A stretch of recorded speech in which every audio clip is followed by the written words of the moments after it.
W.F. Howes presents an unabridged recording of Days of Utter Dread by Graham Masterton with Dawn G. Harris, narrated by Rachel Atkins.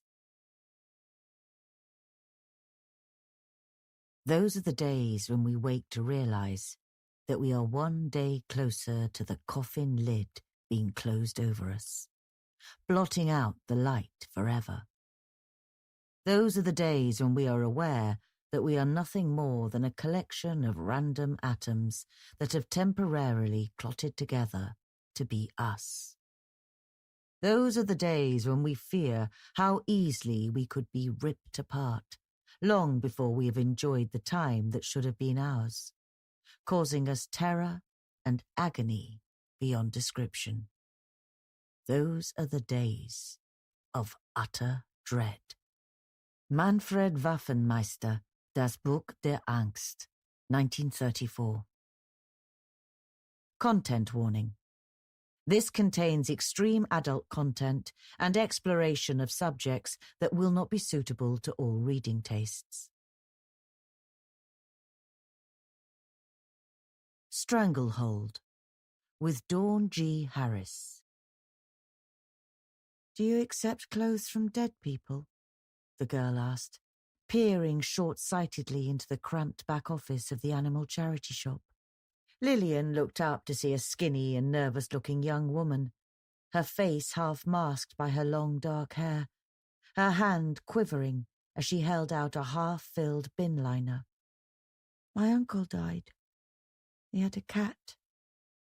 I thought he'd want it all to come here. As the girl spoke, Lillian unaccountably felt a shiver run down her back and along her arms. But she gave the girl a quick smile and stood up and stepped out of her office to take the bag. The girl's hair swung back, and Lillian saw that the left side of her face was twisted and scarred, as if she'd been burned as a child, and that while her right eye was dark brown, her left eye was black and glassy. "Thank you," she said. "I'm sure that whatever is in here will raise some money to help our animals." As she took the bag, she saw that the girl's hands were dirty and that there were crescents of mud or dried blood under her fingernails. The bag felt strangely warm and smelled of dirty clothing, but she said nothing. She had been managing this charity shop for nearly 3 years now, and she had accepted far more repulsive donations than this. She looked kindly into the girl's good eye and cradled the bag as appreciatively as if it were her uncle's cat itself. "Please, you will take very good care," said the girl. Her hair fell back to cover the melted side of her face, and then she turned and walked out of the shop. Lillian carried the bin liner through to the back of the shop and tugged on a pair of blue nitrile gloves. Normally, for health and safety reasons, she would have emptied the contents slowly onto the sorting table, but the eeriness of the girl's appearance and the way she had said, "Please, you will take very good care," made her cautious. Once she'd untied the bag, she lifted it up and tipped all its contents onto the table in a heap. A few pairs of smelly woolen socks fell out, then a faded blue shirt, an old electric razor, a bent Panama hat, a chunky jumper that was rolled up, some T-shirts, and lastly, a thick brown leather belt. The belt was well worn, and its heavy buckle was shaped like a python's head, so that when it was done up, it would appear as if it was swallowing its own tail. On the back of the belt, some strange squiggly marks had been burned into the pale brown leather, which she assumed was some kind of decoration. She started to sort through the items, tossing the socks into the rags bin ready for collection on Tuesday. She lifted the arms of the jumper, and it felt heavy, as if there was something wrapped up inside it. When she picked it right up off the floor, ready to throw it into the rags bin along with the socks, a black cat tumbled out of it. A dead black cat, with its yellow eyes staring blindly and its tongue protruding from between its sharp-pointed teeth. Lillian shrieked and stepped back, horrified that the girl with the melted face could have donated anything so disgusting as a dead cat. "Oh, God! Whatever is it?" called out Joyce, one of her volunteers. She came hurrying to the door from the shop floor. "It's a cat," said Lillian. "Honestly, I thought I'd seen everything working here. Dirty underwear, burnt-out ironing boards, chamber pots with their handles broken off. But a dead cat? I can't believe it." "Black cats. Aren't they a symbol of bad luck?" asked Joyce, peering at it over her glasses. "Or is it good luck? I can never remember. But they're supposed to cross your path, aren't they? Not just lie there dead." The next day, when Lillian opened up the store, she was surprised to see how tidy it looked. Yesterday, when she had left, the rail of newly donated clothing had looked messy and crammed. But now all the coats and dresses were hanging neatly, and all the accessories like ties and scarves and belts were hanging separately. Only one belt remained on the sorting table, the python's head belt that had been brought in by the girl with the dark hair and the melted face. It was laid out dead straight. She couldn't remember having tidied the shop up so well, but she'd spent nearly 20 minutes on the phone arranging for the council to come and collect the dead cat, and then she'd been cashing up the day's takings in her back office. So probably Joyce had been arranging everything while she was busy, and she'd been too tired and preoccupied to notice. She looked at the belt, and she had a vision of the young girl's half-scarred face, and heard her voice saying, "You will take very good care." And for some reason, she left the belt where it was, reluctant to touch it. As the morning went on, the shop became busier. Several customers were attracted to a grey striped shirt that had been donated by the young girl. When one woman held it up to show it to her friend, though, her little girl began to cry and beg, "Please, Mummy, put it back." She was almost screaming. "Oh, for goodness sake, what's the matter with you?" her mother snapped, and tugged her, still sobbing, out of the shop.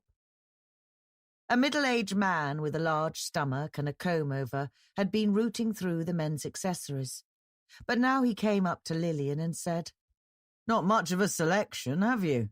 "We can only sell what we're given, I'm afraid," said Lillian. But then her eye fell on the leather belt with the python buckle.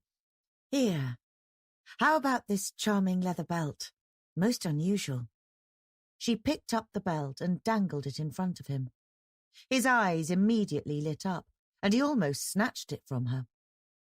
Then he stared at the python buckle as if he were hypnotized by it, and Lillian was sure that his eyes were gradually becoming bloodshot. "I'll take it," and reached into his jacket for his wallet without once taking his eyes off the belt. That evening, Lillian decided to cook herself a proper dinner. A roast chicken breast with broccoli and potatoes. She'd been eating too many takeaways recently and putting on weight. As she was draining the water out of the potato pan, she glanced across at the small TV in the kitchen and froze. She slammed down the pan on the draining board, tugged off her oven glove, and reached for the remote so that she could turn up the volume on the evening news. A 48-year-old Banstead man was found dead this afternoon in his kitchen. He was named as Geoffrey Perkins, the owner of Perkins Carpets in the High Street. Police have said that he was strangled with an unusual leather belt. His death appears to have been suicide because he was alone and the door to his flat was bolted on the inside. But police said that this is not conclusive since there were one or two unusual circumstances, although at this stage they declined to elaborate. Now for the local weather. Lillian switched off the sound. Her skin tingled as if she'd suffered an electric shock, and for almost half a minute she stood in the middle of the kitchen, just staring at the television screen. They had shown a picture of Geoffrey Perkins on the news, smiling, standing by the sea somewhere. It was the same man who had bought the python belt only this morning. "You will take very good care," the young girl with the melted face had told her. Supposing that had been a warning. After all, why had that little girl burst out crying when her mother had held up that grey-striped shirt? What if there was something wrong with everything that she had donated from her dead uncle? She went into the living room and picked up her mobile phone. She called Joyce, but all she heard was her voicemail. "Joyce, it's me, Lillian. Listen, something awful has happened. First thing tomorrow, we need to clear out some of the clothes that were donated yesterday. Send them all to Rag. Call me back as soon as you get this message." She sat down on the sofa. She didn't feel hungry anymore. She wondered if she was just being hysterical. But she thought of the feeling that the python belt had given her, her instinctive reluctance to touch it, and the way that Geoffrey Perkins' eyes had appeared to turn red when he stared at it. For the first time in a long time, she wished that she and Jim hadn't broken up. Jim would have laughed and told her not to be so bonkers. But then, that was one of the reasons why they'd separated. Jim's idea of a supernatural event was West Bromwich Albion winning the FA Cup. She had just finished the cheese and tomato sandwich that she'd made for her lunch when the shop doorbell jangled. It was the girl with the melted face again, carrying a plastic shopping bag. Her hair was windblown and she was out of breath, but Lillian noticed that she was wearing high-heeled black suede boots, so it was unlikely that she'd been running. "Got more for us, have you, love?" said Joyce, who was busy arranging the shelf of dog-eared second-hand books. But the girl ignored her and weaved her way between the coat rails and came straight up to Lillian. "I was sure I'd given you this," she said, holding up the shopping bag. "I don't know. Somehow I must have dropped it. I found it lying on my front garden path this morning." Lillian cautiously took the bag and looked inside. Curled up at the bottom of it was the leather belt with the python's head. She tipped it out with a clatter onto the sorting table, and there was no question that it was the same belt. She recognized the squiggly marks on it. At first she couldn't think what to say. She felt as if she still must be asleep in bed, and this was nothing but a dream. "You did give it to me," she said at last. "You gave it to me and we sold it." The girl stared at her with a single dark brown eye. "Oh, Jesus," she said. "Are you sure?" "Of course I'm sure. I can show you the receipt. We sold it to a man called Geoffrey Perkins. But haven't you seen the news this morning? He was found dead. Strangled. They couldn't tell if it was suicide or not, but they said he was strangled by an unusual leather belt. I was sure they must have meant this one." The girl said nothing, but continued to stare at her. She didn't look down once at the belt, which had been slowly uncurling by itself, and was now lying almost flat. Lillian said, "I don't see how it could have been, though, do you? Not if you found it on your garden path this morning. I mean, the police would have taken it away as evidence, wouldn't they?" "If it had been a normal belt," the girl said, her voice so quiet and husky that Lillian could hardly hear her over the shop's background music. Julie Bright singing, "I'm Not an Angel." "But it's not." "What do you mean? And by the way, there's something else I have to ask you about. There was a dead cat among the clothes that you gave us. I very much hope that you didn't put it in that bag on purpose. I had to ring the council to take it away." "Or dog." "Sorry?" "Or dog. That was the cat's name. He was my uncle's cat. In Hungarian, Ordog means devil. My uncle was half Hungarian. No, of course I didn't put Ordog in the bag. He must have crept in by himself to follow my uncle's scent. He was devoted to my uncle. And when my uncle died, Ordog refused to eat. Perhaps he just died of hunger. So, what's not normal about this belt? The girl hesitated for a moment, looking around. Then she said, "Is there somewhere we can talk in private?" "Yes. Come into my office at the back." "Joyce, can you look after the shop for a while?" She led the girl into the cramped office at the back. They sat down at her desk, which was heaped with paperwork and cluttered with empty coffee mugs and pens and buttons and elastic bands and 2 pricing guns. "I've only told one person this before," said the girl. "That was my teacher at school, because I thought I could trust her. But I don't think she believed me because she never did anything about it." "Before you start, why don't you tell me your name?" said Lillian. "Grace. My mother named me after Grace Kelly because she thought she was so beautiful. At least, that was what my aunt told me. My mother and father both died in a car accident when I was 3, and I had to go and live with my aunt and uncle." "I'm sorry." "Well, Grace Kelly died in a car accident too, didn't she? Anyway, my aunt was very kind to me because she was my mother's sister, but my uncle resented that he had to take care of me. He was always shouting at me and slapping me. One night, soon after I went to live with them, I had a dream that my mother and father were still alive. And when I woke up and realized that they were both gone, I started to cry and cry and cry. My uncle came into my bedroom and shouted at me to shut up, but I was so sad that I couldn't. So he came back with a kettle full of boiling water and poured it over my head." "Oh my God, Grace! But why were you allowed to stay with them after that?" "My uncle told the doctors that I'd gone into the kitchen and tipped the kettle over myself, and my aunt never said anything. So I can only imagine that he threatened to hurt her if she ever told anyone what had really happened."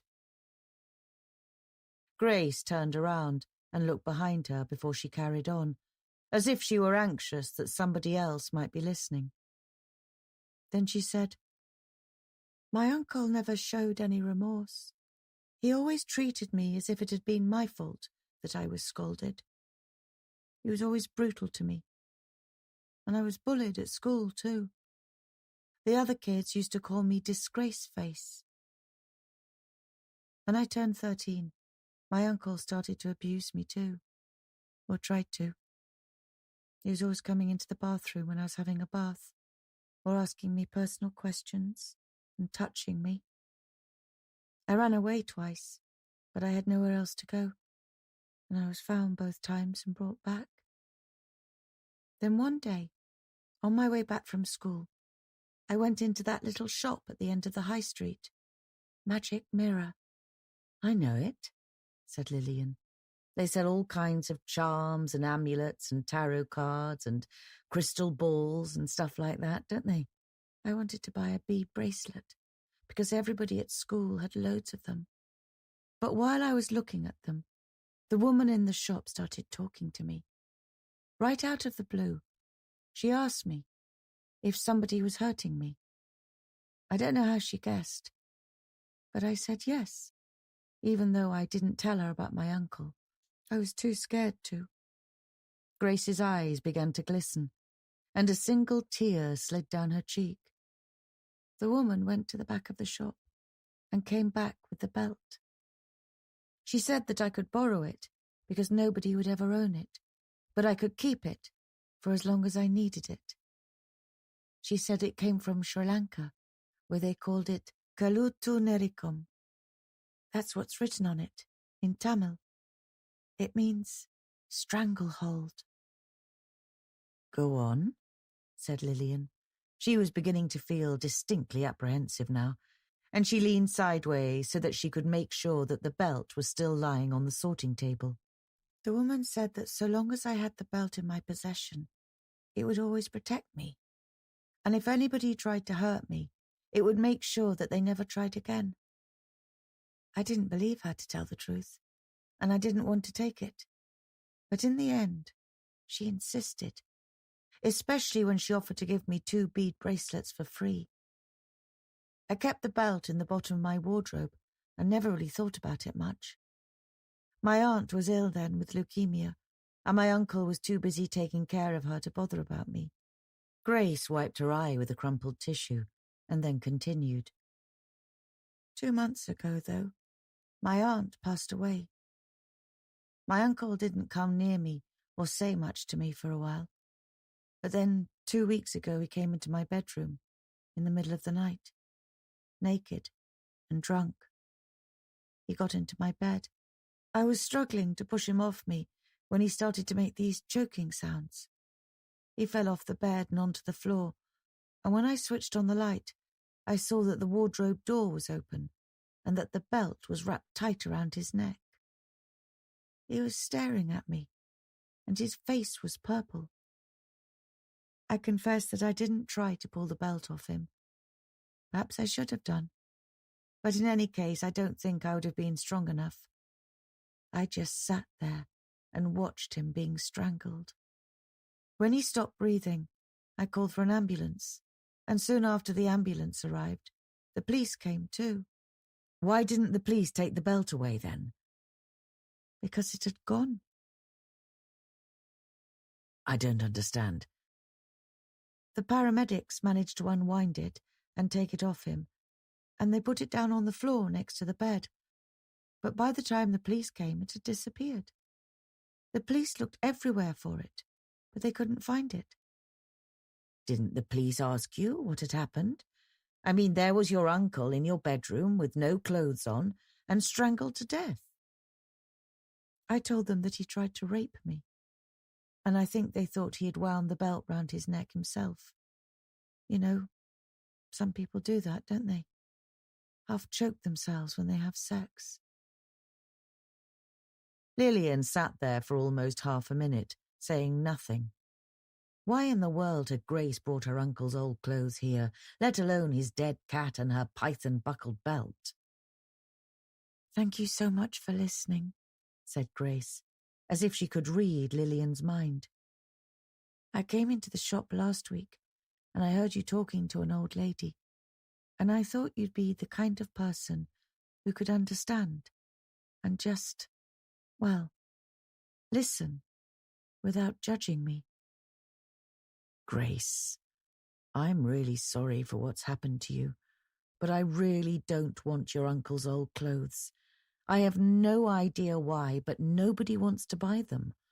And most of all, I don't want your belt. I don't believe in black magic, but it almost seems like it's alive. And if it strangled poor Geoffrey Perkins, who's to say it's not going to strangle the next person who buys it? "But you have to take it. I'm giving it to you. Don't you see? I'll bet you anything the reason it strangled him was because it wanted to get back to me. It has such power, though, and if you're a vulnerable person, it can make you feel so safe. He probably tried to stop it from getting away." Grace, I don't want it. Take it out of my shop and get rid of it some other way. Chop it up, burn it, throw it down a drain, I don't care. And take the rest of your uncle's things back too. Grace stood up. "Too late," she said. She pointed at Lillian and said, "Kalutu nerikum. It's yours now. Onaku en parisu." The lady in the magic mirror told me to say those words when I found somebody to pass it on to. They mean, it's my gift to you. Grace, Lillian protested, and stood up too. But Grace turned around and walked quickly towards the shop door. "Joyce! Stop her!" Lillian shouted. Joyce dropped the CDs she was stacking and tried to seize Grace's sleeve, but Grace pushed her so hard that she lost her balance and fell backwards into a rack of overcoats. Before she could regain her balance, Grace had disappeared out of the door and into the street. Lillian ran outside, but the pavement was too crowded with afternoon shoppers for her to see where Grace had gone. She went slowly back into the shop. If Grace hadn't wanted to get rid of the belt, then she would have to. Maybe the lady at Magic Mirror would take it back. If not, she would have to cut it up herself. "What was all that about?" asked Joyce, looking flushed. Lillian didn't answer her, but went over to the sorting table. The belt was gone. She wondered if she ought to be alarmed or relieved. She bent down and looked under the table and under all the clothing racks and shelves, but there was no sign of it. What were the words for passing the belt on to somebody else? Unaku en parisu. She would have to remember those, just in case. Lillian had to finish the week's accounts that evening, so she stayed in the shop until late. Joyce had gone home by the time she closed her ledger, and it was dark outside. The street was deserted except for passing traffic. She switched off the lights and set the alarm, taking a last look around. Then she went outside, closed the shop door and locked it top and bottom. As she turned around, a bulky, shaven-headed man in a black puffer jacket rammed himself into her and pushed her so hard against the door that she heard the glass crack. She couldn't see his face clearly because the street light was behind him, but she could see his glistening eyes and she could smell the beer and stale cigarettes on his breath. "Get off me!" she screamed at him and beat at his jacket with her fists. But he clamped his left hand over her mouth, forcing his fingers between her lips and right up against her teeth. And with his right hand, he tore open the front of her coat. She tried to drop to her knees, but as she did so, he pulled up the hem of her woolen dress and clawed at the waistband of her tights. She bit his fingers, and he growled, "Bitch!" and banged her head against the door, which almost concussed her. "Just shut up and think yourself lucky," he said, spitting in her face. He managed to drag one leg of her tights halfway down her thigh, and as he did so, he pressed himself harder up against her and gave her a slobbery, stubble-prickled kiss on the cheek. Suddenly, though, he gave a seismic shudder, as if he were having an epileptic fit. For a split second, he went totally rigid from head to foot and let out a phlegm-thickened cough. Then, stiffly, he dragged his fingers out of her mouth and released his grip on her tights and drew his hand out from under her dress. With a gargling sound in the back of his throat, he staggered 2 steps backwards. Lillian immediately ducked out of the doorway, but the man didn't try to stop her. He was standing with both hands held up to his neck, and his gargling had turned into a series of thin, rasping noises, like a locksmith filing a key. His white-coated tongue was hanging out, and his eyes were bulging out of their sockets as if they were going to pop. Although she was backing away from him, Lillian saw the glint of silver around his neck. It was the python buckle. He was being strangled by the belt, the kalutu nericum. He pitched sideways with a thump and lay with his heels kicking against the pavement. Some teenagers on the opposite side of the road could see him, but they only jeered because they probably assumed that he was drunk. He lifted one hand towards Lillian and managed to choke out, "Help me, please, help me." Lillian stayed where she was, about 5 meters away from him. Now she knew what Grace must have felt as she watched her uncle being strangled. Cold and unforgiving. She had never felt like this before, and she was shocked by her own heartlessness. The man gave one last wheeze, and then his head fell back, and his arms dropped to his sides, and it was obvious that he had died. Lillian took out her iPhone, thinking that she should call 999. But as she stood there, the belt unwound itself from the man's neck and started to slide across the pavement towards her. So long as I had the belt in my possession, it would always protect me. And if anybody tried to hurt me, it would make sure that they never tried again. It slid right up to her, and its python head touched her shoe.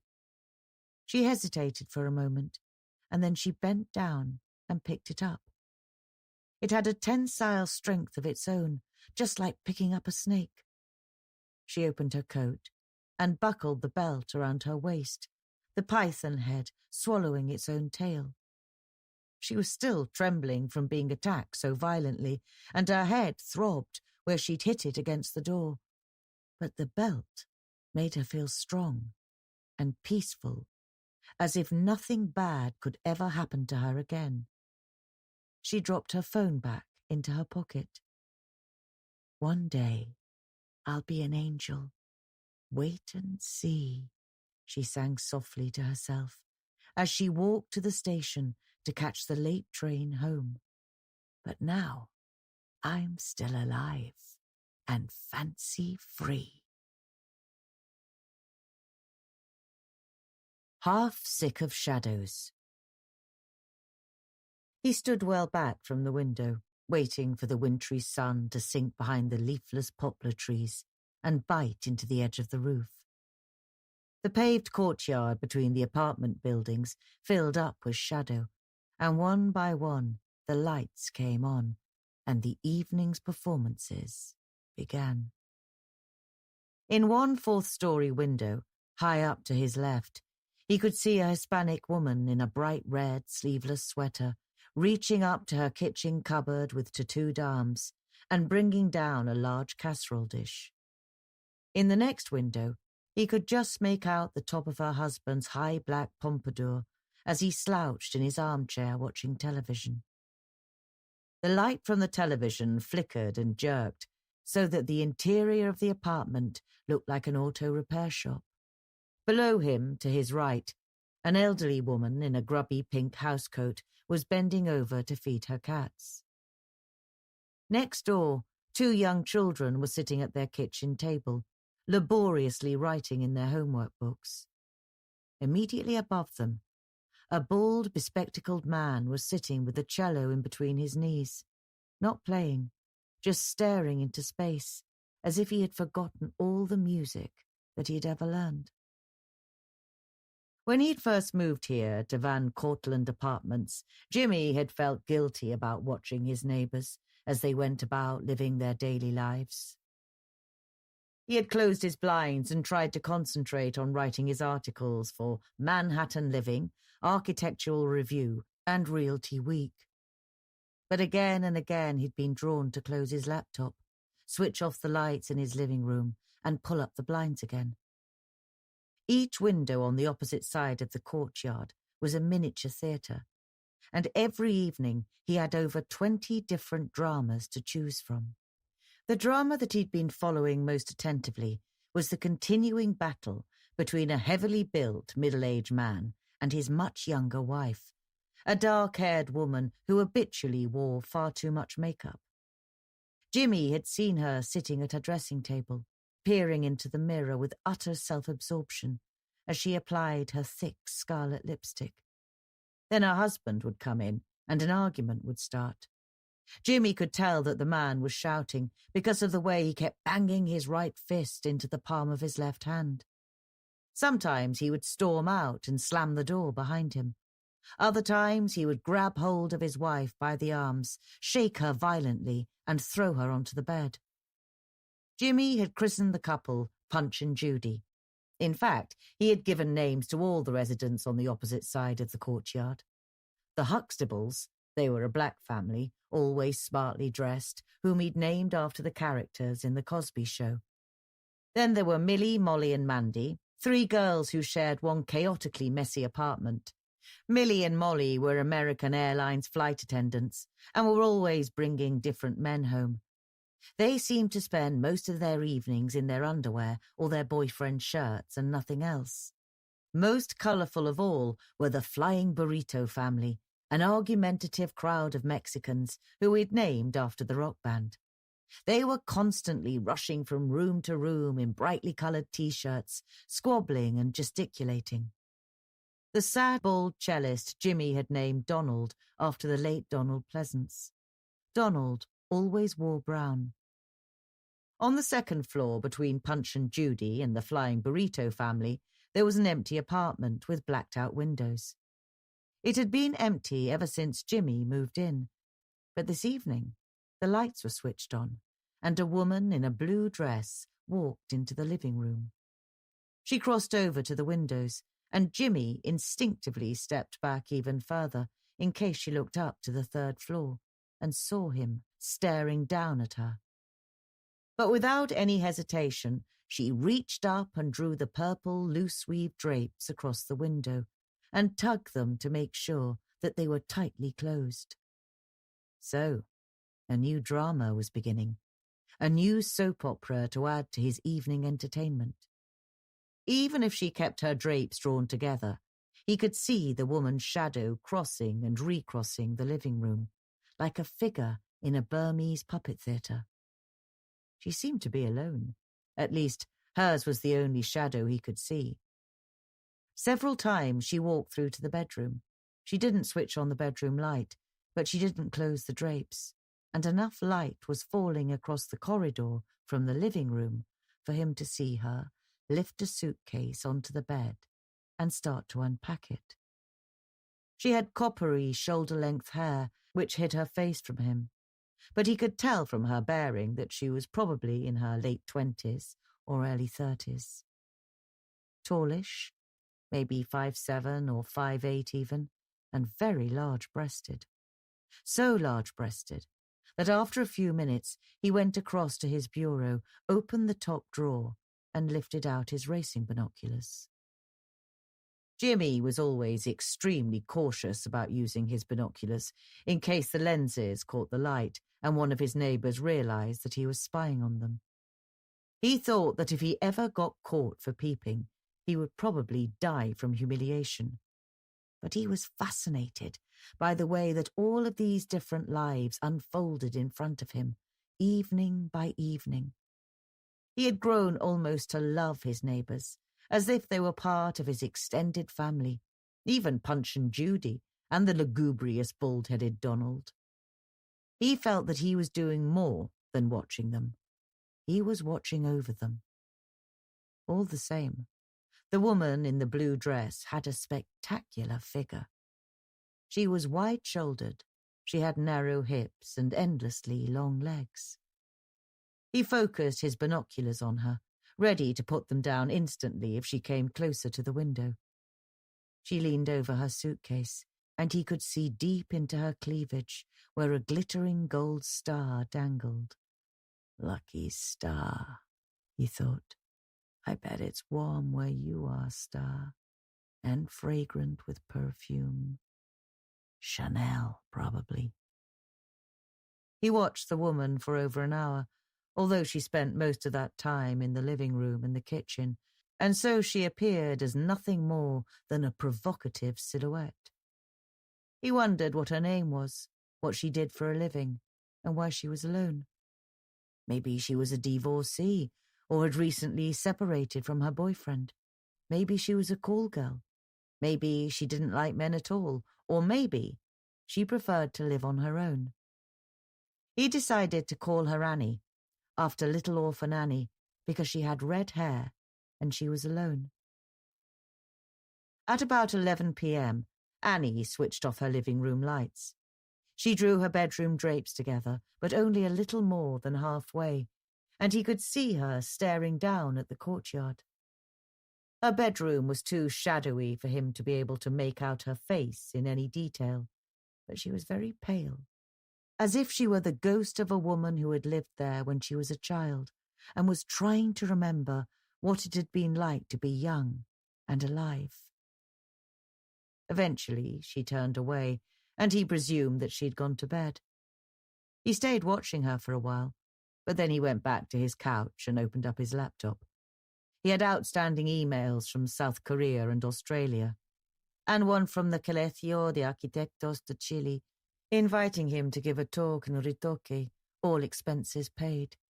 He was in the middle of writing back, accepting the Chilean's offer, when something made him stop, with his fingers poised over the keyboard. He sat there for a while, frowning, and then he laid down his PC and returned to the window.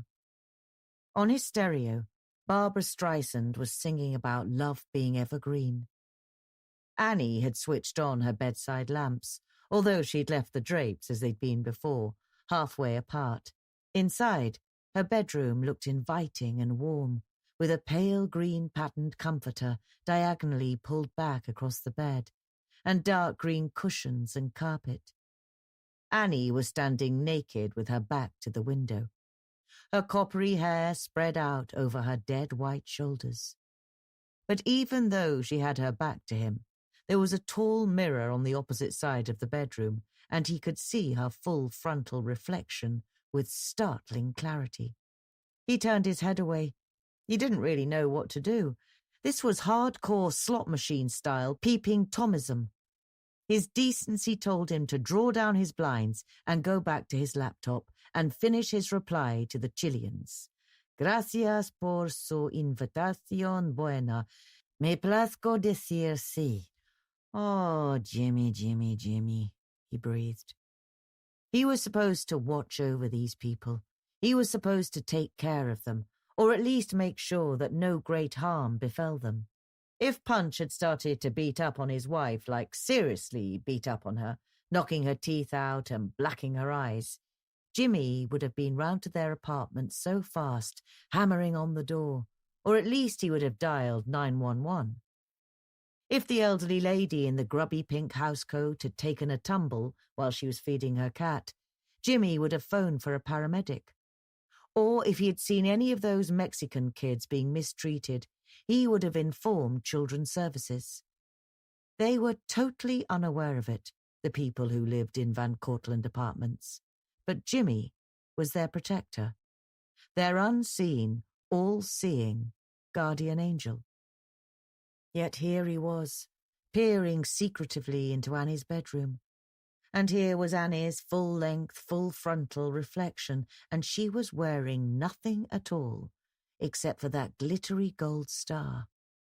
What was he supposed to do? Turn away? Close his eyes and pray for redemption?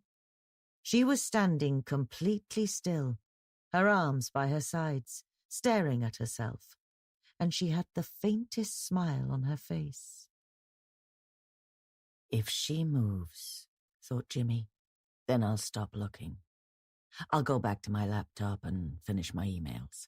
If she moves, or if she starts to fondle herself or anything like that, then I'll respect her privacy. Everybody's entitled to their privacy, even if they leave their bedroom drapes open and stand in front of a full-length mirror with the lights on. But Annie didn't move. She stayed motionless, still smiling at herself, as if she were hypnotized by her own flawlessness.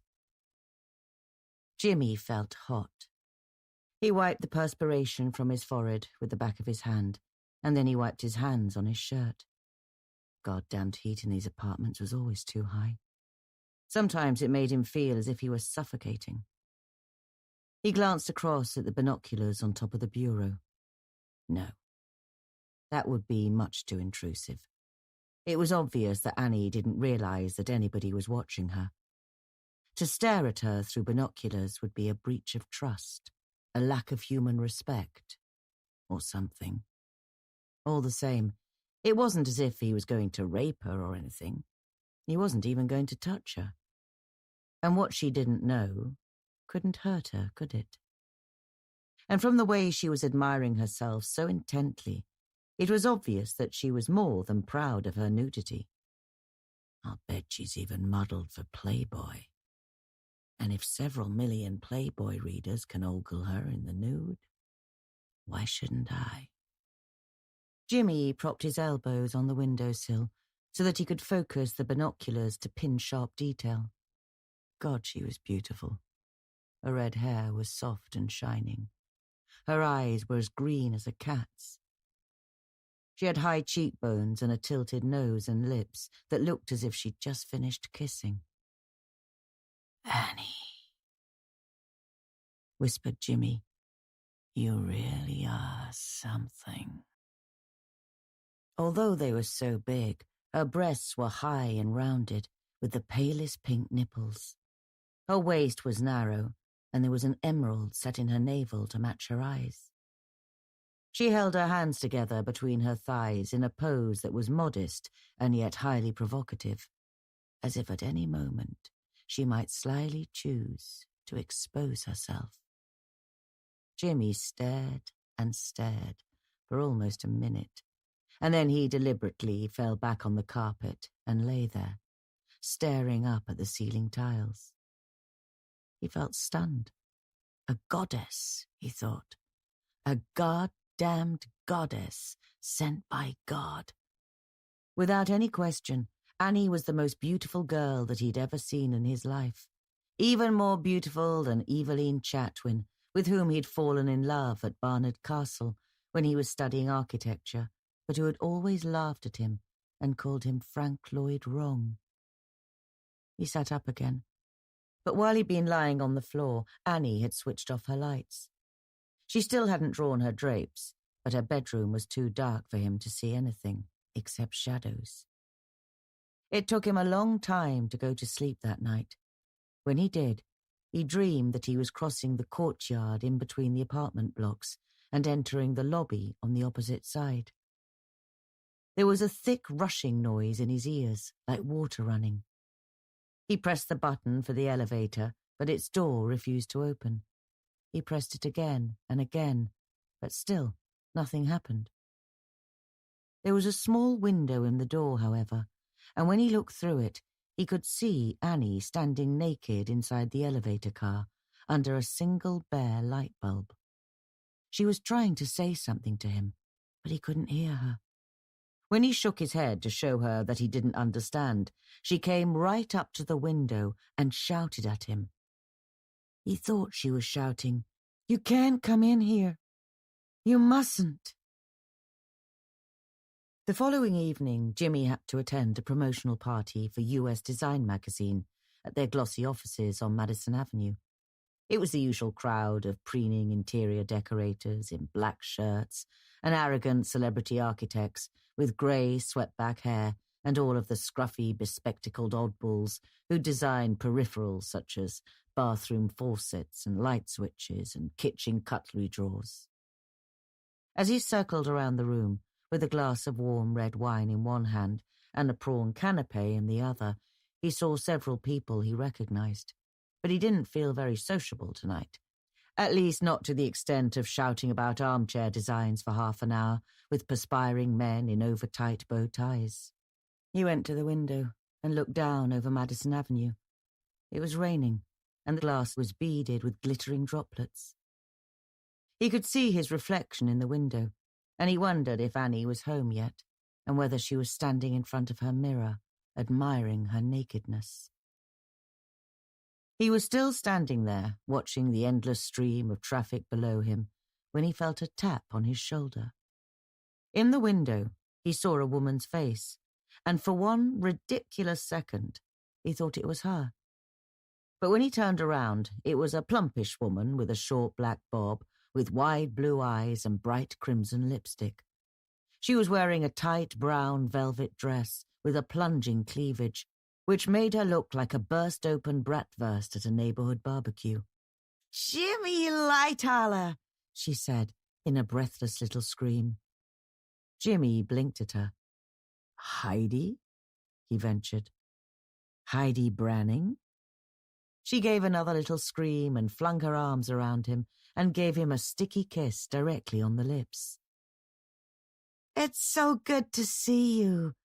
How long's it been? Look at you. You haven't changed one bit." "I don't know if that's a compliment or not," he told her. "You always used to say I was visually unstimulating. Those were your exact words." "Oh, come on. It was only the way you dressed.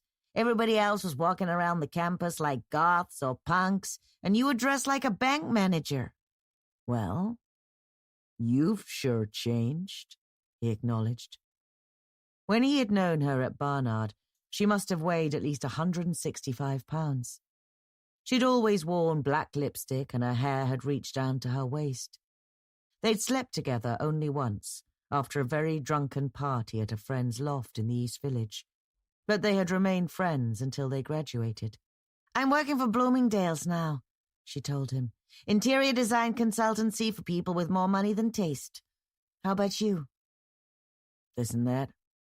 Writing articles, mostly, and lecturing. I worked for Minoru Yamasaki for a while. You know, the guy who designed the World Trade Center. But all I got to design was a glass-covered wheelchair ramp at Bellevue Psychiatric Unit. You married? Jimmy shook his head. How about you? No, me neither, she said. And he could tell by the tone of her voice that there must have been somebody once, but she'd lost him. Jimmy looked around. How about splitting this place? He suggested.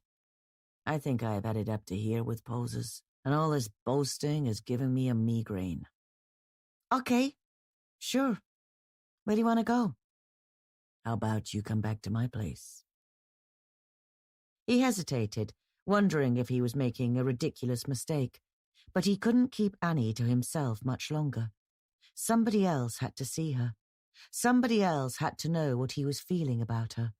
And who better than Heidi, who had always understood him better than most? In the taxi on the way to Van Cortlandt Apartments, Heidi reached across and held his hand, just the way she used to when they were students together. When Eveline Chatwin had knocked him back, she had hugged him tight and made him feel that she'd always be there to comfort him, no matter what. He supposed in a way that he'd loved her, and that she'd loved him, but it had never been a passionate love. No fire, no danger, no excitement. Only a deep mutual affection and a pleasure in each other's company. When we get to my apartment, he said, there's something I have to show you. You want me to see your etchings? He gave her the briefest of smiles. Actually, it's a person rather than a thing. A person? You have a partner? Are you gay? No, nothing like that. You'll just have to see for yourself. He opened a bottle of Shiraz Cabernet, and they stood side by side in the darkness, looking at all the apartment windows on the opposite side of the courtyard. This is just like Rear Window, said Heidi. Did you see anybody murdered yet? To tell you the truth, it makes me feel more than a little guilty. But it's not like I wish them any harm. I just like to watch them living out their lives. Who's the guy on the exercise walker? The one with the muscles and the khaki t-shirt? Him? I call him Punch. And the woman he lives with, I call her Judy. She's not home yet, by the look of it. But you wait. As soon as she comes in the door, they'll start arguing. Then he'll hit her. Then she'll laugh at him. Then he'll hit her again, until she stops laughing. My parents were like that. Makes you wonder why they go on living together. Jimmy looked at her. I guess everybody needs somebody, when it comes down to it. Annie didn't come home until well past 10 p.m., when they were already on their third glass of wine. By now, Jimmy had introduced Heidi to almost all of his ongoing soap operas: Punch and Judy, the Huxtables, the Flying Burrito Family, Millie, Molly and Mandy, and Donald. But suddenly, Annie's living room light was switched on, followed almost immediately by her bedroom light. She's back, said Jimmy. Heidi glanced across at her, but said nothing. After about 10 minutes, Annie switched off the living room light and appeared in the bedroom. She was wearing a dark red dress, which she unzipped at the back and stepped out of. Underneath, she was wearing a red bra and a red thong. Heidi cleared her throat. I think this is making me feel a little uncomfortable. It's okay, said Jimmy. We're not touching her. We're not doing her any harm. You really have a thing for her, don't you? Jimmy continued to stare at Annie's bedroom window. She reached behind her to unfasten her bra, and then she sat down on the end of the bed to take off her thong. He could only see her back, however, because the full-length mirror was covered with a dark green sheet. I just wanted somebody else to see her, said Jimmy. Somebody else apart from me. Why? She smiled. So that you wouldn't feel like such a pervert? I don't know. If you could see a really handsome naked guy out of your window waving his dick around, wouldn't you look? Heidi thought about it, and then she said, I guess I would. Yes. She paused. But not if he was a redhead. Annie went through to the bathroom. She stayed there for at least 10 minutes, and Heidi started to grow fidgety. Maybe I should call it a night. This is all a little too weird for my taste. Please, said Jimmy. She shouldn't be long now. Annie came out of the bathroom with a towel around her waist, but almost immediately she took it off and threw it onto the chair beside the bed. Then she went up to the full-length mirror and stood in front of it, but she didn't pull the sheet off. She just stood there, almost as if she were tantalizing herself with the anticipation of her own nakedness.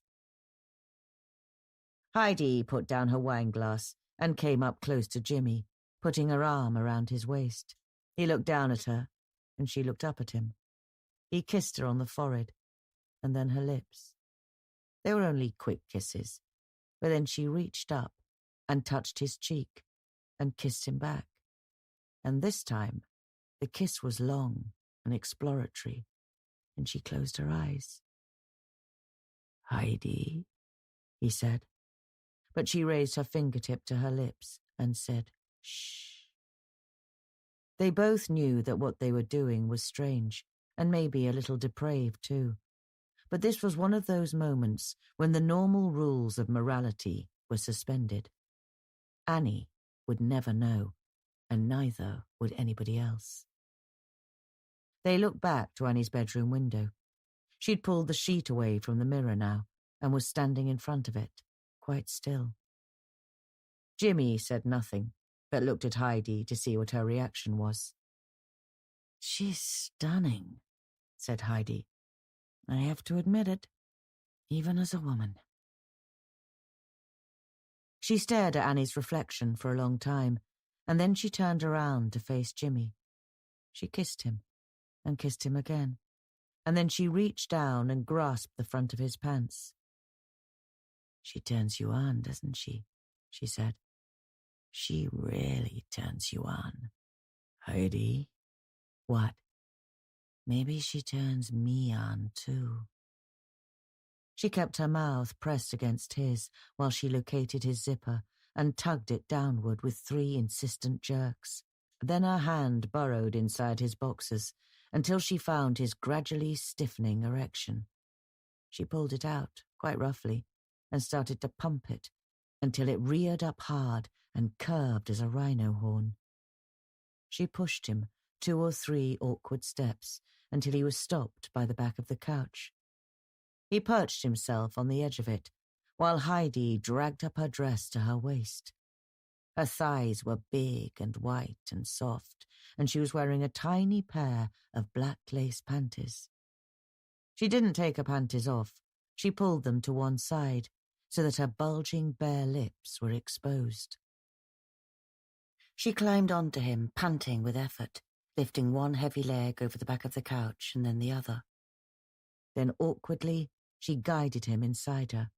She was very warm and slippery. I should use a condom, he said. No, you shouldn't, she told him, burying her head in his chest. This isn't me you're making love to. It's her. What? Don't look at me. No! Don't look at me! Look at her! Jimmy stared out of the window at Annie's naked reflection in her bedroom mirror, while Heidi rode up and down him, grunting and gasping. Her breasts so full, her legs so long. As Heidi bounced up and down in his lap, he wished only that Annie would take her hands away and expose herself, but she remained in that same self-protective pose. For a split second, he really imagined that he was making love to Annie. He could feel her. He could smell her. That foxy smell of red-headed women when they became sexually aroused. He came in 3 distinct jolts, and with each jolt he felt as if his back was breaking. Heidi gave a breathy shout, and then the 2 of them toppled off the back of the couch and onto the cushions. They lay there, all tangled together, breathless, and they both started laughing. Then they both stopped laughing, and Jimmy kissed her, and they held each other like Hansel and Gretel, brother and sister, when they got lost in the forest, and the robins covered them with leaves. "You know something?" said Jimmy, as they disentangled themselves. "I think you must be my best friend ever." "We should have married," said Heidi. "We could both have had affairs, kept it spicy." Jimmy zippered himself up. "How about another glass of wine? You hungry?" Heidi pulled her dress down. "I should go, really. What's the time?" "Come on. Have another glass of wine and a pastrami sandwich." "Well, okay, if you insist." He went into the kitchen, while Heidi went to the window and stared at Annie. "It's very odd," she said, after a while. "But she looks kind of familiar, don't you think?" "She reminds you of someone?" "Yes, very much. But I can't think who." "There's a pair of binoculars on the side there. Just make sure you don't stand too close to the window with them." Heidi picked up the binoculars and focused on Annie's bedroom window. "My God," she said. Jimmy paused in his sandwich making and came to the kitchen door. "What is it?" he asked her. "It's Nadine Frost." "You're kidding me." "No, I'm not. I'm sure of it. It's Nadine Frost." Jimmy came over and took the binoculars from her. He trained them on the reflection's face, and Heidi was right. It was Nadine Frost. "But she disappeared, didn't she?" said Jimmy. "Her agent said that she never wanted to make another movie." "Valley of Dreams. That was her last picture," said Heidi. "I thought it was easily her best movie ever. I cried all the way through." Jimmy focused on Annie's reflection again. "You're absolutely right, though. It's Nadine Frost. Nadine Frost with nothing on. But what the hell is she doing living here? She must be worth millions." "Maybe she just wants to be left alone. You know, like Greta Garbo. She was the same." "I doubt if Greta Garbo stood stark naked in front of her bedroom window every evening, looking at herself in the mirror." As soon as he said that, Annie's bedroom light was switched off. Jimmy waited for a moment to see if she would switch it on again, but it looked as if that was the end of their voyeurism for tonight. They sat together, drinking wine and eating sandwiches. Jimmy found it hard to believe that only a short time ago they'd been perched precariously on the back of the couch, having sex. Heidi said, "You should introduce yourself." "Excuse me?" "You should go round to Nadine Frost's apartment and introduce yourself." "And say what?" "I've been watching you take your clothes off for the past few nights, and I've been drooling so much my living room rug is totally soaked through." "No, stupid. Just politely say that you've recognized her and that you loved all of her pictures, and if there's anything she needs at any time, all she has to do is ask you." "And what if she tells me to go take a running jump?" Heidi swallowed, wiped her mouth, and then kissed him. "What do you have to lose?" Jimmy sat and thought for almost a minute. Then he said, "Why?" "Why what?" "Why would you want me to?" "Because it would make you happy. I'm your friend, aren't I? And that's what friends do. They make each other happy." "I think you're kinkier than I am." She kissed him again. "Thanks for the compliment."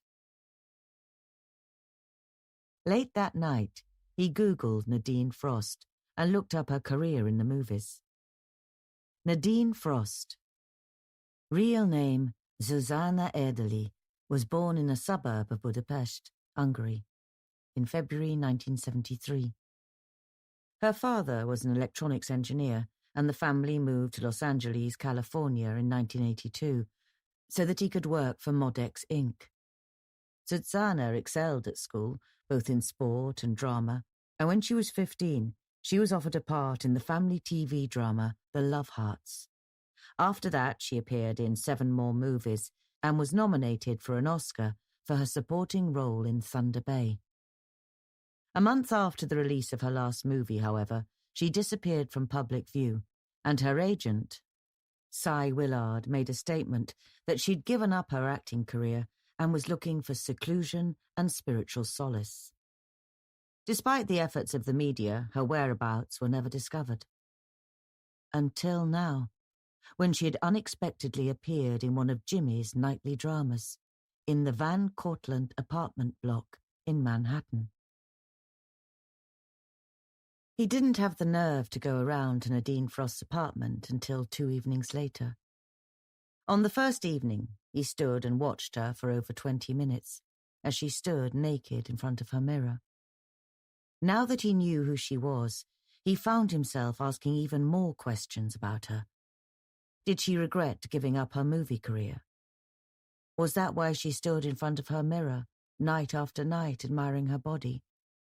Or was she looking for something beyond her physical beauty, maybe that spiritual solace that her agent had mentioned? Early on the second evening, Heidi called him. "Did you go to see her yet?" "Not yet." "Be brave. Go. Like I told you. What do you have to lose?" "I don't know. My self-esteem." "Go. Go now." "I don't know what number her apartment is." "You can count, can't you? Go!" Reluctantly, he left his apartment, went down in the elevator and crossed the courtyard. An elderly man was sitting on one of the benches underneath a leafless aspen. He was wearing a hat, a heavy tweed overcoat, and a scarf. "Evening," he said as Jimmy walked by. "Pretty chilly out here," said Jimmy. "Oh, I'm just giving myself a little quiet time. Sometimes a body needs a little quiet time." "I guess so. Me? I think I get too much of it." The elderly man adjusted his hat. "In that case, you need to find yourself a companion. Everybody should have a companion. Road of life, it's too damn long and too damn empty to walk along it all on your own-some." If Jimmy had been thinking of turning back, the elderly man's words gave him fresh resolve to go on. He went into the lobby of the apartment block opposite and pressed the button for the elevator. When it arrived, he looked into the window, but there was nobody inside it. No naked Nadine Frost screaming, "You mustn't!" He went up to the 4th floor and walked along the corridor to the 4th door on the right. The corridor was dimly lit with a faded royal blue carpet. From all sides he could hear televisions and music and people talking. He came to the 4th door and stood in front of it, with his finger poised an inch away from the buzzer. This was madness. He knew it was madness. She would simply tell him to go away and leave her alone, yet he kept thinking of her reflection in the mirror and the way that his back had almost cracked when he had made love to it. He pressed the buzzer. Out here in the corridor, it was scarcely audible, like a blowfly in a sealed bottle. He waited, but there was no response. He knew that she was home because he had seen her switch on her living room lights. Maybe she'd taken a squint at him through her peephole and decided that he looked too visually unstimulating. He pressed the buzzer again. After a long pause, a muffled woman's voice said, "Who is it?" "Ah, my name's Jimmy, Miss Frost. Jimmy Lightoller. I live right opposite. I saw you move in, and I wondered if you needed any help." An even longer pause. Then, "You know who I am?" "Couldn't mistake you, Miss Frost. I'm one of your biggest fans. I was really sorry when you gave up making pictures. Me and about 50 million other fans. What do you really want? Truthfully? Just to be friends? There are 1,600,000 people in Manhattan, but that doesn't mean you can't be lonely. The next pause was so long that Jimmy thought she had lost interest, and he was almost ready to go back to his apartment. But then she said, "What makes you think that I need a friend?" "I don't know, Miss Frost. Just trying to be sociable, that's all." Without warning, the apartment door clicked open and stayed a few inches ajar. "Come on in, Jimmy," said Nadine Frost, although he still couldn't see her. "You're sure about this?" "I'm sure. I don't like to impose or anything, it's just that I'm such a great fan. Come on in. Don't be shy."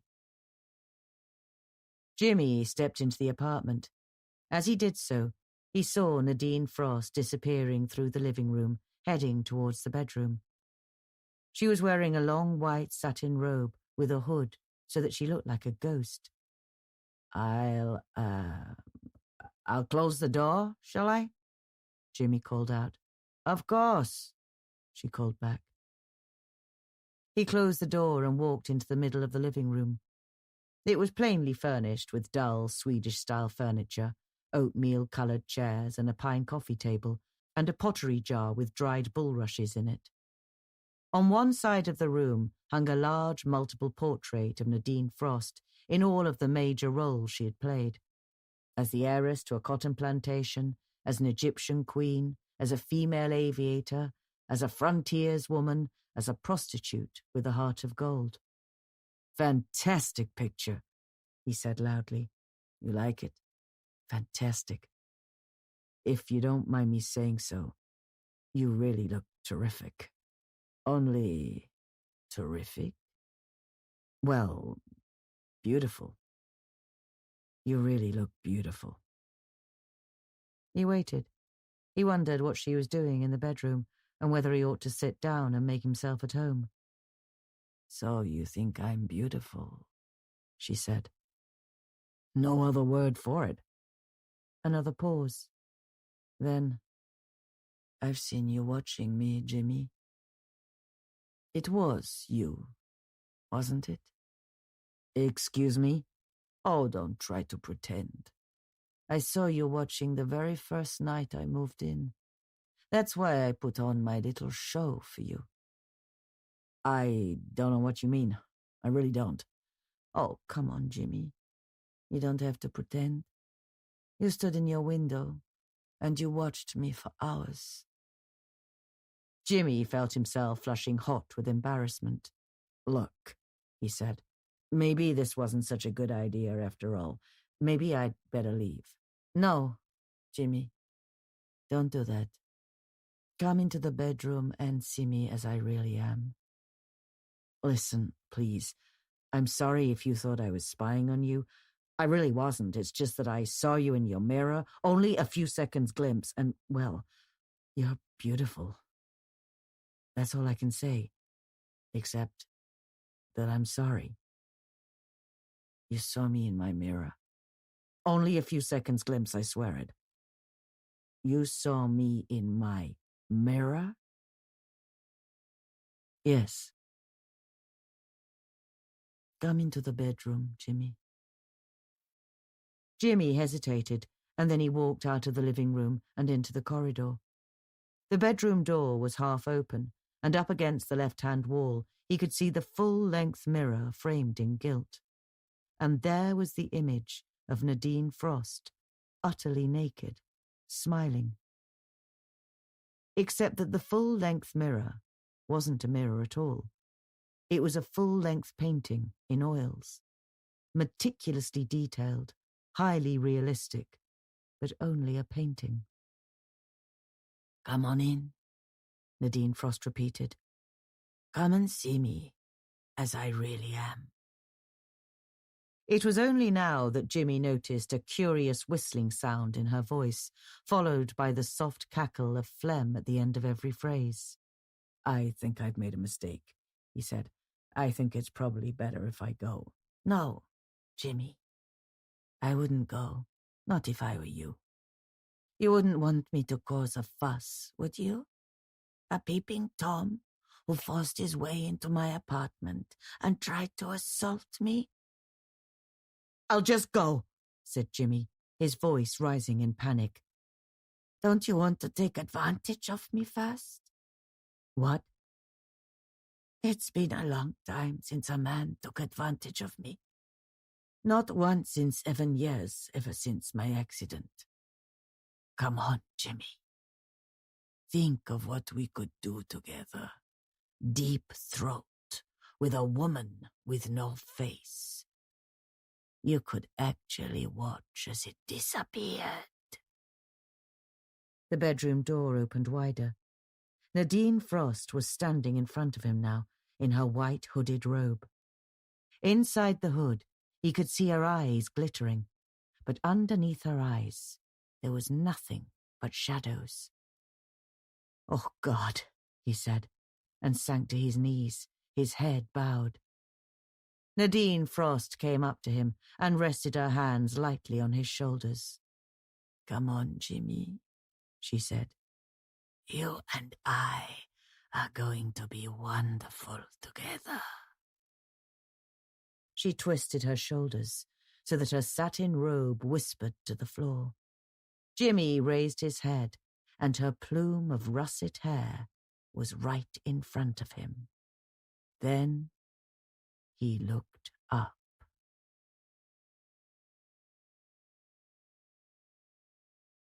On Gracious Pond. "They took them for a walk, Hetty and Emily and Charlotte," said Louisa, "but they never came back." "Who took them for a walk?" Charles asked her, looking up from his pencil drawing of a fat, grumpy queen. The late summer sunlight was slanting in through the window behind Louise, so that it looked as if her plaits were on fire. "Sir Walter What's-his-name and that funny Mr. Sawyer." "Oh, you mean Sir Walter Warboys. But what's funny about Mr. Sawyer?" "I don't know.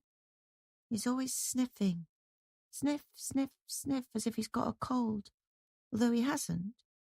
And he speaks like a puppy whining. And he smells." "What of?" Louisa thought for a moment, wrinkling up her nose as if she were trying to recreate Mr. Sawyer's smell. "Like sardines," she said at last. Charles shaded in the Queen's gown and drew pointy black arrows on its ermine lining. "And when was this?" he asked. "I'm sure I saw all 3 girls the last time I came to visit, and that was only last Monday." "Wednesday, I think. Yes, Wednesday." "Did you ask where they'd gone?" "Yes. I asked Mrs. Silver, but all she said was they'd been adopted." "Perhaps they had." "But they hadn't even come back from their walk. When one of us gets adopted, their new parents usually come here to help them to pack up all their belongings, and they always say a proper goodbye to everybody." "Perhaps they had arranged to meet their new parents elsewhere."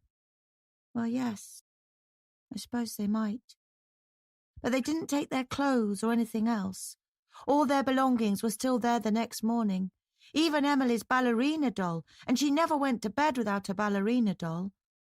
It was nearly bedtime on Thursday before anybody came to take away their dresses and their nightgowns and their shoes and everything else. Nettie and Wilhelmina stuffed them all into the same hamper willy-nilly and carried them off, and that was that." Charles put down his pencil. "I'm not sure I like the sound of this. I think I might have a word with Mrs. Silver myself." "She was jolly cross when I asked her. She said that I should learn to mind my own beeswax." "Well, I'm sure she won't say the same to me. Look, here's the Queen of Hearts I've drawn for you. She's very grumpy because her gardeners have painted her roses all the wrong colour. She says, 'Off with their heads!'" "I know, because I've read it," said Louisa. We weren't supposed to, but Caroline borrowed a copy from the bookshop in town. Well, stole it actually, but she's going to sneak it back. Mrs. Silver says she doesn't approve of nonsensical stories. The only book she allows us to read is the Bible. Charles handed Louisa the drawing and tucked his pencil into his waistcoat pocket. "I'll see you next week," he told her. "I'm staying with my sisters until the end of the month, but then I have to go back to Oxford." Louisa held up the drawing and stared at it for a long time. She was painfully thin and pale, and although she was 13 years old, she was small for her age, like most of the orphans at the beaches. All the same, Charles thought that she had a strange, dark-eyed beauty about her, like a nymph that you might find bathing in a forest pool. He decided to bring his camera with him next week and take some photographs of her in the orphanage garden. As he reached the door, Louisa said, "May I ask you a question? I hope you won't think that I'm being impertinent." She wasn't looking at him. She was still staring at his drawing. "Of course you may," he replied. "You can be as impertinent as you like. The Queen won't be cross. She's two-dimensional and made of graphite. Nothing more." "Well, my question is, what's it like inside your head?" Charles stood with his hand against the doorframe, feeling unexpectedly sad. He thought for a while, and then he said, "It's like a seashore. A seashore with gulls crying, and the tide endlessly lapping and the sun shining on the waves. Not a cloud in the sky, and nobody there but me." "Not even a fishing boat?" "Not even a fishing boat." Louise turned now and looked at him, and the expression on her face was extraordinary for a girl so young, and from a background of such abuse and deprivation. It was one of pity, but of understanding too, as if she knew exactly what he was talking about. Almost as if she had stood on that shore herself once upon a time, her plain brown dress flapping in the wind, feeling as lost as he did. Charles gave her a quick, non-committal smile. He really had no idea what to say to her. He went down the creaking mahogany stairs to the ground floor and then along the corridor to Mrs. Silver's drawing room. Its door was open, and he could see Mrs. Silver at her desk, writing a letter. Her lips were pinched as if she was sucking a lemon drop, so that her words would come out as acidic as possible. Her iron-grey hair was wrapped up tightly in a bun, with 2 long hairpins sticking through it, and her pince-nez was perched on the very tip of her nose. She looked up as Charles appeared in her doorway, but he knocked all the same. "You're leaving so soon, Reverend Dodgson?" she asked him. "Have you had enough of my girls already? I thought you might stay for luncheon. Cook is baking a mutton pie today." "I have to take my sister Henrietta to the doctor's, Mrs. Silver, although it's nothing serious. But I'll be back next Thursday, if that's convenient. I'll have some new stories I can read to the girls." "So long as they're none of your usual gammon and spinach, talking about cards and such piffle." Charles cleared his throat. "I didn't see Charlotte today, or Emily, or Hetty. Apparently they were taken for a walk by Sir Walter Warboys and his companion Mr. Sawyer, but never returned." "Who told you that?" "I don't think it really matters who told me. I was simply wondering what had become of them." Mrs. Silver took off her pince-nez. Charles thought that he had never seen eyes so grey and expressionless. They were more like pebbles from his lonely seashore than eyes. "The 3 of them were all adopted," said Mrs. Silver. She had retained her Mancunian accent, speaking in a northern monotone that betrayed no emotion whatsoever. "Mr. Walter and Mr. Sawyer took them up to London to meet their new parents." "Really? So why did they leave all their clothes and their belongings behind? Even a favourite doll, from what I was told. They didn't even say goodbye to all of their friends here." "They had no need to take their things, Reverend Dodgson. Their new parents are all very well heeled and will buy them all the dresses and dolls they require, and much more. They didn't say goodbye to their friends here at the beaches because they believed it would be too upsetting." Their friends are more upset that they vanished without a word. Mrs. Silver stood up and walked around her desk. She came up close to Charles and stared up at him. He was over 6 feet tall, and she was a foot shorter, but in spite of that, he felt menaced. "You're a good man, with good intentions, I'll grant you that. When you visit, you bring the girls laughter and amusement, and you also give them a glimmer of hope for their futures. But you're a weaver of fantastical tales, and you shouldn't start to weave fantastical tales about the way this orphanage is managed and how we handle the girls' adoptions. In other words, Reverend, I'm politely asking that you keep your nose out." There was a moment of tension between them that almost creaked, like a harness under strain. Charles thought of so many ways that he could respond to her, from straightforward contempt to some whimsical nonsense about noses that refused to behave themselves. But he was afraid that he would stammer, which he often did when he lost his temper, although he lost his temper very rarely. He also knew that if he upset Mrs. Silver, she might never allow him to visit the Beeches again. Apart from the friendships that he'd developed with many of the 27 girls here, he was still anxious to find out exactly what had happened to Hetty, Emily, and Charlotte. Perhaps Mrs. Silver was telling him the truth, and they really had been adopted by wealthy parents. But why had it been given to Sir Walter Warboys and Mr. Sawyer to take them away? Charles knew Sir Walter by sight, a big, stout man, a Surrey magistrate with a wave of white hair and a great walrus moustache and crimson cheeks that looked as if they had been roughed up with sandpaper. Charles had seen him in the estate agent's office in Guildford, where he was arranging the lease on his sister's house, and he had been struck by his shouty voice and the way that he was almost bursting out of his soup-stained waistcoat. The estate agent had raised one laconic eyebrow, and that had told Charles all that he needed to know. He decided that it would be wiser to say nothing more about the missing girls. Not yet, anyway. Not until he was sure what had become of them. "I'll bid you good afternoon, then," he told Mrs. Silver. "I look forward to seeing you next week, God willing." It was almost 3 o'clock in the afternoon before he arrived at the orphanage the following Thursday. His sister Mary had announced that morning that she had been asked for her hand in marriage by the Reverend Collingwood, and so he had stayed for lunch in order to celebrate with her. Fanny had roasted 2 ducks, and they had toasted Mary's engagement with glasses of sherry. It was a 10-minute walk from his sister's house to the Beeches.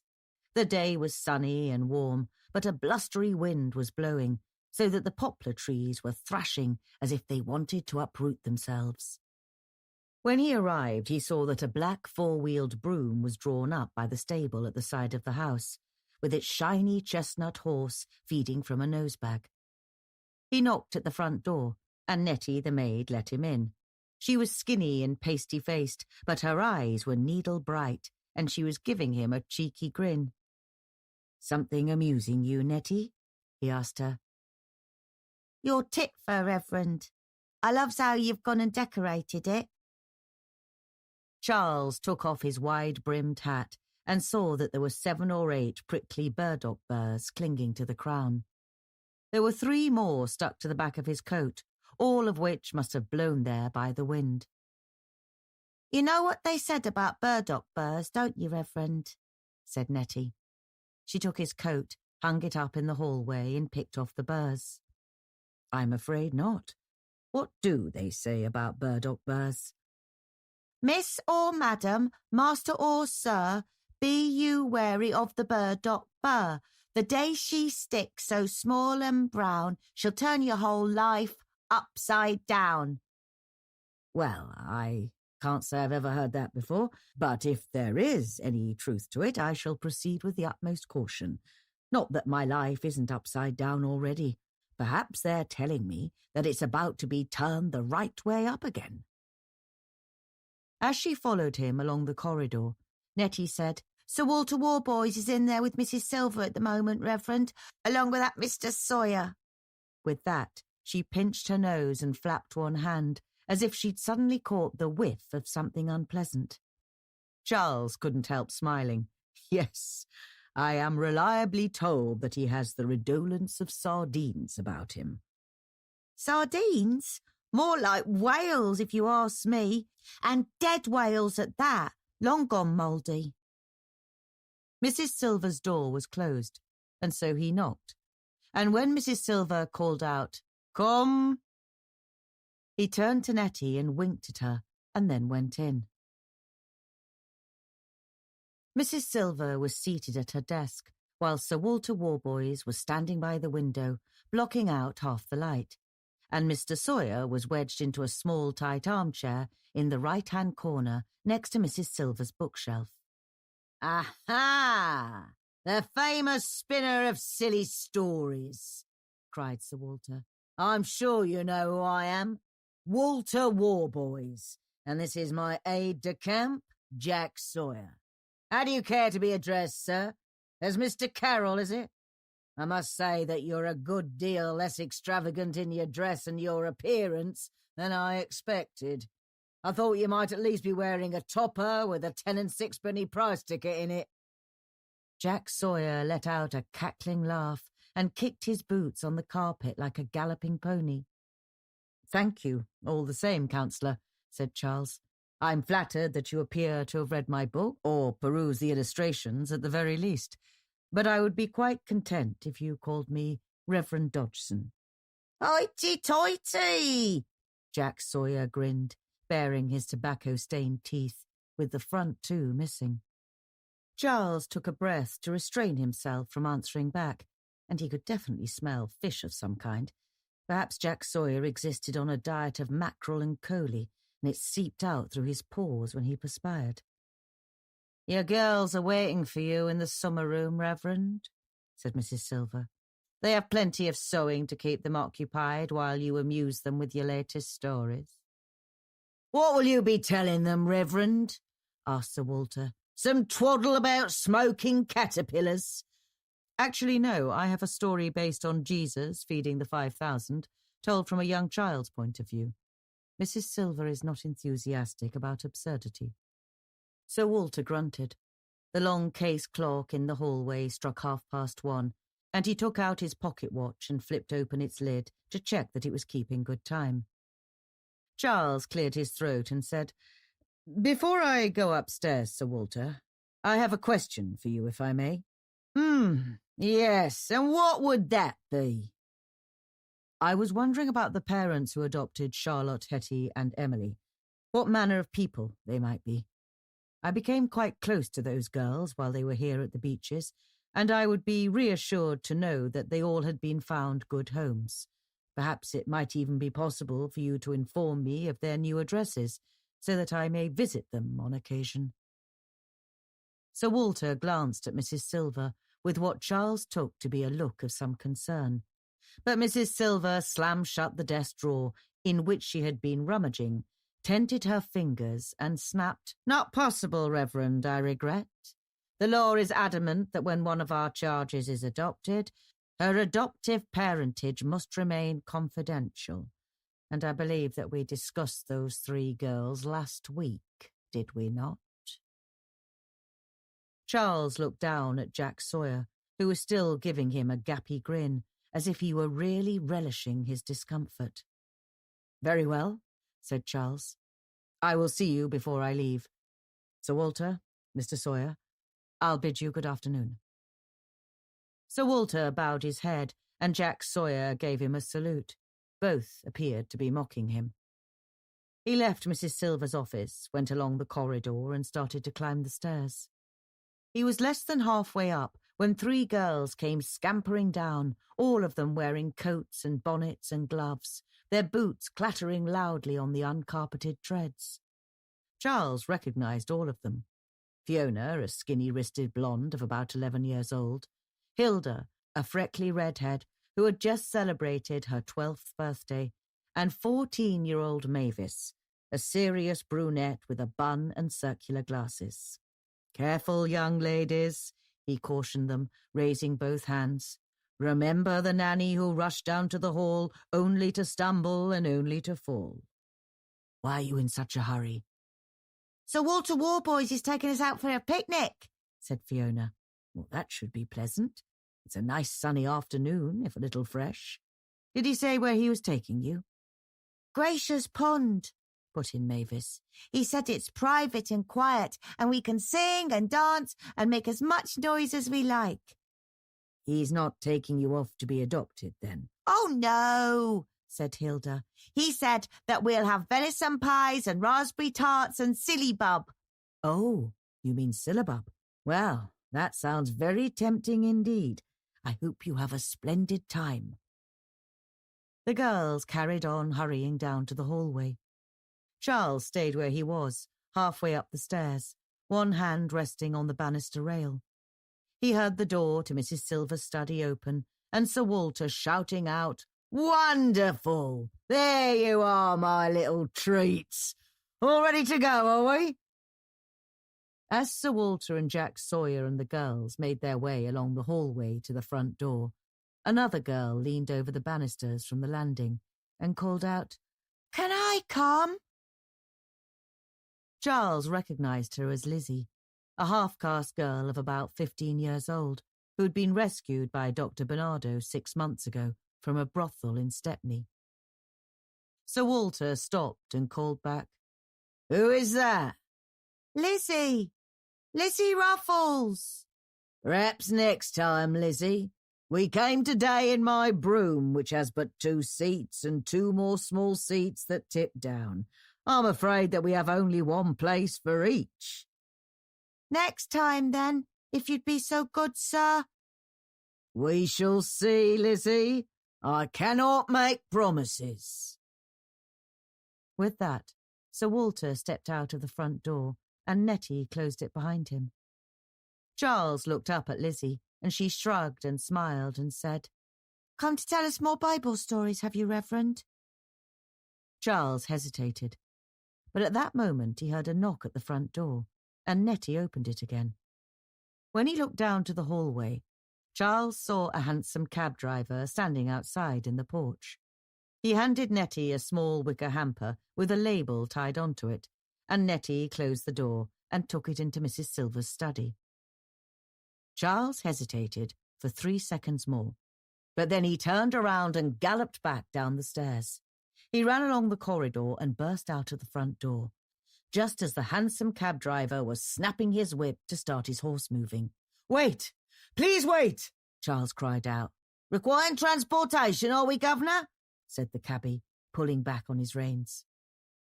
Charles could see Sir Walter's brougham disappearing around the corner at the end of the lane. "Do you happen to know Gracious Pond?" "Yes, by Chobham Common, that is. You think of going fishing, might I ask?"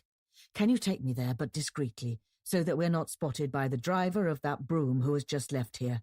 "It's a fair way, Governor, Gracious Pond. 15 miles or more."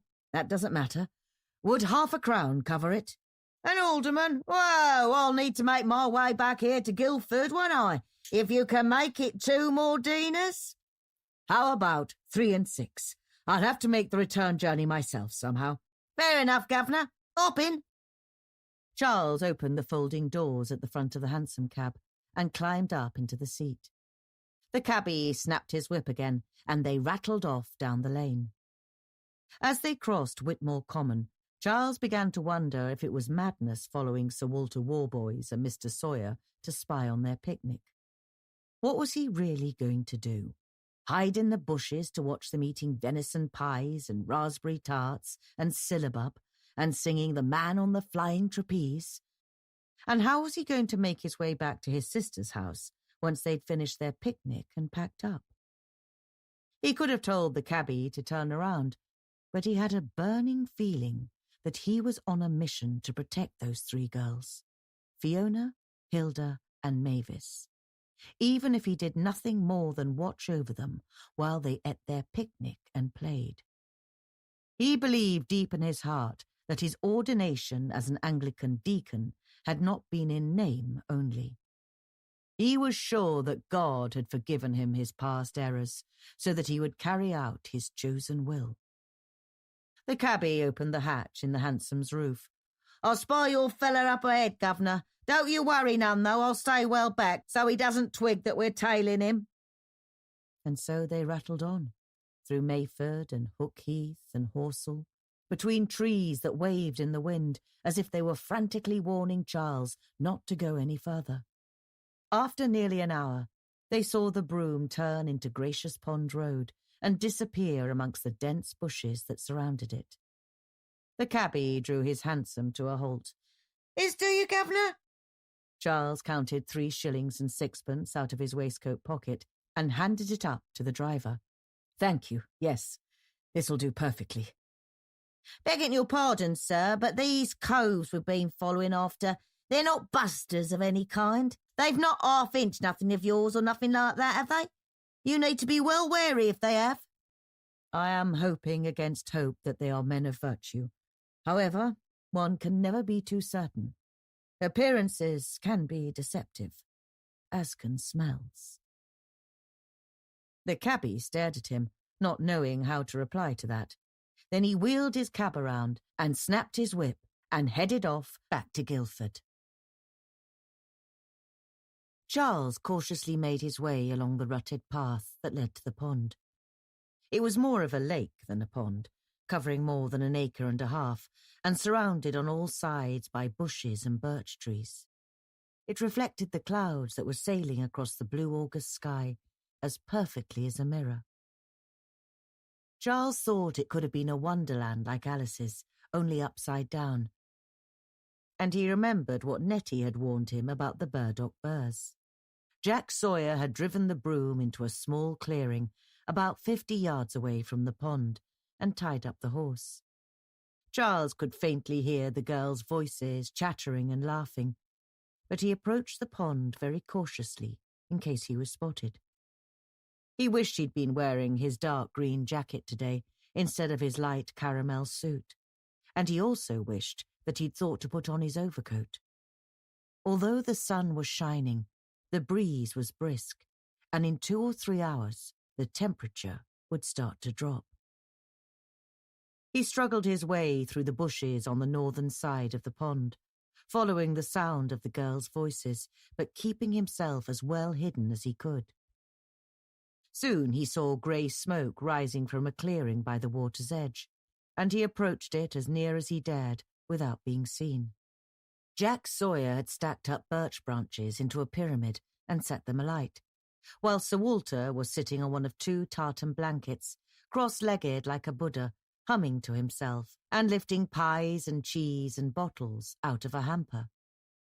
The girls had taken off their coats and were sitting on the other blanket, laughing and playing some game that involved clapping their hands together. Charles sat down behind the nearest tree and tried to make himself comfortable. His pocket watch told him that it was nearly 2:30. He was thinking again that this might have been a foolhardy expedition and wondering how he was going to be able to get back to Guildford. Perhaps he should have asked the cabbie to wait for him. He might be short of cash now, but he could have paid him on his return to the Chestnuts. Still, Cobham village was only about 2 miles away. He could walk there, and with any luck he might find somebody there to drive him to Guildford if he offered them enough. "Why on earth didn't you think this through?" he berated himself.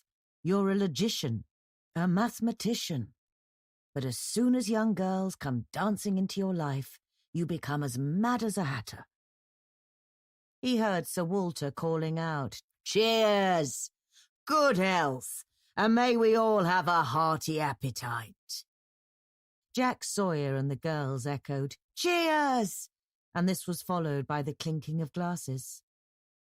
Jack Sawyer started to sing 'Three Jolly Butchers' in his high nasal voice, and when Charles carefully peered around the side of the tree, he saw that the girls had taken off their boots and stockings and were skipping in the shallows of the pond.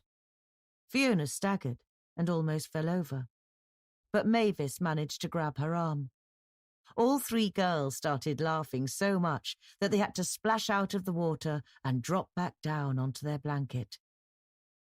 Charles heard "Cheers!" again, and more clinking of glasses. Then less than 5 minutes later, "Cheers!" yet again. Another quarter of an hour passed. The girls stopped giggling, and Jack Sawyer stopped singing in mid-verse. Soon the only sounds that Charles could hear were the crackling of the fire and the rustling of the wind in the trees.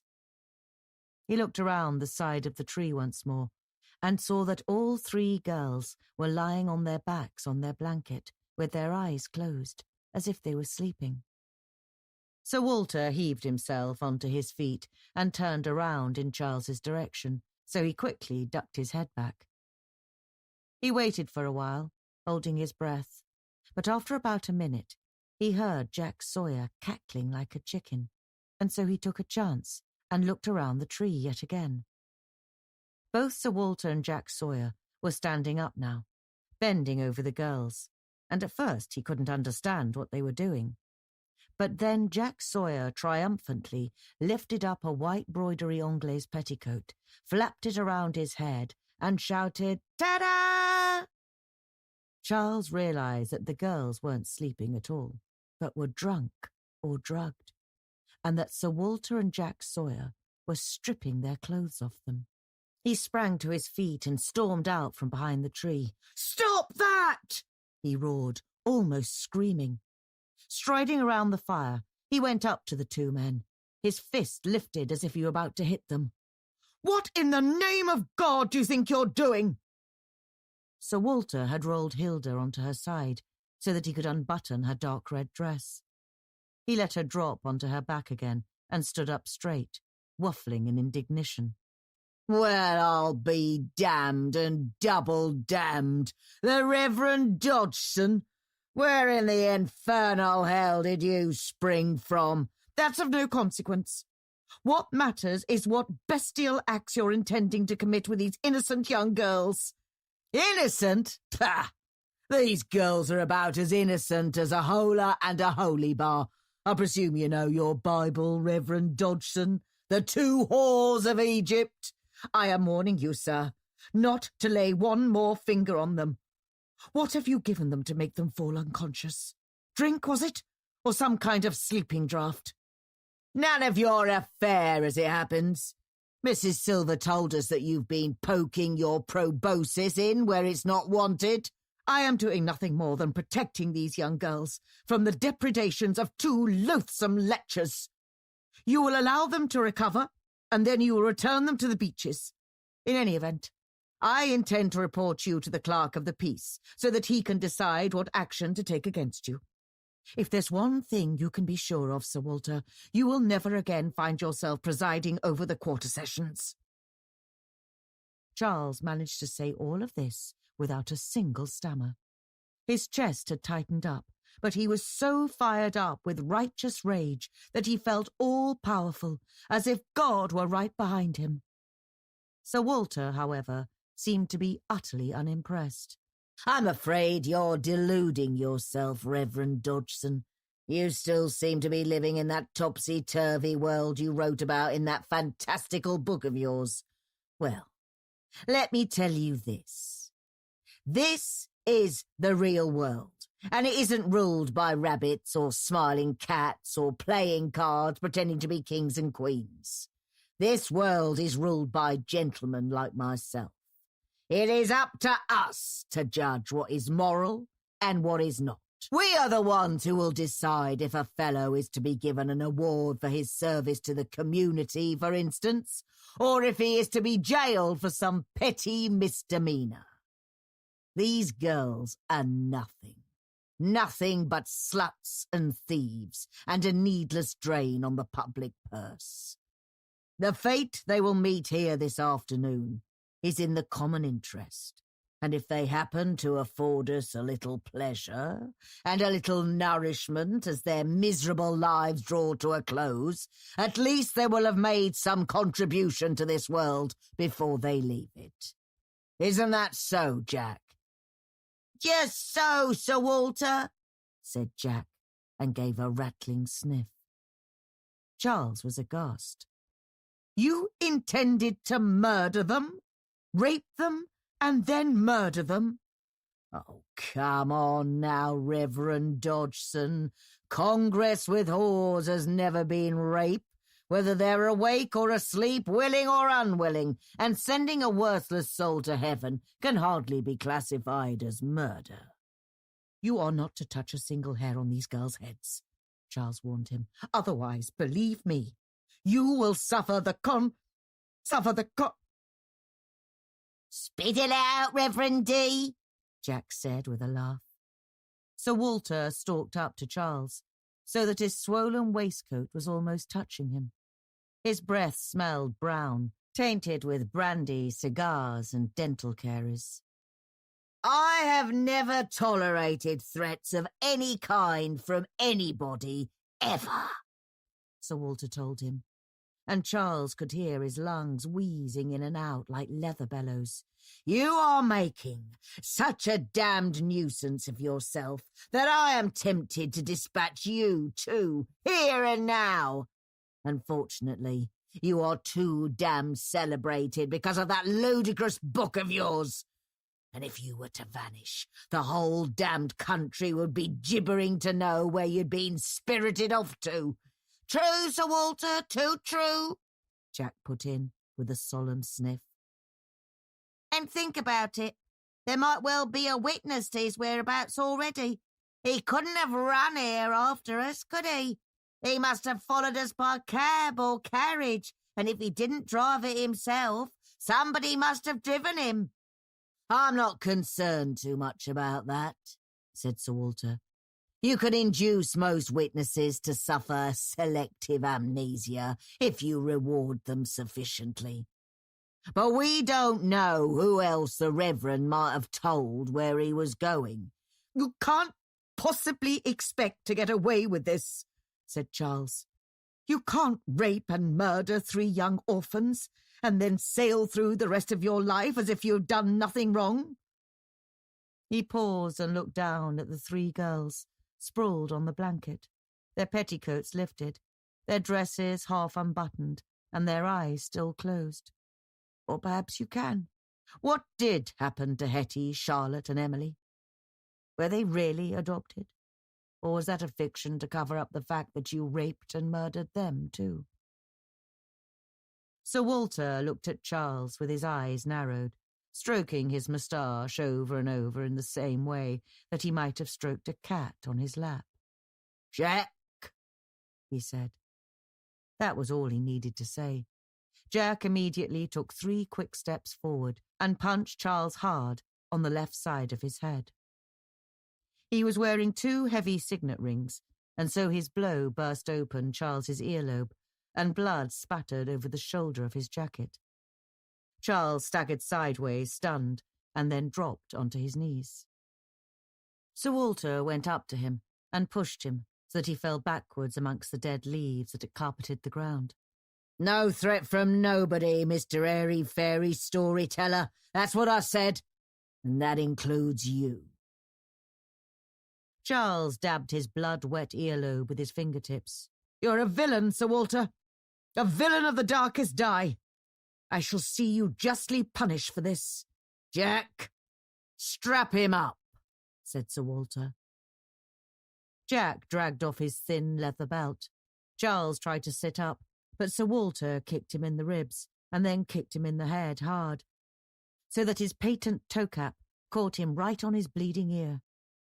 For a few seconds, Charles blacked out, and while he was unconscious, Jack pushed him onto his side, twisted his arms behind his back, and used his belt to lash his wrists together in a tight and complicated handcuff knot. When Charles opened his eyes, his head was banging and his vision was blurry. Jack may have looked skinny and spidery, but he was deceptively strong, and he humped Charles backwards across the dry leaves until they reached the tree where he had been hiding. There he propped him up in a sitting position, with his back against the trunk. Hey, Reverend, he grinned. Now you can have a seat in the front stalls. I trust you enjoy the show. The Lord will strike you down for this, Charles raged at him, although his voice was so hoarse that it was barely more than a squeak. His chest felt as if it had wide steel hands wrapped around it, and with every second they were being screwed tighter and tighter. He prayed that he wasn't going to suffer an asthma attack. He didn't want to die gasping for breath by Gracious Pond. "Do you truly believe the Lord is watching us?" called out Sir Walter. He had already pushed Hilda onto her side again and was twisting open the remaining buttons of her dress. "Contrary to what you holy men purport, the Lord cannot keep his eye on all of us every minute of every day. The population of the world now exceeds 12,000 million of various colours, so it's estimated. I think you'd agree that it must be impossible for him to survey us individually, even if he has eyes in the back of his head." "I shall call on him," Charles shouted back. "I shall cry out for his help, and he will hear me." "Oh, no, you bloody well shan't," said Sir Walter. Now he was tugging Hilda's dress up over her floppy arms. "Gag him, Jack. We don't want him attracting anybody's attention, temporal or spiritual." Jack pulled a grimy grey handkerchief out of his trouser pocket. He forced it in between Charles's teeth, almost choking him, and then he knotted it tightly at the back of his neck. Whatever Jack had been wiping with it, the handkerchief tasted sour, like vinegar and stale perspiration. He had to watch dumbly, while Sir Walter and Jack wrenched off all the girls' clothes and left them naked and white-skinned. Both men then unfastened their breeches and dropped them down to their ankles, although Jack left his collarless shirt on, and Sir Walter retained his shirt, his bow tie, his waistcoat, and his tan tweed jacket. They knelt down in the leaves and parted the girls' legs, but after that, Charles closed his eyes tightly shut. He could guess what repulsive acts they were about to commit, and the last thing he wanted was to be a witness. His mouth was flooded with bile, partly because of the stinking handkerchief that Jack had used to gag him, and partly because he felt so helpless to protect the girls from rape. He was unable to spit the bile out, so he had to swallow it, and that made him retch. Although he could keep his eyes tightly closed, he was unable to stick his fingers in his ears, so he had to listen to the two men grunting and shuffling in the leaves. This went on for over a quarter of an hour, and then he heard a trickling sound, as if they were urinating. After that, there was silence for a minute or two, followed by a clanking sound. He opened his eyes to see Sir Walter buttoning up his breeches and Jack setting up some kind of iron framework over the fire. The girls were still lying naked and unconscious on the ground, with crimson bruises on their thighs and breasts, and their hair bedraggled. Jack took hold of Fiona by her ankles and dragged her over to the fire. Then, to Charles's utter horror, he took out a butcher's cleaver, and with 3 hard blows, he hacked off her head. Blood pumped out of her severed head and was instantly soaked up by the peaty ground. Charles managed a throaty roar of protest behind his gag and kicked his heels, but both Jack and Sir Walter ignored him. Jack nonchalantly slung Fiona's head to one side so that it rolled off into the leaves. Following that, he briskly chopped off both of her arms, and then he picked up a carving knife and proceeded to cut out her ribcage. Her intestines poured out in a wriggling mass on either side of her body, and the wind blew dead leaves that stuck to them like butterflies. Jack whistled and sang 3 Jolly Butchers as he worried her ribs away from her spine. He looked as if he were wearing glossy red gauntlets. He finished up by cutting thick slices from her thighs right down to her knees, and draping these slices over the framework that he had constructed over the fire. The fire itself had died down now to an orange glow, but its heat was so intense so that the air above it wavered like a gathering of ghosts, and Fiona's flesh crackled and spat as it was roasted. Charles had no choice but to watch as Sir Walter and Jack sat down by the fire and cooked the pieces of flesh that Jack had cut from Fiona's body. Sir Walter took cutlery and plates out of the picnic hamper, as well as bread rolls and a ceramic butter dish. When the flesh was well browned, he forked it off the fire and laid it out as if it were slices of roast beef with pickles and baby beetroots. Charles could smell it, and he couldn't stop himself from retching again and yet again. Sir Walter and Jack took their time eating. The sun sank down behind the trees, and the pond gradually grew dark, punctuated only by occasional bubbles as carp and tench came to the surface. The breeze became chillier and stirred the dried leaves that lay on the ground, so that it sounded as if an invisible audience were rushing through the bushes. Sir Walter and Jack spoke very little, although Charles heard Jack complain that Sir Walter had spread the butter on his bread too thickly. The other two girls, Hilda and Mavis, remained where they were, naked, either unconscious or dead. Charles felt exhausted, physically and morally, and his chin dropped down onto his chest. He wished he could sleep. He wished he could die, but he could do neither.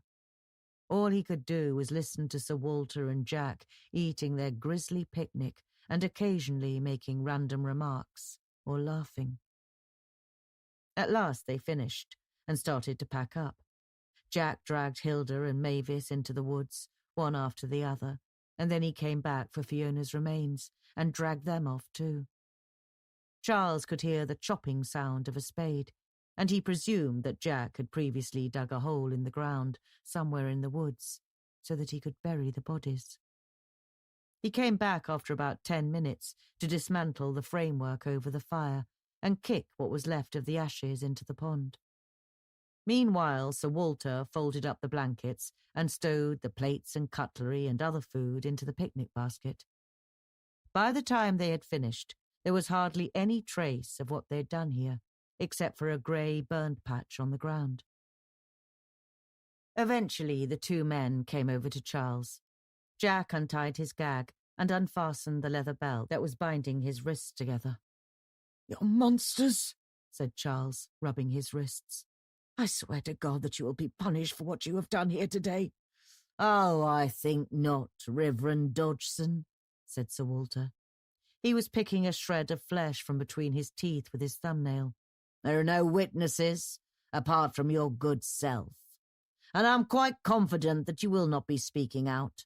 Not to the clerk of the peace, and nor to the Surrey Constabulary neither." "And what will stop me?"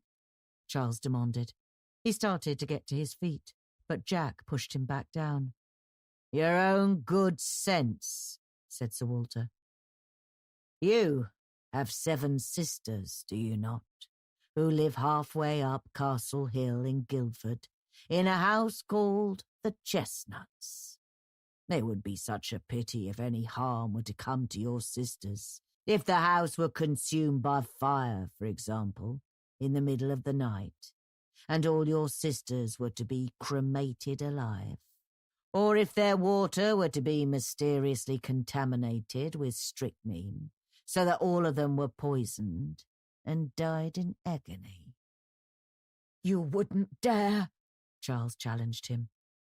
"Reverend Dodgson, we dare to eat orphans.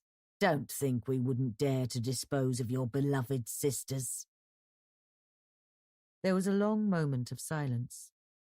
Sir Walter stared down at Charles, smiling, and Jack was shuffling his feet and grinning too. "Now, we'll bid you good day," said Sir Walter. "You made your own way here to Gracious Pond. I'm sure you'll be able to find your own way back." With that, Jack went over to pick up the hamper and the blankets, and the two of them walked off, leaving Charles sitting against the tree. He rarely wept, but he felt so helpless and so devastated by what he'd been forced to witness that he started to weep now, his shoulders shaking and the tears streaming down his cheeks. He kept his silence and told nobody about the horrendous crimes that Sir Walter and Jack Sawyer had committed in front of his eyes. Not the Surrey Constabulary, nor the Court of Sessions, nor the press. He stayed with his sisters for a week longer than he'd originally intended, in case Sir Walter took it into his head to harm them by way of a warning. He sent a letter to Christ Church College in Oxford to inform them that he would be delayed out of concern for his sister's health. It was the nearest he could bring himself to telling a lie. The following Thursday, though, he walked to the Beeches to inform Mrs. Silver that he would no longer be visiting the orphanage to tell the girls' stories. A fine, soft rain started to fall when he was halfway there, so he was glad he had taken his umbrella. When he arrived, he was relieved to see that there was no sign of Sir Walter's broom. Mrs. Silver had the first signs of a cold and kept coughing and blowing her nose on a lacy handkerchief and folding it smaller and smaller. "Well, the girls will sorely miss you, Reverend Dodgson. You always amuse them, and your Bible stories were most improving. May I ask if there is any particular reason why you no longer intend to visit us?" "My publishers are pressing me to write a sequel to Alice, but I will continue to have my duties lecturing mathematics at Christ Church, so my days will be far too crowded to spend any time here. It's a matter of great regret, but there are only so many hours between rising and retiring." "You're sure that's the only reason? We haven't offended you in any way?" Charles didn't answer that, but gave Mrs. Silver an ambiguous smile. "Goodbye, Mrs. Silver, and thank you for allowing me to visit. May God be with you." As Nettie opened the front door for him, Louisa came running down the stairs. "Reverend Dodgson! Reverend Dodgson! Aren't you coming upstairs to tell us a story?" Charles hesitated. It was still raining on the shingle driveway outside, although he could see that the clouds were clearing from the west. "Very well, Louisa. I think I may have time for just one." He followed her upstairs to the sewing room. Lizzie and Caroline and half a dozen other girls were there too, embroidering and darning stockings. Charles sat down in the spoon-backed chair by the window and said, "You may find this story strange, but in common with Alice's adventures in Wonderland and some of the stranger stories in the Bible, there is a grain of truth in it, and a moral." "I love the Cheshire Cat," said Caroline. "The way it disappears, leaving nothing behind but its grin. Is there a cat in this story?" "No, but there is a walrus. A walrus and his friend, who happens to be a carpenter. I know that is rather odd that the two of them should be companions, but there you are. One day they decided to take a walk by the seashore. Actually, it was one night, but it had been cloudy all day, much like today, and the sun was not yet tired, so it had decided to stay up for a few hours longer, much to the irritation of the moon. Anyway, the walrus and the carpenter were strolling along the sand when they decided that they should like some company. They called on the oysters who lived in the shallows and invited them to join them on a pleasurable walk. The oysters were extremely bored, as you might expect, with nothing to amuse them but the tide coming in and going out again, and so they eagerly agreed to accompany them. "But oysters can't walk," put in Lizzie.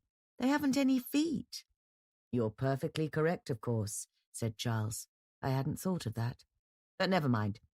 They came hopping along regardless.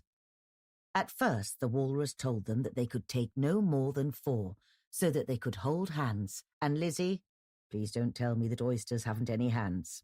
However, more oysters wanted to come for the walk, and they ended up with scores of them, all walking along the beach together. A whole crowd of oysters.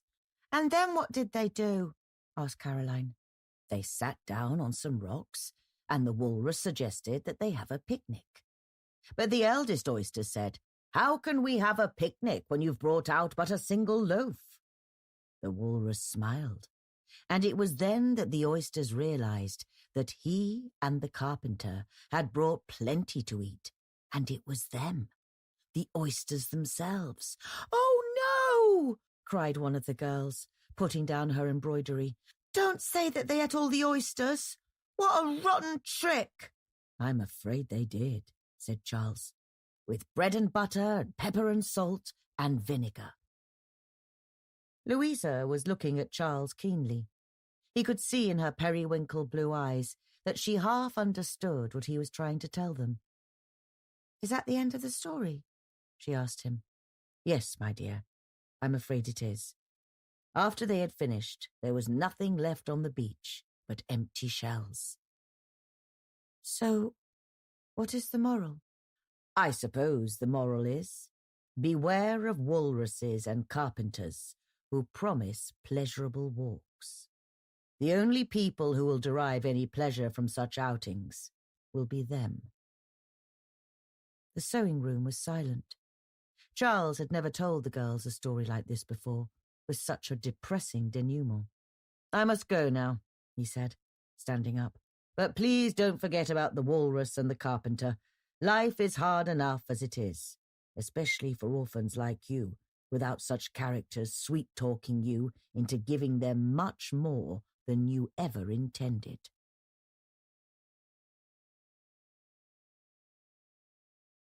"27 years passed, yet Charles stayed at Christchurch, lecturing in mathematics and helping to run the library, and he continued to visit his sisters regularly at the Chestnuts.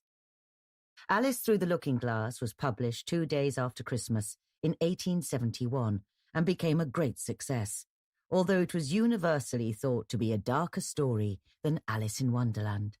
Some thought that this must have been the result of the depression that he suffered following the death of his father in 1868.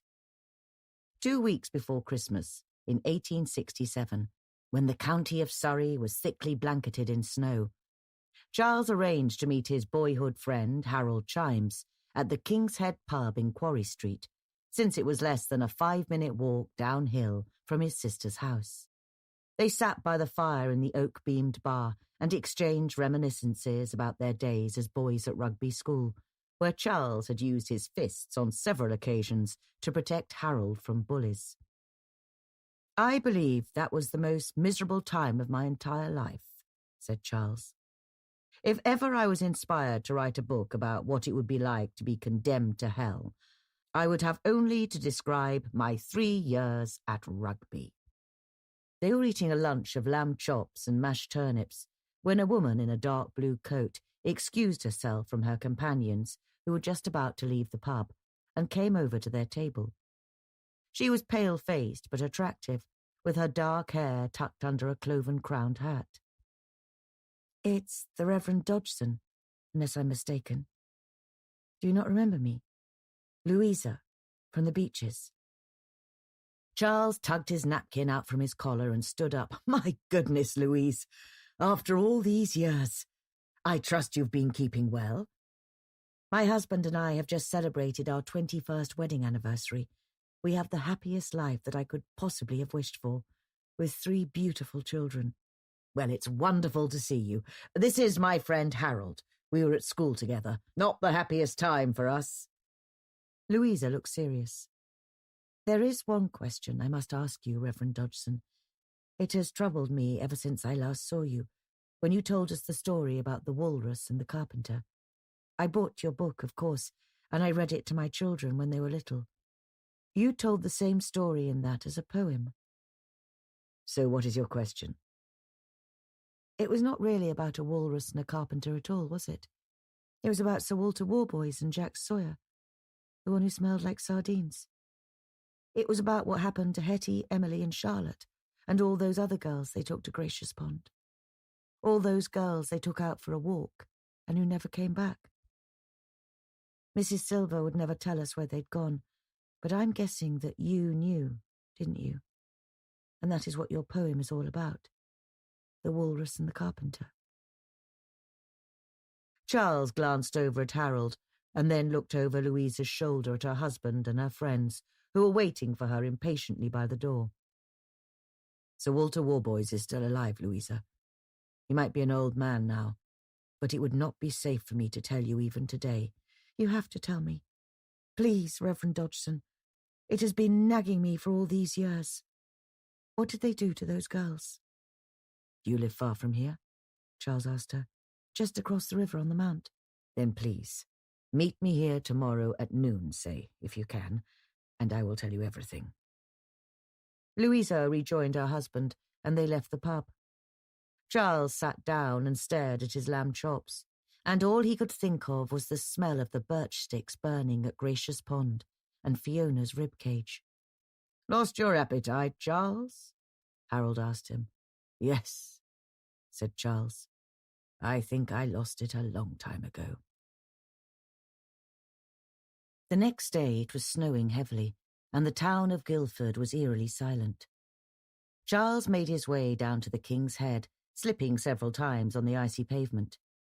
He found Louisa waiting for him at a corner table, accompanied by a young man with a neatly clipped moustache. "This is my eldest son, Gordon," she said. "It's an honour to meet you, sir," said Gordon. "I was brought up in Looking-Glass Land." Gordon left Charles and Louisa and went to sit at the bar to have a beer and talk to the landlord. Charles bought himself a glass of port wine and sipped it in silence, while he summoned up the courage to tell Louisa what atrocities Sir Walter Warboys and Jack Sawyer had committed at Gracious Pond. She waited for him patiently. She had already waited 27 years to find out what had happened to her orphanage friends when they had been taken for a walk. A few more minutes would make no difference. At last, Charles said, "In my poem, the walrus and the carpenter took the oysters for a walk along the seashore. I thought of setting it by the seashore because of the name, the beaches. And of course Sir Walter was the inspiration for the walrus because of his name and because of his appearance. And Jack Sawyer was the carpenter." He paused and took another sip of port. "The oysters, of course, were the unsuspecting girls they took to Gracious Pond. I never found out for certain what became of Emily and Hetty and Charlotte, but I witnessed for myself what those two monsters did to Fiona, Mavis, and Hilda. You see, I recall all their names, even after so many years. They removed all their clothes and ravished them. Then they decapitated Fiona and dissected her, and like the oysters, they ate her." Louisa's mouth slowly dropped open in horror. "They ate her?" Charles nodded. "After they had gorged themselves, they took away all 3 girls and buried them in the woods. I'm still not sure to this day if Mavis and Hilda were buried alive." "And you never told anybody about this? You never reported Sir Walter and Jack Sawyer to the police?" To my eternal shame, no. You are the first person to whom I have ever disclosed it. Sir Walter threatened to have my 7 sisters murdered if I so much as breathed a word about it." Louisa sat back. "I hardly know what to say, Reverend Dodgson. I have always assumed that those girls were taken off to meet a bad end, but I never imagined that it was anything worse than being forced into prostitution. They killed them and ate them. Dear God, I feel as if I might faint." Charles reached across the table and held her hand. He felt huge relief at having at last told somebody about the nightmare that he had experienced at Gracious Pond. But at the same time he wondered if he'd been reckless and had been selfish to use Louisa to share his guilt. Now she too would have to bear the burden of knowing who the walrus and the carpenter really were and what they had done. Gordon came back to the table and sat down. "Mamma, you're looking dreadfully pale. Are you sure you're quite all right?" "I'm afraid I have given your mother some bad news," said Charles. "Is it anything that I can help with?" "I regret not. It all happened long ago and is far beyond anybody's help." By the middle of January, the snow had mostly cleared, but a biting cold northeast wind persisted every day and whistled softly and ominously through the ill-fitting windows of his sister's house. Charles had finished his breakfast of boiled eggs and was putting on his coat, so that he could visit St. Saviour's Church, which was being built in the Gothic style on Woodbridge Road and was almost completed. He was winding his scarf around his neck when there was a heavy knocking at the front door. "Who is that?" called out Margaret from the kitchen. "None of us are expecting any visitors, are we?" "Not me," said Auntie Lucy from the drawing room. "I'll get it," said Charles, and opened the front door. Standing outside was Sir Walter Warboys. He was top-hatted and bundled up in a thick black coat with an astrakhan collar. Age had shrunk him, and he was round-shouldered now and wearing spectacles. But behind the lenses, his eyes still gleamed with the same watery arrogance, like fresh-opened oysters. Jack Sawyer was close behind him, in an ankle-length Ulster coat and a bowler hat. His face was shriveled, and his cheeks were drawn in, so that his nose looked as pointed as a dagger. "Reverend Dodgson," said Sir Walter. His voice was thin now, as if he were being strangled. "After all these years." "What do you want?" Charles challenged him. "I thought you would have realized that you two monsters would be the last people I would ever wish to meet again for as long as I lived." "Believe me, Reverend, the feeling was mutual. But I thought I had made it patently clear that you were never to speak of those events to which you were a witness at Gracious Pond." "I never did, although there were many times when I wished that I had been brave enough. I will go to my grave regretting that I failed to report you." "I'm afraid that you're being mendacious," said Sir Walter. "You recently described what you saw that day to a woman by the name of Louisa Mellors. Apparently you had been acquainted with her when she was housed as an orphan at the Beeches. Mrs. Mellors passed on what you had told her to the Deputy Chief Constable, Henry Carstairs, who happens to be a friend of her husband at the same Masonic lodge." "Then I'm surprised he didn't take steps to arrest you," said Charles. "Well, he didn't. Partly because those events occurred so very long ago, and you are the only person who alleges to have witnessed them, and partly because Deputy Chief Constable Carstairs also happens to be married to my only daughter, Olive. In that case, you have little to fear, do you? More's the pity. Reverend Dodgson, if you have informed on us once, there is every likelihood that you will be tempted to inform on us again." "Why should I, when it appears to be fruitless?" "All the same, I have a considerable reputation in this county, and I have no wish to risk having that reputation sullied by a spinner of fantastical stories, no matter how celebrated he may happen to be. You may not inform on me now, while I remain alive, but you may very well find the courage to do so when I have passed away." "You will be in hell then, Sir Walter. You can be sure of that, and that will be punishment enough. Having your reputation besmirched will be nothing in comparison to the eternal fires that you will have to endure." Sir Walter grumbled, although Charles was unable to tell if it was in amusement or annoyance. "Nonetheless, Reverend, we would like you to come along with us." "Certainly not. What for?" "A pleasant walk, a pleasant talk. Oh, yes. I read your poem, and I knew at once what you were really saying." "As far as I'm concerned, you are welcome to go to hell now. I'll bid you good day." Charles was about to close the front door when Jack Sawyer produced a long-barreled revolver from the folds of his coat, cocked it, and pointed it at him. "Let me repeat myself, Reverend," said Sir Walter. "We would like you to come along with us.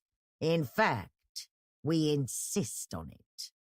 I'm sure you would not wish to distress your sisters by being shot dead on their doorstep." "Why should I come with you? For what earthly purpose?" "All will soon become clear, Reverend Dodgson, I promise you. Now, Shall we go?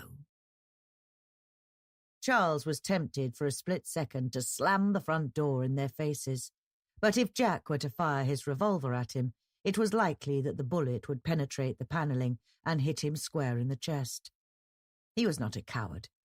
His time protecting Harold at Rugby had proved that, but he had no wish to die yet, and he could imagine how distraught his sisters would be.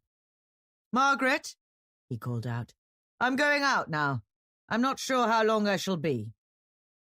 With that, he closed the door behind him and followed Sir Walter out of the Chestnut's front garden and down Castle Hill. Jack stayed close behind him, his revolver concealed in the flaps of his coat, although the street was deserted. A black four-wheel Clarence was parked at the bottom of the hill, and a young boy in a cloth cap was holding on to the reins of its 2 grey horses. Sir Walter gave the boy 6pence and patted him on the cap. Then Jack opened the Clarence's door and Charles and Sir Walter climbed in. They went rattling off through Guildford's cobbled streets and then turned due north. Charles and Sir Walter said nothing to each other as they headed up through Whitmore Common, so that the only sound was the clopping of the 2 horses, the grinding of the wheels, and the intermittent creaking of the Clarence's springs. By the time they had reached Hook Heath, the cold east wind was blowing even harder, and black clouds began to roll in over the waving trees, so that the landscape gradually turned as dark as night. When they arrived at the woods around Gracious Pond, it started to snow. "We thought you'd enjoy a trip down memory lane, Reverend Dodgson," Sir Walter wheezed, as Jack helped him to lower his foot down onto the Clarence's step. "A reminder of what you should have learned to forget." "What I witnessed here, I could never forget," Charles retorted. "There are some events that are far too terrible ever to erase from one's mem. "Yes, Reverend, we get the point," said Jack. "Now shift your rear end out of there now, and let's get a move on before this snow starts coming down any worse." Jack tied up the horses to a tree, and then the 3 of them made their way along the leaf-crusted path towards Gracious Pond. The snowflakes settled on their shoulders and on their hats, and up ahead they were falling so thickly that they were floating on the surface of the water. They skirted the pond, and Sir Walter led them into the woods until they reached a clearing surrounded on all sides by birch trees. The wood was utterly silent, except for the faintest plipping of the snow dropping through the branches. "So what now?" Charles demanded. "This is where you brought those unfortunate girls, is it not?" "Quite right," said Sir Walter. His spectacles were misted up, and so he took them off and polished them on his scarf. "And since you showed them such concern, those girls, we decided that it would be appropriate for you to join them. Then you'll be able to rest together in peace and quiet, without any further threat to my good standing in the Surrey community." He turned to Jack and inclined his head.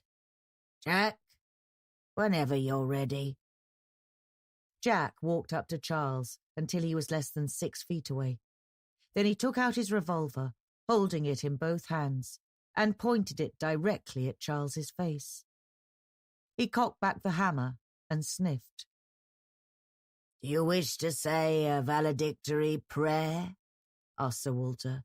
"I think we can allow you to do that, even though you'll be meeting your Maker face to face in a few moments, and you can have a chat with him in person."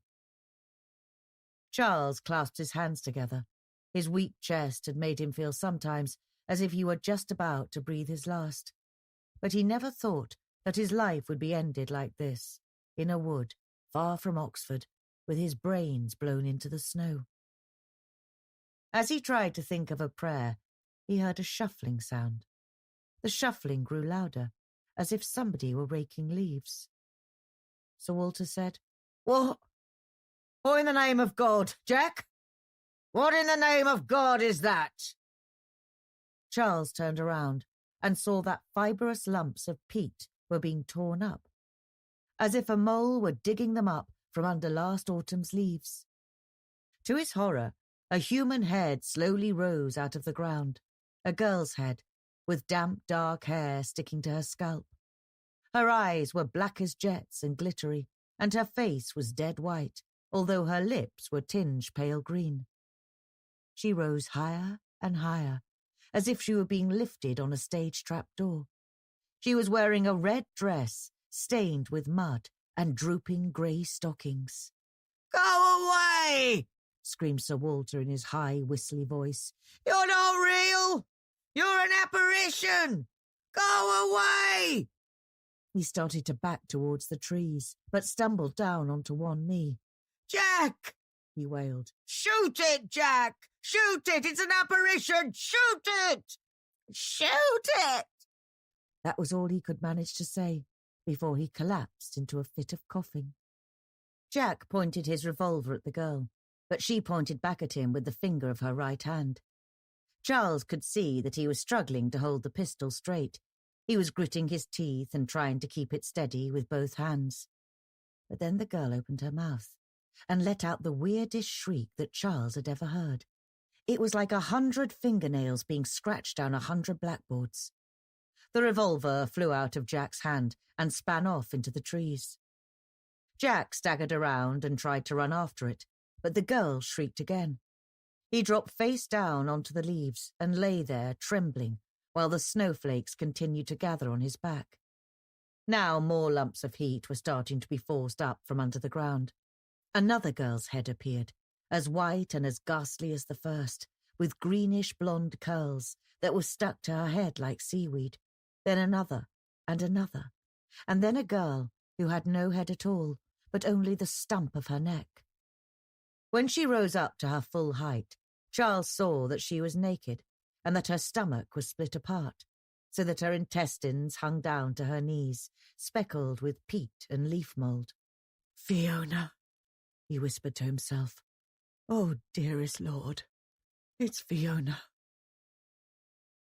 Within the space of a few minutes, 11 girls were resurrected from the ground, most of them naked, some of them terribly mutilated, so that their bones and their muscles and their sinews were exposed. They stood in a group together, white and silent as statues, while Sir Walter knelt in the falling snow, coughing and sobbing, and helplessly waving his arms, and Jack muttered prayers to the leaves that were pressed against his nose.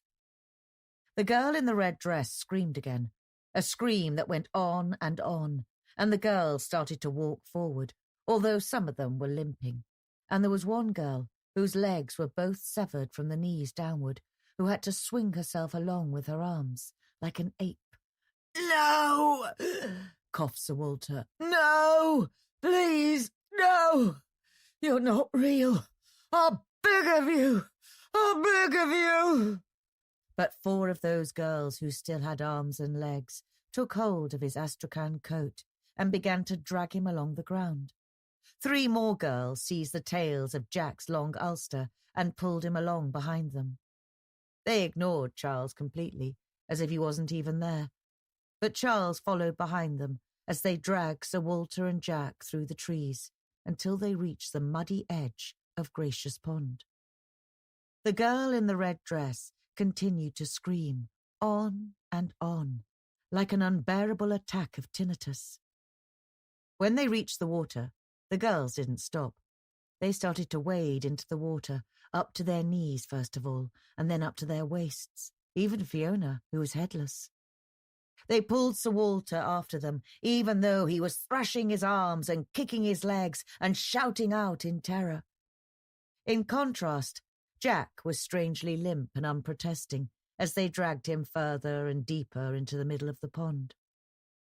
As he stood at the water's edge watching them, Charles could only think that Jack must be accepting God's punishment for what he had done. The girls' heads disappeared under the surface, one after the other. There was a brief flurry of splashing as Sir Walter was pulled under, but then the pond was still, with only the snowflakes floating on it, like fairies or confetti. Charles waited by the pond for more than half an hour, but neither the girls nor the 2 drowned men reappeared. He wondered if he ought to have made some attempt to save Sir Walter and Jack, but he had been too stunned by the girls' reappearance from their grave. He found it almost impossible to believe that it had really happened, and yet here he was, by Gracious Pond, on a bitter January day, alone and miles away from Guildford. Eventually, he walked back down the path to the clearing where Jack had tied up the Clarence. He unfastened the horse's reins and climbed awkwardly up onto the driving seat. He had driven a carriage only 3 times before, but after he clicked his tongue and tugged at their horses' bridles, they started off, and he managed to turn the Clarence around and steer it back to the road. The journey back to Guildford was like some appalling nightmare. The wind was so cold that Charles started to shudder uncontrollably, and his hands were so numb that he could barely hold the reins. Apart from that, the snow was whirling down so furiously that he missed several signposts and drove west to Lightwater, which added another 5 miles to his journey. By the time he managed to return to Guildford and unlock the front door of his sister's house, he was gasping for breath, and he fell onto the hallway on his knees. Henrietta and Caroline came rushing down the stairs with bustling dresses to help him up. "Charles, what's happened to you?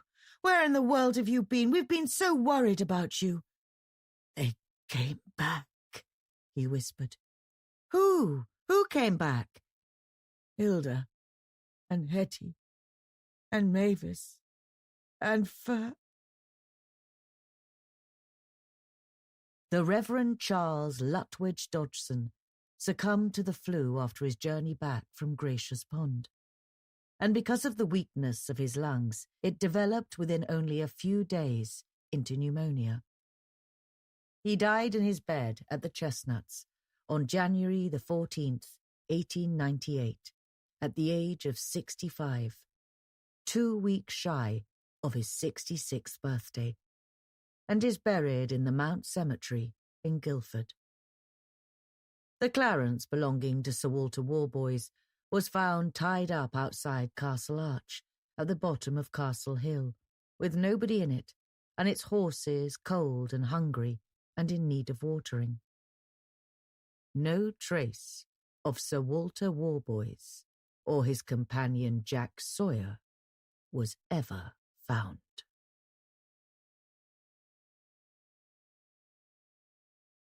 National Balance.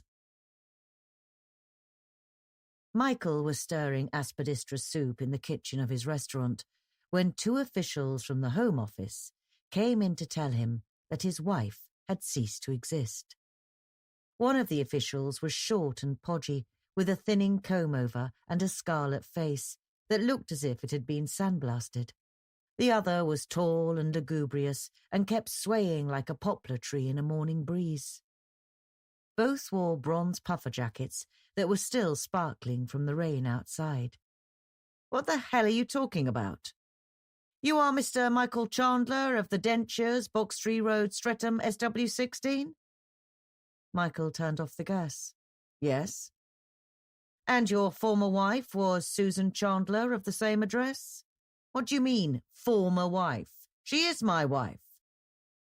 The short, podgy official took out an identity card and held it up in front of Michael's face. "I assume you know about the National Balance Act?"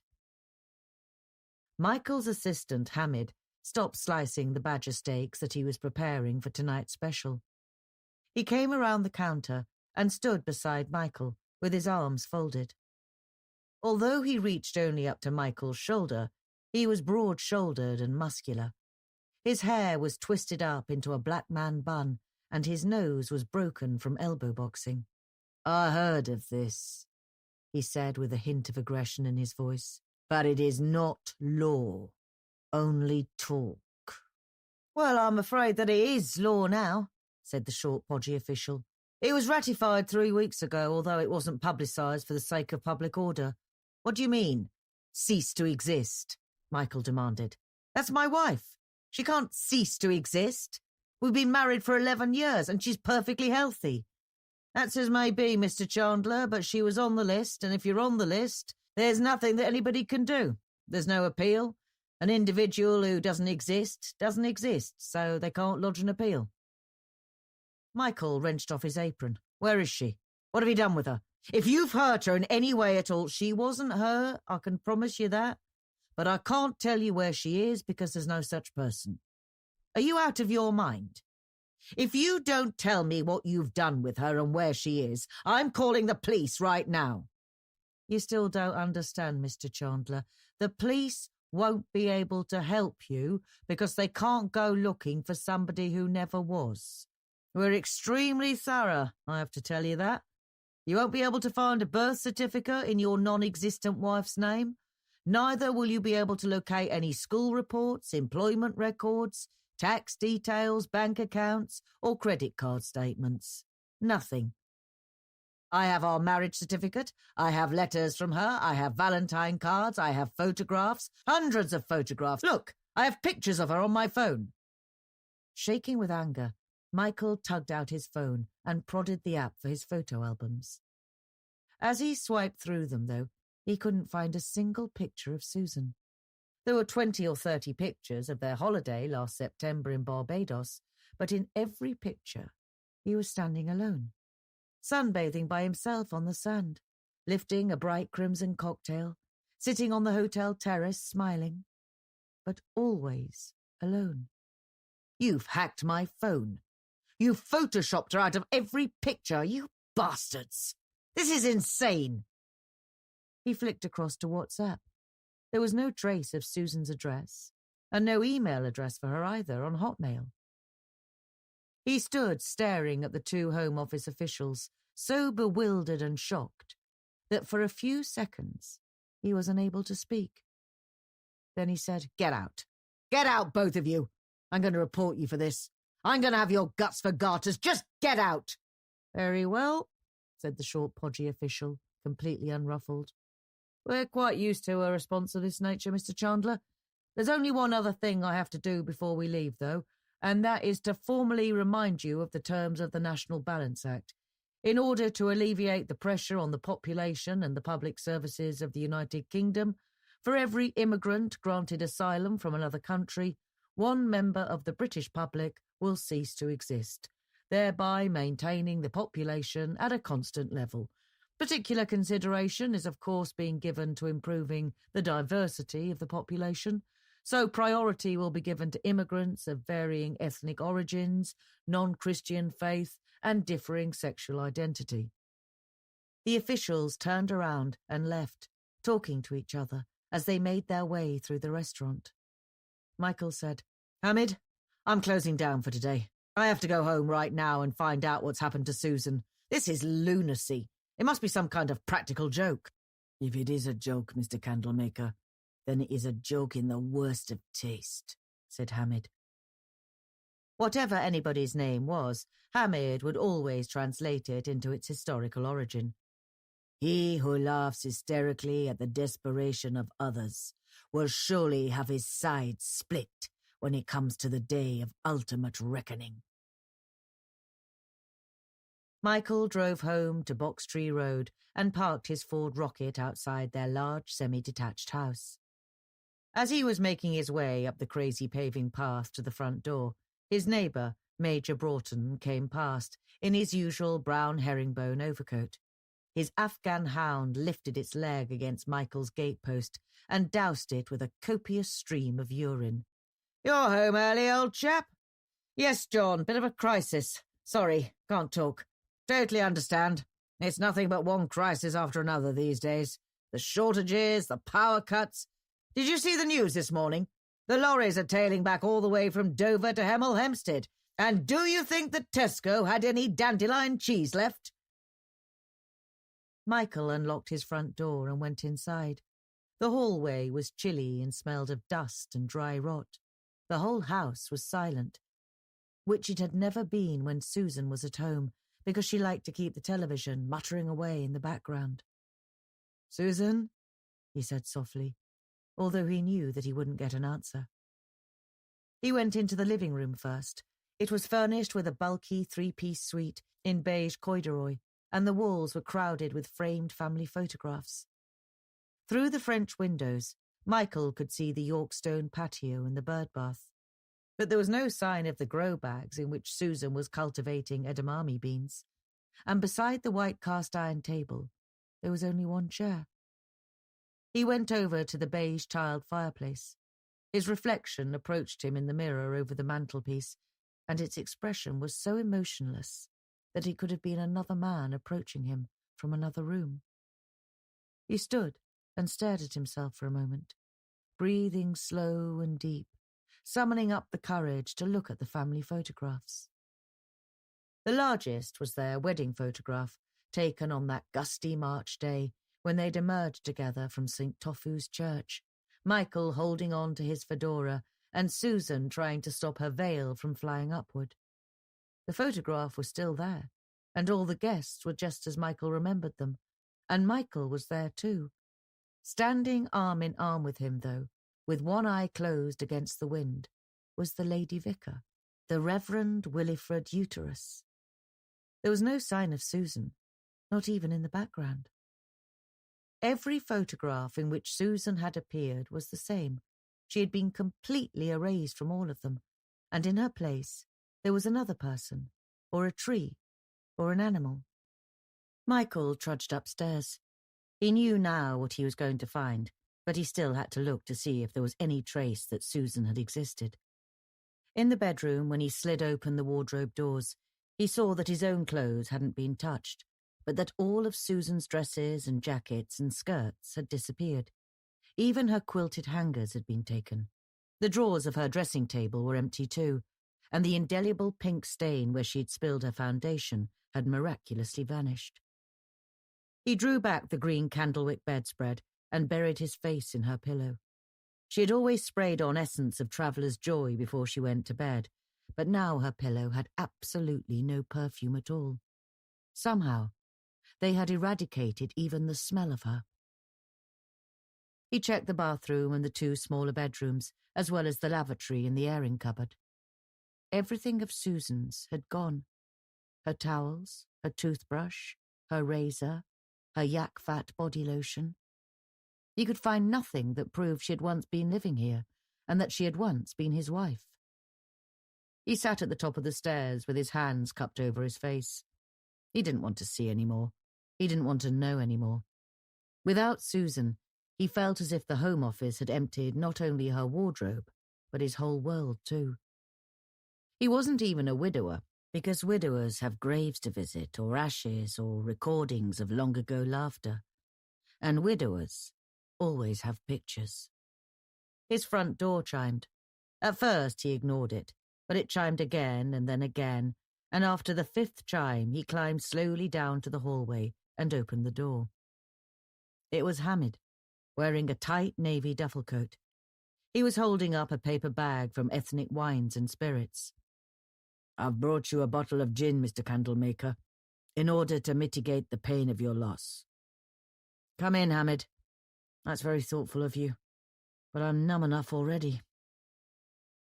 He led Hamid through to the living room, and they sat on the corduroy sofa together.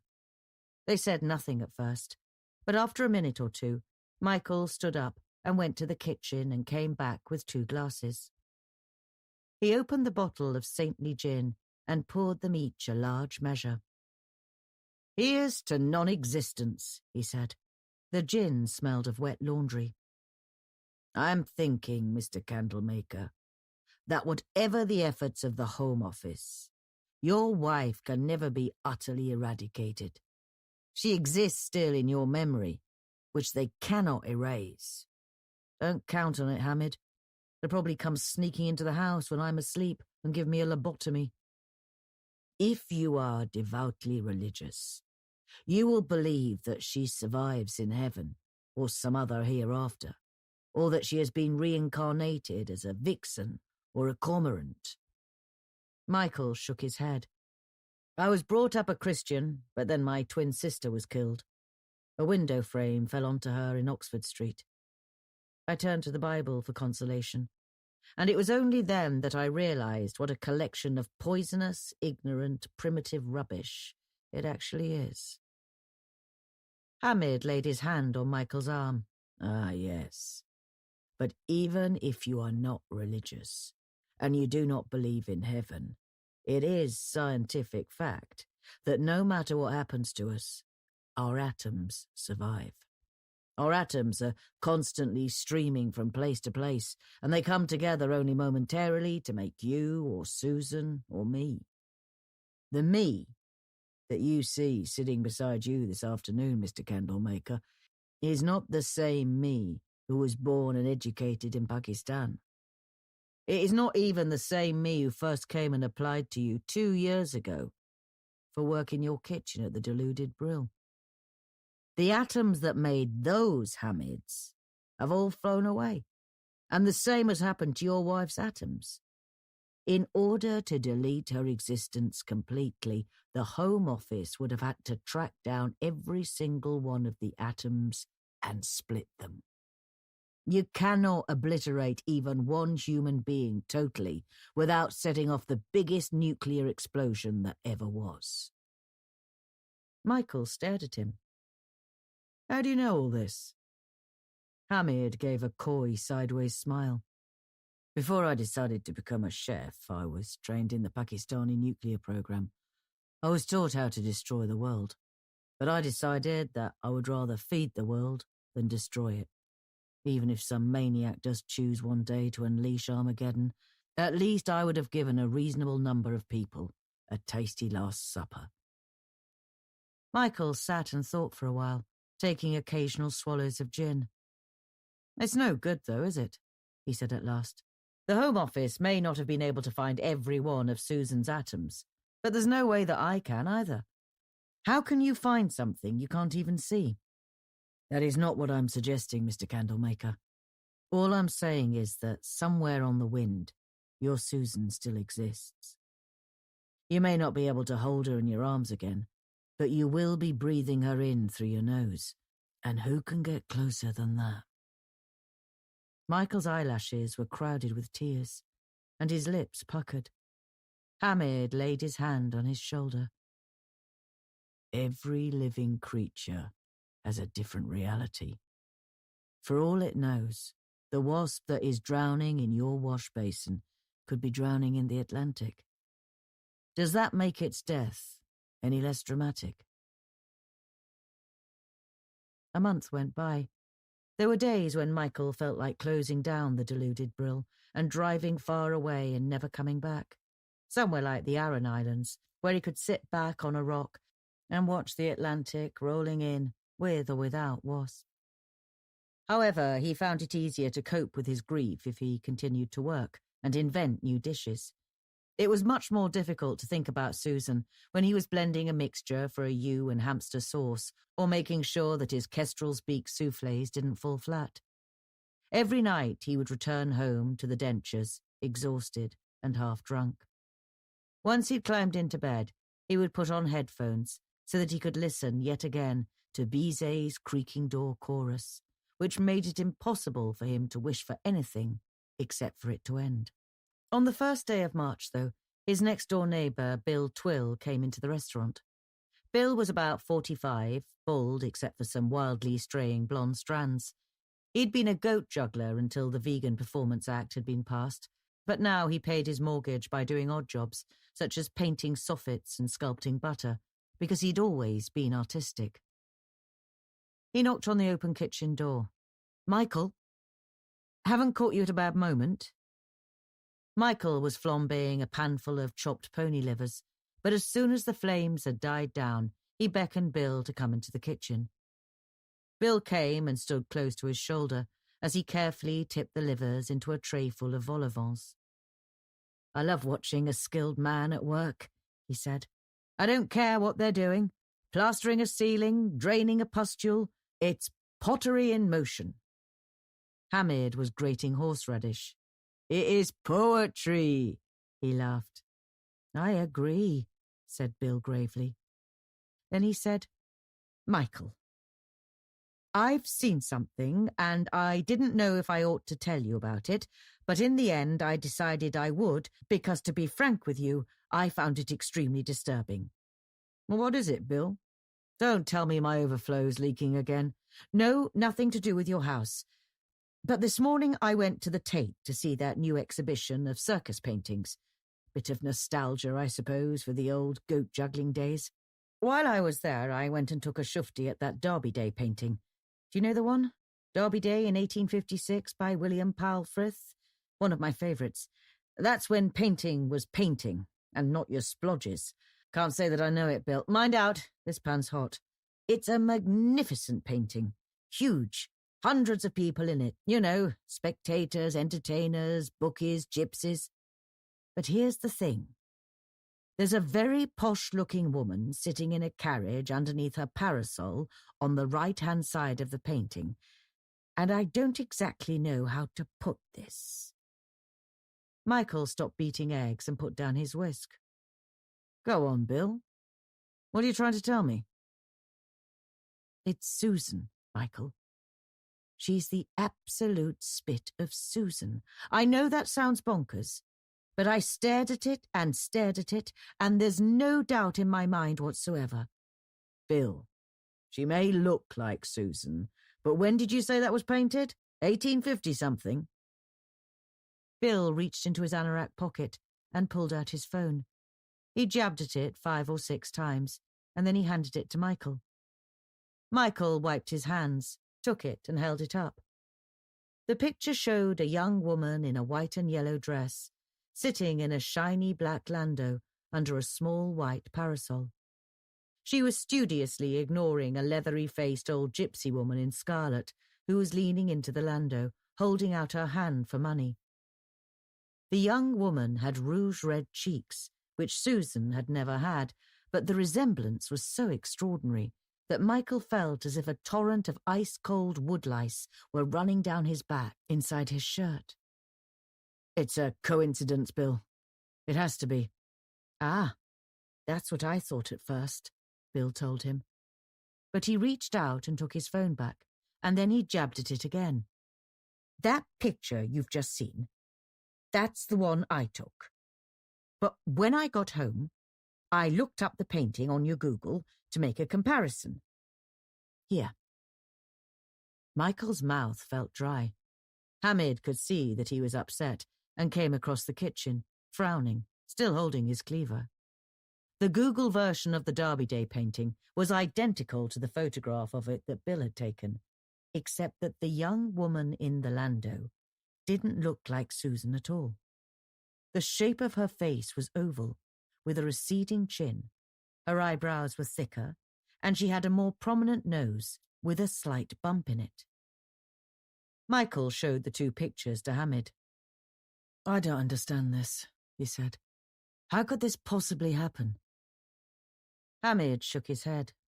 I have to agree that the woman in this picture does look so much like your wife, Mr. Candlemaker. And it is not as if you are hallucinating. I see it too. You remember what we were speaking about? How nobody can ever be rubbed out of existence?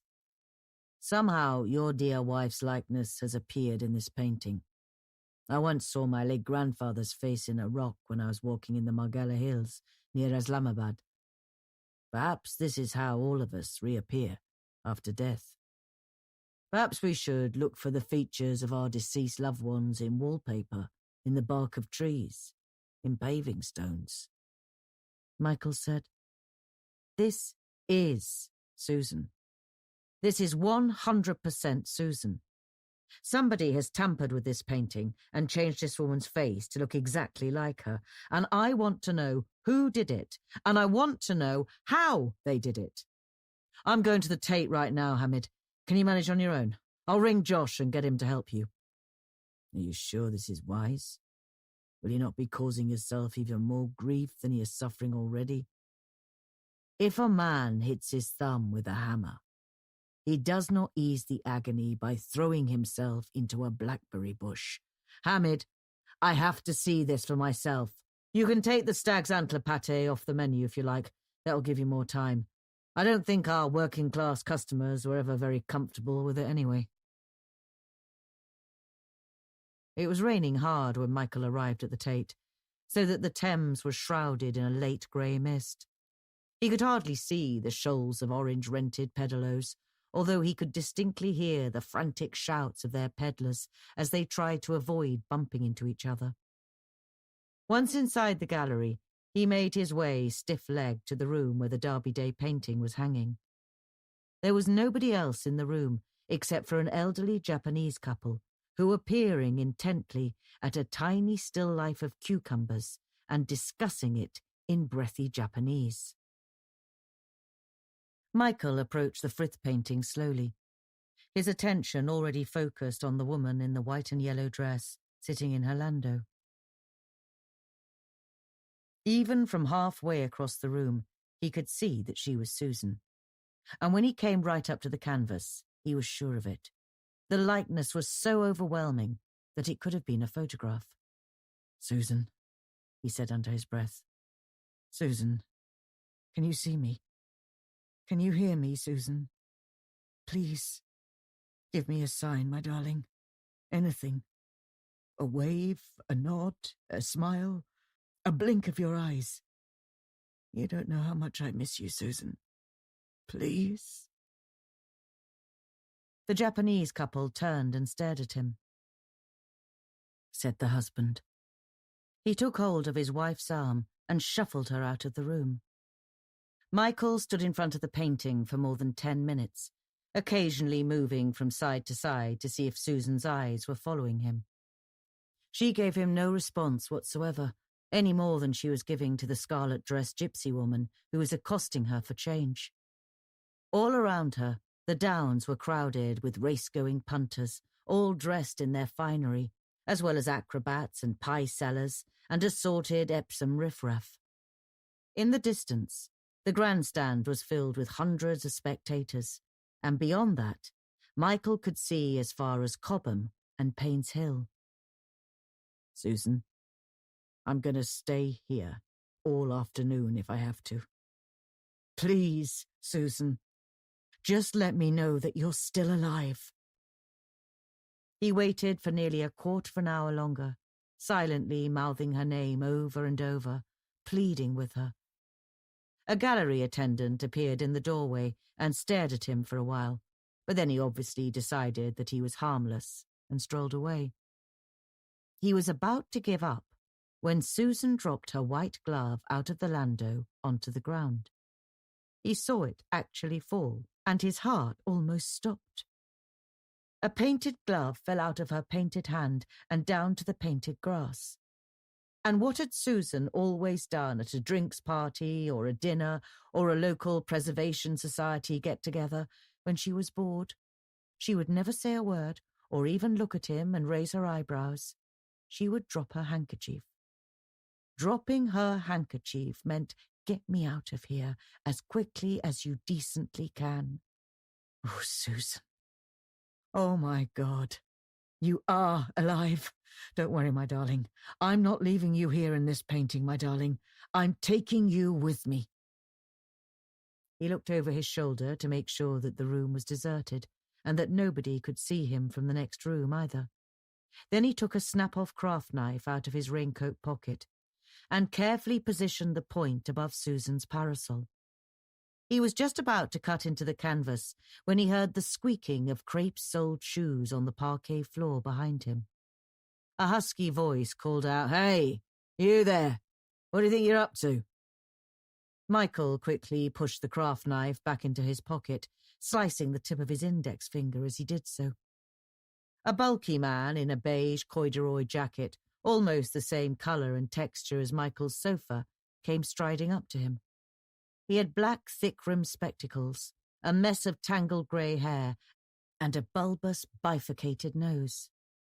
"I hope I didn't see you trying to vandalise that picture, did I?" he said, coming up to Michael and standing uncomfortably close. His breath smelled of walnuts. "No, of course not. Why would I? I was admiring it, that's all. What's that in your pocket? I saw you put something in your pocket." "Nothing," said Michael. He took his hand out of his pocket and held it up, but his finger was smothered in blood. "You were going to vandalise it, weren't you? Right, I'm calling for security, and don't try to deny it because they'll have you on CCTV. I wasn't going to vandalize it. I just wanted to cut that one woman out of it. Oh, I see. And you don't call that vandalism. She's my wife. I know you'll probably think I've gone mad, but she's my wife. They took her away 5 weeks ago under the National Balance Act. They told me she'd ceased to exist, but she's here, in this painting. That's her. You expect me to believe that? Like I said, you'll probably think I've totally lost my marbles, but it is her. She doesn't even look like the woman in the original painting. I can prove it to you. I believe you. Michael stared up at him. His glutinous brown eyes were hugely magnified by his glasses, and the hairs in his nostrils looked as if spiders were hiding up his nose. You believe me? Really? Yes, I believe you. And the reason that I believe you is because I'm responsible. I don't understand. Well, that doesn't surprise me. The emulsification of atoms is not the easiest of scientific procedures to get your head round. But I can assure you that it was I who prepared your wife for inclusion in this painting, and your wife is not the only one. 11 other characters that you can see here are people who've been atomized under the National Balance Act, and there'll be more. It was chosen as the ideal painting because of the number of people in the crowd, and because Frith was such a representational painter. One could hardly hope to hide anybody's face in Picasso's Guernica, for example. I think I'm dreaming this. Are you honestly telling me that you put real living people into paintings? That you put my wife into this painting? The messy-haired man sniffed and nodded and turned towards the picture. There, he said. That fellow in the smock, I did him. That woman next to him in the orange, and that fellow in the red coat waving his arm. They're all national balancers. And him with his back to us in the maroon coat and the top hat. He's one too. Michael said, I'm not sure I can take this. He went over to the seats in the centre of the room and sat down, and the messy-haired man came and stood next to him. As I told you, it's a process called atomic emulsification. It's done with a Sanford Bugle nuclear disperser. Usually this will disassemble the atoms of any solid objects, or in this case human beings, and allow them simply to fly away randomly into the atmosphere. But my speciality is to blend those dispersed atoms with other media, such as liquid alabaster or molten bronze or oil paint. This means that all the atoms of the original object, or in this case human being, are retained in their entirety, but in a malleable form. The process is even named after me, the Leonard home fire process. Michael nodded towards the Derby Day painting. So she's there, my wife. All of her atoms, anyway. Indeed. And there she will remain. A most attractive young woman, if I may say so. Can she feel anything? Is she conscious at all? She's not in any pain, is she? This is still questionable. There's no reason for me to believe that national balancers suffer any physical trauma, but there is some evidence that they might retain at least a modicum of their senses once emulsified. That's something I'm still working on. Is it reversible? I mean, could you bring her back to life the way she was before you mixed her up with the oil paint? Oh, yes. I'm not saying it's easy, and the result is not always 100% satisfactory, but yes, it can be done. So, you've done it before? Yes, 3 times. The first one was what you might call a bit of a mix-up, but the other 2 were reconstituted quite well. Then, if you can reverse the process, do it for Susan. Do it for my wife. I can pay you. I can pay you whatever you want. Leonard Homefire sucked in his breath through gappy brown teeth. I'm deeply sorry, Mr. Chandler, isn't it? I remember from your wife. I was instructed to emulsify her by a Home Office directive. If I were to reconstitute her, well, it would be more than my career's worth. If some of the stories that I've been hearing are true, it would be more than my life's worth. I'm sitting here begging you. I won't say a word to anyone. I mean, who's going to know? There'll still be that woman in the painting, won't there? And Susan and I could move to another part of the country, or even abroad. I feel for you, Mr. Chandler, I really do. But the Home Office, they have their agents everywhere. Michael thought for a moment. Then he stood up and walked over to the painting. The glove was still on the grass. What if you did the same to me, so that I could join her? You mean emulsify you? Are you serious? Looking at Susan sitting in the landau, Michael's throat tightened up so much that he could barely speak. I love her, Mr. Homefire. She's my life. When Hamid arrived at the deluded Brill the next morning, he was surprised to find that the front door was still locked and the blinds were still drawn down from yesterday evening. He had his own keys, and so he let himself in and walked through the gloomy restaurant to the kitchen. It was chilly in there, and it smelled of yesterday's onions. There was a large envelope propped up on the counter. He took off his brown bobble hat and opened it. Inside was a handwritten letter and Michael's snap-off craft knife. My loyal friend Hamid, I have chosen to join Susan in the painting of Derby Day. I won't explain to you how this was done, but trust me when I tell you that it's true. All I ask is that you visit the Tate Gallery in a week from today and recognize me in the painting. If I give you the slightest sign that I am stressed or unhappy, take this knife and cut both of us out of the painting. After that, contact Mr. Leonard Homefire at the address below and tell him what you have done. Ask him to reconstitute us. He'll know what you mean. If he refuses, then burn us. We would rather die together than live apart. In that event, our house and this restaurant are both yours. Gratefully and sadly, Michael. Hamid pressed the letter against his heart. Oh, Michael. Even when a man or a woman is reduced to clouds of smoke, they can never escape this earth. On the third night inside the painting, Michael began to feel that he was losing his mind. He was standing in an open carriage, wearing a top hat and a tight grey waistcoat, peering through a pair of binoculars. Through his binoculars, he could see only the empty room in the Tate Gallery, even though in real life he would have been focusing on the horses racing around Tattenham Corner. He could hear and he could see, but he was unable to move. Out of the corner of his eye, he could see Susan's landau in front of him, but Susan was hidden by her parasol. And even though he had tried calling out to her, she hadn't and probably couldn't turn around. Even at night, when the gallery was empty and there was nobody to see her. In the painting, it never grew dark, and the wind never stopped blowing across the downs, and the roaring of the crowd never died down.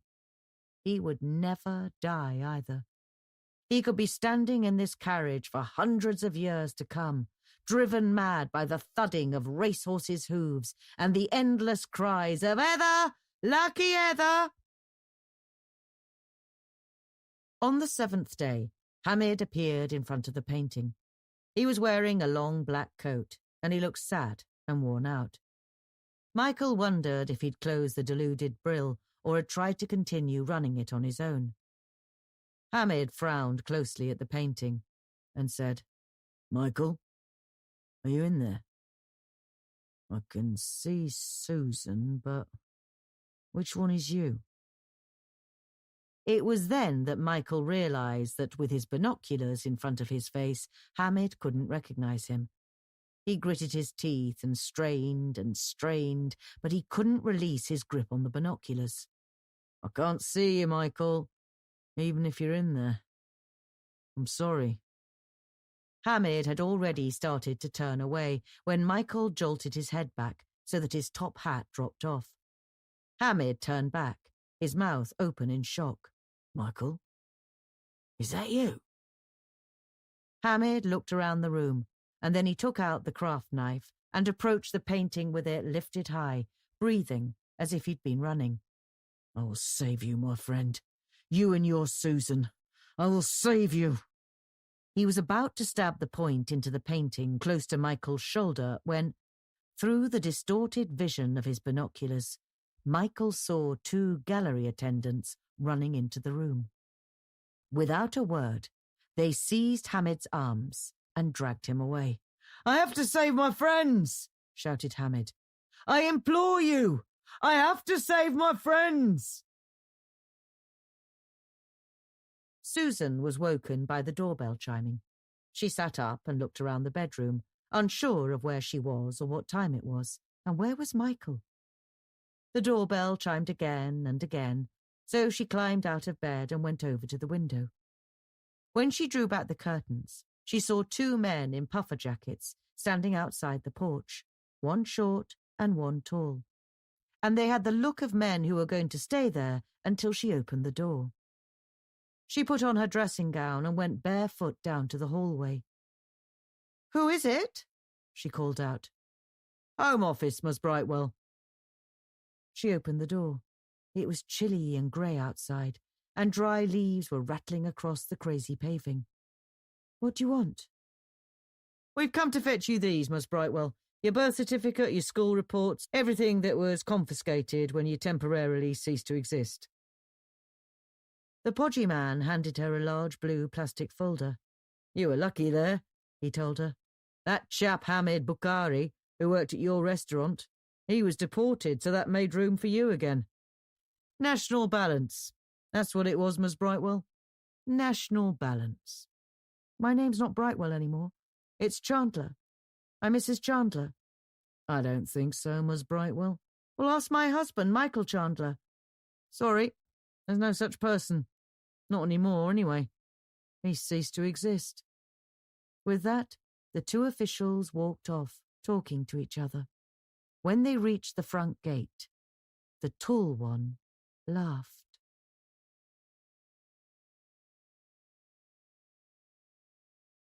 Cutting the Mustard, with Dawn G. Harris.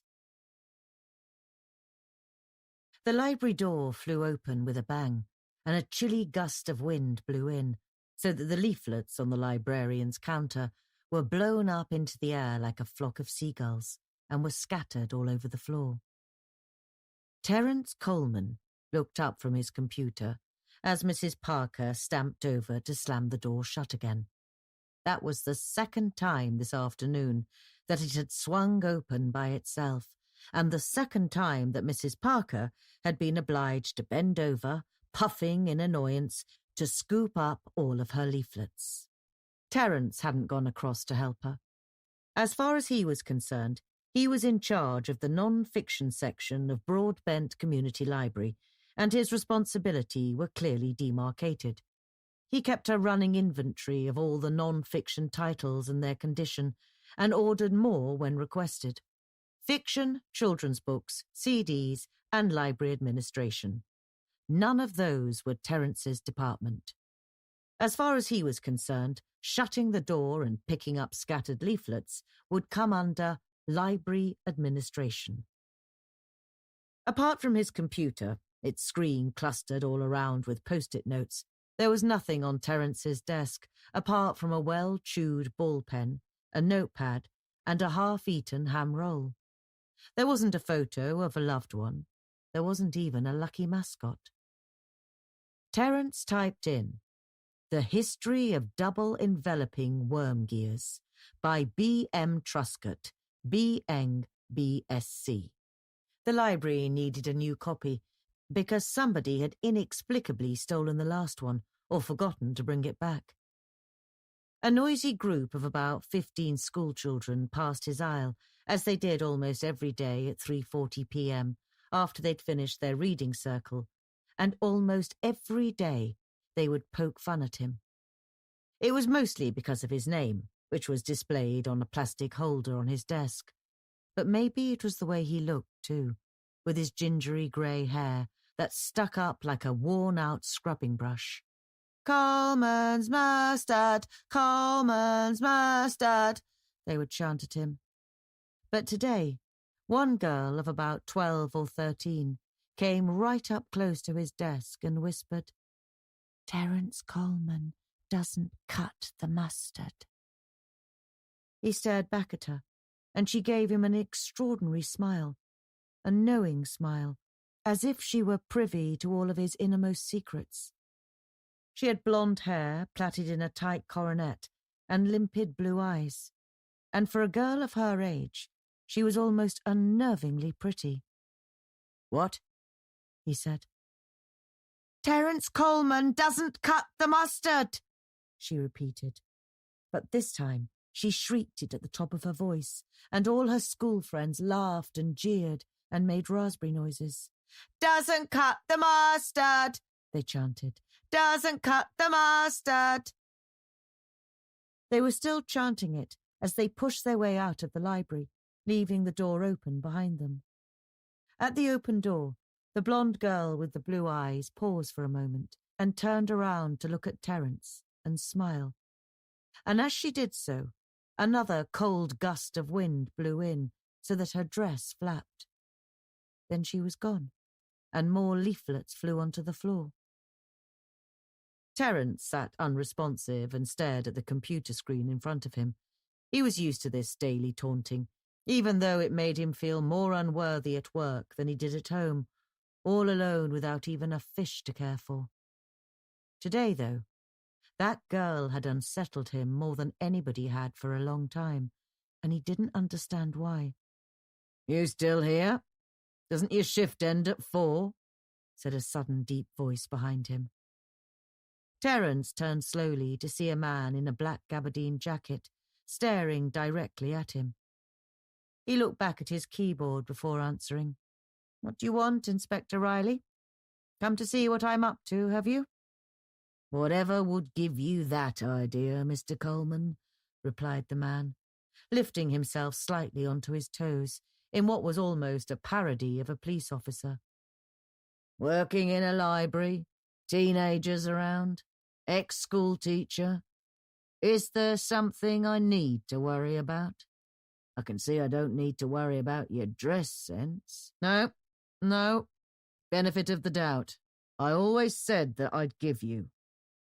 Benefit of the doubt.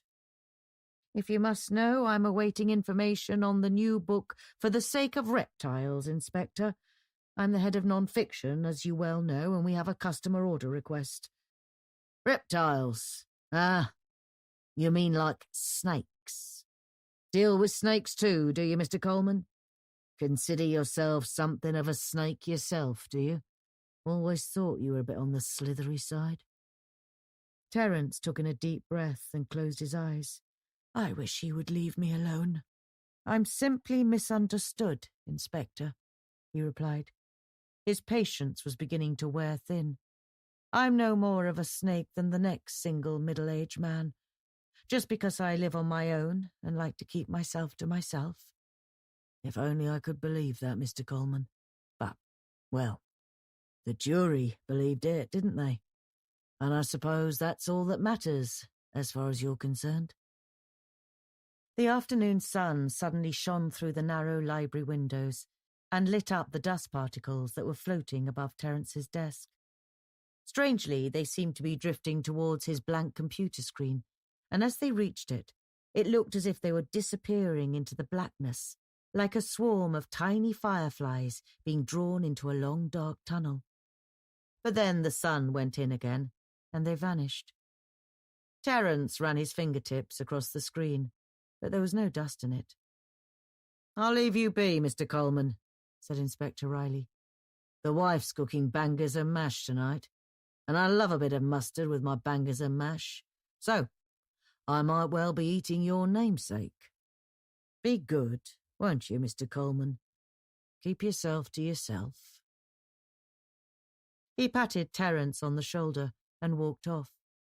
Terence was so agitated that he slammed his fists down onto the desk, breaking the pencil that he was holding. Why? Why me? I never hurt them. None of them. Some of them even called me Uncle Terence. Some of them even came back for more. It was dark by the time he left the library. He walked along the high street to the bus stop, so that he could catch the 57 to take home.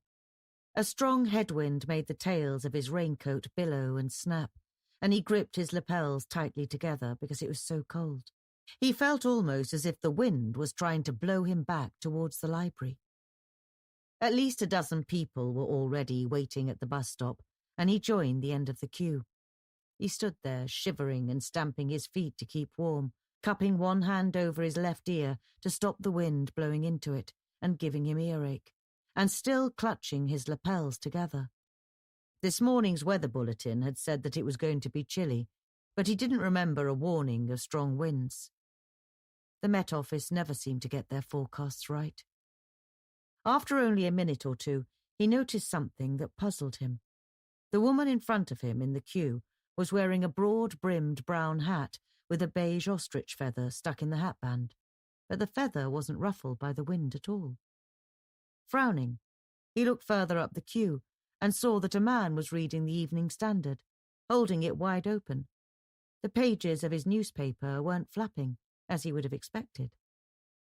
And near the front of the queue, 2 young men were smoking. The smoke from their cigarettes drifted away across the road, but lazily and in the opposite direction from the way the wind was blowing. Terence looked around. Sweet wrappers and discarded plastic bottles were lying in the gutter and cluttering a nearby shop doorway. But none of this rubbish was stirring, even though he would have expected the wind to be scattering it everywhere. The wind seemed to be blowing only for him. When the bus arrived, he struggled to make his way to the doors, and the driver gave him a curious look as he clung onto the rail and held onto his hat at the same time. It was only when he managed to stumble inside the bus and the doors closed behind him that the wind stopped blowing. "Hey, man," he said, as Terence started to climb the stairs to the upper deck. "You isn't drunk, is you? I can't let you on the bus if you're drunk." "Do I look drunk?" Terence retorted. "Do I smell of alcohol? Do you want to smell my breath? No, you're all right, man. You were so unsteady on your feet, that's all." The only seat left on the upper deck was right at the back, next to a skinny schoolgirl in a green gingham dress. She shifted uncomfortably away from Terence when he sat down. He gave her a smile and said, "Hey, I like your friendship bracelets." The girl stared at him, frowning, as if he'd spoken to her in a foreign language. "I said, I like your friendship bracelets." "Oh, do you? But I don't want one from you, thanks, if that's what you're thinking." The girl spoke in a lisping voice because she was missing her top 2 front teeth. "You don't cut the mustard." Terence stared back at her, feeling as if his entire insides were draining away like bathwater. "What did you say?" "You heard," said the girl, and turned away to look out of the window. "Do you know me?" Terence insisted. "Have you seen me in the library?" "No, and no," the girl replied. "And I don't want to know you either." Terence hesitated for a moment, and then he stood up and rang the bell for the next request stop. He got off the bus, even though he was still at least 1.5 miles away from his home. He started to walk along Streatham High Road, past Pakistani newsagents and brightly lit laundrettes and Chinese supermarkets. At first he felt only the softest of breezes, but the further he walked, the stronger the wind started to blow. By the time he reached the Savada Bojana restaurant, the wind was so strong that he was leaning forward against it, and passers-by were staring at him as if he were some kind of street magician. He pushed open the restaurant door and stumbled inside, and immediately the wind dropped. He stood there for a few moments, his mouth tightly closed, holding his breath because he couldn't stand the smell of curry.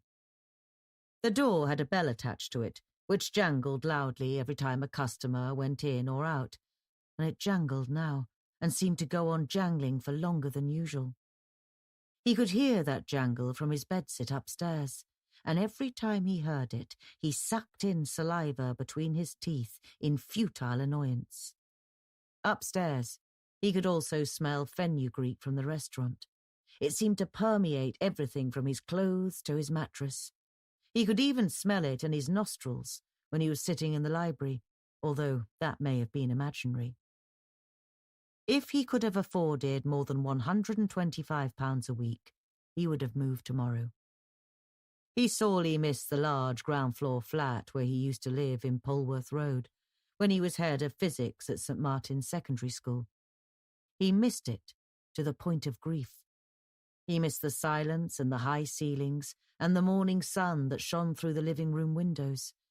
He missed the finches that flustered around the bird table. The children had loved finches too, and Terence used to give them a box of trill so that he could watch them fill up the bird table and throw it around the patio, calling out, "Birdies! Birdies!" Terence weaved his way between the restaurant tables to the door that led upstairs. The restaurant was wallpapered in dark crimson with bronze statuettes of Shiva on either side. It was early in the morning, but 2 couples were already eating. Even the sound of them laughing and snapping poppadoms irritated him, and he was sure when he died the pathologist would find that the fumes from Buna Gosht and Chicken du Piazza had stained his airways irrevocably orange, like nicotine. He tried to keep holding his breath, but Ghulam, the owner, saluted him from behind the bar and called out, "Roz Baker, Mr. Mustard, sir. A very good evening. How are you?" And he had to wave back half-heartedly and say, "Fine, thanks." As he opened the door to go up to his bedsit, Ghulam came around the bar and said, "You had a caller, Mr. Mustard, sir." "A caller? What do you mean? Who was it?" "Not the Sky technician. I told him not to come until after 7:30. Ghulam was stocky with wavy grey hair and a grey moustache like a dirty nail brush. His eyes always twinkled in a way that made Terence feel that he might know more about him than he was letting on. He wore a brocade waistcoat, the same crimson as the walls, with spatters of dried curry sauce on it. "It was soon after we opened. A young girl. She asked if you had been able to come back from work. When I said no, not yet, she said, 'Do not be surprised if he does not come back at all.'" "Really? Did she explain what she meant by that?" Ghulam shook his head. "No, but she said that if you did come back, I was to tell you a special word." "Which was what?" "I don't have a good memory, Mr. Mustard, sir, except for what my customers order, but here, I have written it down." He went over to the till, picked up an order pad and tore off the top page. He handed it to Terence and said, "This was all she said, but she gave me a big, big smile, as if she was happy about something. Pretty young girl, very pretty. Perhaps your niece? She seemed to know you very well." Terence took the page from the order pad. He stared at it for nearly a quarter of a minute, feeling as if a Tupperware box full of woodlice had been emptied down his back, inside his shirt. Normally he opened and closed the door that led to his bedsit as quickly as he could to stop the smell rising upstairs. But this time he left it half open. He held up the page with his trembling hand, and he opened and closed his mouth several times before he was able to speak. Scrawled across the page, almost illegibly, was Ush Bati 53Y. "Are you sure this is what she said?" he asked Ghulam at last. "That is it exactly, Mr. Mustard, sir.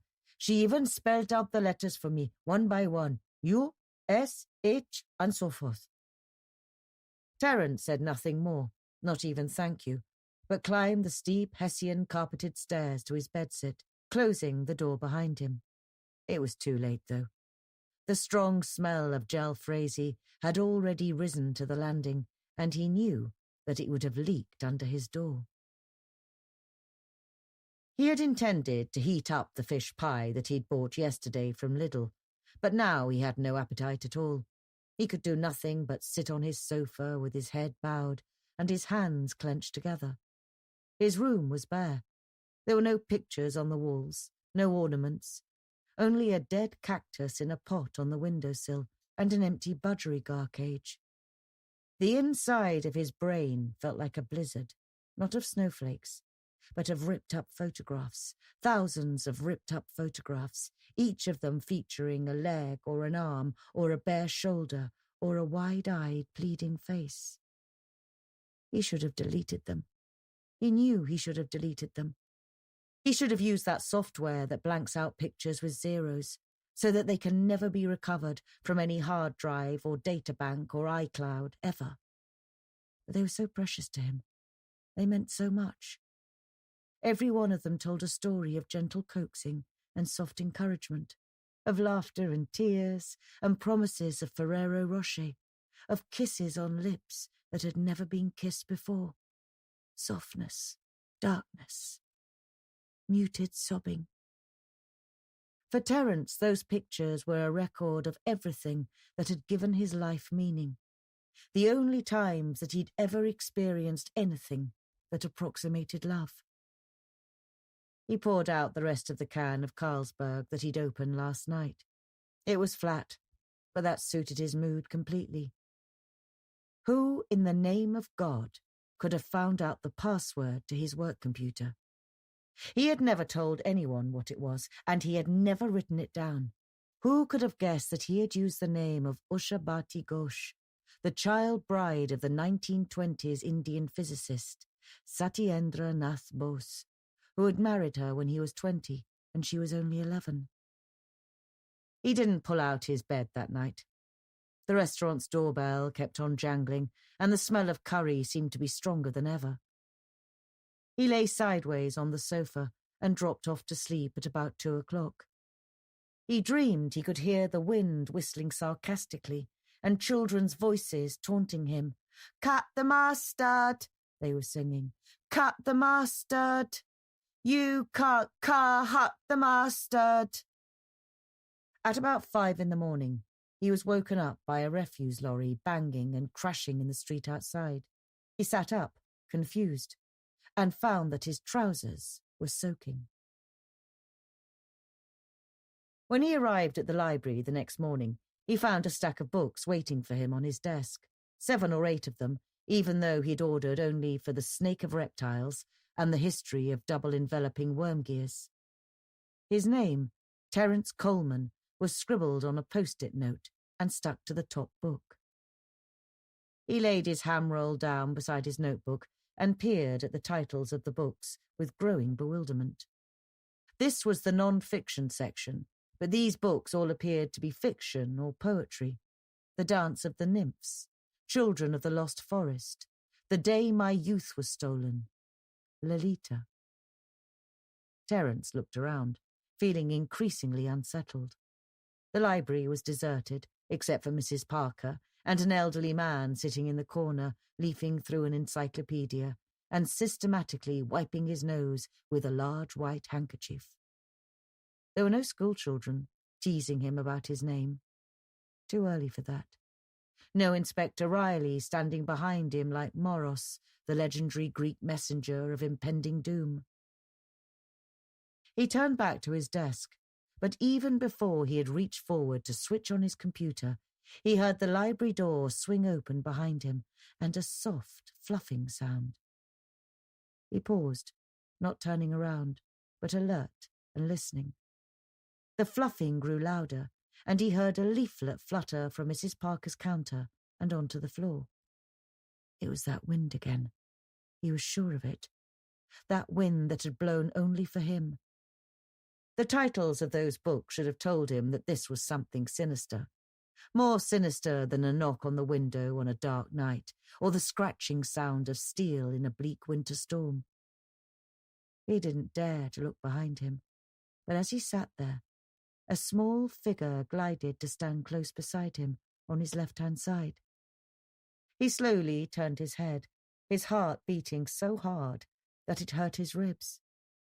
The figure was only 2 meters away, and yet it was in shadow, as if it were standing against the sun. He leaned forward and adjusted his glasses, trying to see the figure's face. It was a girl.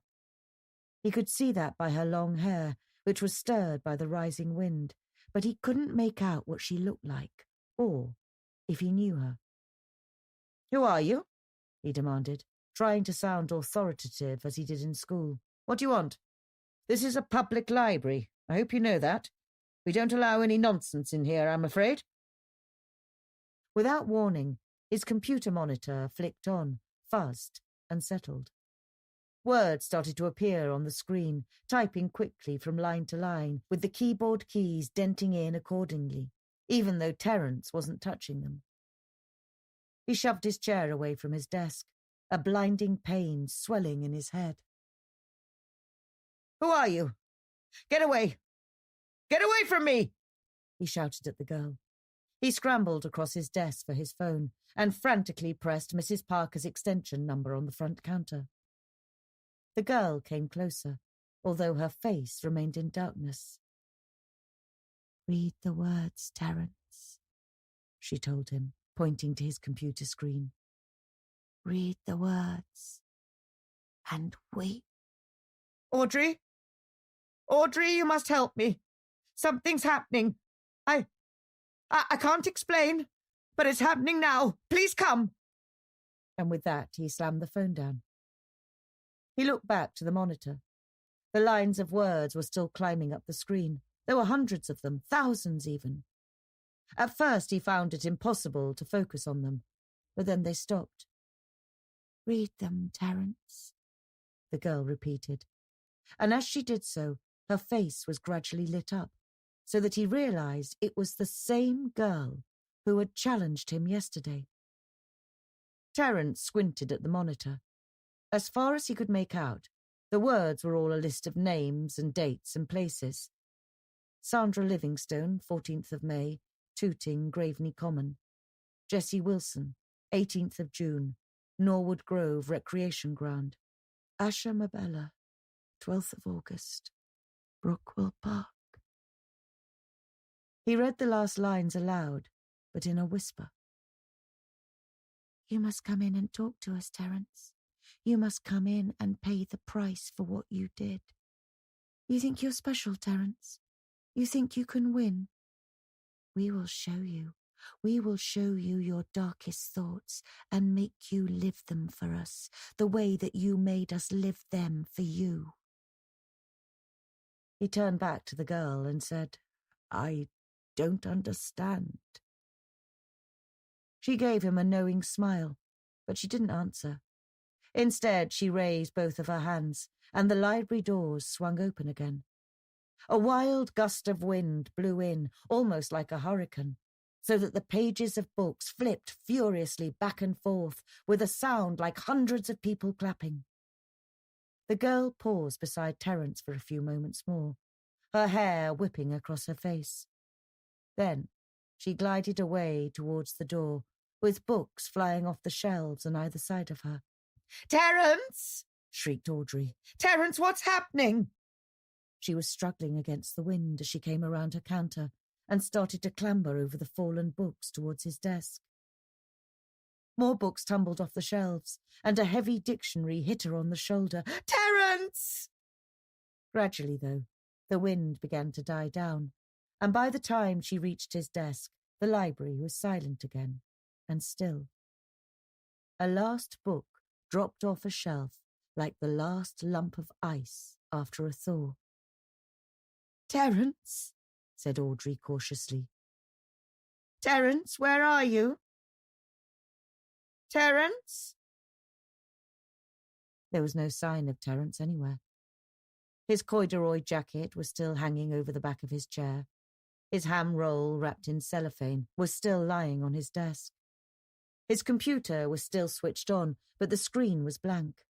Audrey went to the back of the non-fiction section, wondering if he'd sheltered from the wind in the U-shaped recess of the geography section, but he wasn't there either. She walked slowly all around the library, picking up fallen books as she went. She even half opened the door to the gents' toilet and called out, "Terence?" There was no reply. Terence had disappeared. She could only imagine that he'd been frightened by the wind and run out of the library, although she was sure that she would have seen him as he came past her counter. Perhaps he'd simply had enough of being a librarian and walked out without giving her any notice. He'd always been taciturn and never exchanged pleasantries, not even good morning or miserable weather, isn't it? Or did you see Strictly Come Dancing last night? But if he had simply had enough and quit, why had he left his jacket behind and not taken his lunch? Perhaps he'd come back and explain where he'd been. Meanwhile, she switched off his computer. The hours went past, however, and borrowers came and borrowers went. Books were taken out and books were returned. The school reading circle came in, laughing and jostling as usual, and they seemed to be disappointed that Terence wasn't there to be jeered at. "Where's old Mustard, then? Hasn't he cut it today? That's it! Hasn't cut the mustard!" That evening, 2 hours after the library had closed, the sound of shrill singing echoed through its corridors.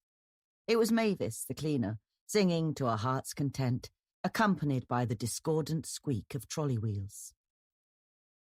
Her trolley was crowded with dusters, disinfectant sprays, a sponge mop and a plastic bucket, as well as a fluffy blue mascot of a bear that her granddaughter had given her.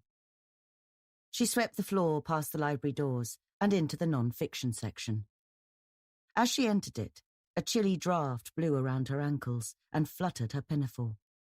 She looked to see if any of the windows had been left open, but as far as she could make out, they were all closed. She carried on warbling, "You were such a fool to leave me, but the rain keeps singing its song." She pushed her trolley to the middle of the room and then approached Terence's desk, duster in one hand and Mr. Sheen furniture polish in the other. But then she stopped and saw that Terence's jacket was still draped over the back of his chair. She looked at her watch and said, "That's weird." It was past 7 o'clock, and the library closed at 5. As scruffy as he was, she couldn't imagine Terence leaving his jacket behind, especially not in this weather. And when she lifted it up off the chair, she could see that he'd left his wallet in the inside pocket. "Terence! You still here somewhere?" she called out. She waited, but there was no reply. "Terence!" she called again, but there was still no answer. So she carried on singing and spraying polish onto his desk. "I don't know. This man is so mucky," she muttered to herself. She tugged on a pair of blue nitrile gloves before she picked up Terence's half-eaten coleslaw sandwich and dropped it in her bin. Now she picked up her glass cleaning spray, wiping underneath his computer keyboard and over its keys with a soft rattling sound. She polished the monitor screen, and after she had wiped her yellow duster over it, she peered into it to see her own reflection. Almost at once, though, her face began to change, as if it were made of melting wax. She stared at the screen with ever-increasing bewilderment and horror as her hair shrank shorter and her cheeks turned pale, and she realized that she wasn't looking at herself anymore, but Terence. His eyes were closed, but his mouth was slightly open, as if he were finding it difficult to breathe. Mavis turned around sharply, expecting to see Terence standing behind her, but there was no one there. "This man," she said, shaking her head, "he give me the creeps, the right royal heebie-jeebies. Something not right with him, you know." She turned back to the screen, expecting his face to have vanished, but he was still there, almost as if it were pressed up against the glass from the inside.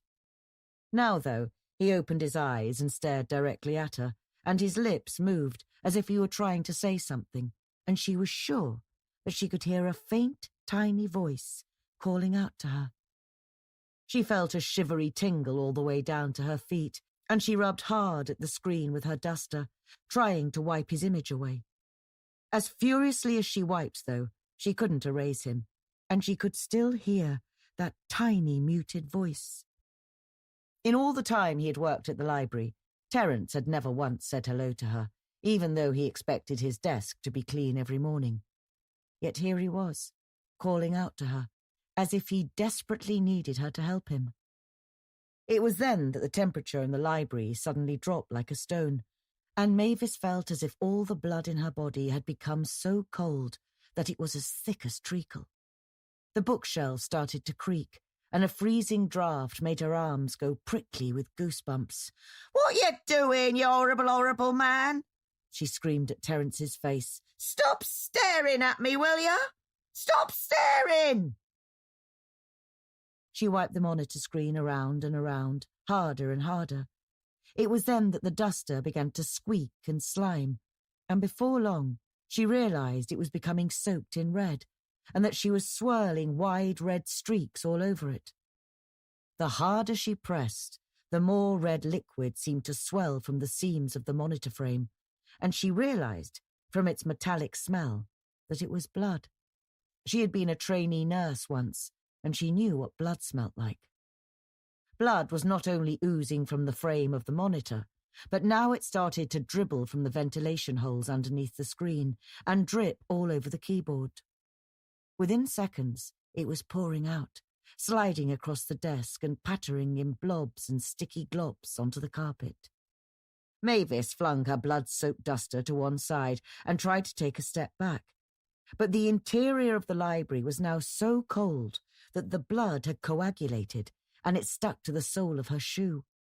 Her shoe came loose and her stocking foot slipped sideways on the blood-soaked laminate floor. She fell to her knees, grabbing for support from her trolley, but that toppled over with a crash. With her pinafore drenched in blood, she managed to climb to her feet and hobble out of the non-fiction section and make for the library doors. She unlocked them, and then she stumbled out onto the forecourt. The street was deserted, so she reached into her wet pinafore pocket and took out her phone. Even though it was tacky with blood, she managed to prod out 999. "What's your emergency?" the operator asked her. "Please, I'm at Broadbent Library. There's nobody here, but it's like somebody got murdered." "I'm sorry, I don't understand you. There's nobody there, but you think that someone's been murdered?" "I've seen Mr. Coleman's face, but he wasn't there. He wasn't there, but there's blood. There's so much blood. It keep on coming. Blood, blood, and more blood." 2 police cars arrived, their blue lights flashing, in less than 10 minutes. When they climbed out, 4 uniformed officers found Mavis sitting on the library steps, shivering. She had been too frightened to go back inside to fetch her coat. "What's your name, love?" asked a female officer, squatting down beside her. "Mavis. I do the cleaning here." "And you reported that you saw blood?" "It's in there, in the library. So much blood. It's everywhere, all over the floor." "Whose blood, Mavis?" "I don't know. There's nobody there." "Didn't you tell the emergency operator that you saw somebody's face?" "I did. Mr. Coleman. I seen his face, but not him. Only his face. I tried to wipe it away, but it wouldn't be wiped. And then all that blood come pouring out his computer. Blood, blood, blood, but nobody there." The police officer looked up at her fellow officer. She said nothing but raised her eyebrows in that expression that meant nutter. "Are the library doors still open?" the male officer asked her. "We'll take a butcher's inside, okay? Just to see what's what." At that moment, another car arrived and parked behind the police cars. Its door opened, and out stepped Inspector Riley, wearing a thick sheepskin coat with the collar turned up. He came up the library steps and said, "What's the SP? I was just on my way to Maud and Nick and I heard the shout on the radio." "This is Mavis, the cleaner," said the female officer, standing up straight. "She says there's blood in the library, but nobody there." "Mavis," said Inspector Riley, "you mentioned somebody called Coleman. Did you mean Terence Coleman?" Mavis nodded. "Terence Coleman. That's him. I seen his face in his computer, but he wasn't there." "In his computer?" "Yes, like he's inside it, like a goldfish in a bowl. But then all that blood." She pressed her hand against her mouth, and then she said, "I think I'm going to bring up a lunch." Inspector Riley turned to the female officer. "Take care of Mavis, would you?" he told her. And then he beckoned to the other officers and said, "Come on, let's go in and see what the bloody hell this bloody's all about." He pushed open the library doors, and they gave a high, soft groan, like a child having a nightmare. The library was brightly lit, but it was still so cold that the officer's breath smoked. "Blimey," said one of them. "It's like a bleeding fridge in here." Inspector Riley walked straight across to the non-fiction section. He saw the blood as soon as he entered the alcove. It had spread halfway across the floor, all around the upturned cleaning trolley, and Mavis's footprints were still clearly visible, as well as her abandoned shoe. "Hold on," said one of the officers. "I'll go and get some overshoes."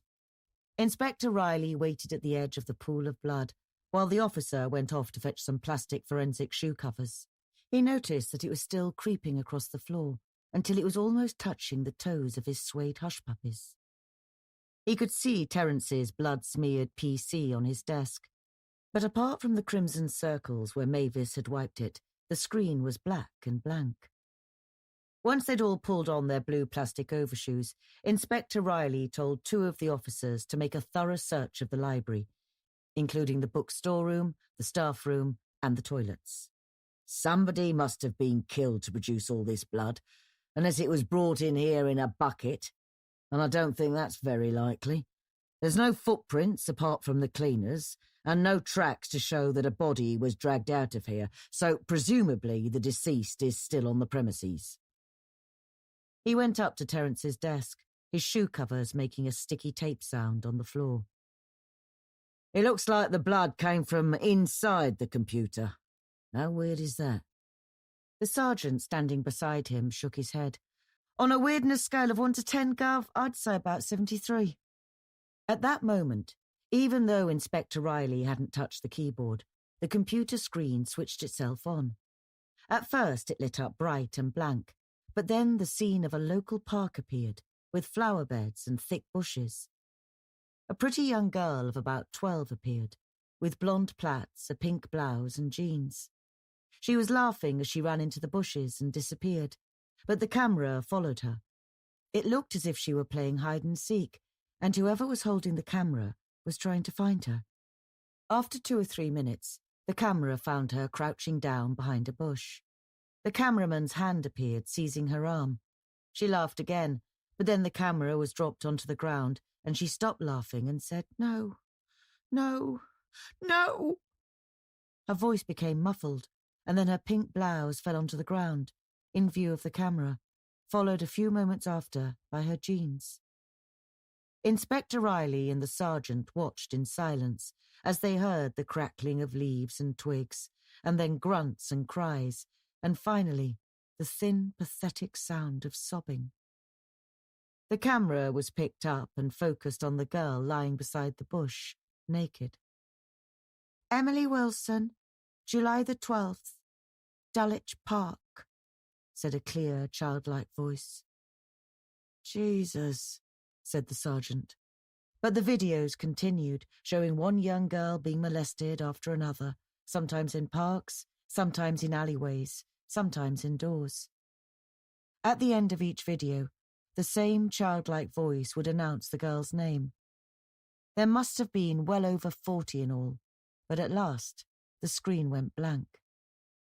"So this is where Terence Coleman hid all his images," said Inspector Riley.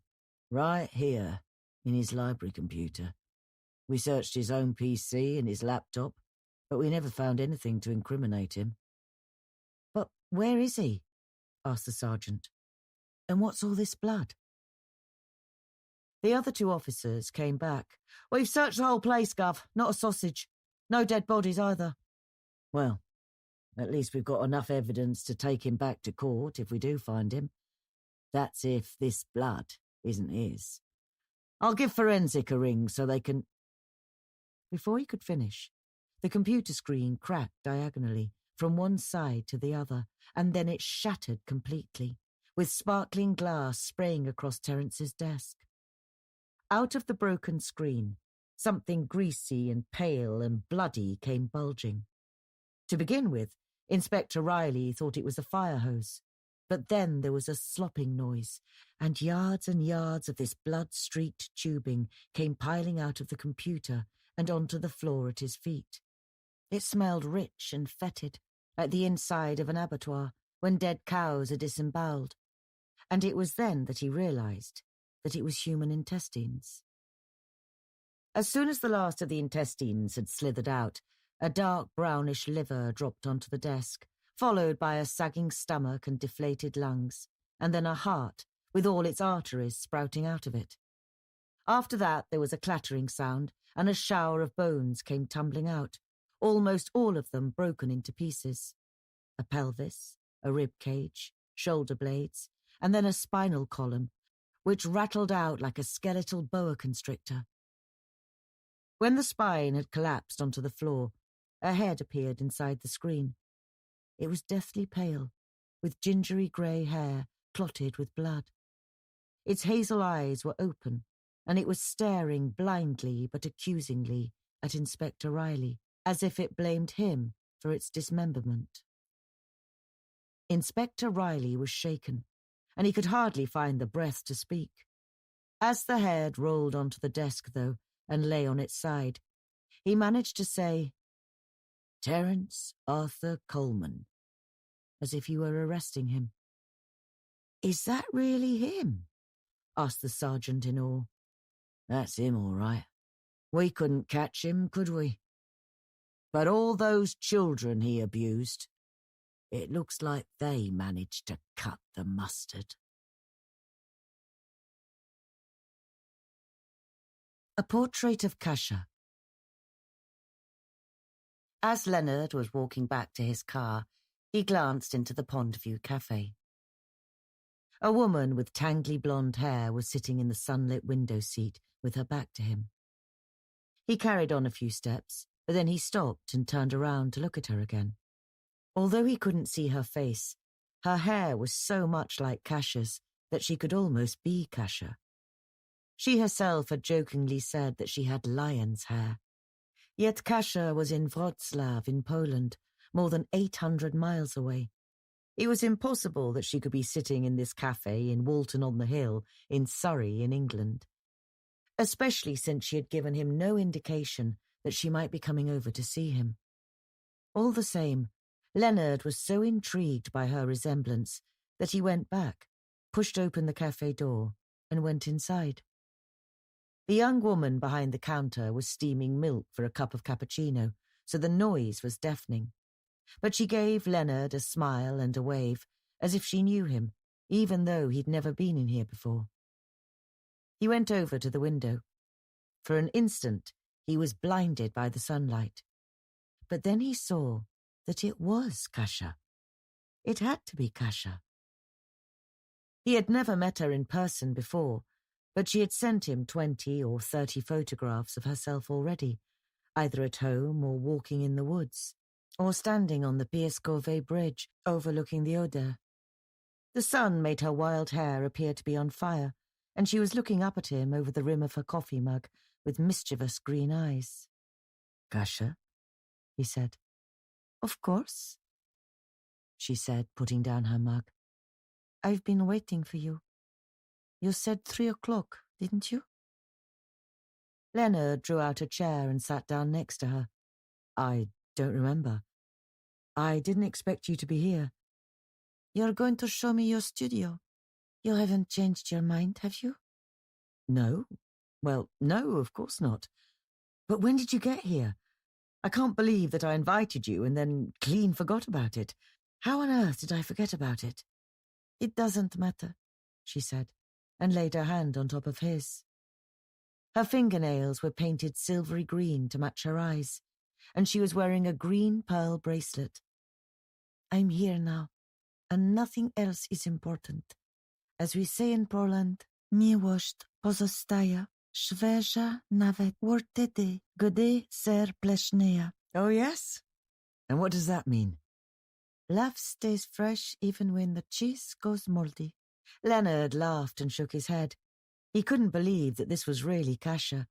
Yet here she was, with her feline eyes and her high cheekbones, and her pouting pink lips that glistened as if she'd just finished kissing. He could even smell her perfume, both flowery and fruity, one of Calvin Klein's unless he was mistaken. She was wearing a short white jacket that seemed to have fine silvery threads in it, with a dark green T-shirt underneath it. "Latte for you too, sir?" asked the young woman behind the counter. "No, thanks. I think we'll take a walk." In the blink of an eye, he found that they were no longer sitting in the cafe, but standing under the beech trees that surrounded Mere Pond. He couldn't remember paying the bill at the cafe or crossing the road, but here they were, by the water's edge, their hands loosely held together, as relaxed with each other as if they'd been together for years. Mere Pond was curved and wide, and the usual crowd of squabbling ducks had been joined by 3 haughty swans. On most days there were at least half a dozen other people here, tossing torn-off bits of bread to the birds. But this afternoon, there was nobody. In fact, the entire village seemed to be deserted, with no cars parked at the side of the road and nobody walking dogs on the heathland opposite.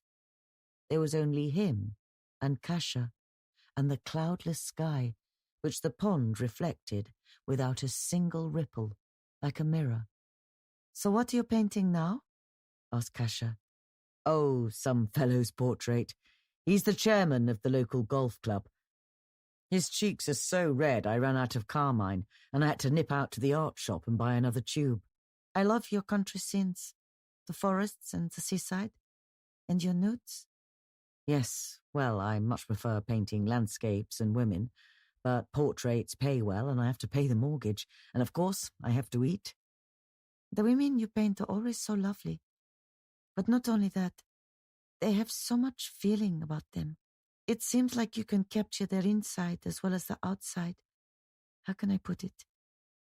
You understand that behind those beautiful breasts, there is a heart beating. That is why I was attracted to your paintings in the first place." "I should paint you one day, Kasia. How long are you staying here, and where are you staying?" Kasia looked away from him, out across the pond. The sky seemed to be growing darker, even though there were still no clouds. A chilly wind began to rise and suggestively whistle. It stirred up the dry autumn leaves so that they blew across the pathway and rattled against their ankles, and then danced off across the surface of the water. Suddenly, and unexpectedly, Kasia turned back to him and said, "Leonard, I don't want to lose you." There were tears sparkling in her eyelashes. "I need you in my life. Please tell me you're never going to leave me." Leonard wrapped his arms around her and held her close. Her tangled mane tickled his face, but he kissed it. He lifted her chin so that he could kiss her forehead, but he found that he wasn't lifting her chin at all, only the lapel over his overcoat. He opened up his arms and took a step backward, but Kasia had gone. He turned around and around, looking for her, but he couldn't see her running away, not in any direction. She had simply vanished. "Kasia?" he called out. But for some reason his voice didn't carry, and the only person who could hear it was him. Not that there was anybody else around. "Kasia!" he called again, and this time he woke himself up. "You were talking in your sleep again," grumbled Bartek. "That's about the 10th time you've woken me up in the middle of the night." "I'm sorry," said Kasia, "but honestly, I don't know I'm doing it."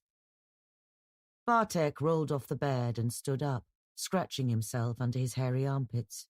"You're still doing it, whether you know you're doing it or not. It's all right for you.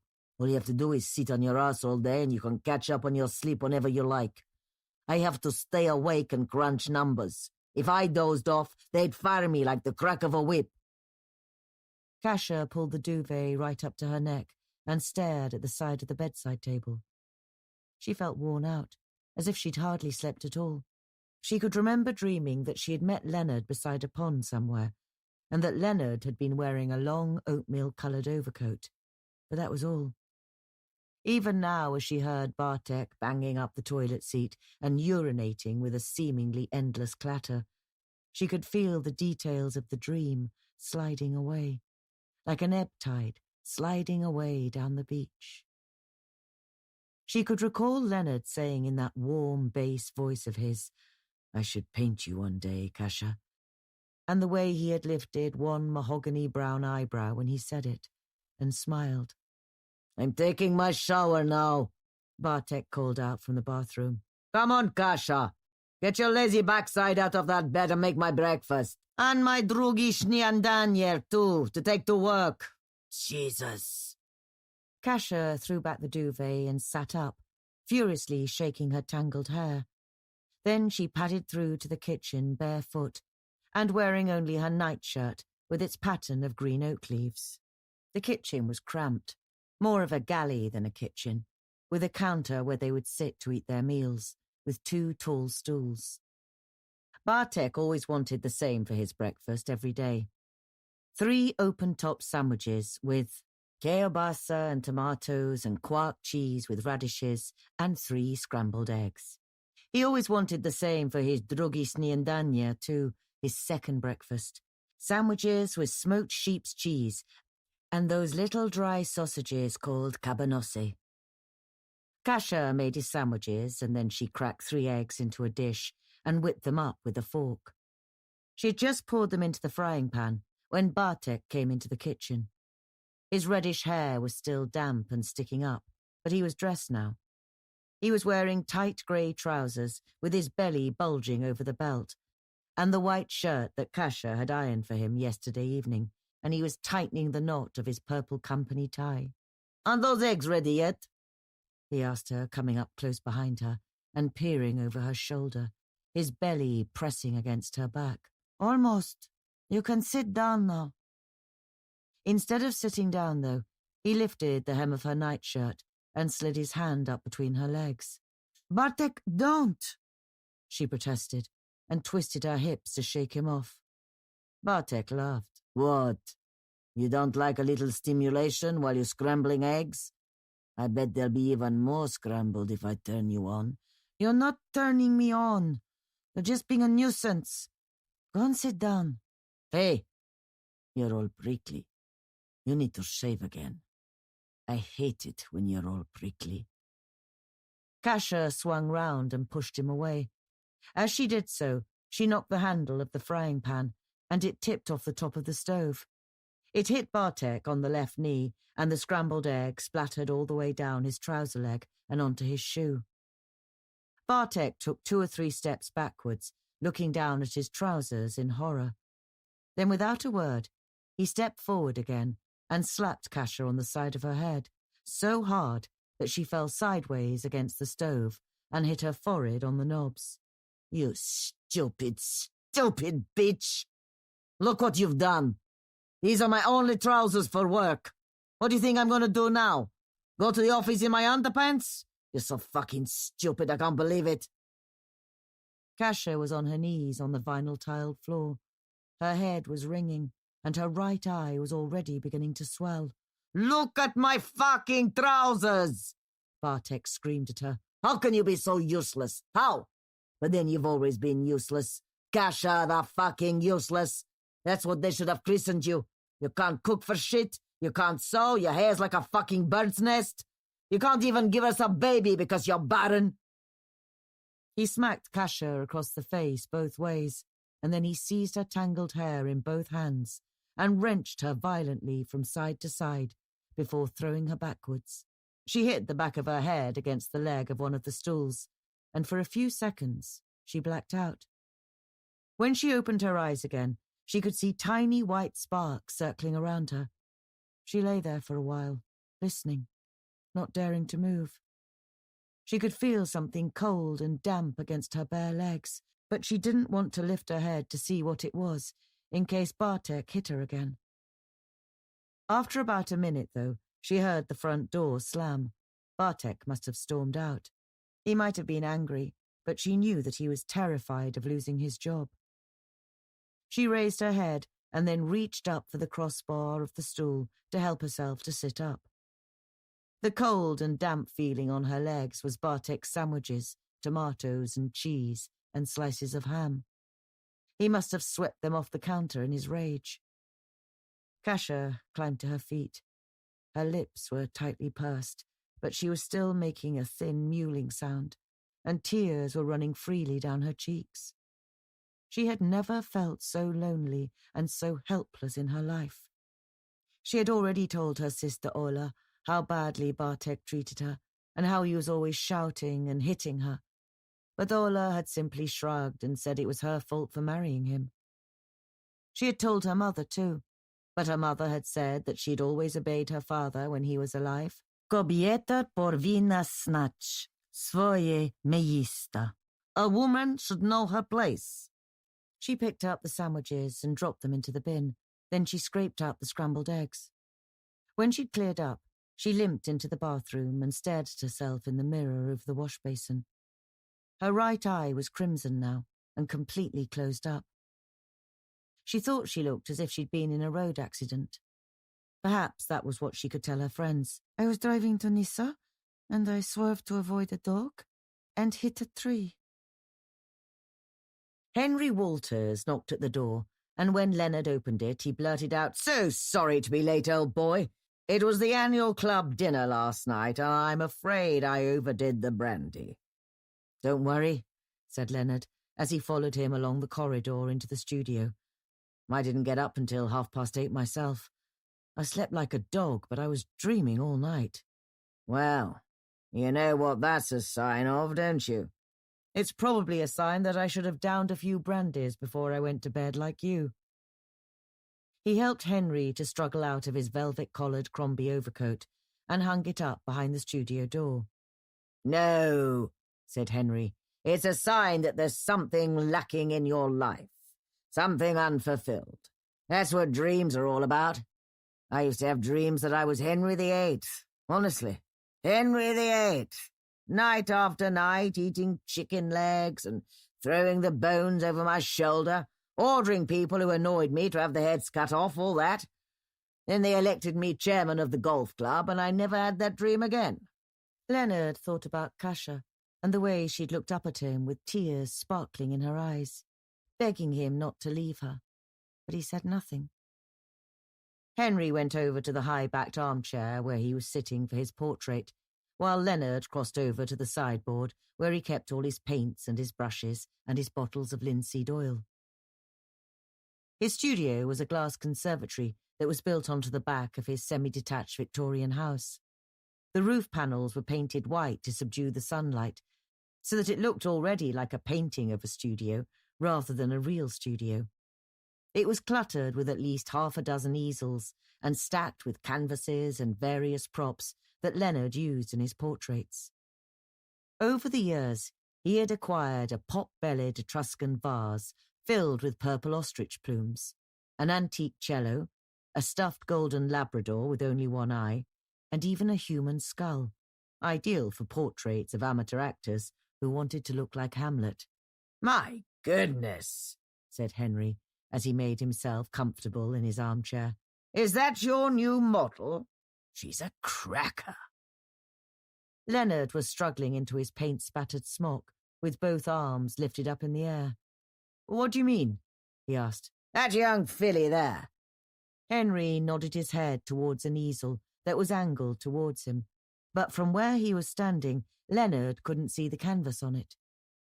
He was slightly baffled because he had no recollection of starting another painting, and he hadn't hired a model for over 2 months. He tugged his smock straight, and then he picked up his palette and his brushes and walked around so that he could see what Henry was talking about.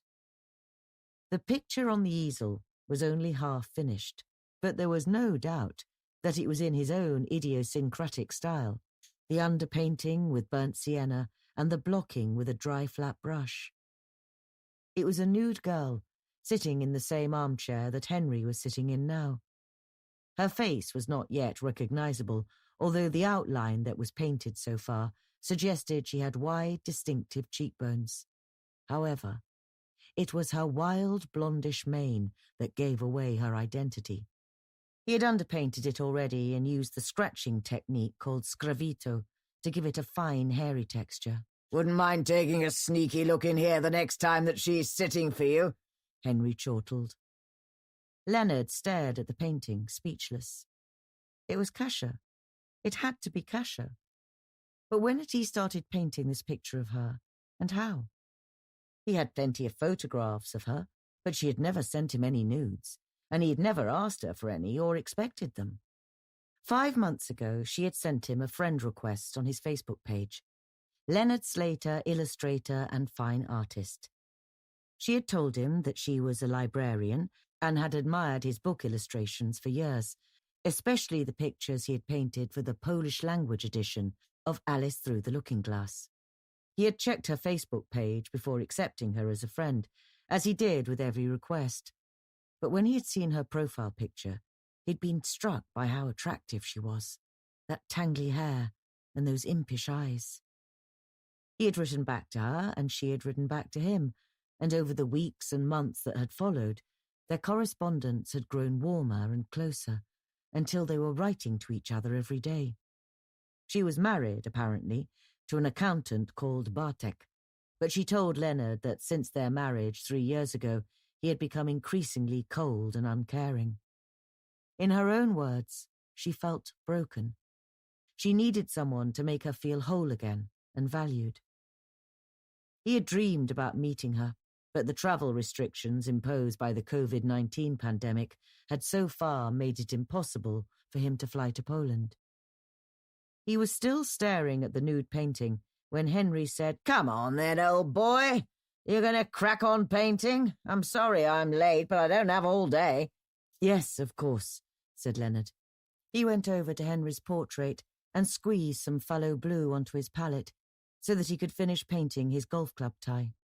He started to paint, but then he paused to stare again at the picture of Kasia, his brush poised an inch from the canvas. Henry noisily cleared his throat to show that he was becoming impatient. Leonard put down his palette and his brush. "You'll have to accept my apologies, Mr. Walters. I'm afraid that I'm not feeling very creative this morning. Do you mind if we call it a day? I'm sure I'll be firing on all cylinders by Monday, if you can come back then." "Not feeling very creative?" Henry blustered. "What's creative about painting my portrait? You've almost finished it, haven't you? And for God's sake, it's not as though you're painting the Fighting Temeraire or the Rape of the Sabine Women." "I'm sorry, but I'm just not with it today. There must be days when you're off your game of golf." "Well, of course. But painting a fellow sitting right in front of you, not moving a muscle, that's not exactly like knocking a ball into the rough." Leonard didn't argue. He went over to the door and came back with Henry's overcoat. "I can't do Monday," Henry told him, pushing his arm aggressively into his right sleeve. "I have to go to Leicester to see my sister. In fact, I don't think I'll be back until Thursday at the earliest." "Just let me know. The paint will be nicely dry by then anyway. Good for adding added detail." "Bloody waste of time coming here today, and with a devil's own hangover, too." Once Henry had left, still grumbling under his breath, Leonard went back to the picture of Kasia. I must be losing it. When did I start painting this? Don't tell me I've been painting in my sleep. He left the studio and went into his living room. His laptop was lying open on the coffee table, so he picked it up and tapped out a Hotmail message to Kasia. "Good morning, my darling. Did you have any dreams last night? For instance, did you dream that I painted your picture?" After a few minutes, she sent him a message in reply. "Dear Leonard, I had no dreams last night. I took 2 pills to help me sleep. I will tell you why later." Leonard sat back. He felt unreal. Was he asleep or was he awake? Yet there was another message in his inbox. It was from Helen, his ex-wife. So he must be awake. She wanted to know if she could come round and collect the Villeroy and Bosch dinner set that she had forgotten to take the last time she had raided their joint belongings. "Take whatever you like," he wrote back, and signed it L. That night, about 1:45, it started to rain. Leonard was sitting in his studio, wondering if he ought to continue painting the picture of Kasia or whether to abandon it. He had found a picture of her face on his laptop that closely matched the position and the lighting of the model in the painting. He had printed it out and pinned it to the top of the canvas so that he could copy it. But to finish this painting seemed like a kind of madness.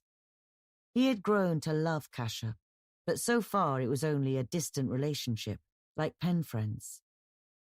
To paint a nude of her seemed obsessive, almost creepy, the kind of thing that a stalker would do. Thunder rumbled in the distance, over the downs, and then the rain began to lash down even more heavily, rattling on the glass roof of his studio and gushing from the gutters. He stood up. He would leave the painting for now and think about it again tomorrow. What he needed was a good night's sleep. He was just about to climb the stairs to his bedroom when there was a knock at his front door. Who the hell was knocking at this time of night? He called out, "Who is it?" And a faint voice answered, "It's me, of course." He slid off the chain and opened the door. To his astonishment, Kasia was standing in the porch, wearing a wet pink raincoat, her tangled hair dripping over her shoulders. "Kasia? Come in, come in. You're soaking. How did you get here? You didn't tell me you were coming." He looked up and down the street to see if there was a taxi disappearing, but the street was deserted. "You said midnight," Kasia told him, shaking her hair. It was then that Leonard was disturbed to see that her right eye was swollen and purple and almost completely closed up. He closed the door and took off her raincoat. "Kasia, sweetheart, what happened to your eye? You haven't been in a fight, have you?" "I left one of the kitchen cupboard doors open. I turned around and hit myself on it." "No, you didn't. Was it Bartek?" "All right, yes. But it was my fault. I spilled eggs on his trousers." "And he hit you? For spilling eggs? You should have called the police." "The police would not have helped. They would have said, 'Look what you have done to your husband's trousers. No wonder he lost his temper.' They probably would have arrested me for assaulting him." "I can't believe it. I feel like getting on a plane right now and beating him up." "Forget it. The bruise will fade away. But you and me, we will always stay together." "When did I say midnight? I didn't even know you were coming. Where did you land? Heathrow or Gatwick?" She took hold of his hands, stood up on tiptoe, and kissed him. "You said midnight, my dearest Leonard. So here I am, all ready to pose for you. You don't have to paint my bruise, do you? I think I should dry my hair, though, don't you? You don't want me looking like a drowned mongoose." "Come through. The gas fire's on. You can warm yourself up. Would you like a hot drink? Coffee or tea? Or a glass of wine, maybe?" "A small glass of wine would be welcome. Do you have red?" "Malbec, yes. Come through." He ushered her into the living room, and she sat down close to the fire. He poured glasses of wine for both of them, and then he went upstairs to bring down the hairdryer that Helen had left behind. He sat watching her while she fluffed up her hair, but he didn't ask again when he had invited her here, or how she had flown to England, or when. The hairdryer was too noisy for conversation like that. When her hair was dry, she stood up, smiling, and said, "Are you ready to carry on painting?"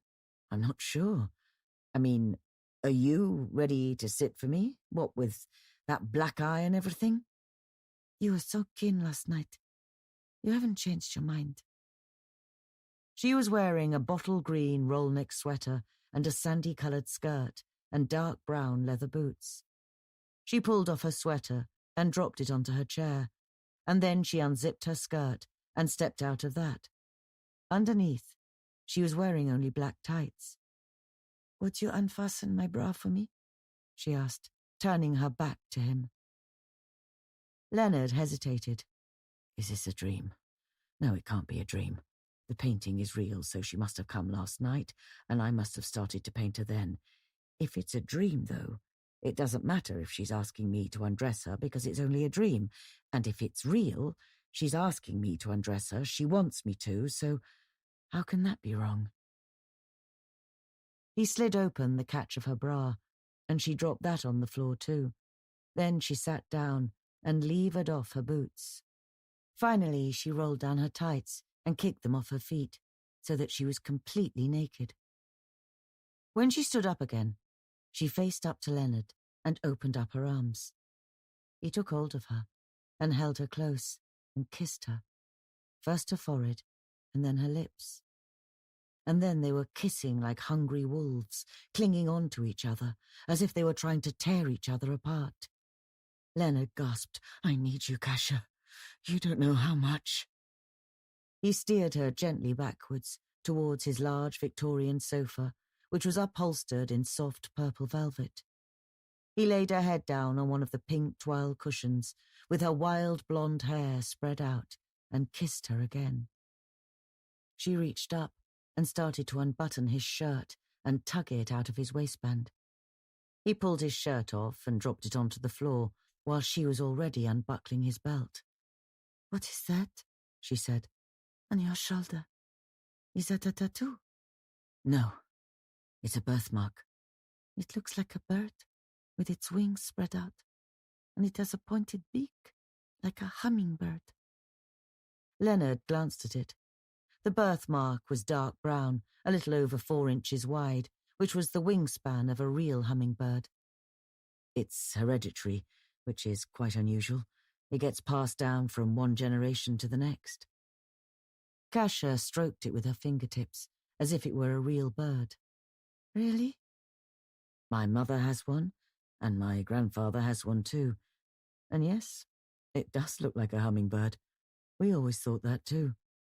My grandfather said that God probably gave us that mark because the hummingbird is the only bird that can fly backwards, and we were the most backward family God had ever created." Kasia laughed.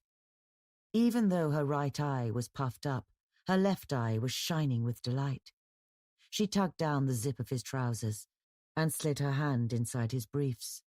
He was already hard, and she gripped him tight, as if she were holding a baton in a relay race or had won an Oscar. He stood up. He peeled his socks off first, because his father had always told him that there are few sights that women find less sexy and more comical than a man wearing nothing but his socks. Then he dropped his trousers and pulled down his navy blue briefs. When he climbed onto the sofa, Kasia took hold of him again and rubbed him up and down. "You're the same as me," she said, feeling with her other hand between his legs. "You have no hair. I've never seen that on a man before. It's beautiful. You look like one of those Greek sculptures." He kissed her again and again. "It's a long story," he smiled. "The very first girlfriend I ever slept with was Anglo-Indian, and she insisted that I shave off all my pubic hair. I don't know why. It was for some religious reason, I think.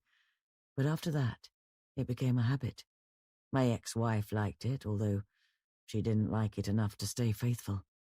"Well, you have enough gorgeous dark brown hair on your head, my dearest Leonard, and such luxuriant eyebrows. Is that the right word? Luxuriant? And dark brown eyes, like my favorite chocolates." Leonard kissed her breasts until her nipples crinkled, and ran his hands lightly down her sides so that she shivered. Then he parted her thighs and peeled apart the lips of her vulva, as gently as if he were opening up 2 damp rose petals on a grisly day. She was glistening with juice, and he dipped 2 fingers inside her so that he could use it to make himself even more slippery.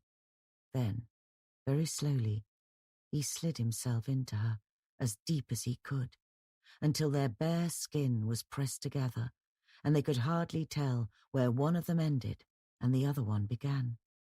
Kasia shivered again as Leonard touched the neck of her womb. "Oh, my God," she breathed. "Oh, my dearest darling.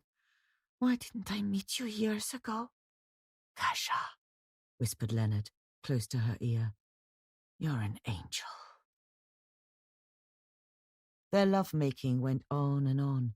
The sofa creaked rhythmically, and the clock on the wall behind them ticked in time with every stroke of their bodies. Now it chimed 1. Leonard had never felt so close to a woman before, the way he felt now with Kasia. He imagined that he could see right inside the star-sparkling darkness of her mind, like the sea at night, and that he could share with her the rising waves that were bringing her closer and closer to a climax. It took all of his self-control to hold himself back as she started to shudder and then pant and grip his shoulder so hard that her nails dug into his hummingbird. Then she quaked and he couldn't stop himself any longer, and they held on to each other as if they were falling hundreds of feet from the top of a burning building and would die together when they hit the ground. At last, they lay together on the sofa, side by side, panting. "You," said Leonard. "You're amazing." Kasia gave him an impudent smile. "Do you have enough strength left to paint me?" He stood up and retrieved his trousers from the floor. "How about another glass of wine first, and then maybe an action replay?" "Oh, so you're not exhausted." Leonard went into the kitchen to fetch the bottle of Malbec. "Are you hungry at all?" he called out. "I could knock up a plate of cheese biscuits and olives if you like." Kasia didn't answer, so he went back into the living room. He said, "Would you like something to eat?" Kasia was no longer there, not lying on the sofa, not sitting by the fire. Her clothes had gone too, her sweater and her skirt and her boots. Leonard felt a chilly, crawling sensation down his backbone. Still holding the bottle of Malbec, he opened the door to his studio. The rain continued to rattle on the roof, but there was no sign of Kasia, neither naked nor dressed.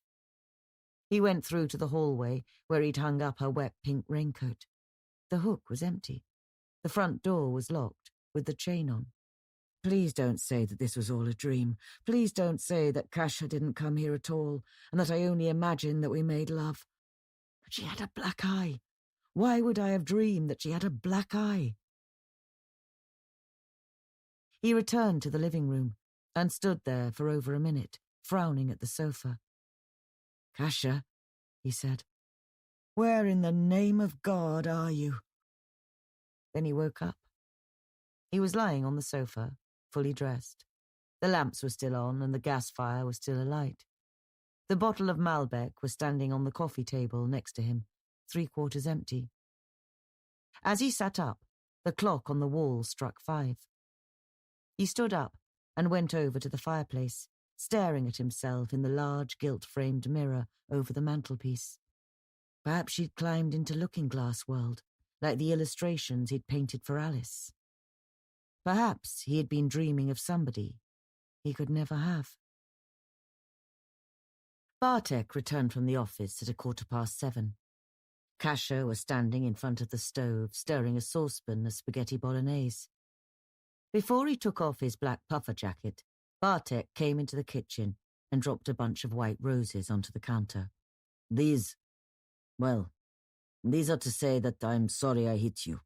But I think you can understand why I did it. I was late for work as it was, and I can't afford to lose this job, Kasia. They've already given me 2 warnings. Kasia looked at the roses. He had obviously bought them on his way home at the Biedronka supermarket, only 2 minutes away on Koseniowska Street. They all looked sad and limp, and several of their petals were already turning brown at the edges. Bartek hadn't even had the wit to peel off the ticket that said Przecena, reduced in price. "Aren't you going to put them in a vase?" he asked her. He was still standing in the kitchen doorway, and his tension was obvious. Until she had accepted them, he wouldn't feel that she had forgiven him. Kasia opened up one of the kitchen cupboards and took out a cheap cut-glass vase that the previous tenant had left behind. She filled it with water and then tore the cellophane off the roses and stuck them into it, without bothering to cut the stems or arrange them. "If you ever hit me again, Bartek, I will walk out of here and I will never come back." He took off his jacket and hung it up in the dark, cramped hallway. "Don't be stupid, Kasia. Every couple has their arguments. And anyway, where would you go? And what other men would have you?" He came into the kitchen again and stood close behind her, playing with the fronds of her hair. How long is that supper going to take? I'm dying of hunger. Kasia thought, you can have your supper right now, if you don't mind my throwing it against your crotch. Another 10 minutes, once the spaghetti's cooked.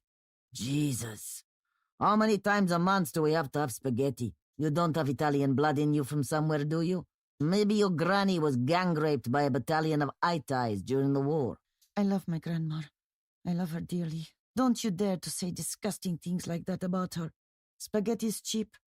If you brought home a bit more money, we could have steak. Another moment of tension. Bartek wound his finger around her hair and gave it a sharp tug. Not hard enough to pull it out, but hard enough to hurt. Okay. Bring it through when it's ready. I'm going to watch the football. I've missed half of it already. That night in bed, Bartek punched her in the back and shouted, Who the fuck is Leonard? Kasia opened her one good eye. Her bruised eye had oozed rheum, and so her eyelid was stuck. She struggled with the sheets to sit up, and then she switched on her bedside lamp. It was raining outside, hard, and that added to her feeling of fear. Occasionally in Kozanov, the Oder would burst its banks, and the 1970s blocks of flats would be flooded. Come on, Bartek demanded, and he was almost screaming. You were bouncing up and down like somebody was fucking you, and calling out, Leonard, Leonard, oh God, Leonard. I'm sorry. I must have been having a nightmare. Please, Bartek, I'm sorry. I'll take some Sorpedem. That was no nightmare. You were loving it. For Christ's sake, you're practically coming off. Come on. Who the fuck is Leonard? Have you been seeing somebody while I've been at the office? You have, haven't you? You've been seeing some dupek behind my back and fucking him right here in this bed. Bartek hurled back the duvet cover, pulled up Kasia's nightshirt, and thrust his hand between her legs. Then he took his hand out again, sniffed his fingers, and held his hand up, right in front of her face, so close that he was almost touching the tip of her nose. There! He roared at her. I know another man's sperma when I smell it. That's proof. You and this Leonard, whoever he is, I should knock your fucking head off. Kasia was trembling now, her arms crossed protectively across her breasts. Bartek, it's just your imagination. I had a shower before I came to bed anyway. I don't know any Leonard, and I would never cheat on you. I swear to the Holy Mother. You don't know any Leonard. So why do you keep calling out his name? Oh, Leonard. Oh, Leonard. Stick it in me, Leonard. I'm sure I never said anything like that. You didn't have to, the way you were bouncing up and down. You weren't dreaming about bouncing on a trampoline, and that's for sure. I don't know any Leonard. Bartek swung his legs out of bed. Oh, no? Well, why don't you prove it to me? Why don't you show me what you've been typing on your laptop day after day and night after night? You never stop typing, and you always have a stupid smile on your face when you're doing it. I'm writing a story for children. I told you that. Look, the rabbit. In English? I told you that too. Books sell much better all around the world if you write them in English. It's a pity I don't know any English. But why don't you prove it to me and show me what you've been writing? Then I can Google translate it and see if you're telling the truth. It's the middle of the night. I'm tired out. I'll take 2 Zolpidem and go back to sleep. I must be stressed, Bartek, that's all. I'll show you in the morning. I want to see your laptop, bitch. I want to see your laptop now. Not tomorrow. Now! Bartek came around the end of the bed and seized the sleeve of her nightshirt, so that she heard the seam tear under her arm.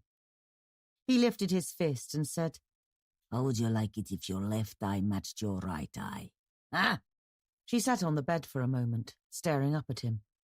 She was trying to read his expression, trying to understand what made him so violent and aggressive. Sitting all day in front of his computer screen, she imagined, totting up columns of figures that his bosses had told him to calculate, like the downtrodden clerk Akakiy Akakievich in Gogol's story about the overcoat. She could almost see the endlessly rising columns of figures reflected in his stone-grey eyes. She couldn't see herself reflected in them, even though she was sitting right in front of him. It was then that she thought, he really doesn't love me, not in the way that I understand love. He thinks only of himself and his own uncertainty. He married me only to show off to his family and friends that he could capture a pretty woman and to bolster his own lack of self-esteem. He has never once asked me what I want out of life and what makes me feel happy. Well, now I'm going to stop being afraid of him, no matter what he says and no matter what he does. If he hits me again, just let him hit me and get it over with. I haven't cuckolded him, not physically, but at least I have found a man who appreciates me and respects me and loves me for who I am. All right, she said at last. If that's what you want, I'll show you. Let go of me, and I'll fetch my laptop. She went into the living room and returned with her computer. She sat on the bed and Bartek sat beside her, his hip pressing uncomfortably against hers. His breath still smelled of stale beer because he'd forgotten to brush his teeth before he rolled into bed. His underarms smelled too, like onions. If you want to know the truth, she told him, trying to keep her voice steady, I have been in touch with a man named Leonard. What? You just swore to me that you didn't know anybody called Leonard. You just fucking swore to me. I have been writing to him, but I never met him. He lives in England, and he is quite a famous artist. Well, not exactly famous, but well known. I don't suppose I will ever meet him, but we have become friends, that's all. I haven't been unfaithful to you, Bartek. Leonard and I write to each other about ordinary things, what we've been doing during our day, what we've had for breakfast, nothing more than that. He sends me pictures of his paintings, and I send him pictures of me. Not sex pictures? Not pictures of your chipper? Of course not. I love his paintings, and that is why I wanted to become friends with him on Facebook. After that, somehow we started sending each other messages. That's all. She showed Bartek the screen with her latest emails from Leonard. He pulled her laptop away from her and started to scroll downwards, faster and faster. You've sent him hundreds of messages. Hundreds! They go on. And he sent hundreds back to you. And you say you haven't been unfaithful? This is out-and-out evidence that you've been unfaithful, you bitch! I only wanted someone to talk to during the day. Somebody who understands me and enjoyed the same things that I enjoy. The same books, the same music. You never let me go out, and you never take me anywhere. All you ever want is your supper and sex. What else is a wife for? Go on, tell me. What else is a wife for? It wouldn't be so bad if you didn't gobble your supper like a pig, and you were any good in bed. Oh, I'm no good in bed, am I? Is that why you're having dreams about fucking this Leonard? I suppose you're giving him ice cream cones, are you? More than you ever do for me. You're such a bitch. Kasia tried to take back her laptop, but Bartek hurled it across the room so that it clattered against the dressing table and knocked off one of her favourite ornaments, a porcelain angel by Karolina Shellac. The angel dropped onto the floor and broke into 3 pieces. Kasia stood up, quivering with anger. Go on then. Aren't you going to hit me? Lost your nerve, have you? Or are you afraid that I'll tell Leonard about the way you treat me? Bartek shook his head and spat. Leonard? Pah! Don't you worry about Leonard. I'll sort out your Leonard. Don't you worry about that. No Dopek fucks my wife. Not my wife. Not even in her dreams. Leonard was walking back across the downs when he saw Kasia waiting for him under the trees by Langley Vale. It was a fine, warm day without a cloud in the sky, although it was windy.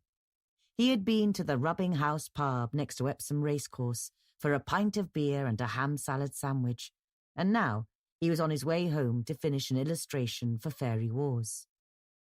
He could tell it was Kasia, even from a distance, because of the way her blonde hair was waving in the wind. Not only that, but she was wearing the same silvery white jacket that she'd been wearing when he met her at Walton-on-the-Hill, and the same red trousers. And strangely, he could see nobody else on the downs, not even jockeys taking their racehorses out for exercise around Tattenham Corner. Even the pub had been practically empty, apart from the bar staff and 4 or 5 other customers sitting in the dining room.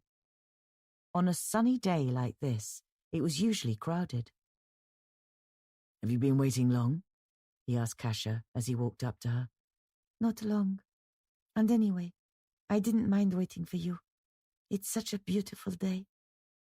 "Your eye's looking better," he told her as he took her hand, and they started walking up the path together. The purple bruise was fading and turning yellow, and the swelling had subsided. "I pressed a raw potato on it," she smiled. "That was my grandma's cure." "My mother was always into herbal remedies, arnica and calendula tea, that kind of thing." "I wish there was a herbal remedy for me," said Kasia. They had reached the top of the hill now, where the grass was knee-deep and dotted with wild ox daisies, and the frothy yellow petals of ladies' bedstraw. The wind was blowing strongly up here, so that the grass rippled and whispered as if gleeful ghosts were running across it. Yet there was nobody in sight. All the way across the downs, and even further into the distance, all the way across Surrey and Berkshire. "Don't lose hope," said Leonard. "I'll be your remedy." He held her in his arms and then brushed back her flying hair and kissed her forehead and her lips. "I think my only remedy would be a cup of poison for Bartek."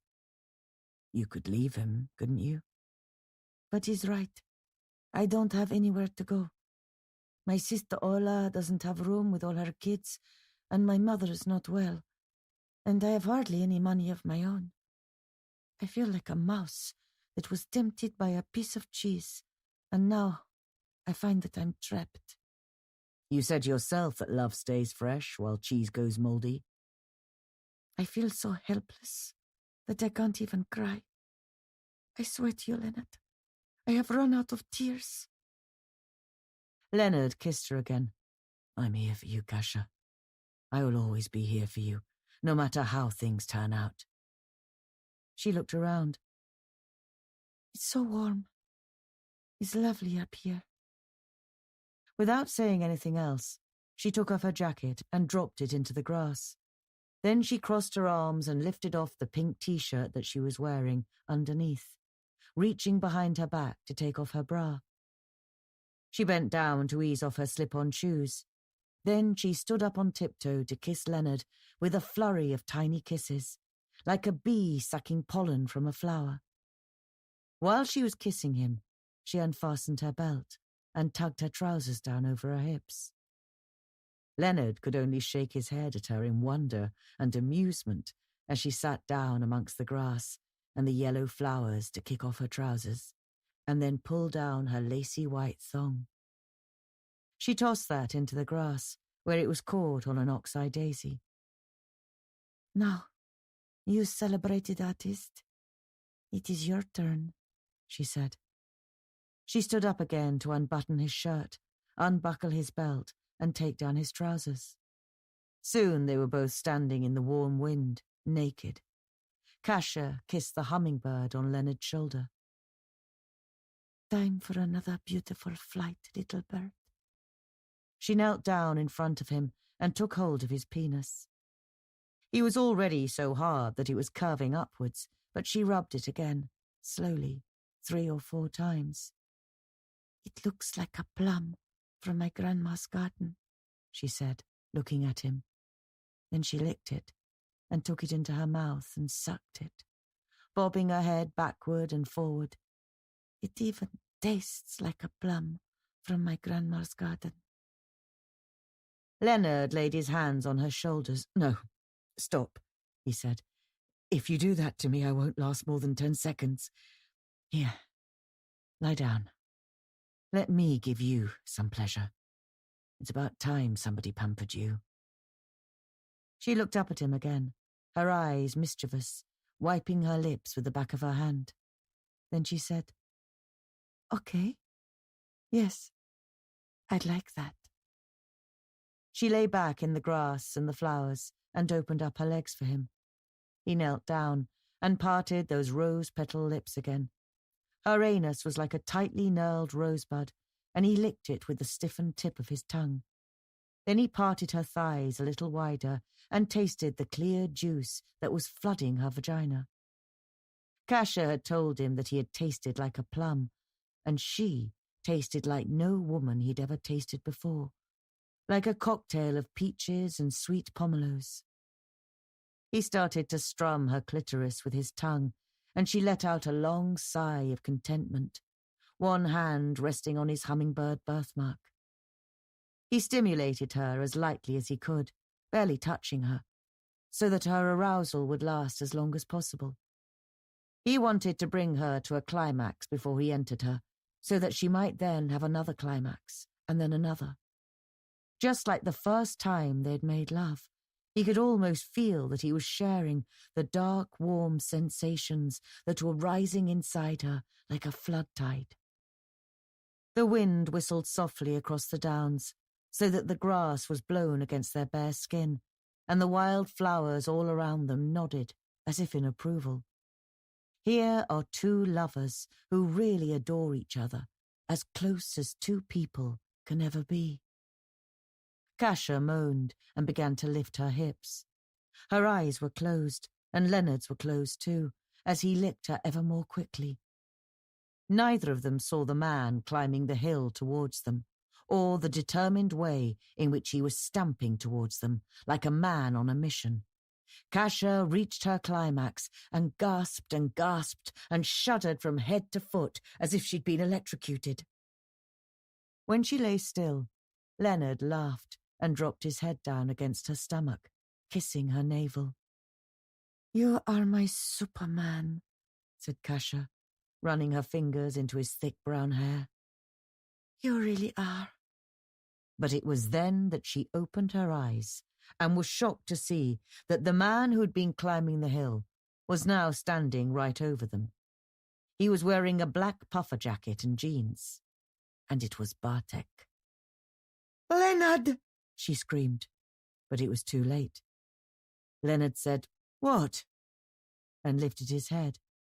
As he did so, Bartek raised a long-handled axe and struck him at an angle, just above his left ear. Leonard pitched backwards and sideways, and Bartek stepped over Kasia and hit him again, in the centre of his forehead, so that his skull was split apart and his brains were spattered into the grass. Kasia scrambled to her feet and tried to pull Bartek away, but Bartek was too angry and too determined, and violently pushed her aside. He swung his axe like a bell ringer, chopping Leonard in the face again and again. He cracked Leonard's jaw and scattered his teeth, and then he stove in his nose and bashed in his eye sockets until each of his eyes was dangling on either side of his face, staring downwards. He didn't stop there. He hacked open Leonard's breastbone and broke all his ribs. He chopped up his lungs and his heart, and then he split open his stomach and chopped up his liver and his stomach and his intestines. Then he turned around to Kasia, who was kneeling in the grass not far away, hysterical with terror. "Is this what you wanted him for?"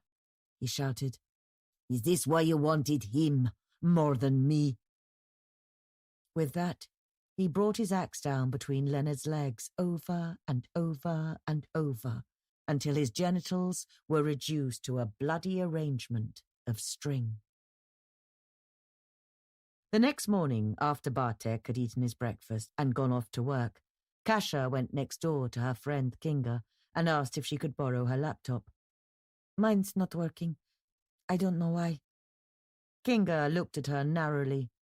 "Nothing to do with all that shouting we heard last night, and all that crashing and banging?" "I just need to send an email, Kinga, but it's urgent." She went into Kinga's kitchen and sat on a stool at the counter. Kinga's golden Labrador came trotting up to her and snuffled at her leg. Then he cocked his head to one side and made a mewling sound in the back of his throat, as if he realized that she was worried about something. "You and Bartek have been having a lot of rows lately," said Kinga.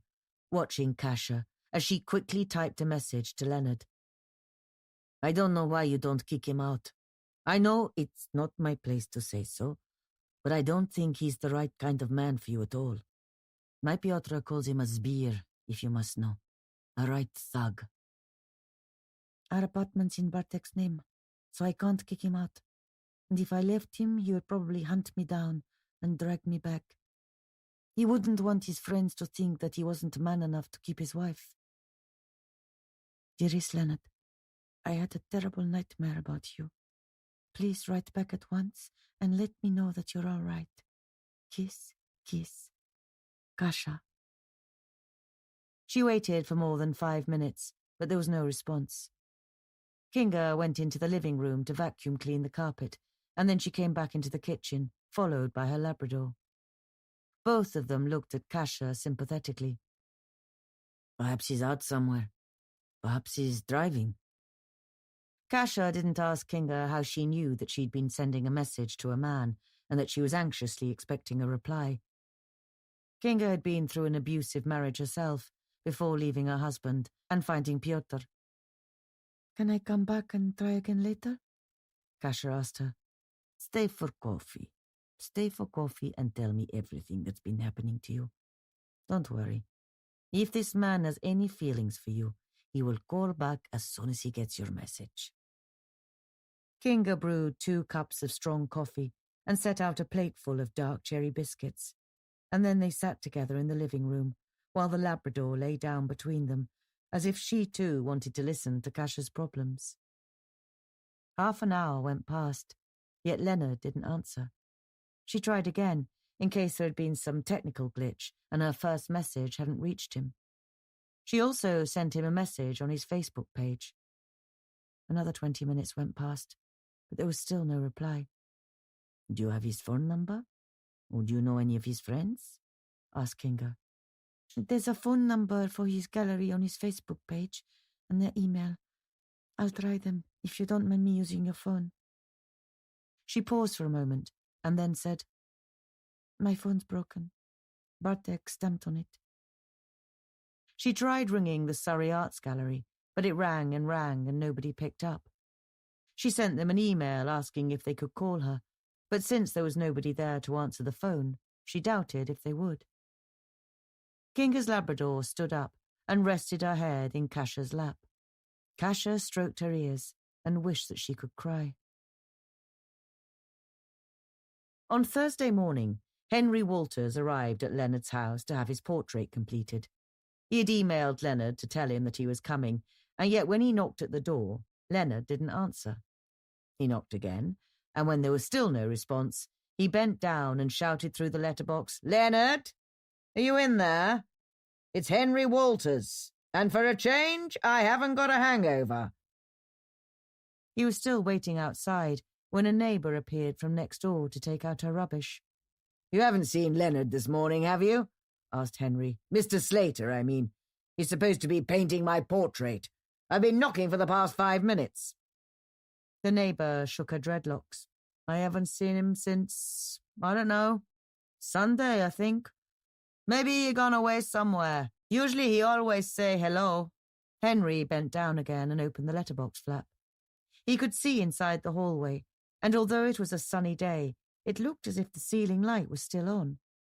He breathed in, and as he breathed in, he could faintly smell a ripe, rotten odour. 10 years ago, he had been a senior medical officer during the British Army's operations in Afghanistan, and he knew at once what it was. It was another 2 days before Kasia received an email message from the Surrey Arts Gallery, informing her that, sadly, Leonard Slater was deceased. When she Googled his name, she read that he'd been found murdered in his house in Epsom, brutally dismembered in his bed. Surrey police still had no idea who might have killed him or why, and there had been almost no forensic evidence. No murder weapon had been left behind, although it appeared likely that he'd been hacked to pieces with an axe. The detectives investigating his homicide admitted they were baffled by the fact that the front door was locked, with the security chain still fastened, and that there had been no sign of forced entry into the studio at the rear of the house. Kasia sat staring at the screen of Kinga's laptop. She not only felt chilled, she felt as if she had become invisible, as if she existed only as a dream about herself. Kinga came up behind her and laid a gentle hand on her shoulder. "Bad news?" she asked her. Kasia nodded. "Yes. The worst. But how can you miss something you never had?" 9 days after that, Kasia missed her next period. She'd been feeling tired and hypersensitive and suffering from headaches and stomach cramps. Kinga bought her a pregnancy test kit, and the result was positive. She could hardly believe it. "We tried so hard for a baby when we first got married. I wanted to go to the doctor to see why I couldn't get pregnant, but Bartek said not to bother. It was my fault. I was barren, and that was all there was to it." "Well, it's obvious that you're not. I'll bet you 1,000 zlotys that Bartek has a very low sperm count. But hooray! At last one little fellow has managed to wriggle his way through." "Kinga, I'm not sure that I even want his baby." Kinga gave her a motherly hug. "Don't worry. Whatever happens, you always have me." Agatha was born on May the 7th the following year at the Hospital Medfemina, a private maternity hospital, which Kasia's mother paid for. Bartek had been unable to afford it and went to work that day instead of attending the birth, telling Kasia that a private hospital was a waste of money. But Kasia's mother came to support her and stayed beside her all through the 2-hour birth, holding her hand. Her mother was sitting next to her in the sunny room with its sloping ceiling when the nurse brought in Agatha, washed and wrapped in a white blanket for Kasia to hold. 3 kilos and 28 grams, the nurse said with a smile, handing her over. "A very healthy weight, and I think she'll be quite tall too when she grows up. Perhaps she'll be a model." Kasia was exhausted, but happy in a way that she had never experienced before. She had actually created a little girl and brought her to life, and here she was in the sunshine, her eyes closed, as pink and sweet as if she were formed out of rosy-coloured marzipan. "Oh, she's adorable," said Kasia's mother. "Who do you think she looks like?" Kasia folded down the blanket that covered Agatha's head. Her fine hair was sticking up, but it was quite thick for a newborn baby, and it was dark mahogany brown. "I'm not sure. At least she's not a redhead like Bartek." She folded down the blanket a little further, and it was then that she saw Agatha's left shoulder. It bore a birthmark, like a tiny bird, with its wings spread out and a pointed beak. Kasia's mother leaned forward, peering at Agatha over her rimless spectacles. "What's that mark on her?" she asked. And then she turned to Kasia and said, "What's the matter, darling? For goodness sake, sweetheart, why are you crying?" The greatest gift. Oh, would some power the gifty gie us, to see ourselves as others see us. Robert Burns. "You're mad! Do you know that?" Kathy laughed as the speedometer needle touched 80. "You're totally, utterly, irredeemably crazy." "What do you mean, crazy? I'm not crazy. I'm just practical," Robin shouted back over the buffering of the slipstream. "Life is too damn short to go slow." They were driving north on Bedford Road, towards Katona. It was a bright day in early October, unseasonably warm, and so Robin had put down the roof of his silver Mustang so that the slipstream would ruffle their hair. As they sped along, overtaking every other car on the highway, they left behind them a whirling cyclone of crimson and yellow leaves. Robin was always frightening Kathy, which was one of the reasons she loved him so much. He was tall and sculpted and handsome, with brushed-up black hair, a strong jawline, and sapphire blue eyes that always looked as if he was finding life amusing. If they were eating outside on a restaurant balcony, he would jump up when the check was put in front of him and throw himself over the railings, regardless of how far down he might fall. If they were swimming in the Housatonic, he would climb up to the bridge and dive off it head first into the water, even though the river was dangerously shallow. He would challenge anybody who annoyed him, parking attendants, shop assistants, cops, other drivers. Cathy had never met anybody so fearless. He always seemed to be daring the world to stand up to him.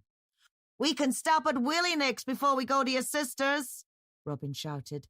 "I'm jonesing for some of their crab cakes." "Okay, but careful!" Cathy shouted back, as Robin had to swerve to avoid an oncoming bus. "Careful? What does that mean?" Robin retorted. Those were the last words he spoke before they neared the intersection with Parkway, and a huge maroon truck pulled out across the road in front of them. He stood on the brakes, but they were driving 20 miles an hour too fast, and the Mustang was nose-heavy and slid sideways with its tires screaming in a shrill operatic chorus. Cathy clung on to the door handle, and all she could see was trees and road signs rotating around her, and then the huge white letters, "Moving Man, Inc." They slammed broadside into the truck with a deafening bang, although Cathy didn't hear anything at all. Her door was flung open, and she was thrown out onto the road, almost as if somebody had taken hold of her arm and forcibly yanked her out of the passenger seat. She tumbled over and over, grazing her shoulder and knocking her head hard against the concrete. She lay on her back for a moment, shocked and concussed, staring up at the sky. She could hear a high singing noise in her ears. Then she heard a stentorian roaring sound, and a wave of heat rolled over her. She managed to turn over onto her side and prop herself up on one elbow, and it was then that she saw that the Mustang was burning fiercely, and that orange flames were leaping up the side of the removal truck. The driver and his mate were climbing down from their cab, two black men wearing maroon overalls. They tried to approach the Mustang, but the heat was too intense, and they had to raise their arms to shield their faces and back away. At first, Cathy couldn't see Robin, and she thought that he must have managed to jump out. Surely he had managed to jump out, in the same way that he jumped off balconies and bridges. But she couldn't see him anywhere. At that moment, though, the wind fanned the flames to one side, and she saw him still sitting in the driving seat, a scorched black figure with his brushed-up hair alight, frantically wrestling to free himself from his seatbelt. His eyes were still white, but circled with red, so that he looked more like a Halloween demon than a man who was being burned alive. "Robin!" she screamed, or thought she screamed. She climbed to her feet and made her way unsteadily towards the blazing car. But as soon as she came within 20 feet of it, she found that the heat was unbearable, hotter than an open oven, and like the two removal men, she couldn't venture any closer. Meanwhile, though, the removal truck's driver had run to his cab, and now he was hurrying back, swinging a large yellow fire extinguisher. While his mate was calling 911 on his cell phone, he unfastened the nozzle and started to spray the burning Mustang with foam. He sprayed Robin first, turning him instantly from a black demon into a struggling parody of a snowman. Flecks of white foam were whirled upwards by the heat and blown up into the trees by the wind, where they clung like blossom. A station wagon stopped not far away, and a stockily built man in a tan suede jacket ran up, carrying a smaller fire extinguisher. Between him and the removal van driver, they gradually managed to subdue the flames, and at last they guttered out, although the tires were still smouldering, and so much acrid grey smoke was billowing from the upholstery that the Mustang was intermittently lost from sight. Cathy cupped her hand over her nose and mouth and made her way into the smoke, as close to the car as she could, even though it was still far too hot for her to try and open the driver's door. Through streaming eyes, she saw Robin sitting behind the steering wheel, with his head bent forward, still clutching his seatbelt buckle.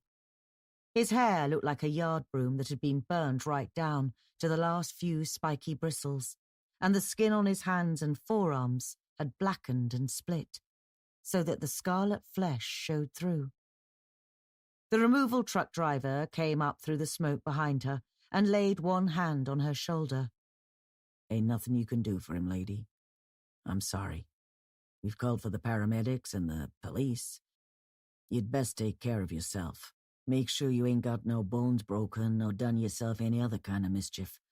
I saw you come flying out of that car, and it was almost like the angel of the Lord reached down and hauled you out of there hisself. Cathy nodded, although she was too shocked to be able to say anything. She found it almost impossible to believe that this grotesque figure sitting in the car was actually Robin. The same Robin who had made love to her this morning, just as it was growing light. The same Robin with whom she'd been laughing and joking only minutes ago. They were supposed to be going to Willie Nick's and then to visit her sister, Jeanette. How could this have happened? How could this incinerated effigy be him? Come on, lady. Come away, said the removal truck driver. Like I say, there ain't nothing you can do to help him now. Nothing that nobody can do for him nohow. Cathy was about to turn away when Robin lifted his head. His face was a ghastly mask with rags of burnt skin hanging from it, but he opened his red-rimmed eyes and stared at her. Cathy, he croaked between cracked and bleeding lips. Cathy, save me.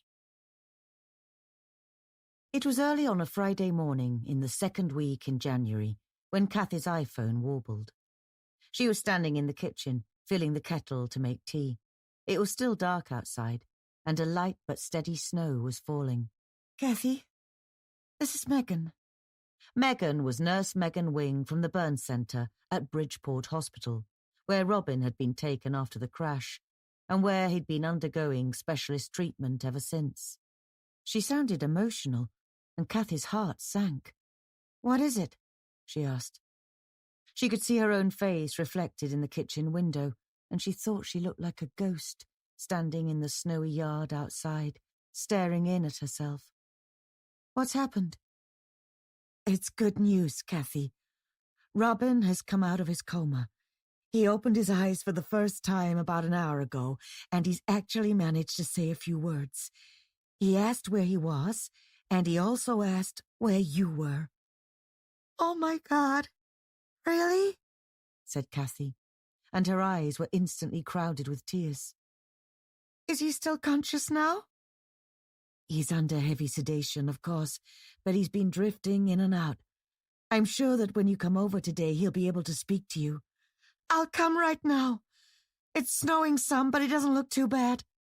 "Just take it easy on the turnpike. I saw on the news that there was a multiple pileup at the Route 1 intersection." "Oh, you can bet I will. I've had enough car wrecks for one lifetime.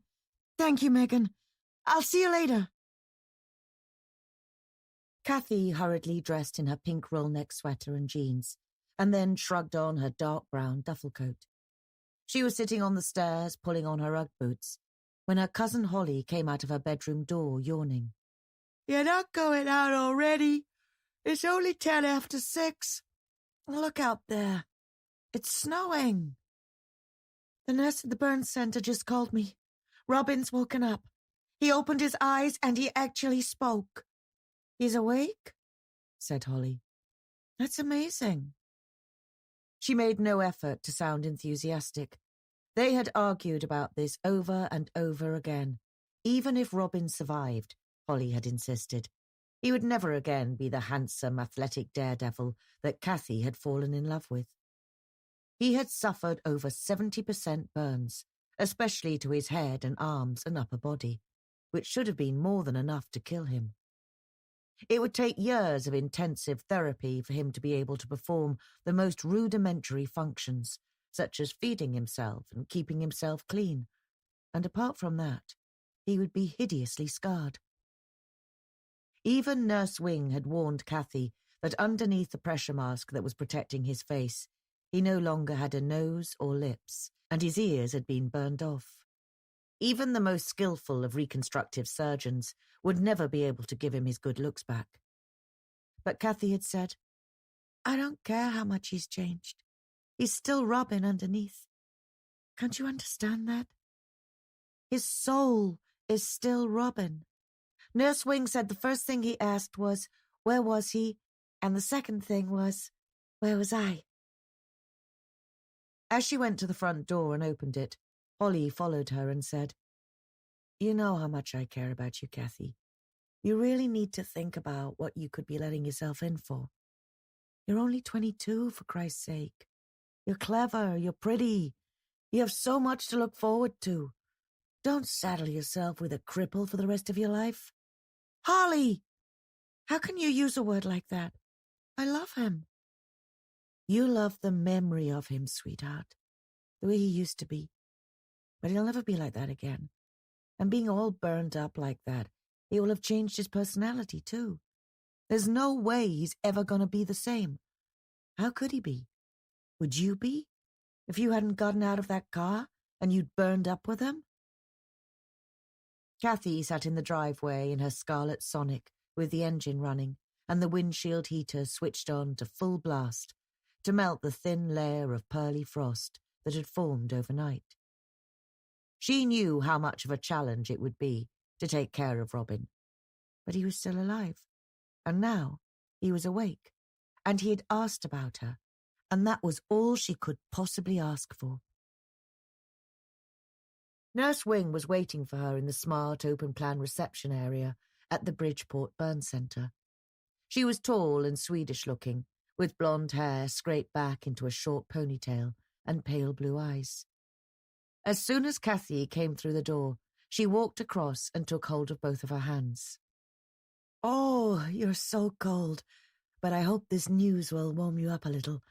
Dr. Fremont says that he cannot believe that Robin is making such a strong recovery. He is still very sick, of course, but we've taken him off the danger list." "Is he awake now?" asked Kathy. Nurse Wing smiled and nodded, and led her by the arm along the corridor. "I told him that you were coming, and he said that he couldn't wait to see you. When I told him how long he'd been unconscious, and yet you'd come every single day to sit by his bedside, he couldn't believe it. I think if he still had tear ducts, he would have cried." They reached the end of the corridor, and Nurse Wing opened the door labelled "Staff Only." Inside there was a small changing room, and just as she'd done every day when she visited the burn centre, Kathy took off her coat and tied on a green surgical gown, as well as a surgeon's cap and a mask.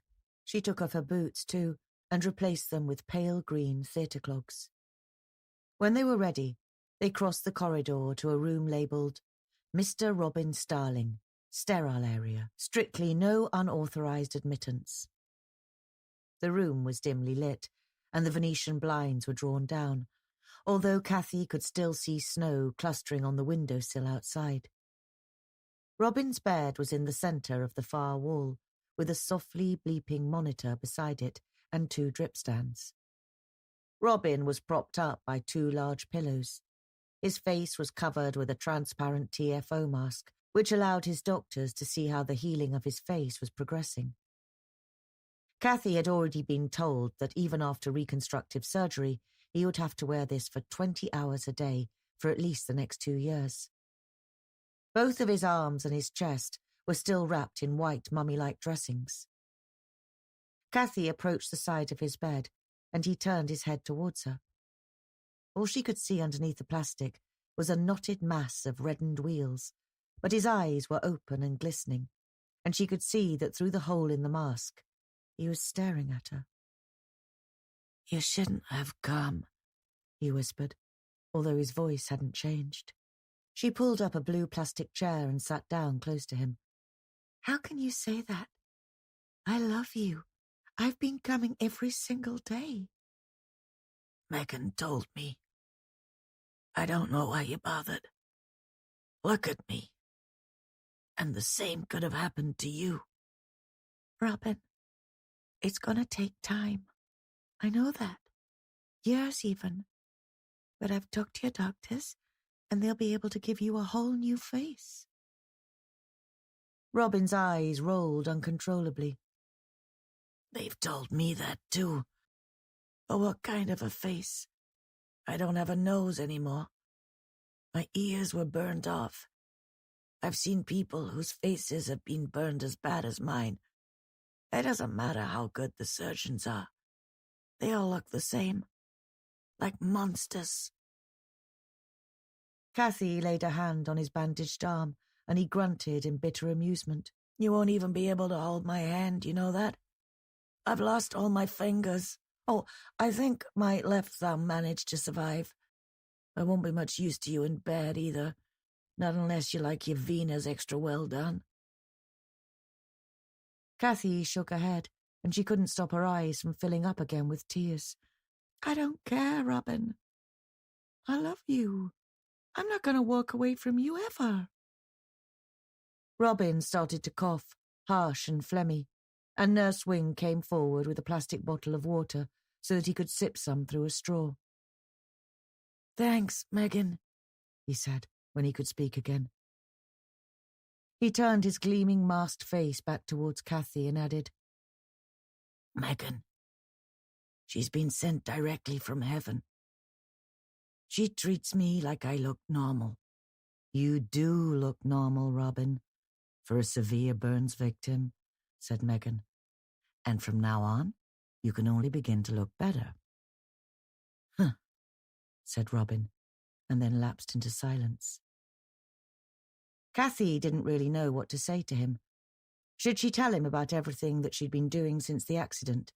How she'd moved from her parents' house in New Milford to stay with Holly in Fairfield so that she could be closer to Bridgeport. Somehow it seemed rather petty and self-congratulatory to tell him about that. I'm such a martyr. You look hideous, but I haven't abandoned you.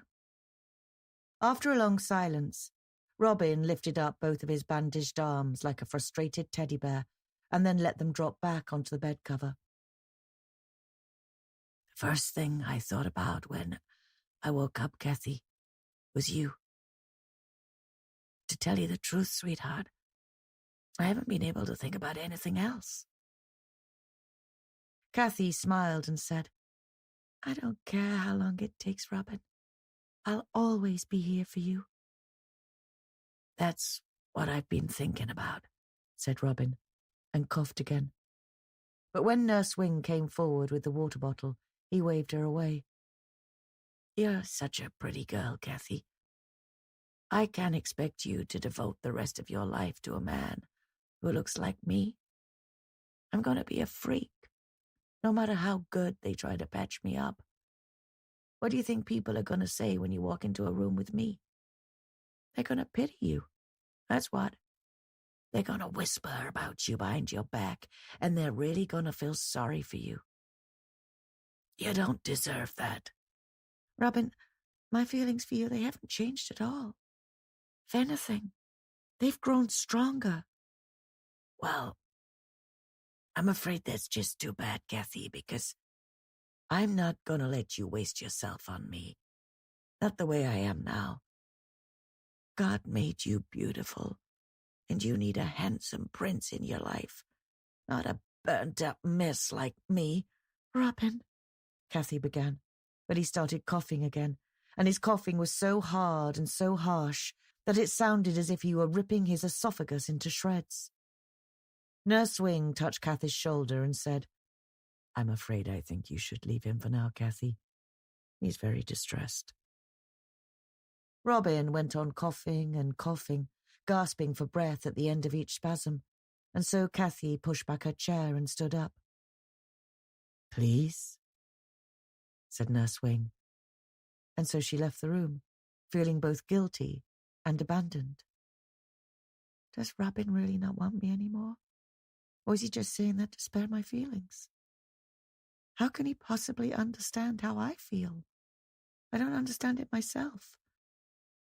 I should walk out of this hospital now and drive home to New Milford and forget I ever knew this man. But for some reason I can't. He touched the very core of me, Not just because he was so good-looking, but because he was always prepared to challenge everything that was ordinary and boring and conventional. He set me free, and I can't just turn my back on the man who set me free, no matter what he looks like now. She sat down in the reception area, and after a few minutes, Nurse Wing came out to join her. Robin's reaction is only to be expected, she said, taking hold of both of Kathy's hands. Most of our patients with severe facial disfigurement feel the same way. We call it disturbed body image. They have a preoccupation with the change in their appearance and the loss of their normal looks. They also develop a strong fear of other people's reaction and of being socially rejected. Is there anything I can do to help him to cope with it? Asked Kathy. Nurse Wing shrugged. You can continue to tell him that you still love him, but that's only if he allows you to go on visiting him. He just told me that he doesn't want to see you again. I'm sorry. I really am. But he feels so strongly that you're a beautiful young woman and that you should find somebody else. Kathy said, I'll come back tomorrow anyhow. Maybe he'll have changed his mind. Why don't you give it 3 or 4 days, even a week? Dr. Fremont and Dr. Mazdani will be talking to him tomorrow about facial reconstruction, which may give him much more hope of returning to a normal life. Besides, if you leave him for a while, he may start to realize that he misses you. When she turned into the driveway of Holly's single-story house on Rowland Road, Kathy saw that Holly's car was missing, leaving crisscross tire tracks in the snow. When she went inside, she found that Holly had left her a note on the kitchen table. Mom not well, gone to Darien for the weekend, probably back Tuesday or Wednesday. Kiss, kiss. She went to the kitchen window and looked out. Although the backyard was still blanketed in snow and the sky was still slate grey, the snow had actually stopped falling and the wind had dropped. The world was silent and very cold, as colourless and motionless as a black and white photograph. So what do I do now? Thought Kathy. Do I forget Robin? Or is there a way in which I can make him think differently about me? His one reason for telling me that our relationship is over is my looks. I know I'm pretty, but supposing I wasn't? Then he wouldn't have any reason to end our relationship. Supposing I was just as monstrous as him? She opened the cutlery drawer. Inside there was a clutter of corkscrews, slotted spoons, potato peelers and spatulas. There were also several kitchen knives, including a very sharp knife with a 6-inch blade, which Holly used for cutting up chickens and trimming steaks. If I can still recognize Robin underneath his disfigurement, then he'll be able to recognize me, no matter what I look like. He said he loved me that morning before the accident. He told me that he had never felt the same way with any other girl. She took out the 6-inch knife and cautiously ran her fingertip along the edge. It cut into her skin, although not deeply enough to draw blood. It was so sharp that she didn't even feel it. She took the knife into the bathroom and stood in front of the wash basin, staring at herself in the mirror. There'd be blood. There would probably be a lot of blood, so she pulled out one of the bath towels off the heated rail and folded it over the rim of the bath, well within reach. Then she took off her pink sweater and unfastened her bra so that she was bare-breasted. Her face in the mirror was pretty, but it was totally expressionless. There was no appeal in her eyes for her to change her mind, to forget Robin and find somebody else. She took hold of her left ear and pulled it outwards, and then she positioned the edge of the knife in between the top of her ear and the side of her head. The knife hadn't hurt when she'd cut her finger, and it didn't hurt her now. She drew it downwards and forwards at a slight angle, and in one stroke it sliced her ear off completely. Blood immediately flooded down the side of her neck, and she dropped the ear into the wash basin so that she could reach for the bath towel and press it against the side of her head. She felt hardly any pain at all, more of a chill, although the blood was warm as it ran over her collarbone and dripped off her breast. The flow of blood, though, stopped surprisingly quickly. Cautiously, she lifted away the sodden bath towel and turned her head to one side so that she could examine what she had done. Her ear was nothing more than a bloody hole, although it still looked neater than the shriveled-up bacon rind of Robin's ears. She looked down at her own severed ear lying in the wash basin. It could have been some kind of mollusk, and she found it hard to believe that a few moments ago it had actually been part of her. She changed hands with a sticky-handled knife, and now she pulled out her right ear. She was quicker and more decisive this time, because she knew that it wasn't going to hurt very much, and she sliced it off without any hesitation. Again, she let it drop into the wash basin, and again, she pressed the blood-soaked towel against the side of her head. She looked at herself defiantly in the mirror, with runnels of blood all down her chest, and she thought, "Yes, I can do this. I can change myself so much that Robin will love me for what I am." Her hands were trembling, and she realized that her system was beginning to show signs of shock, but she was determined to continue. Now she leaned forward closer to the mirror and lifted up the tip of her nose between finger and thumb. "Look at you, little piglet," she thought. Then she placed the knife underneath her nostrils like a shining steel moustache. She cut upward into the septum, but this was much harder and much more painful than cutting off her ears. She couldn't stop herself from letting out a strangled moaning sound as she was forced to cut upward again and again until at last she reached the bone. Blood poured over her upper lip into her mouth and dripped off her chin.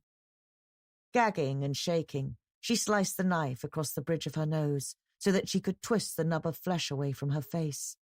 She staggered backwards, dropping the knife with a clatter onto the tiled bathroom floor, and when she reached out to stop herself from falling over, her hand left a crescent-shaped smear of blood across the wall.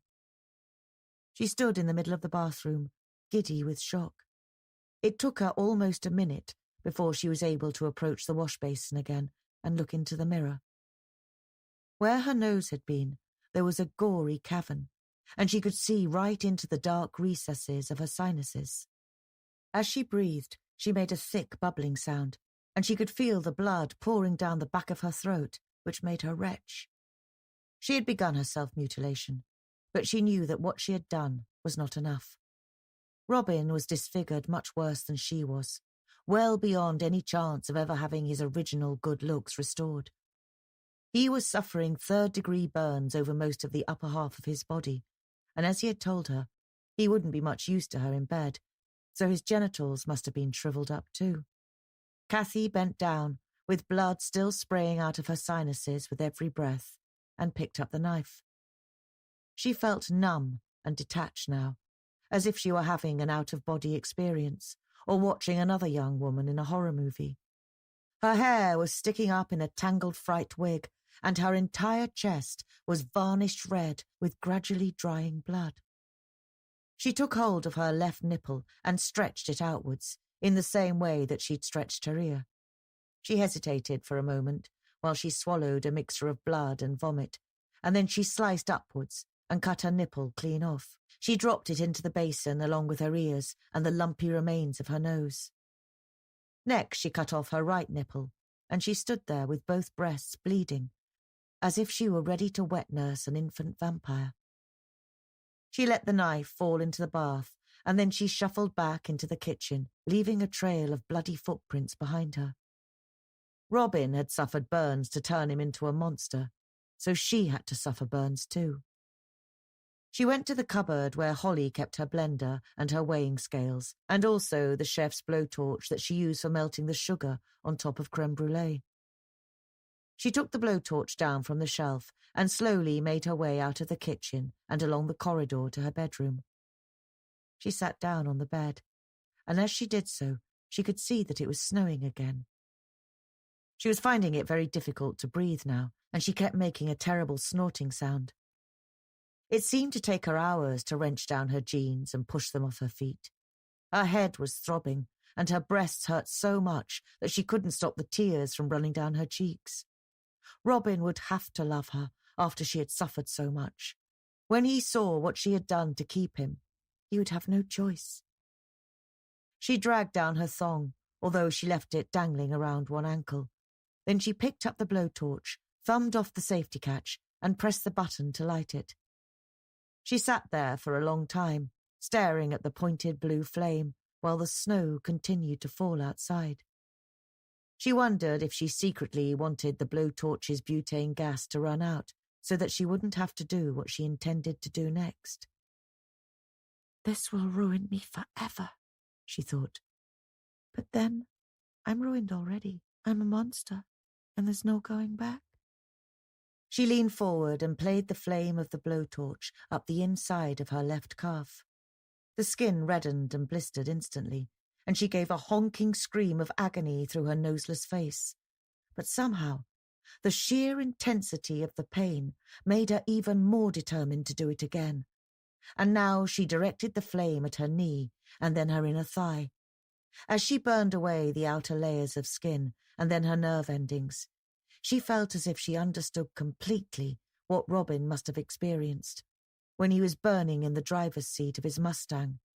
Unbearable pain, but then a strange absence of any sensation at all. She continued to direct the flame at her inner thigh and felt nothing. She lay back on her pillows, where her Raggedy Ann doll was lying with her ginger hair and her fixed, silly smile. She opened her legs wide and turned the blowtorch onto her vulva, so that it looked for a moment as if she were being penetrated by a penis made of blue fire. She smelled burning hair and burning flesh, and her lips curled up like living worms thrown onto a hot plate. There was no name for a pain like this, but Kathy lay back and continued to hold the blowtorch between her legs until her brain shut itself down. The blowtorch dropped to the floor. The snow fell. Kathy twitched and shuddered, her eyes half open, but only the white showing. She dreamed that she was dead, and in a way she was, because her brain refused to let her wake up. It was the 2nd day of June when Nurse Wing came into Robin's room at the Bridgeport Hospital. He had undergone his 3rd operation to remove the keloids on his face and to rebuild his nose, but he was still wearing his transparent facial orthosis. The sun was shining, and white cumulus clouds were hurrying northeastwards as if they were panicking. "Robin, I have a visitor for you," said Nurse Wing. Robin was sitting in a chair by the window, wearing a thick maroon dressing gown. His bandaged wrists peeked out of his sleeves. The time to fit him with prosthetic hands would come later, when his burns had completely healed. "Really? I'm not expecting anybody, am I?" Robin had caught something in the tone of Nurse Wing's voice. Usually when his sister or one of his friends came to visit him, she sounded cheerful and upbeat. But now, though, she sounded almost as if she were trying to give him a warning. Before Nurse Wing could say any more, the door behind her opened wider, and a young woman walked in. He couldn't recognize her at first, because her face was completely covered by a flesh-covered mask made out of the same material as pressure bandages. She could have been a giant doll. She was wearing a flowery summer frock in red and blue and yellow, but her legs were also covered by flesh-coloured pressure bandages, and she was pushing a walking frame. Nurse Wing attempted a smile and said, "I'll leave you two together then. Call me, Robin, if you need me." She left the room and closed the door behind her. The doll-like young woman stood unmoving for a few seconds, and then she pushed her walking frame up to Robin, and before she could say anything, he knew who she was. It was the perfume she was wearing, the same perfume that he had given Kathy the week before the accident. Miracle by Lancôme. "Kathy? You are Kathy, aren't you?" The doll-like woman nodded. "Holy Christ, Kathy. What happened to you? Did you get involved in another auto wreck?" Kathy sat down in the chair next to him. No, she said, in a strangely hollow voice, as if she was speaking through a megaphone. Nothing like that. Then what? What's happened to your face? I did it myself, Robin. I did it for you. Well, that's not really true. I did it for us. I don't understand, Kathy. You did what for us? You said you didn't want to see me again because you were going to turn out to be a monster, and I was pretty. I know, said Robin. I know I did. But I only wanted to be fair to you. You shouldn't have to spend the rest of your life a gargoyle like me, when you could pop your fingers and have any man who takes your fancy. That's why I did it, said Kathy. I love you, Robin. You and me. We're soulmates. Now we're more than that. Now we look like each other, too. With that, she reached behind her pressure mask and unfastened it. She bent her head forward and carefully eased it away from her face, and then looked up at Robin, her brown eyes bright, her lips smiling. Robin couldn't speak. He simply stared at her in revulsion. Her brown eyes may have been bright, and her lips might have been smiling, but there was nothing but two triangular caverns where her nose had been, and she had no ears. She looked like a ghostly parody of Lon Chaney playing the Phantom of the Opera. That's not all, she said, and she eased herself up so that she could lift her dress and show him the purple braided scars between her legs. No other man is going to want me now, Robin. You don't have to worry about me. We can be together forever. Robin said, Kathy, pull your dress back down. And please, put your mask back on. Aren't you happy? Said Kathy. Aren't you pleased I did this? I still have a whole lot of surgery to go through, but they're treating me here at the Bridgeport, too. I come here 2 or 3 times a week, so we can see each other all the time. What in God's name have you done to yourself? Said Robin. I did it for you, Robin. I thought you'd be pleased. You are pleased, aren't you? Kathy, just because I look like this doesn't mean that I want a partner who looks like this. I might be a freak myself, but that doesn't mean I'm going to be attracted to another freak. Kathy's eyes filled with tears. What are you saying? You're not saying that I shouldn't have done this? Robin, I did it for you. Robin closed his eyes for a moment. While he did so, Kathy replaced her pressure mask and fastened it. When he opened his eyes, he said, I'm going to have to be truthful with you, Kathy. What you've done to yourself, I think you might be psychotic. You're looking human, and that's the kindest thing I can say. And don't blame me for it. He reached across and pressed the bell beside his bed. After a few moments, Nurse Wing came in. I think visiting time's over, said Robin. I don't know what to say to you, Kathy. I'm totally shocked. Nurse Wing came across and helped Kathy to stand up. Kathy's shoulders were quaking with grief, although she wasn't audibly sobbing. I don't know what's going to happen to you now, Kathy, said Robin. All I can do is wish you the best of luck and say that I'm very, very sorry for you. So, there's no chance at all? Said Kathy in a choked voice. Robin shook his head and lifted one of his bandaged stumps towards Nurse Wing. Me and Megan, we've got really close. She's been taking care of Burns' patients all of her life, and they don't put her off. And I have to say that she's beautiful, like you used to be. Holly was waiting for Kathy in the reception area. She didn't say a word as they walked out into the windy afternoon and across the parking lot to Holly's car. She could guess what had happened, and she didn't want to say, I told you so. They were speeding back to Fairfield on the turnpike when Kathy said, Well, It seems like I have only 2 choices now. I could join a circus, roll up, come and see the noseless, earless, unfuckable woman. Oh, Kathy. What's the other choice? Kathy sat quite still for a while, with her hands in her lap.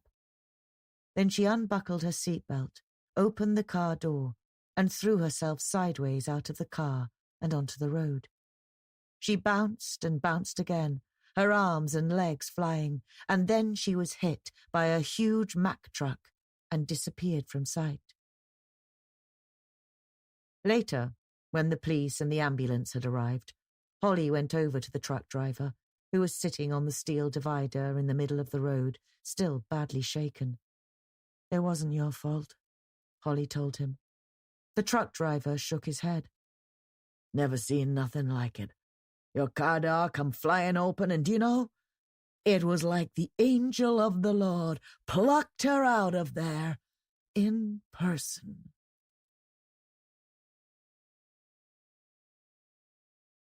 Epiphany. The instant she stepped out onto the sidewalk, the sky cracked open, and thunder echoed all around the office buildings like a car bomb. A few large spots of rain started to patter onto the concrete, and so she ran to the corner of 49th Street and waved frantically for a taxi. She was wearing her new cream linen suit and her new Manolo Blahnik shoes, and she'd just had a haircut at Vidal Sassoon. Like a happy miracle, a taxi with a lighted for hire sign came jouncing down Lexington Avenue towards her, and she stepped out into the road with her arm still lifted. As she did so, however, a sandy-haired man in a loud green summer suit pushed right out in front of her and let out a piercing 2-fingered whistle. The taxi pulled over, and the man opened the door just as the rain began to lash down in earnest. "Excuse me!" Jessica screamed. "Excuse me! That's my cab!" The man was half in and half out of the taxi door. He blinked at her as if he couldn't understand what she was talking about. "This is my cab," Jessica repeated, possessively gripping the top of the door. The rain was clattering onto the taxi's yellow roof and soaking her shoulders. "Your cab?" The man looked around in mock bewilderment. "I'm sorry. I don't see your name on it anyplace." "It's mine because I hailed it first. The driver was slowing down for me." "Listen, I think I was nearer to the cab than you were. What do you want me to say?" Still, she clung on to the door. "You asshole. You unmitigated asshole. You know this is my cab." "Hey, lady, you getting in or what?" the taxi driver wanted to know. "You saw me first, didn't you?" Jessica demanded. "You were stopping for me." "I just want to get the hell out of here, all right?" Jessica tried to seize the sandy-haired man's shoulder, but he twisted his arm away and slammed the door, breaking her middle fingernail. The taxi pulled out into the traffic and sped off down Lexington, leaving her standing in the middle of the road. She tried to hail another taxi, and there were dozens of them, splashing across the intersection like shoals of bright yellow dolphins. But the rain was really hammering down now, and every one of them was occupied. She had never hated anybody in her life, not really. But when she saw those smug, dry people sailing past in their taxis, she wished they would all have cardiac arrests over their lunch tables or choke on a fishbone.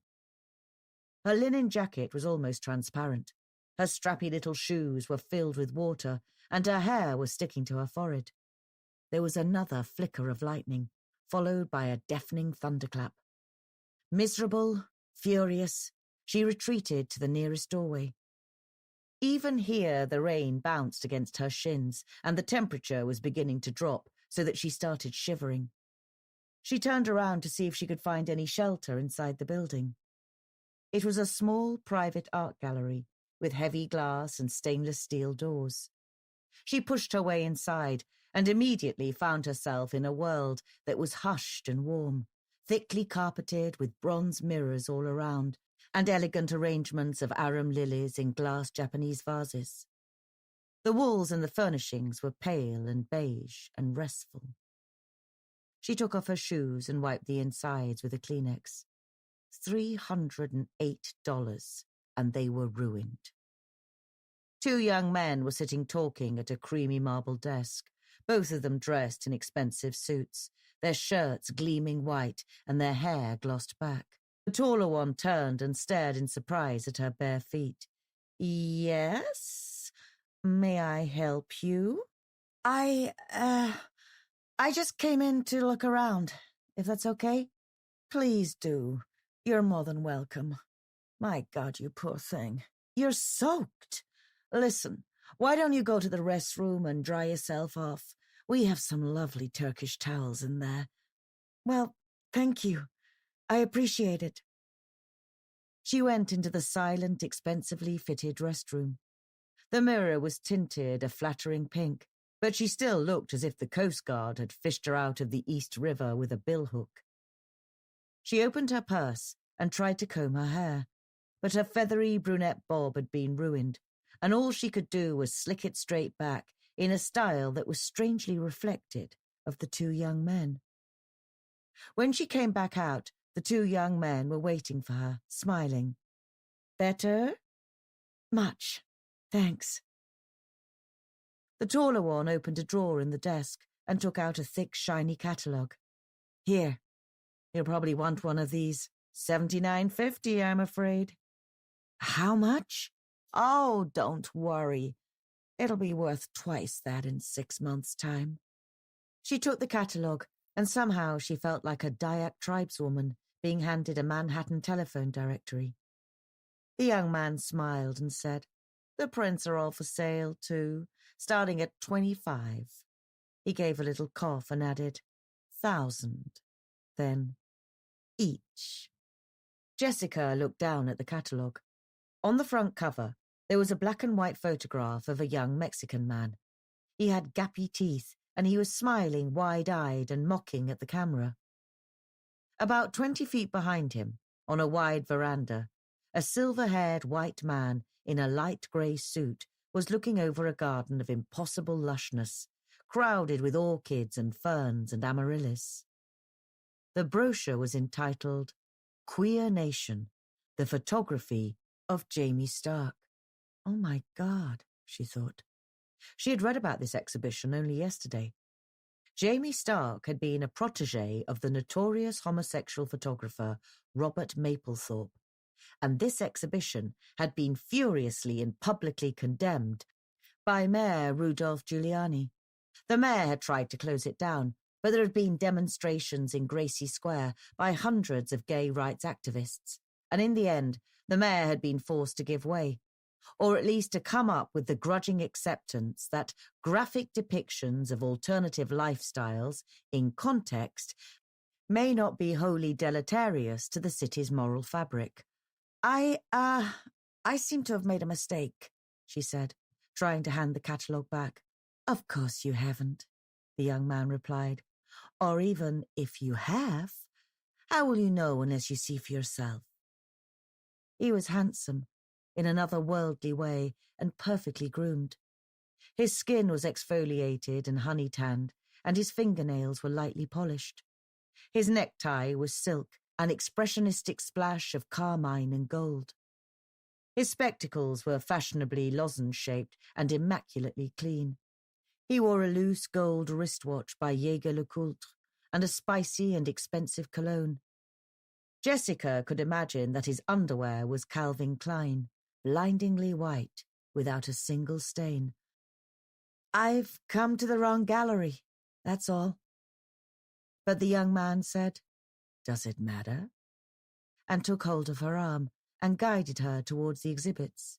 "Honestly," Jessica protested, "I only came in here to shelter from the rain. I really didn't—" It was then that she saw the first photograph. It was black and white, as all of them were, taken on a high-intensity film that gave startling clarity to every single hair, every single goosebump, every single blemish. It was a picture of two young men, one black, one white, facing each other, with their arms loosely linked over one another's shoulders. They were both slim, muscular, and almost laughably good-looking. Both of them had fully erect penises, and their glands were touching each other, almost kissing each other.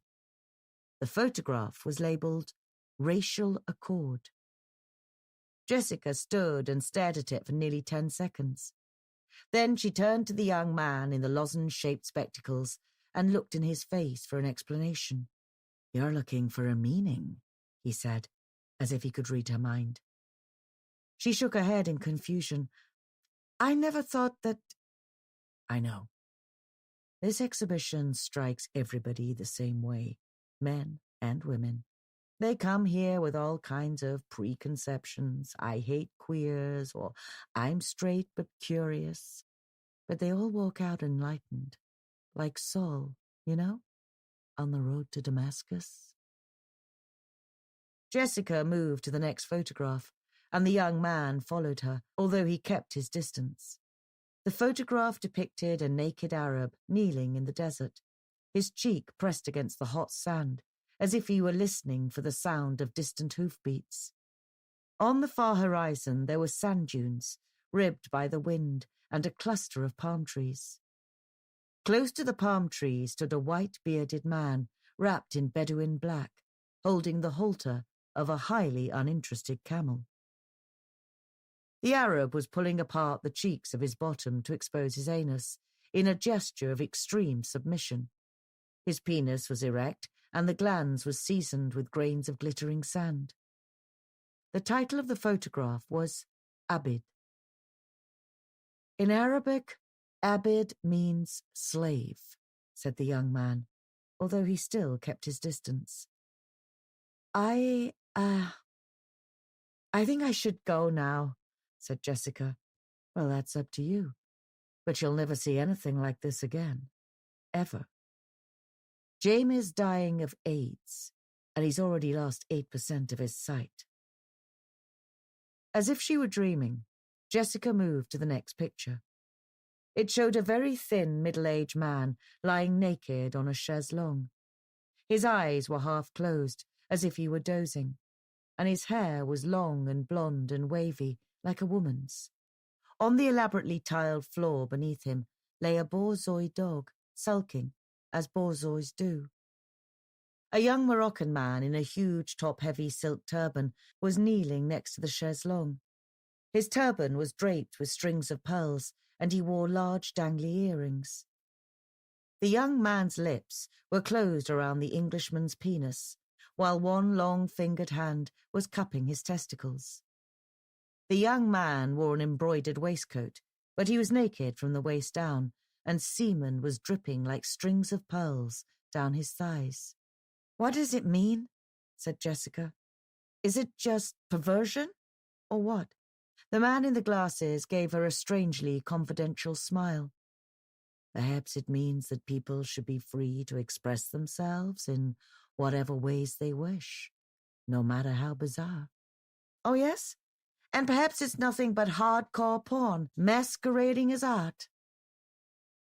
The man approached the photograph and said, "You see it, though, don't you?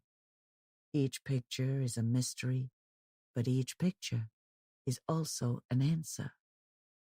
"So what's this picture an answer to? Some bony old faggot's prayer?" The man laughed. "I like you. You're very direct. That's unusual." "I think I should leave now," said Jessica. "I recognize the quality of this photography, and I guess it's arguably art, but if you really want to know, I find it embarrassing." "All right. At least you're honest." She gave him the catalogue back. "Good luck, anyway." On her way out, she caught sight of a photograph that she hadn't seen before, because the light had been shining on the glass and obscured it. She stopped, even though she didn't really want to. The man in the glasses waited so close behind her that she could hear his measured breathing. "I'll bet that even the hairs in his nostrils are immaculately trimmed," she thought. The photograph had been taken on the landing of a grand marble staircase, with high leaded windows that let in a thin, restrained light.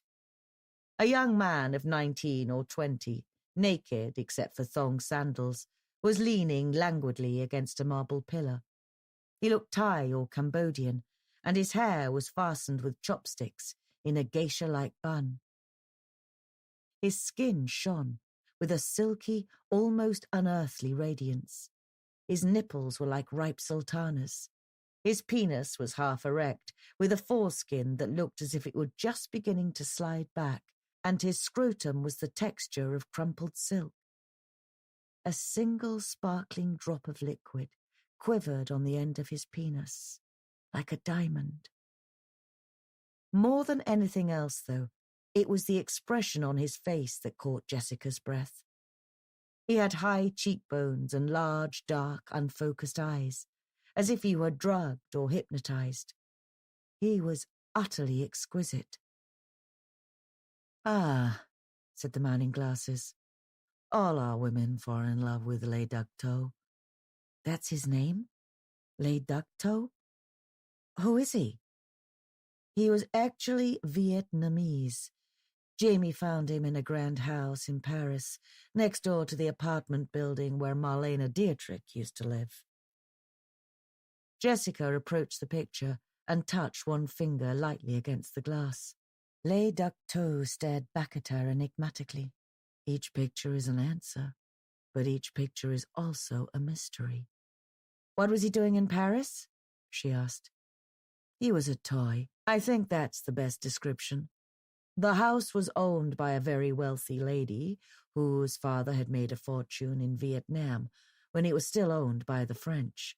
After the Battle of Dien Bien Phu in 1954, when the French were forced to give up all of their possessions in Indochina, her father came back to Paris, bringing not only his daughter, but also the orphan son of one of his servants.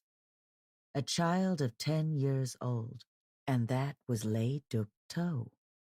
Le Duc To was fed well and educated by private tutors and pampered in every way that you could think of. But in 1962, when he was 18, the father died suddenly of a stroke, and his daughter took over Le Duc To's upbringing completely. "You called him a toy." "Exactly so. Le Duc To was Mademoiselle's plaything. After her father's death, she expected him to amuse her all day, playing the violin for her, singing for her, dancing for her. She also expected him to be nude at all times, except when they went out." "Nude? Nude? Like all day?" The man leaned against the wall beside her and nodded. She made him pose for her in all kinds of exotic positions, and sit close to her so that she could fondle him whenever she felt like it. "That's extraordinary. What did Le Duc To think about it?" "I don't have any idea. But he didn't appear to mind because he never attempted to run away. He hardly ever spoke, and when he did, he used to refer to himself in the third person, as if he were talking about somebody else." "What a strange life." "You don't have any idea. Mademoiselle used to invite her friends for afternoon tea, and Le Duc To would be sprawled on a chaise longue next to them, so that these 30-ish ladies could kiss him and caress him and even fillet him if they wanted to. Jamie told me that Madame's friends used to smear the boy's private parts with raspberry preserves so they could lick it off. My God! Talk about decadent. I don't know. I've heard about worse in New York. Guinea pigs being used in all kinds of inventive ways, things like that. And at least the French make very decent preserves." "You're teasing me." The man gave her the faintest of smiles. "Tell me now that you won't leave here feeling enlightened, or different, at least." "Well, I guess you're right. I will. Do you know what happened to Le Duc To? He must be middle-aged himself now." "Mademoiselle became very ill, and the house had to be sold. Jamie made some inquiries, but nobody found out where Le Duc To disappeared to."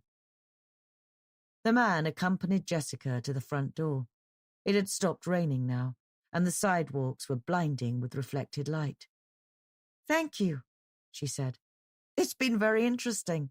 Possibly obscene, but very interesting. The pleasure, he assured her, is totally mine. So, how was your day? Asked Michael, pouring himself another large glass of Chardonnay. Unusual, she said. Oh, yes? Unusual in what way? I did something I never imagined that I would ever do in a million years. I went to see that Queer Nation exhibition. Well, I didn't actually go out with the intention of seeing it, but I got caught in the rain, and that's where I ended up. Michael blinked at her. He was 31, 2 years younger than she was, but his short, cropped iron grey hair made him look much older. He had very pale blue eyes, the colour of bleached denim, and a broad Scandinavian-looking face. He was wearing a blue and white striped English tailored shirt and a pair of expensive fawn slacks and no socks. His ankles were still tanned after 2 weeks filming in Bermuda. And, he said at last, what did you think of it? The exhibition? I was corrupted, I think. Seriously? You're serious? It was strange. I don't know exactly what I felt. Some of the pictures were very beautiful and they were all technically brilliant, but there was something poisoned about them. Maybe you'll make a point of taking an umbrella next time. He checked his heavy steel wristwatch. Jesus, look at the time. I have to call Bertrand in Vancouver. Can't you just finish your dinner? Listen, I'm going to miss him if I do. He's flying to Montreal this evening and I have to talk to him about the Harrington account. He took his glass of wine and left his half-finished tagliatelle on the plate.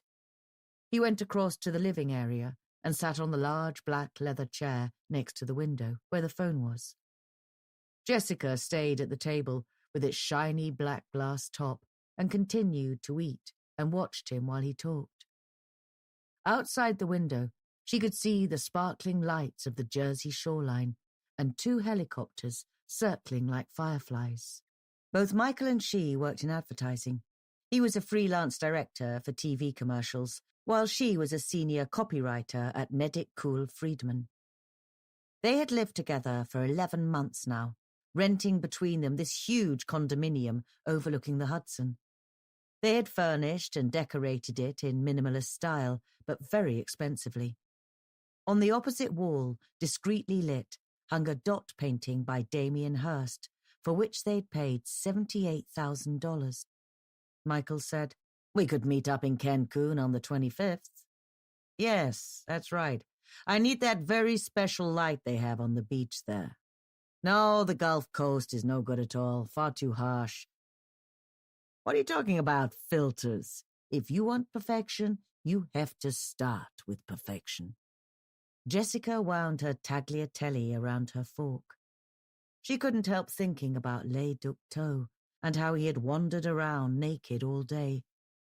She could almost imagine him sitting in the large leather chair opposite her, his hair pinned up like a geisha's, one leg insouciantly slung over the armrest, his eyes as dark and blurry as a court portrait by Velasquez. He would be idly playing with his half-erect penis, rolling his foreskin backward and forward in a slow, dreamy rhythm. I need at least 2 lighting cameramen. Well, I'd prefer David Vile, but if you can't get him... Yes, I know all about budget, Jim, but you're talking false economy here. Perhaps she would beckon Les Ducteaux, and he would rise from his chair and walk across to the table. He would lay one long-fingered arm on her shoulder, respectfully, as lightly as a hummingbird. She would beckon him again to stand even closer, so that she could see every vein beneath his ivory skin. His pubic hair was like shiny black silk, and pomaded and combed, so that it stuck to his stomach in waves. I'm telling you, if we shoot it and it doesn't work, which it won't, the way you're describing it, then we'll have to shoot it over, and that's going to cost us more than double. She took hold of Les Ducteaux's penis and gently massaged it. It grew harder and harder, until the foreskin peeled right back and the glands swelled as dark as a damson plum. She gripped it even tighter, as tight as she possibly could. But when she looked up at Les Ducteaux, he did nothing but give her the most abstract of smiles, as if he were thinking about something else altogether. Between finger and thumb, she lifted a strand of tagliatelle from her plate. She encircled the shaft of his penis and tied the tagliatelle in a slippery little bow. Then she took another strand and another, until his erection was decorated with 8 or 9 ribbons of pasta. "Now for some sauce," she told him. She took a handful of garlic and tomato sauce out of the bowl and smeared it all over his scrotum and between the cheeks of his taut, rounded bottom. "You like that?" she asked him, gently rolling his testicles between her fingers. "Now you're a meal in yourself." She leaned forward and licked his wrinkled, tomato-tasting skin. She nuzzled him and sucked him, sucking each testicle one after the other. "You're beautiful, aren't you?" she said. "You're absolutely gorgeous." She took the swollen head of his penis into her mouth and slowly slid her hand up the shaft, so that one by one the ribbons of tagliatelle slipped over his glands and into her mouth. When she had swallowed them, she stuck out her tongue and probed the hole in his penis with it. As she did so, she rubbed him harder and harder. "Come on, you can give me my dessert now. Don't be shy." It was then that she became aware that Michael had finished his phone call to Bertrand and was standing staring at her. Immediately embarrassed, she sat up straight, and it was then that she realized that there was nobody there, no Les Ducteaux, and that she'd been smearing tomato and garlic sauce all over her chin and cheeks and beating with her fist at nothing but thin air. Michael slowly pulled his chair out and sat down, still staring at her. "What the hell are you doing?" he asked her at last. I seem to have made a bit of a mess." "What is this? Some kind of attention-seeking stunt? Listen, I'm sorry I had to call Bertrand right in the middle of dinner, but for Christ's sake, look at you." Jessica wiped her face with her napkin and then stood up. I was trying to eat it the Italian way." "I've been to Italy 6 times, and I never saw anybody eat like that. I never saw anybody eat like that ever. Maybe my sister's 2-year-old kid." "Well, I just wanted to relish it. That's all. Like, really relish it." With that, she threw down her napkin and walked stiffly to the bathroom. She stood in front of the mirror, staring at herself. She still had tomato and garlic sauce in her hair, and the front of her cream cotton blouse was spattered all over, so that she looked as if somebody had hit her in the nose. "How could I have done that?" she thought. "I was sure that I could see Les Ducteaux. I was sure that I could actually taste him. God, maybe I'm working under too much pressure. Maybe I'm cracking up." She looked down at her hand and slowly reproduced the rubbing motion she had used to stimulate Les Ducteaux's penis. She could still feel his hardness. She could still feel his foreskin, as slippery and pliable as a wonton. She took a deep breath, and then she unbuttoned her blouse, filled up the wash basin with cold water, and pushed it in to soak. When they went to bed, they both read for half an hour. Then Michael abruptly slapped his book shut, put on his American Airlines sleep mask, and heaved himself sideways with his sun-freckled back to her. "Good night, then," said Jessica. But Michael didn't answer. He didn't like weirdness or anything unpredictable, like his partner smearing her face with tomato and garlic sauce, and he was obviously making a point. One of the things that had first attracted her was his solidity, the feeling of security he had given her. But as time went by, she was beginning to find it increasingly repressive, like living with a disapproving parent. She'd been reading Coleridge, an old dog-eared copy she'd found in a cardboard box in the cellar. It wasn't easy to understand, yet she felt it was just like Les Ducteau's photograph, a mystery and an answer, both at the same time. In his loneliness and his fixedness, he yearns towards the journeying moon and the stars that still sojourn, yet still move onward. And everywhere the blue sky belongs to them and is their appointed rest and their native country and their own natural homes, which they enter unannounced as lords that are certainly expected, and yet there is silent joy at their arrival. She felt as if Les Ducteaux had been waiting in the wings of her life ever since she had first felt sexual stirrings. Thinking back on her reaction this afternoon when she'd first seen his picture, she realized now that what had stopped her in her tracks was recognition. Here was the man who would sit beside her under the journeying moon and the lordly stars and offer his nakedness and his docile beauty so that she could discover the true meaning of pleasure. She laid her book on the nightstand and switched off the light. In the darkness, she could hear the plaintive mating call of a ferry crossing to the Jersey shore. Michael had started that persistent psh, psh, psh, which meant that he was already asleep. She was very tired. Before she'd been caught in the rain, she'd been working for more than 5 hours with her creative team, trying to develop a series of magazine advertisements for Moist Your Eyes anti-wrinkle cream. Then, after she briefly came home to change, she had gone down to Ray McConaughey's studio in the village to supervise a 3.5-hour photo shoot. All the same, she found it difficult to sleep. She couldn't stop thinking about Les Ducteaux and the way in which he had seemed to materialize in front of her. She couldn't stop thinking about his strange, detached smile and the feeling of his skin. She turned over, and as she did so, she felt fingers trailing gently down her back. "Not now, Michael," she murmured.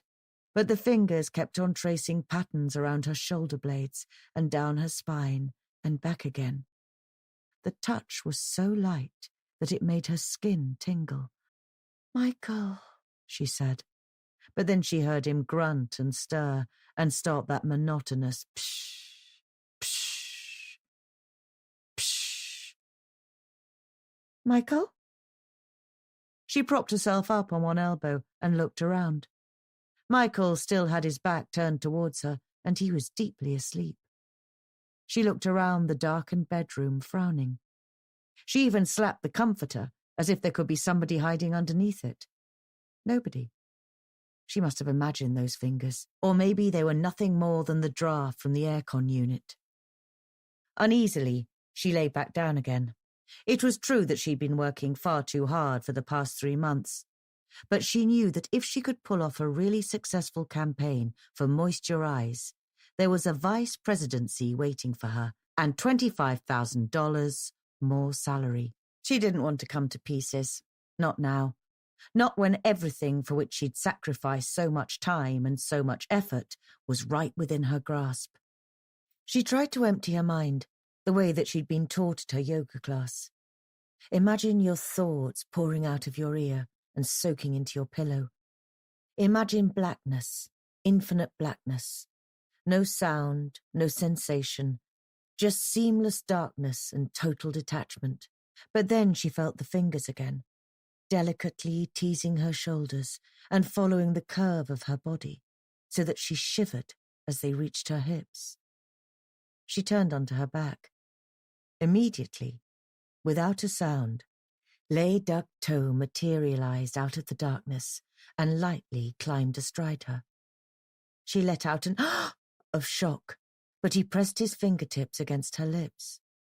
He sat gazing down at her, his face barely visible in the gloom. "You're not real," Jessica breathed. "There's nobody here but me and Michael." Lo Dok To leaned forward and kissed her lips, and she was sure that she could taste lemongrass on his breath. As he kissed her, he took hold of her right hand and guided it towards his penis, so that she could feel it rising between her fingers. He showed her how to roll it against her nipples, round and round, and it gradually grew so hard that it felt as if it were carved out of polished ivory. Her nipples stiffened in response. Her breathing began to grow shallow. With her left hand, she reached between Lay Duk To's thighs and fondled his testicles, tugging at the skin of his scrotum with her sharpened fingernails.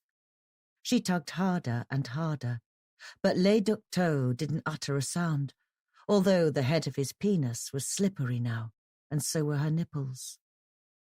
This was a kind of heaven, to have a beautiful and exotic young man who didn't speak or argue or complain. A young man with whom she could have any variety of sex she wanted, whenever she wanted. She closed her eyes, and already she could feel a dark, compressed sensation between her legs. It was the first stirring of an orgasm that she knew would be almost unbearable. She pressed his penis harder and harder against her breasts and kept up a rhythmical pulling at his scrotum. He suddenly arched his back and ejaculated. Warm sperm flipped against her cheek and then anointed her neck and then her breasts. Lo Duk To sat utterly still for a moment, and then he began to stroke her face and massage her breasts until the sperm began to dry. She closed her eyes, and she could smell him, and she felt as if she had never been so pampered in her life. Then he disappeared. She didn't know how he did it, but he simply unravelled in the darkness like a knotted silk sheet, and he was gone. She sat up again, trying to see if he was hiding behind the armchair or buried in the shadow of the armoire, but there was nobody there. She couldn't have imagined him. She touched her breasts, and she could still feel his sperm drying on her. She waited for a long time, almost 5 minutes, to see if he would reappear. She didn't call out. At last, exhausted, she lay back and closed her eyes. Michael grunted and turned over again, and his arm dropped heavily across her. "Gotta call Henry," he mumbled. During her lunch break the next day, Jessica went back to the gallery. The smart young man with the glasses was still there, but this time he was alone. Jessica went directly to the picture of Lay Duk To and stood staring at it, as if she expected it to talk to her. "You're back then," said the man, circling around behind her. He was wearing a smart navy blazer and a very white shirt, and his aftershave had strong notes of vetiver grass. "I wanted to take another look, that's all. You were right. This exhibition is a revelation. The trouble is, I can't work out what it's a revelation of." "I think you will, if you give yourself time. Tell me more about Lay Duk To." "There's nothing more to tell. He was content to be used, that's all. Whatever Mademoiselle asked of him, he obliged. I suppose you and I find it difficult to imagine anybody being so docile, but there can be great spirituality in such docility. I think that Lay Duk To was closer to heaven than we can possibly imagine." "You knew him yourself?" said Jessica. "Yes, I did." "In fact, you're Jamie Stark, aren't you? And you're not dying of AIDS at all." The man gave her a smile that was almost coy. "Well guessed. I tend not to advertise my identity. When they find out, some people react in a very negative way. Negative. I suppose that's a joke for a photographer." "I need to find out who Lay Duk To actually was." Jamie Stark took off his glasses and looked at her seriously. "You need to?" "Yes. Whatever you know. Anything." "You've seen him?" "No. But I imagined that I saw him. It counts for the same thing. Who is he? What is he? I can't really explain. Is he a ghost? Is that it? She didn't even know how she could bring herself to think such a thing, let alone suggest it out loud on a bright summer day. Jamie Stark shook his head. I don't think that I believe in ghosts.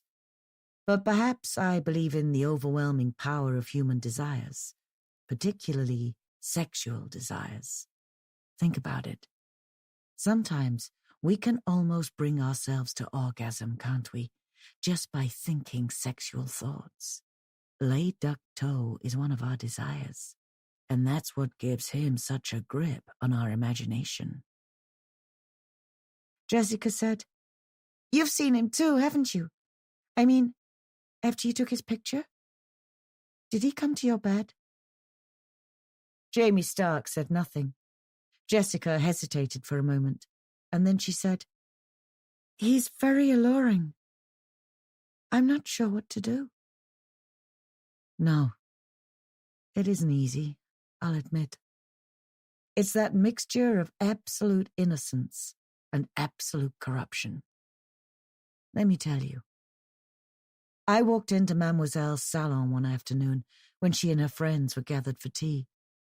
Lay Duck Toe was sitting on the chaise longue, wearing a girl's velvet hat, his cheeks rouged, his eyes made up with eyeshadow, his lips painted with lipstick. His legs were wide apart, and he was erect. An elegant woman in a Balenciaga suit was sitting beside him, a truly classic French beauty of a certain age, and she was slowly pushing her long pearl necklace into his anus. Pearl by pearl, right up to the clasp, and then slowly pulling it out again, over and over, until he climaxed all over her skirt. She laughed with delight. Is he dead, do you think? Asked Jessica. I don't know. Probably. Even if he isn't, I wouldn't know where to start looking for him. That night, Michael had to take 3 of his clients to Le Cirque. So Jessica spent the evening alone, washing her hair and giving herself a pedicure. At 11 p.m., Michael called to say that he was going to be very late, so not to wait up for her. She went to bed with the television switched on, but the sound turned right down, and tried to read, but she was too tired to make much sense of Coleridge. And all should cry, beware, beware. His flashing eyes, his floating hair. Weave a circle round him thrice, and close your eyes with holy dread, for he on honey dew hath fed, and drunk the milk of paradise. Without realizing it, she fell asleep, and the book dropped out of her hand and onto the comforter. And it was only a few minutes afterward that a young, long-fingered hand gently lifted the book away and stroked her forehead and her hair and kissed her cheek. She opened her eyes. Lay Duck Toe had climbed onto the bed next to her on all fours. His glossy black hair was hanging loose so that he looked like a wild young animal. He was staring at her intently, his lips slightly parted, but he didn't speak. She could see between his thighs that his penis was already stiff and that his testicles were as tight as 2 walnuts. What do you want? She asked him, and her voice seemed unnecessarily loud. The light from the television gleamed on his naked back. You alive or dead? Or am I going mad?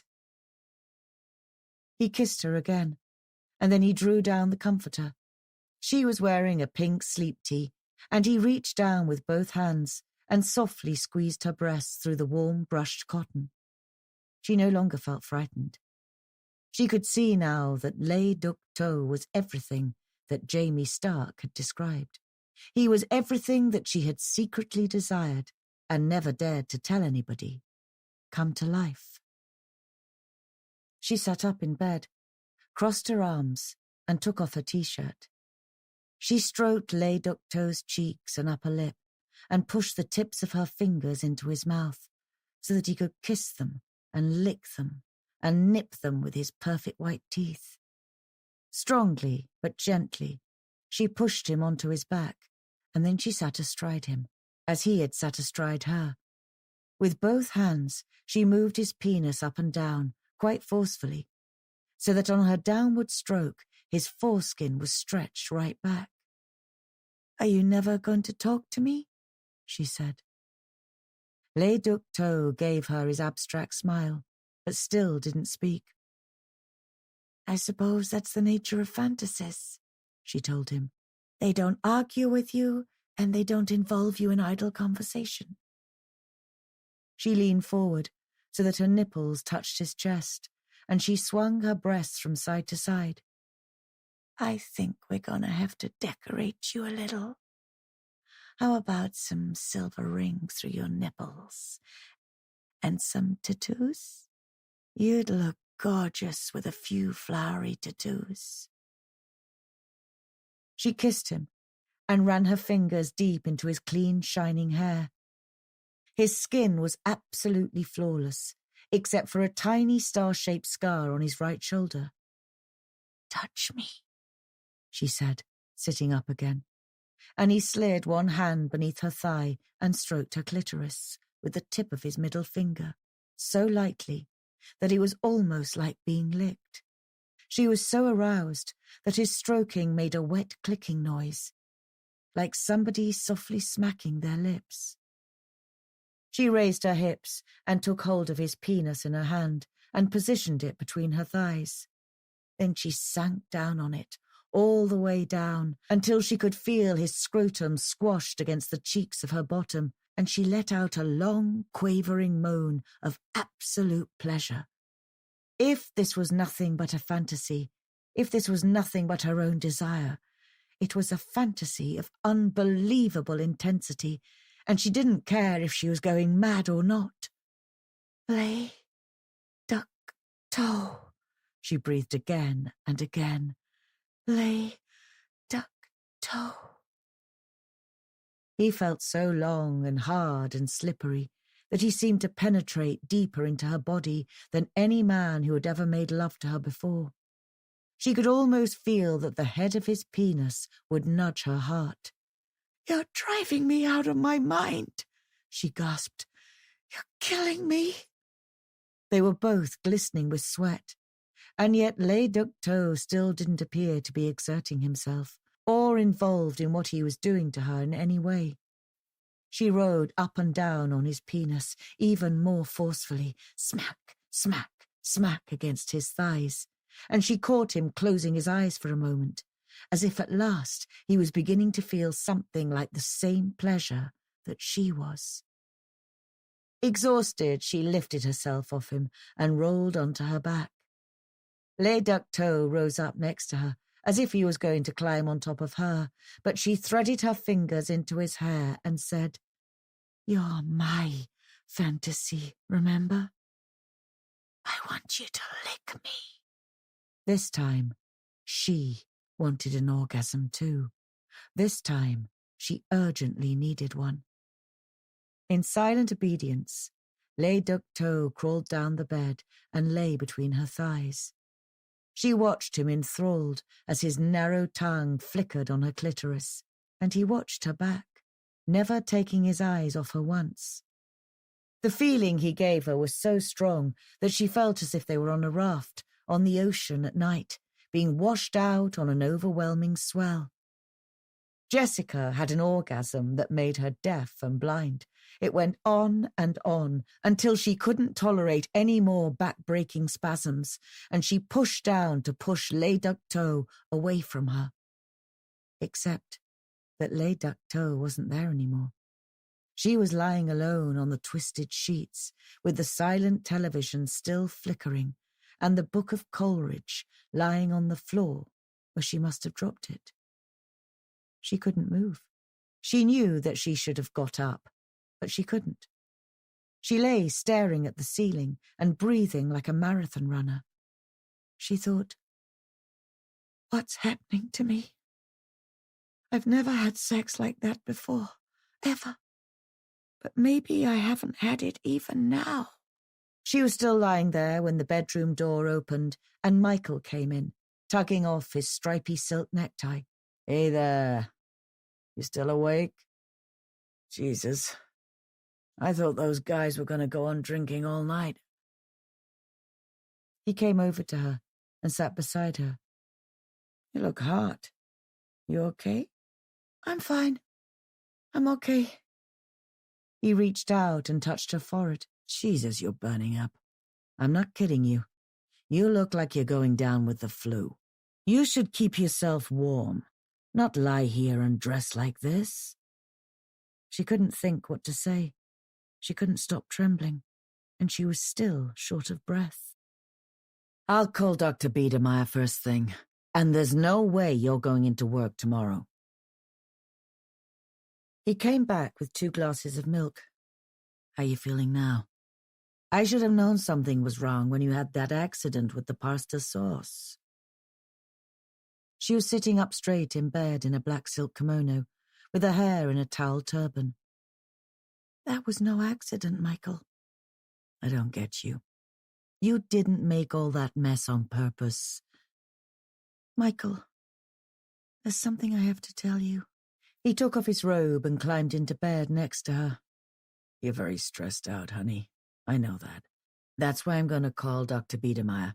He can give you something to keep you together until this moist your eyes account's all wrapped up. You know, maybe Prozac? I don't need Dr. Biedermeier, Michael, and I don't need Prozac. I've been seeing somebody.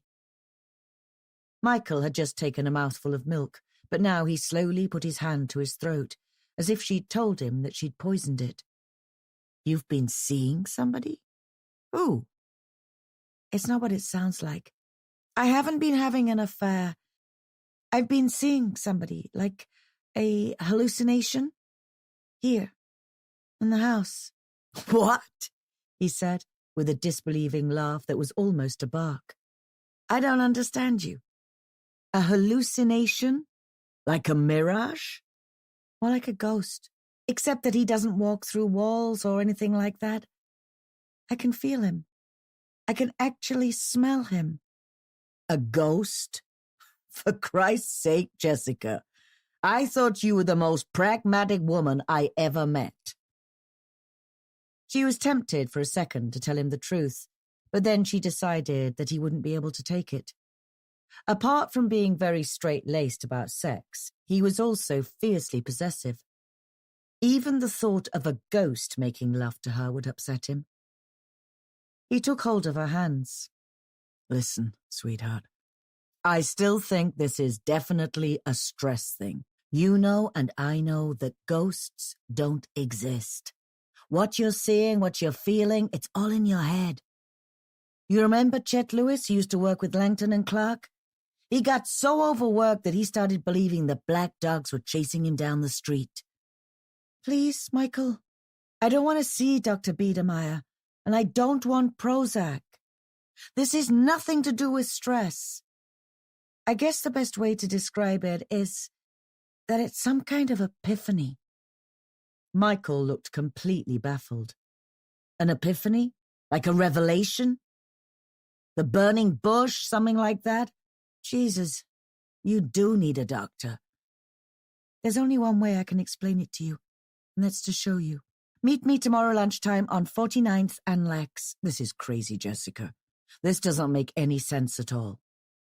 She leaned forward and kissed him on the lips. Michael, I love you. When you see this for yourself, I promise you'll understand. I don't know. I'm supposed to be meeting Ron Schulman at 12. Meet me at 11:30 then. Please? He puffed out his cheeks. Okay, if you insist. But I think you need some help with this. Really. It was raining again when she met him outside the gallery. He stepped out of a cab, paid the driver, and came over with his coat collar turned up. Then he saw the poster outside announcing Queer Nation, and even before he said hello, he said, "Here? This is where you had your epiphany?" I can't go in here. Please, Michael, you must. He looked around uneasily. For Christ's sake. Supposing somebody sees me. It's a legitimate photography exhibition, Michael, and you're a professional photographer. I don't think so, sweetheart. This kind of thing really isn't my scene. I need you to understand, Michael. Please? She grasped his hand and led him through the door into the softly carpeted interior. Jamie Stark wasn't there today, but his young assistant was. He came over with a wonderfully hip-swaying, hands-flapping walk and said, "Hello." "Hi," said Michael, in the gruffest of voices, and held on to Jessica's hand as tightly as he could. "Come for another peek?" the young assistant said. "You're in luck. We close tomorrow. Next week it's the Reuben French, the Grey Period. Very dour, Reuben French." Jessica said, "My partner and I just want to take a quick, "Professional interest," put in Michael. "I'm a photographic director for J.D. Phillips." "Oh, I am impressed," the young assistant told him. "Do feel free, won't you? And if you need anything..." And here he gave Michael a long, lingering look. "You won't shy away from asking me, will you?" "Yes," Michael told him. "I mean, no. We don't need anything." As they walked into the gallery, Jessica said, "You're not coming down with a cold, are you?" "No." "Why?" "You were talking like this," she said, mimicking his gruffness. "I always talk like that." "You mean you always talk like that when you think another man's taken a fancy to you?" They reached the photograph of the Arab boy bending over in the desert. Michael stopped and said, "Oh, my God." "Abid," Jessica explained. "That means slave." Michael didn't say anything, but slowly shook his head. "Anyhow," said Jessica, "that wasn't what I brought you here to see." She led him around the corner, and there was the photograph of Les Ducteaux. Michael looked at it for a moment, and then turned his back on it. "This," he said, pointing his finger over his shoulder. "This faggot is your epiphany?" "You don't see it?" "I see a dirty picture, that's all." Jessica approached the photograph and stared into Les Ducteaux's unfocused eyes. "He was a plaything," she said. "He would allow women to do anything they wanted." Michael turned back. "I can't see what you're trying to show me." "He was naked all day, so that women could touch him and kiss him and pet him. Don't you understand? He was completely open, completely unthreatening, completely compliant. Men expect that in women, but sometimes women need that in men." "I'm sorry, Jessica. I really don't get it." "Look at him, Michael. Look at his face. Look at his eyes." Michael looked at him, and then he shook his head. "You've lost me, sweetheart. You've completely and utterly lost me." Michael took her to the Park Bistro on Park Avenue that evening, where she toyed with sautéed skate wing in vinegar sauce, while he had a messy saddle of rabbit and kept tearing off large lumps of bread and stuffing them into his mouth. "They have the best bread here. They fly the flour in from France." "I'm sorry about today," she said. "I guess you're right. I've been trying to take on too much." "Don't even think about it," he told her, with his cheeks full like Chippendale. "You ought to try some of this rabbit. It's out of this world." That night she thought about Les Ducteaux, but she was too tired to want him to visit her. All the same, she wondered what it would be like if she tattooed him all over, his back, his buttocks, his thighs, his face. She would cover him in large blue chrysanthemums, like the chrysanthemums on her silk scarf from Galerie Lafayette. She would decorate his nipples with gold rings and his belly button with a gold stud. Then she would have a large gold ring pierced through his foreskin so that she could lead him all the way around the apartment by a long silk cord. In his sleep, Michael grunted, "Want." The following evening she had to stay late at the office to finish off the last of the Moisturize layouts. She didn't finish until way past 1 o'clock in the morning, and she was hyped up with too much coffee. She caught a cab home, and the seats were sticky and smelled of sick. The apartment was in darkness when she let herself in, apart from the silent movie flickering of the television under the bedroom door. She went into the kitchen and poured herself a large glass of Evian water. She could see herself reflected in the window, and she thought that she looked almost like a skull. White face, high cheekbones, dark rings under her eyes. She finished the water and rinsed the glass under the faucet. She opened the bedroom door, and at first she couldn't understand what she was looking at. Michael was crouched on the bed on all fours, and he didn't see her at first because his face was turned away from her.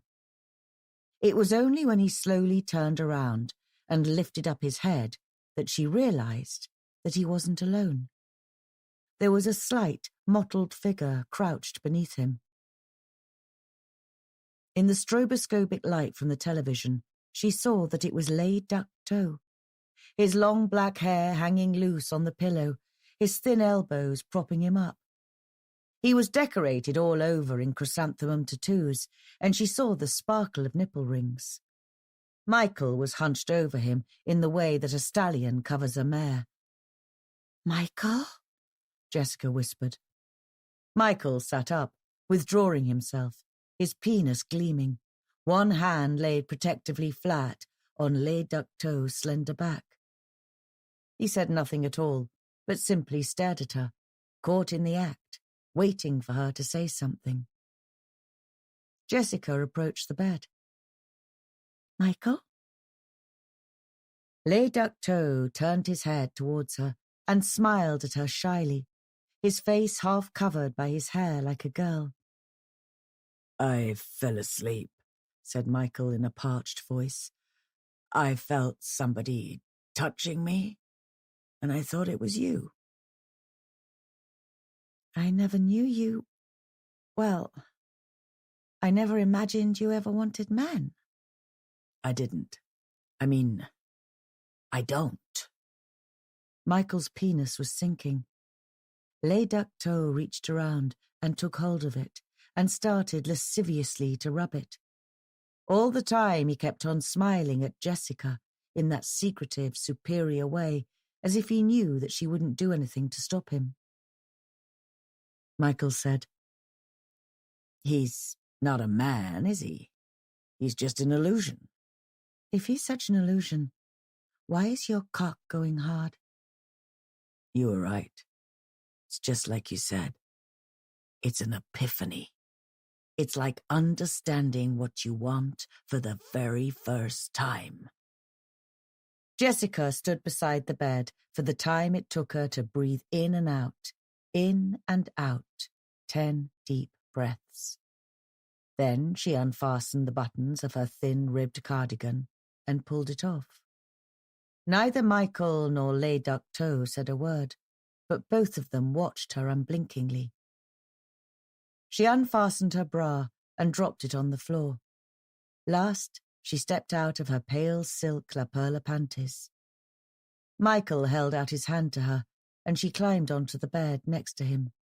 Sweat was sparkling in his sandy-coloured chest hair. "What are we doing?" Jessica whispered, kissing Michael's lips, kissing his nose, kissing his eyes. All the time, Le Duc Toe kept massaging Michael's penis, deliberately rubbing it against Jessica's thigh so that she could feel its snail slime on her. Michael said, "Maybe this is what we always wanted, both of us. Maybe this is what we always needed." He pushed her back gently onto the pillow and parted her thighs. Then he helped Le Duc Toe to climb on top of her. With 2 fingers, he opened her lips and guided Le Duc Toe inside her. She felt Lay Ductow's long, smooth penis slide so deep that she couldn't help herself from quivering. Lay Ductow's hair trailed all over her face, and when she looked up, she could see him staring at her, with that same distant but strangely self-satisfied smile. It was then that Michael mounted Lay Ductow and forced himself into him in one powerful thrust. Lay Ductow arched his back and uttered a single high-pitched "ah," as if he were practicing his pitch for an aria. After that, the three of them were silent, Lay Ductow pushing himself as far into Jessica's body as her imagination would allow, and then further, and Michael gripping Lay Ductow's hips and rhythmically forcing him backward and downward.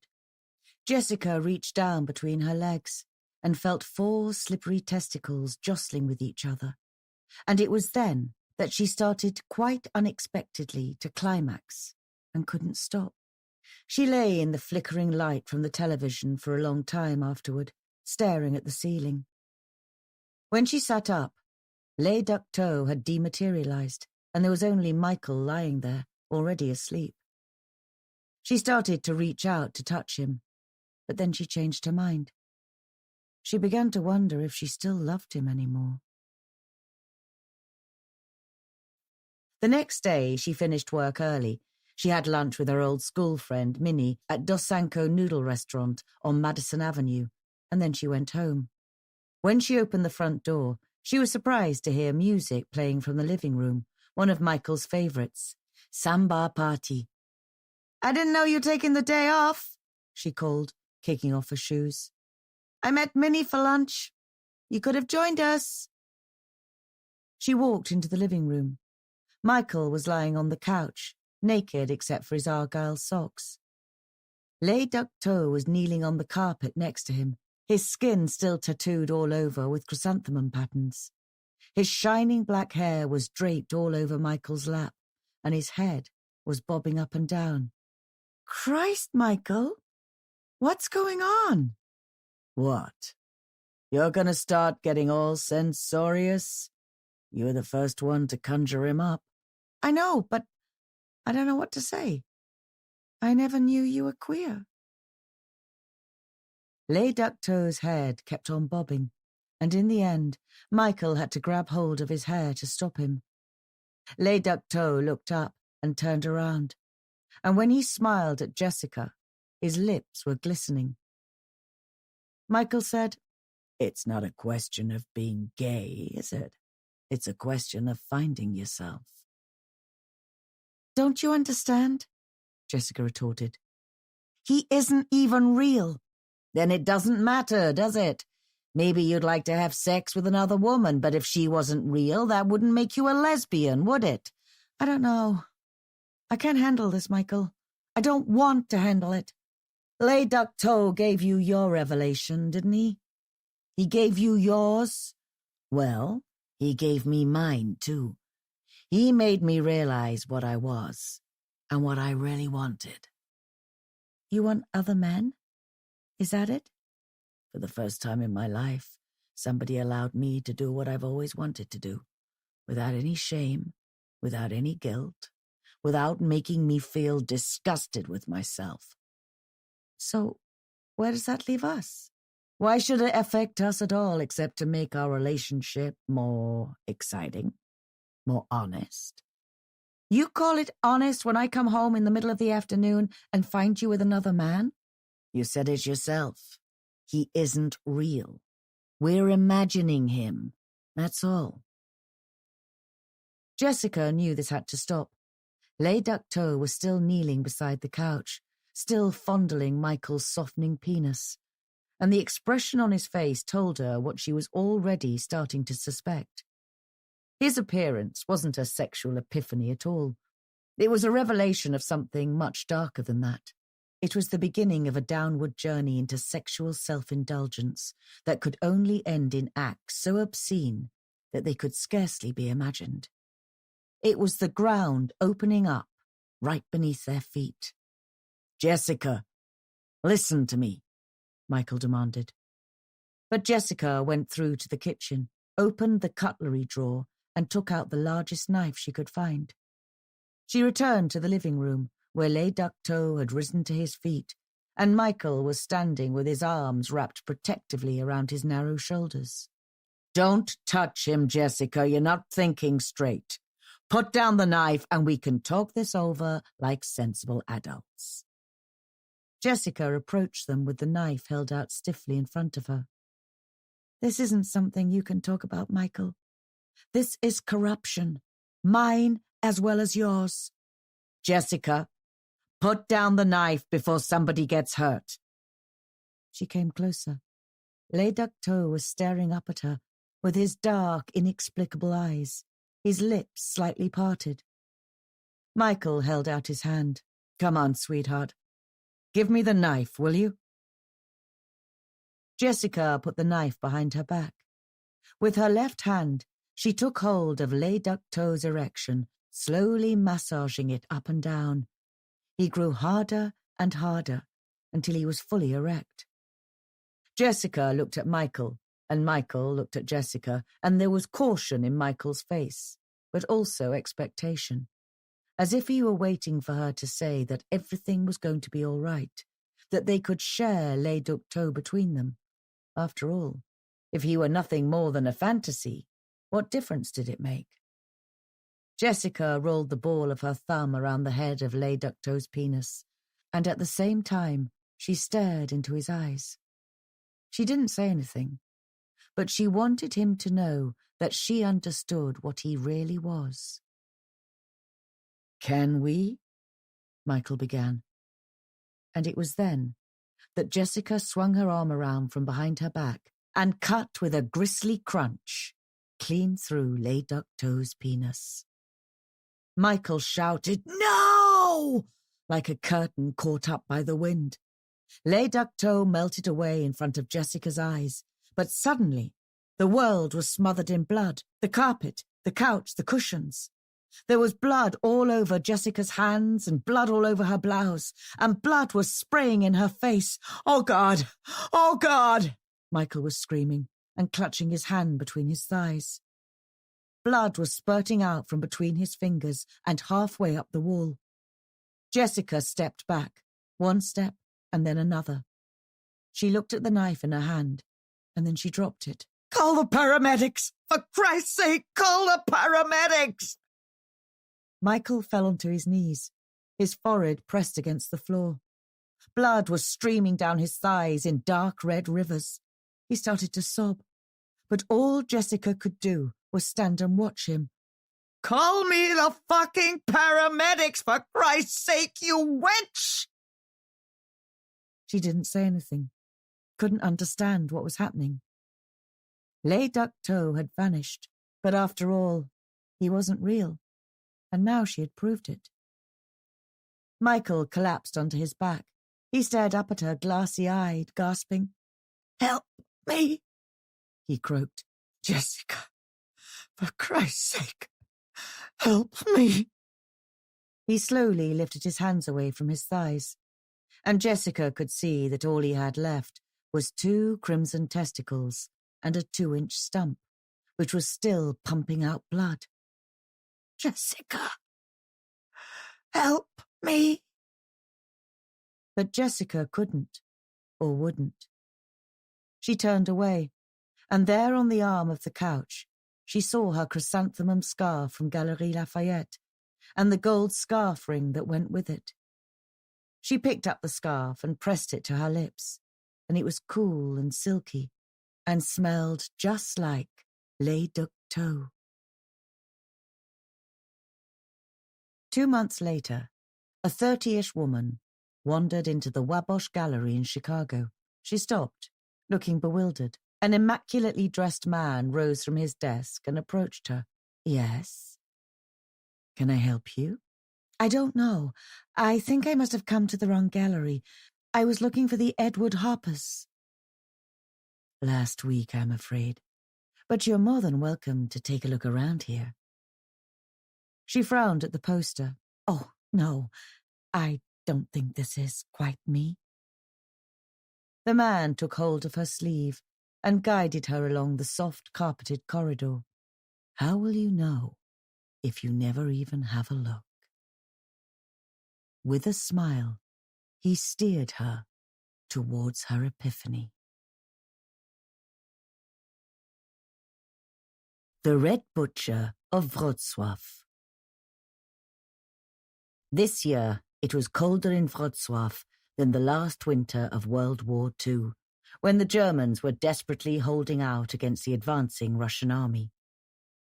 In January 1945, the temperature dropped to -27 degrees, and blinding blizzards swept across Lower Silesia from the east.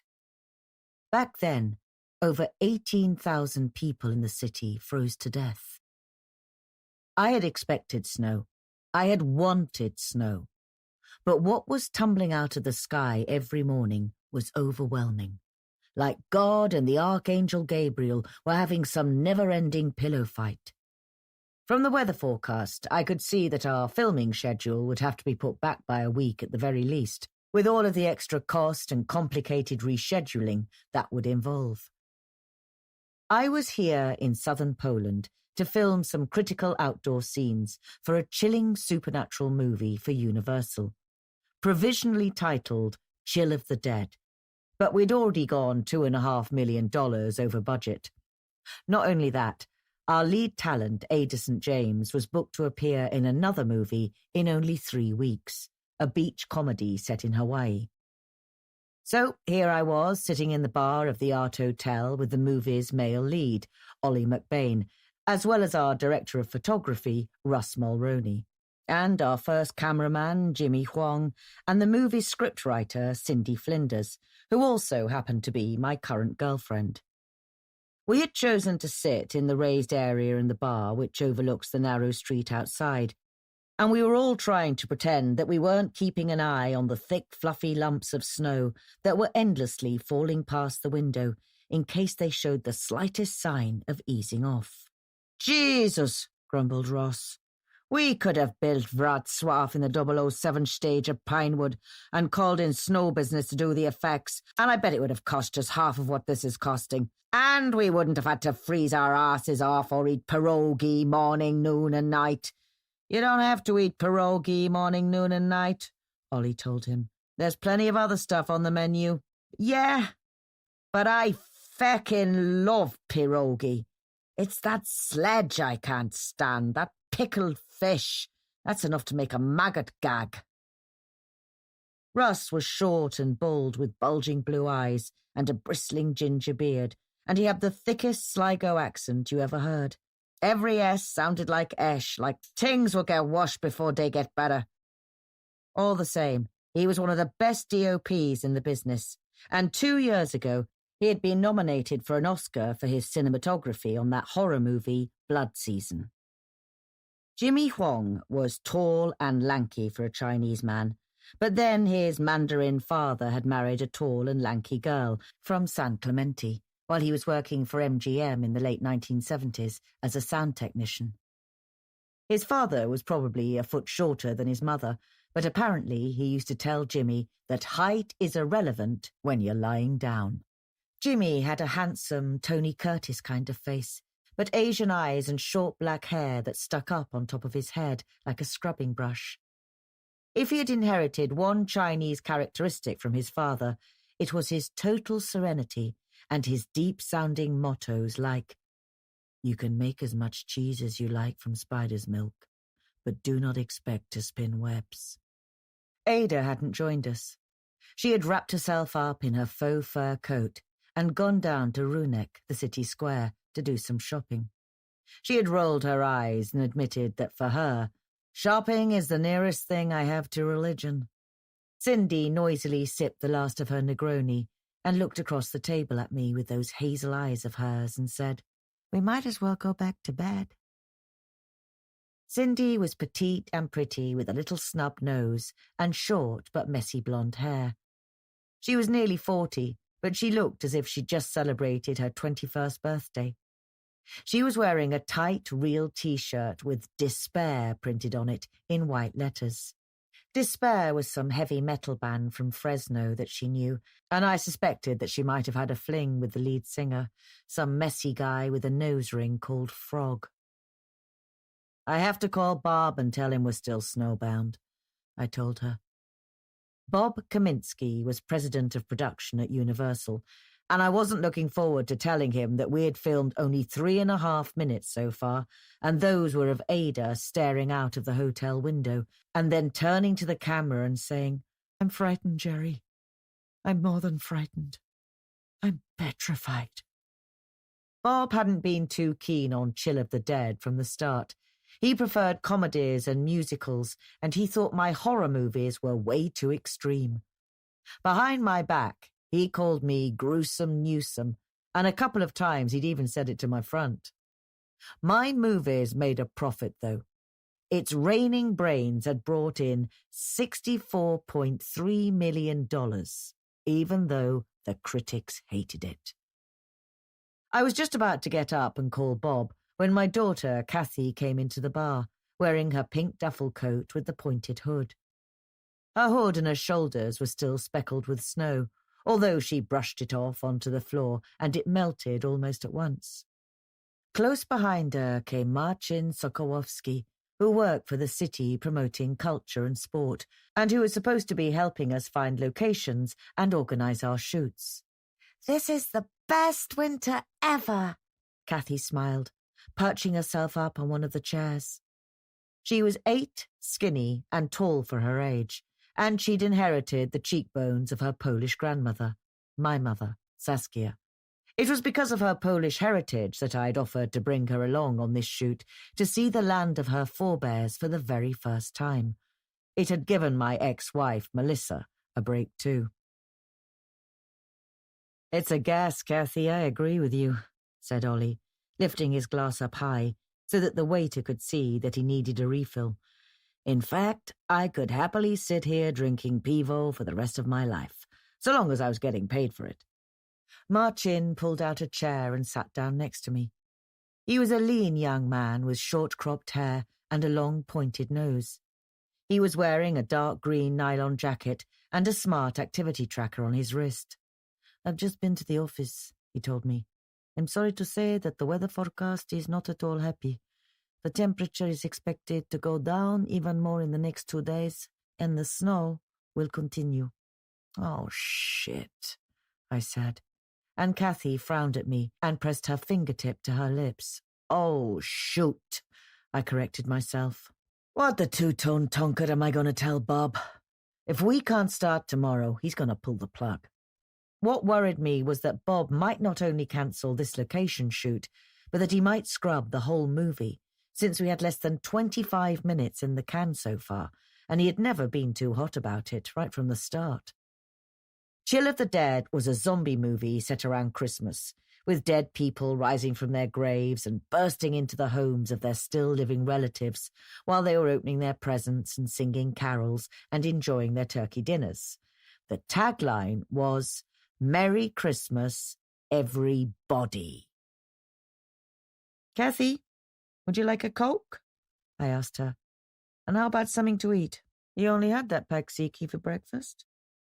"No, thanks, Dad. I'm not hungry," said Kathy.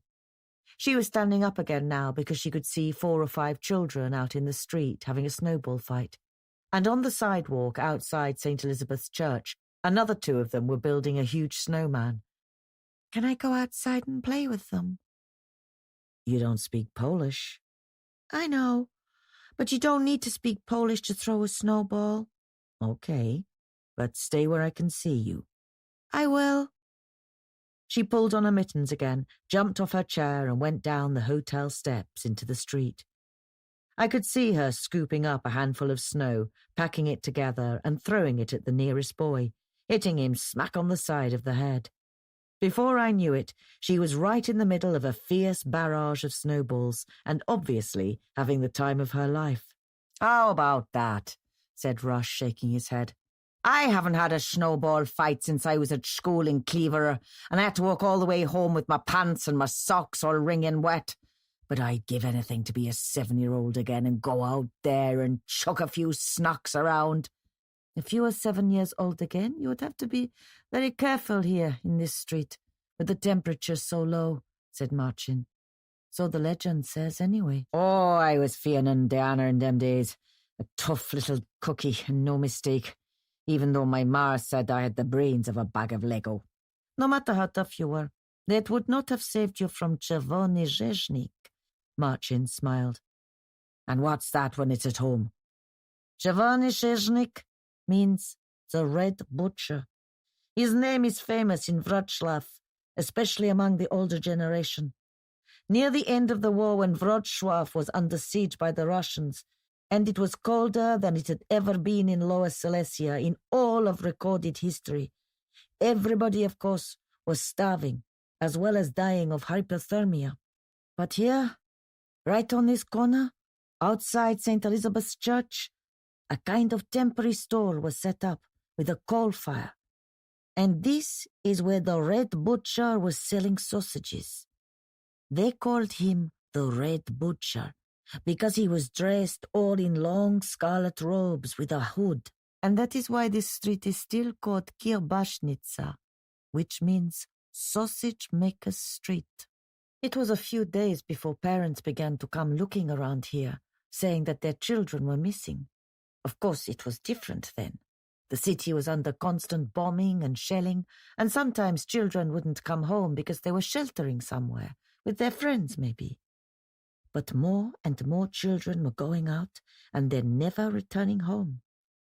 Their parents searched all around the old town for them, and at last they discovered heaps and heaps of their bones and all their discarded clothes. And guess where? Marcin pointed out of the window across the street. There. There is where they found them, hidden in the crypt of Elżbiety Węgierskie. After that, they knocked over the sausage stall and chased after the Red Butcher, but he escaped into the church and they could not find him. He was never seen again. Oh my God, is that true? Asked Cindy. He was really making sausages out of children? You wouldn't believe what people will eat when they're starving, put in Ollie as the waiter handed him another beer. I was in that movie Forlorn Hope about the Donner Party. You know those pioneers who got stuck in the Nevada mountains in the middle of winter and ended up eating each other? It sounds like the kind of food they serve up in Chinese markets, said Jimmy. Bat soup, pangolin pie, children's sausage. You're one sick dude, Jimmy, Ollie grinned. I stood up. I must go call Bob. If I stretch the truth a little and tell him we've shot some great snow scenes, maybe he'll go easy on us. Order me another Cheviettes, would you, Cindy? And maybe some Carlish wafers? And a plate of those pickled mushrooms. I went upstairs to our room on the first floor and sat on the bed and phoned Bob. He was in a surprisingly amenable mood, which made me suspect that his new discovery, Jilly Burnside, had been nice to him last night, in spite of being half his age. I made up some story about all the fantastic snow scenes we'd been able to shoot and how they were going to give Jill of the Dead some real class that would lift it way above your run-of-the-mill horror movie. In fact, we might even have a chance of winning a Golden Globe. Actually, I don't think Bob was even listening to me, and I could hear girlish giggling in the background. After a while, he interrupted me and said, Fine, Dave, whatever. You carry on. I know I can trust you to come up with something truly ghoulish. When do you think you'll be coming back? Let's say a week, to be on the safe side, Bob. I don't want to rush a production this good. You know what they say about ships and ha'porths of tar? Ships and what? No idea what you're talking about, Jilly. Behave yourself. Papa's on the phone. It's okay, Bob. I'll call you again tomorrow. I stood up and went to the window, which overlooked the street. 3 boys were still throwing snowballs, but the kids who'd been building the snowman appeared to have abandoned it, and it didn't have a head yet. What disturbed me, though, was that there was no sign of Kathy. I opened the window as far as I could and called out, Kathy? Kath? Are you down there? The boys looked up at me, but clearly they didn't understand what I was shouting about, so they went back to throwing their snowballs. I pressed the elevator button, but when it didn't open immediately, I ran down the stairs. As I passed the bar, I could see Russ, Ollie, Jimmy, Cindy, and Marcin all sitting at the table laughing. I yanked open the heavy hotel door and went down the steps into the street. It was bitterly cold out there, a dry cold that dropped into my lungs as if an icebox had fallen onto my chest, and the snowflakes were tumbling around me so thickly that I could see no further than the end of the high church wall. I went up to the boys and said, "A girl? Debchena? Have you seen her? She was out here tossing snowballs with the rest of you? A young girl, Morda Debchena. She was wearing a pink coat. Różowy?" The boys looked at me blankly. Jesus, I wish I'd listened when my mother was trying to teach me to speak Polish. And even the few words I did know, I was probably mispronouncing so badly that they couldn't understand me. Dziewczyna? Was that right? I hurried through the snow up to the next corner. There was no sign of Kathy there or of the boys who'd been building the snowman. One of them had been wearing a fluorescent yellow anorak, so he wouldn't have been hard to miss. I went all the way around the church and then down to the next street, shouting out, "Kathy! Kathy!"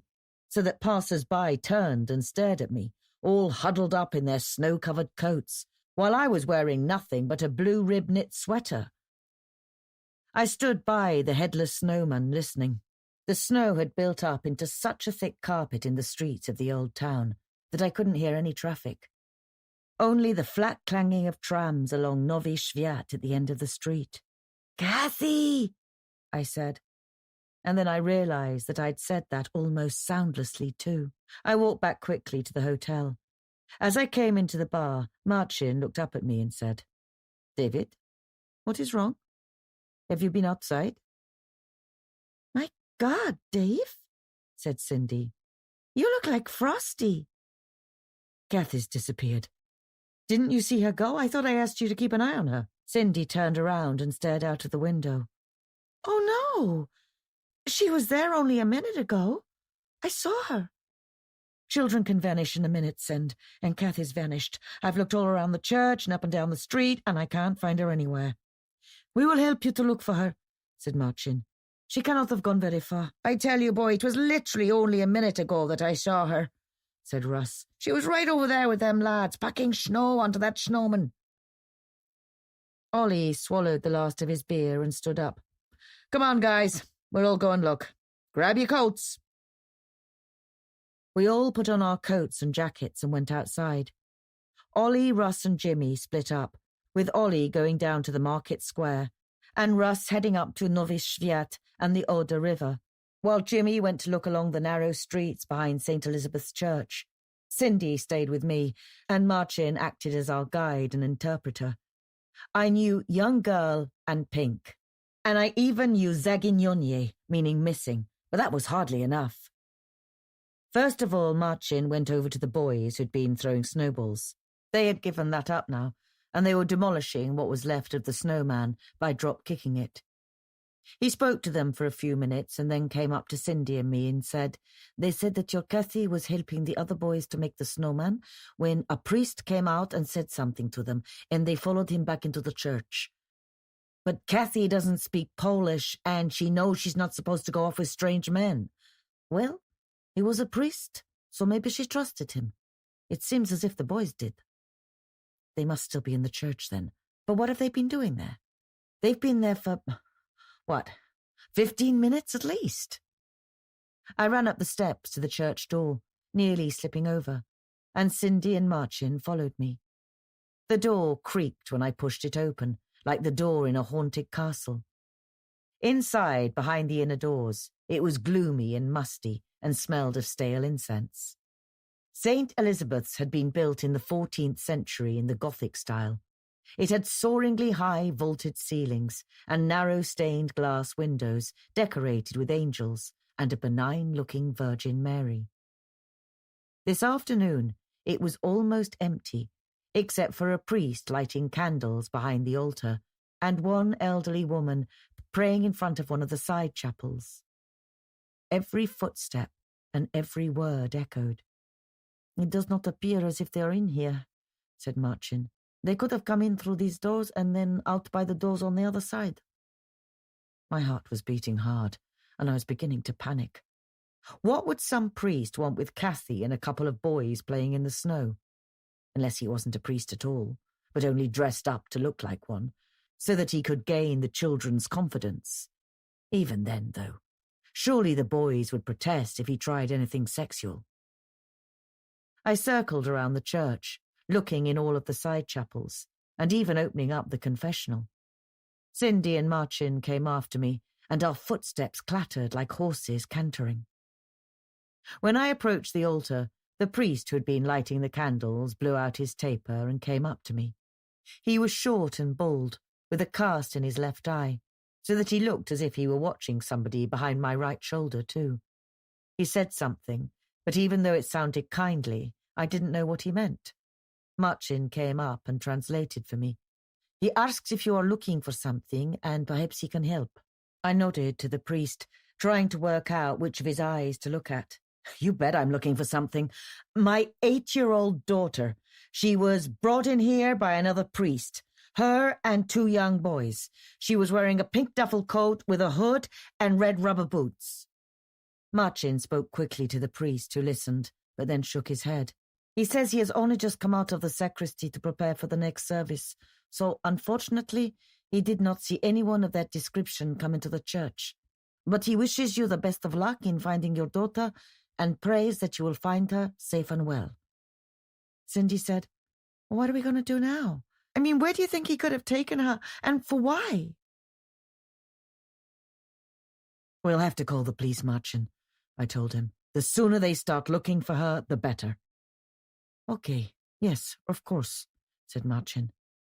He took out his phone and prodded it, but when he lifted it to his ear, he said, "There's no signal in here. We'll have to go outside." We headed quickly back towards the main entrance, but before we reached it, Cindy suddenly stopped and tugged at my sleeve and said, "Dave, there." "What's that?" "What's what?" She pointed through the brick arch next to us, towards a dark oak door. "There," she said. "There's something stuck underneath it." I took a closer look. She was right. There was something pink trapped under the bottom sill of the door, and almost at once I realized what it was. With my heart palpitating even harder, I dropped to my knees in front of the door and tugged it out. It was one of Kathy's frozen gloves. "Marcin!" I almost screamed at him. "Marcin!" As Marcin came running up, I tugged hard at the door handle, but the door was firmly locked. "This is Kathy's glove. He must have taken them in here. Quick, get that priest to open this door." Marcin stared at the glove in horror. "You are right. I saw her wearing these same gloves." With that, he went back across the church, dodging his way around the altar, and just managed to catch the priest before he went back into the sacristy. The priest came hurrying up with a large bunch of jangling keys. "He prays that they have not left the key in the lock on the other side," Marcin interpreted, as the priest fumbled through the keys to find the right one. At last, though, he picked out a large key with a bit that was shaped like a demon's sigil, pushed it into the keyhole, and turned it. With a complicated clicking, the door opened up, and he pushed it inward. It shuddered on its hinges, as if it were warning us not to come in. On the other side of the door there was a short landing with an iron railing, and then a curving stone staircase. I was tempted to shout out, to find out for sure if Kathy was down there, but I thought it would be safer if I kept as quiet as I could. If that priest was unhinged enough to bring children down here, I didn't want to startle him into doing something crazy that might hurt them. The brick walls of the staircase were illuminated by a dim, wavering light from below, so presumably there was somebody down there. Cautiously, I started to make my way down the steps. It was chilly down there. Not the bone-dry cold of the street outside, but a damp, breathy kind of chill. The chill of the dead. I heard a young boy's voice, and then somebody harshly saying, "Shh!" I turned and looked around. Marcin was coming down the staircase right behind me, and Cindy was close behind him. I crept down the last few steps of the staircase and found myself in a low-ceilinged crypt. 2 paraffin lamps had been set up on either side of the crypt, and they threw dancing silhouettes on the walls. It looked as if the shadows in the dark recesses all around had mischievous lives of their own and kept leaping out to frighten anybody who dared to come down here. Sitting back to back on 2 upright chairs on the left-hand side of the crypt were Kathy and the boy in the fluorescent yellow anorak. They were lashed tightly together with blue and white washing line cord.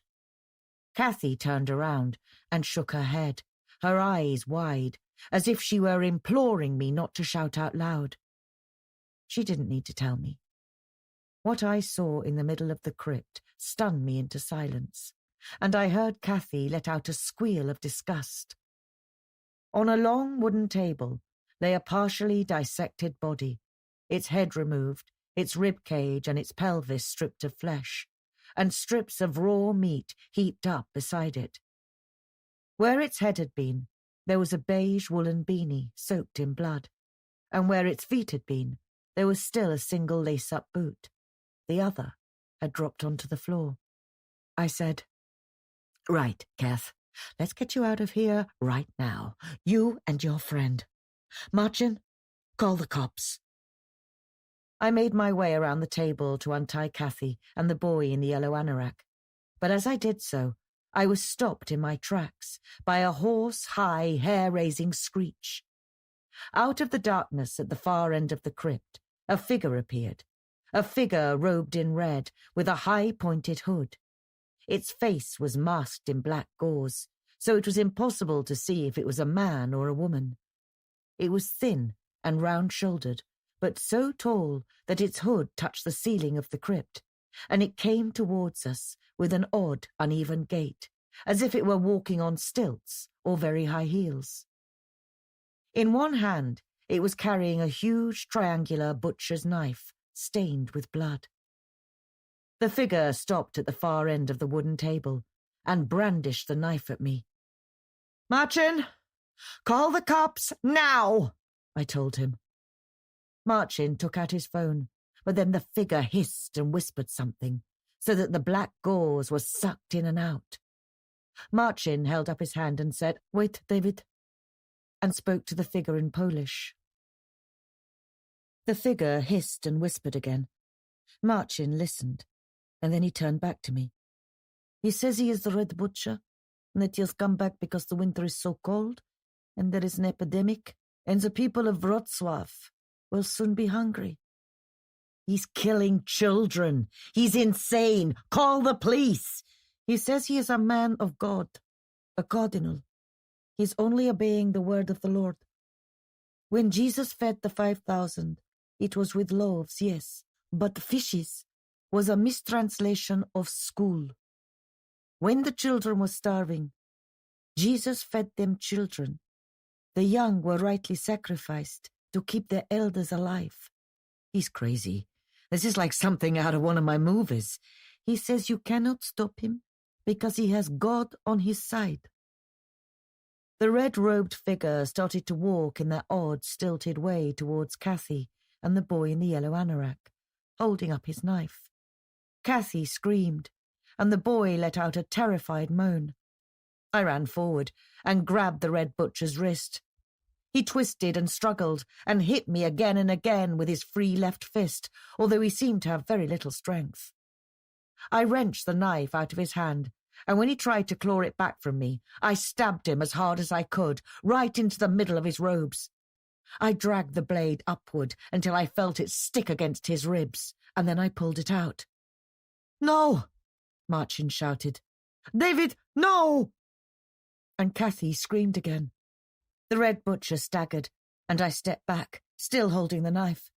Marcin rushed up to the Red Butcher and tore open his robes with both hands. Underneath, he was wearing a tight white sweater and jeans, but the white sweater was slit wide open and already soaked in blood. And out of the slit, his intestines were cascading like a nest of slippery snakes. "Karetka pogotovia!" Martin shouted. "Call for an ambulance! It's 112! He was holding the Red Butcher in his arms as the scarlet-robed figure sank to the floor, his legs quivering with shock. "Who is that?" I shouted at him. "Martin, what the fuck is going on? Who is that?" I heard Cindy saying, "Oh my God! Oh my God!" And then I heard the urgent scuffling of footsteps coming down the staircase. Ollie, Russ and Jimmy were suddenly in the crypt alongside me. Jimmy started to untie Kathy and the boy in the yellow anorak. Russ knelt down beside the Red Butcher, unfastening the silk cord around his neck. "I told you this was a feckin' stupid idea, didn't I?" said Russ, looking up at Ollie. "Oh no," you said. "It'll be the laugh of the century. Let's scare the shite out of the fellow who scares the shite out of everybody else." The boss-eyed priest had come down to the crypt to find out what all the commotion was about, and as far as I could understand him, Martin told him to go outside and wait for the ambulance to arrive. I set down the knife on the table and knelt down on the cold stone floor next to Russ. He eased off the Red Butcher's hood and carefully peeled the black gauze mask away from his face. To my horror, the Red Butcher wasn't a he at all, but Ada St. James. Her eyelids were fluttering, and blood was sliding out the side of her mouth. Martin was holding his hand pressed against her stomach to stop her intestines from sliding out over the waistband of her jeans. "Oh, Jesus, Ada," I said under my breath. "Whatever you do, please don't die." I turned around and saw that Jimmy was ushering Kathy and the boy in the yellow anorak upstairs. Kathy looked back at me, and I had never seen such pain and sadness on a young child's face before. Ada survived, although it was touch and go for a while, and she spent months convalescing. She never acted again, and I never directed another horror movie. I was arrested, but I had a very persuasive attorney, and she was able to convince the judge that I'd acted in self-defense and in defense of my daughter. I don't think I'll ever get that scene in the crypt out of my mind, not for the rest of my life. I haven't been able to eat pork ribs again, but that's been the least serious effect that it's had on me. What it showed me was that death and horror are not entertainments, and that the story of human existence has been nothing but an endless succession of appalling tragedies. One cruelty heaped on top of another, from the freezing ruins of Rotschaft during World War II to the misery of refugees in Syria. I write comedy now, although most of it is bittersweet. If I thank God for one blessing, though, it's that I live in Sherman Oaks. I never have to see snow. Cheese Boy. Ah, look! Here he comes now. Stick your clothes pegs on your noses, everybody. Hold your breath until he's gone past. What's the story, Cheese Boy? How many years is it now since you last saw a bar of soap? As if you'd even know what a bar of soap looks like. Aidan walked past his tormentors with his head down and the collar of his shabby grey jacket pulled up to stop the rain from running down his neck. As usual, Michael O'Reilly and his gang were clustered in the alcove on the right-hand side of the main doors into St. Jerome Bunscoil, sheltered from the drizzle by the overhanging roof. While the pupils were all waiting for the doors to be opened, Aidan had to stand on his own close to the wall on the left-hand side, although that gave him very little protection from the rain and the occasional splatter of water that dropped down from the overflowing gutter. "What kind of cheese are you today, Cheese Boy?" called out Sinead Buckley. "Carlo or Gabine?" "Something extra ripe, I'll betcha," said Michael O'Reilly. "Just don't expect me to stand close enough to smell it. I've just had my breakfast and it'll give me the gawks." Aidan looked the other way, across the glossy wet asphalt of the high-walled playground. He had learned from his first term at St. Jerome's not to answer back to Michael O'Reilly or any of his cronies, not even to acknowledge that he had heard them. He was bigger than all of them because he was a year behind in his schooling. He was 10 and they were only 9, and individually he could have given them a beating. But when he tried to claim Michael O'Reilly, 6 or 7 other boys had jumped on him too. They'd pulled him to the ground and kicked him so that one of his front teeth was knocked loose, and then they'd stamped on the packet of Tatoes that his mother had given him to take to school. He endured it. It was the only way. Nothing was ever going to change as far as he could make out. He had tried hopping off school, and he had wandered around the city all day, growing increasingly footsore and hungry. But in the end there had been nowhere else for him to go but home, back to the mobile home at the back of the Spring Lane halting site. His mother had been drinking as usual, and the air in the mobile home had been almost unbearable for cigarette smoke. The toilet had flushed, and an unshaven man had emerged, buttoning up his jeans. He smelled of strong body odour and sex. "Who's this then, breeder?" he had asked, with a gap-toothed grin. "Your toy boy, is it?" "Oh, away to feck with you, Declan," his mother had said. Then, "What are you doing back so early, Aid? They didn't throw you out of the school again, did they?" "What, did you shit yourself again? Mother of God, I'll swear there's more skid marks in your cacks than the North Ring Road." The man called Declan had picked up his quilted maroon windsheeter and headed for the door. But Aidan's mother had sat up and said, "Hey, aren't you forgetting something, you stingy scob?" Declan had slapped his forehead as if to admonish himself for being so absent-minded, and then he'd reached into the back pocket of his jeans, taken out a folded wad of banknotes, and licked his thumb so that he could count out €50. "Jesus, you're so feckin' tight. You squeak when you walk," Aidan's mother had told him. Declan had stripped off one more €10 note and handed it to her with a leer. "That's for the bonus. Do you know what I mean? Like, bonus. Bone ass. Like bone up your ass. Get it?" He had left, and they had heard him kick-starting up his motorcycle and go bellowing off towards Blackpool. Aidan's mother had tucked the money into the pocket of her peach satin dressing gown, which was spotted with brown stains and cigarette burns. The last €10 note that Declan had given her, she had waved at Aidan and said, "Here, take this, will you? And go along to Elsie's and fetch us both some fish and chips. I'm fucking starving. I could eat the decorations off a hearse, I tell you, but don't you be keeping the cabbage."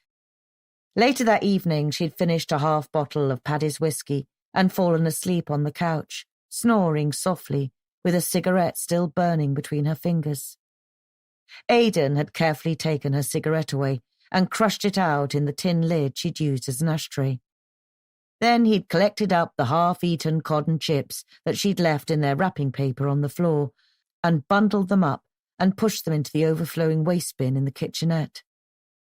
After that, he had tugged her dressing gown across her chest to cover her flat exposed breast, and then he'd sat down beside her to watch TV.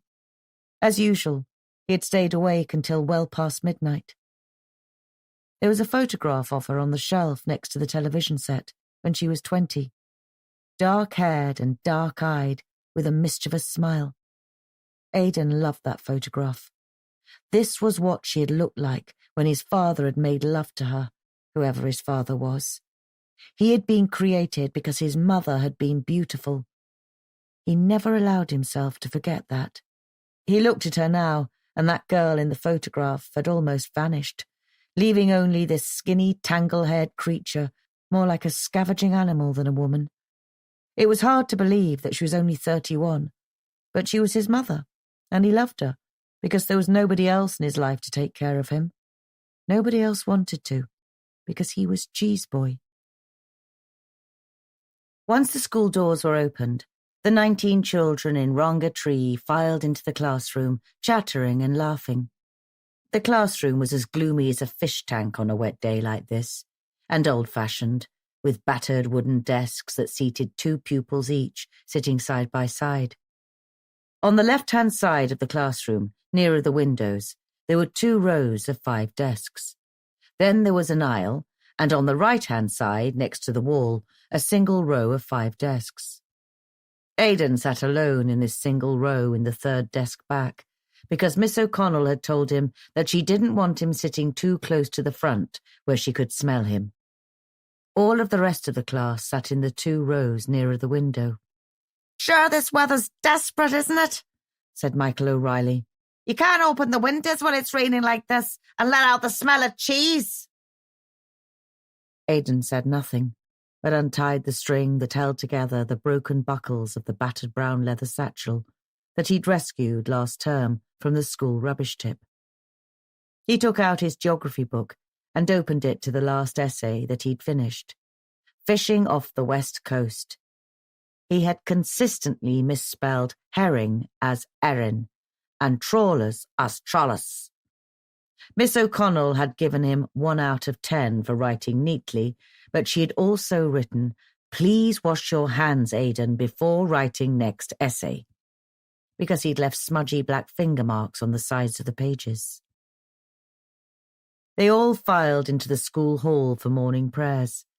As usual, Aidan stood right at the back by the doors, behind Ron Gachet, who were 12 and 13 years old, and all much taller than him, so that he could never see what was going on at the front.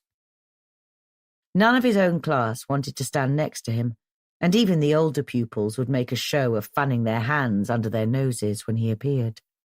Mrs. Rooney, the grey-haired head teacher, announced that there was going to be an outing next month for Ronga Doy and Ronga Tree to Secret Valley Wild Park in Clonroche in County Wexford.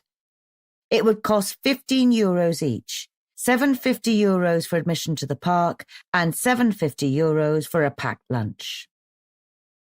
"I pray to Holy St. Joseph that Cheese Boy's not going on the wild trip," said Michael O'Reilly, as they returned to the classroom. "It would be just my luck to be sitting next to that stinker on the bus. I'd be donkey sick, I tell you." "You'd only have to put up with it one way, though," said Brendan Haggerty. "We could leave him behind with the skunks, like. The park keepers wouldn't be able to smell the difference." Aidan didn't rise to that. He knew that he wouldn't be going on the outing anyway. His mother might grudgingly give him the €750 admission, but she would insist on making his packed lunch herself to save money, and that would be a Kraft cheese sandwich and a small tin of baked beans, with no spoon to eat them with, and a single bruised apple, all folded up in a crumpled Primark bag. He wouldn't be able to sit around a picnic table with his classmates while they were all eating their smart box lunches, not with his mother's homemade offering. He had grown immune to their constant comments about how badly he smelled, but he didn't want to hear them insulting his mother. Her life had been hard, and she couldn't help how far she had fallen. As soon as she had become pregnant, her parents had disowned her and packed her off to St. Winifred's mother and baby home in Mayfield. There the nuns had constantly impressed on her what a sinner she was, and that she and her child were nothing in the eyes of God. Because he was illegitimate, Aidan had never been baptized, and even now he was excluded from catechism classes.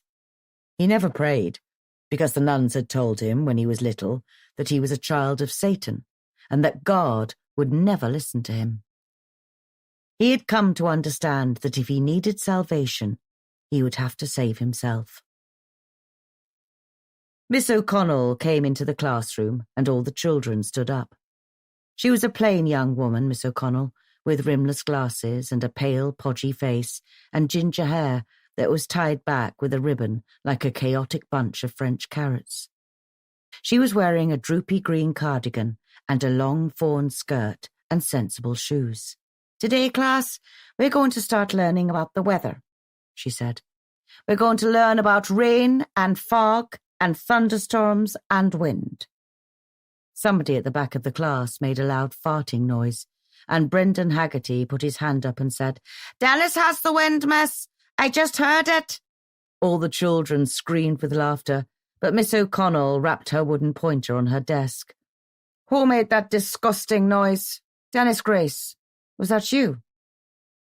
There was immediate silence. Miss O'Connell walked slowly between the desks until she reached a skinny boy with a short, scaldy haircut and protruding ears.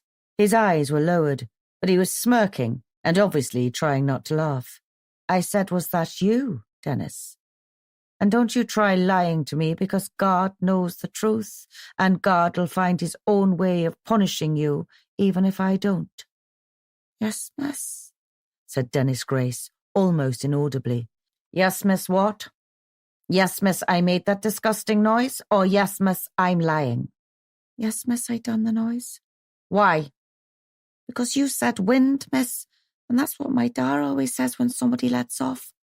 What was that? The weatherman didn't warn us there was going to be wind, did he? There was more laughter, but Miss O'Connell rapped her pointer on Dennis Grace's desk, and again there was silence. Well, Dennis, if you find it amusing to be disgusting, I'm going to humour you. I'm going to let you sit next to Aidan for the rest of the day. Dennis Grace looked up at Miss O'Connell in horror. Oh, no, miss! Serious? He turned around to appeal to Aidan, as if he wanted Aidan to say that he preferred sitting on his own. But Aidan was concentrating on writing the word wedder in his notebook. The tip of his tongue stuck out in concentration. Go on, Dennis, said Miss O'Connell. Take your books and your satchel with you.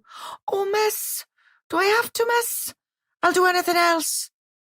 I'll write out 100 lines, miss, honest. I'll write out 1,000. If I have to sit next to Aidan, I'll get the gawks for sure. Do what you're told, said Miss O'Connell.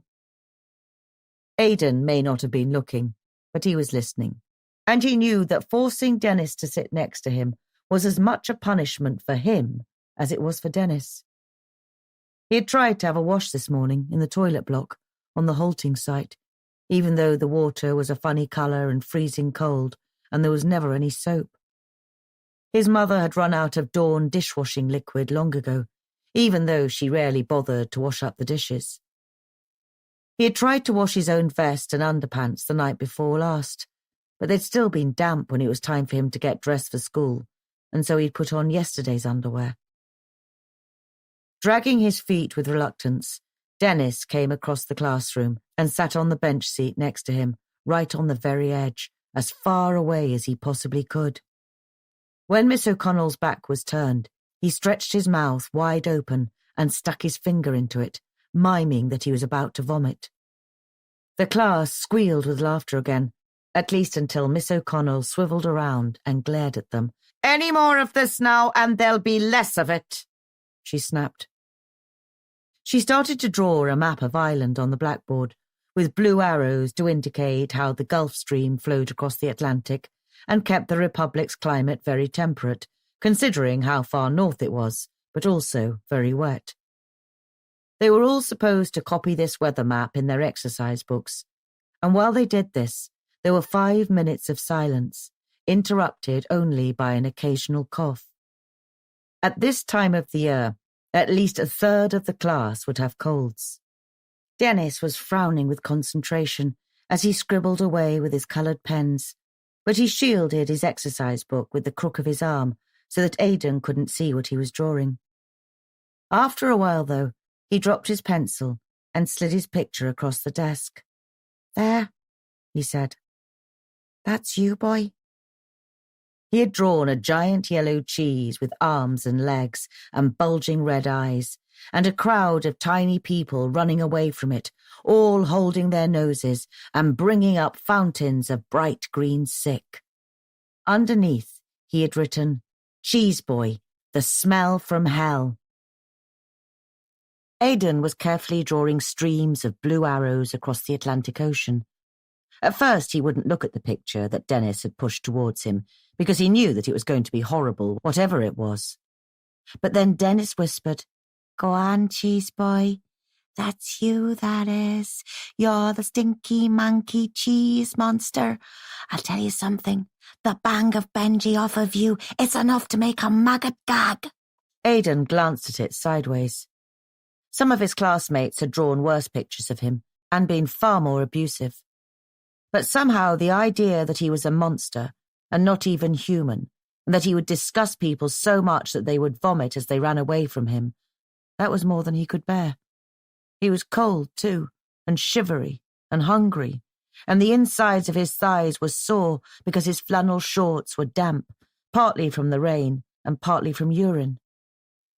He clenched his blue pencil tightly, and he started to cry. He made no sound at all, but tears ran down his cheeks and dripped onto his exercise book. Dennis put up his hand and said, Please, miss. Please, miss. I think Aidan has something in his eye." The whole class turned around now and saw that Aidan was weeping, and they burst out laughing. Aidan didn't have a handkerchief, of course, so he had to wipe his eyes on the rough, damp sleeve of his jacket. "What in the name of God is the matter with you, Aidan?" asked Miss O'Connell. "Nothing, miss," said Aidan, although he had such a tocht in his throat that he could barely speak. "Well, if you're finding there's something to cry about, I wish you'd share it with the rest of us." "It's nothing, miss." "And blow your nose, boy, for the love of Jesus." Aidan gave a bubbly sniff and sniffed again. At last Miss O'Connell pulled a Kleenex out of the box on her desk and came over to him, handing it to him at arm's length. "I don't know, Aidan. The state of you, la. I'll say a novena to St. Joseph when you go up to Ranga Kahoo." Aidan didn't answer, but continued to wipe his nose with a tissue until it was nothing but a damp, screwed-up ball, and at the same time to draw more blue arrows. Miss O'Connell had drawn only about 20 on the blackboard, but Aidan drew scores of them, until the entire page of his exercise book was a torrent of blue arrows. Dennis looked at what he was drawing and said, "Jesus, you not only stink, you're a header. That's about 100 fucking arrows you've done there. If you had 2 brains, you'd be twice as stupid." Aidan stopped drawing. He wiped his eyes with his sleeve again and sat back. What did it matter how many blue arrows he drew? It would make no difference at all. Miss Connell would still give him 1 out of 10 if he was lucky. The highest mark that she had given him all term was 3, and that was for singing. He had sung well in front of the whole school, and he had remembered all the words. But it was a traveller song, The Blue Tar Road, and that hadn't gone down well with the visiting school inspectors. "There's a fierce difference between educating children to be Irish and educating them to be knackers," Aidan had heard one of the county councillors say to Mrs. Rooney. "The next thing we know, you'll be having bare-knuckle boxing on sports day." Mrs. Rooney had let out one of her weird, humourless titters, but she had glared at Aidan over the county councillor's shoulder as if she could happily wish that he had never been born. As he was sitting in the classroom, however, he became aware that Sinead Buckley was staring at him. Sinead was a pretty girl, with dark golden hair braided into plaits and large china blue eyes. She always wore 6 or 7 friendship bracelets around her skinny wrists, and she was not only popular, but also clever, and consistently top of the class. Her parents owned Buckley's stores in the Ballyverlane shopping centre, and that was one of the reasons she knew so many varieties of cheese. He stared back at her for a few moments, thinking that she would turn away, but she didn't. She kept on looking at him, with his dirty tear tracks down his cheeks, and there was an expression on her face that he couldn't understand at all. It was a sad little pout, the sort of expression that girls give when they see a kitten that's been drenched in the rain. Then her pout turned up at the corners into a sympathetic smile.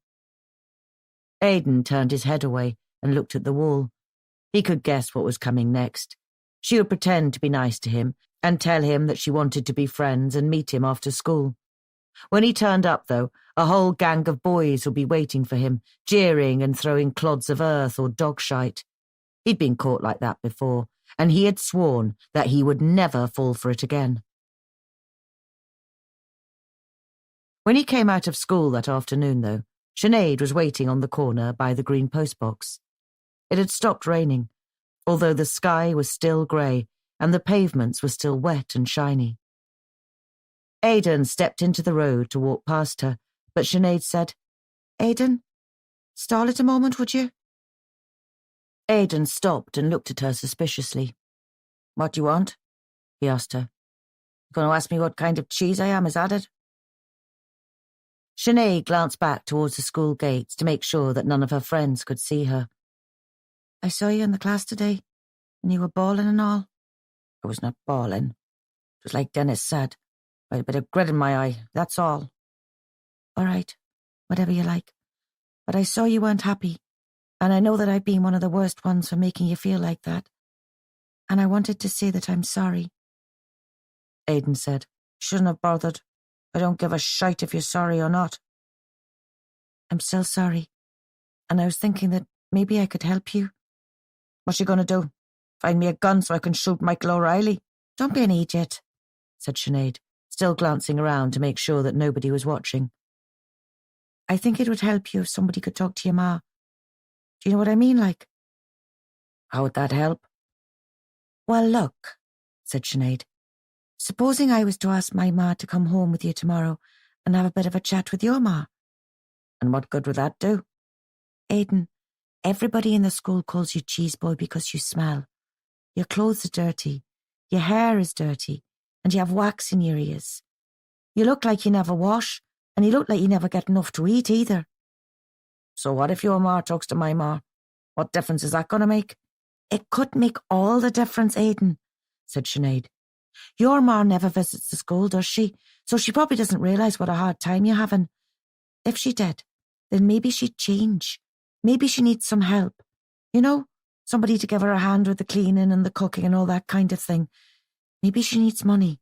My Auntie Bridget works for Tusler, you know, the people who help out families when they get into trouble. I'm sure she could do something. You don't want to go on being cheese boy for the rest of your life, do you? Don't call me that. I won't. Not anymore. I've said I'm sorry, haven't I? And I won't be calling you any more names ever again. I promise you. But why don't you let my ma go home with you tomorrow and talk to your ma? My ma has plenty of money. She wouldn't want to talk to your ma any road. Aidan, please, give it a try. I'll ask my ma today when I go home. I'm sure she'll say yes. Think what it would be like if you had clean clothes and clean hair and you didn't smell at all. You'd never have to sit on your own in the classroom. Not anymore. You'd have friends. You might even have girlfriends.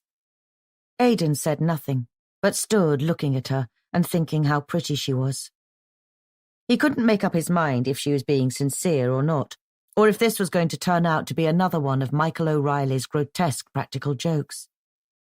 A group of girls came out of the school gates, laughing. Sinead! One of them called out. What you doing there, girl? Sinead immediately said, I'll have to go. But like I said, I'll ask my ma tonight, and I bet she'll say yes. She ran back down the hill with her shiny satchel flapping. Aidan watched her join her friends, and then he started to walk slowly back to the halting site. Sinead had confused him and depressed him in a way because he knew in his heart that his mother would never change. She had lost the will to change a long time ago, and now she no longer had the ability. Aidan always took a short cut from Spring Lane itself through to his mobile home. There was a hole in the wooden fence that ran along the side of the road, and when he squeezed through that he could climb his way across the dump that was used by the travellers, and also by the factories that bordered the southern side of the halting site. He clambered over the mountains of rubbish, his shoes squelching into sodden cardboard packing cases and stained mouldy mattresses. Then he slid down into valleys filled with broken bottles and dirty nappies, and armchairs with broken arms. The city council had been promising for over a year to clean up this dump as a health hazard to the travellers who lived on the halting site. But money was tight, and the Pavy people were a very low priority. The toilet block had overflowed twice this autumn already, flooding the site with tawny-coloured sewage. Almost hidden under the dark overhanging trees on the left side of the dump stood a large old-fashioned household refrigerator with a domed top. It was slightly tilted to one side, and Aidan thought it looked like a gravestone. He had even written on it once, in black felt tip, "Here lies Michael O'Reilly." Over the weeks, however, the persistent rain had washed most of the lettering off, and in any case, there was no chance of Michael O'Reilly coming up here to the dump and seeing that Aidan had wished him dead and buried. His mother wasn't home when he climbed back up the steps into their mobile home, although he knew that she wouldn't be far away, probably drinking and smoking and gossiping with her friend Fanina. The inside of the mobile home was chilly and dark and smelled of stale cigarette smoke and cat litter. Their ginger Tom, Bartley, was asleep under the television, and when Aidan came in, he opened one eye, but then immediately closed it again, as if Aidan was of no interest to him at all. Aidan opened the small fridge to see if there was anything for him to eat. On the top shelf there was a lump of hard red cheese with mould on the edge of it and an open tin of sardines in tomato sauce. If he wanted anything for his tea today, he would have to ask his mother for €1.50 so that he could walk to Dunn's store and buy himself a hand pie. He didn't feel distressed. It was very rare for him to come home and find that his mother had been shopping for food, and even when she did, she bought the oddest selection of groceries, like chocolate biscuits and a whole melon and a tin of butter beans. If she had ever known how to cook, she had forgotten now. He stood in the kitchenette for a moment, thinking of what Sinead Buckley had said to him. You might even have friends. You might even have girlfriends. Then he went back down the steps of his mobile home and across the muddy stretch of ground to Fanina's caravan to see if his mother was there. It had started to rain again, a thin, fine drizzle, and he turned up his collar. Sure enough, when he came out of the school gates the following day, Mrs. Buckley was waiting for him. She was a small, blonde woman, blue-eyed, like an older version of Sinead, except that her hair was cut short in a geometric bob. She was wearing a smart turquoise raincoat and turquoise ruchers to match. She smiled as soon as she saw Aidan and went up to him and took hold of his hand. Aidan looked around to make sure that none of his usual tormentors could see him with Mrs. Buckley and quickly twisted his hand away from hers. He knew exactly what they would say if they caught sight of him. Got yourself a girlfriend at last, did you, Aid? Bit old for you, boy, but that cheesy smell of yours, I bet you'll have her slipping off her chair. I don't need you to come home with me, Mrs. Buckley, he told her. Aidan, love, I only want to have a few words with your ma, that's all. Maybe there's some way I can help her.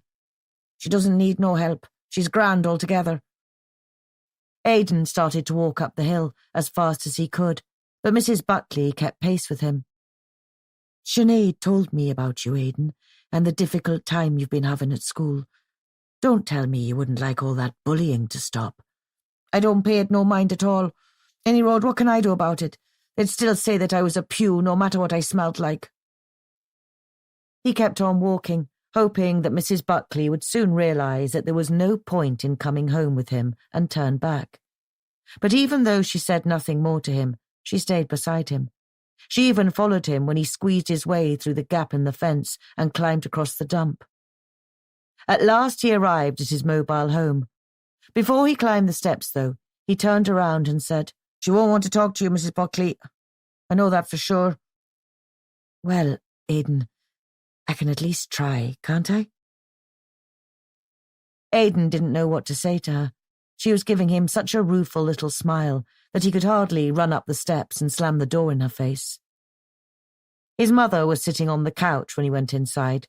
She was wearing only a dark brown roll-neck sweater and a pair of laddered pantyhose and one brocade slipper. She had just lit a fresh cigarette, and the mobile home was filled with cirrus clouds of smoke. All the curtains were drawn. Ma, said Aidan. He was praying that none of her men friends would emerge from the toilet. Ma, there's somebody come back with me to see you. His mother looked up. For a split second, Aidan could see in her face the pretty young woman in the photograph. But then she frowned and took a long drag at her cigarette, with her cheeks drawn in, and blew out smoke from the side of her mouth, and wiped her nose with the back of her hand, and that vision vanished. It's Mrs. Buckley. Sinead Buckley's ma. Sinead Buckley? I thought you told me that Sinead Buckley was a right young bitch. What does she want? Mrs. Buckley was standing in the open doorway.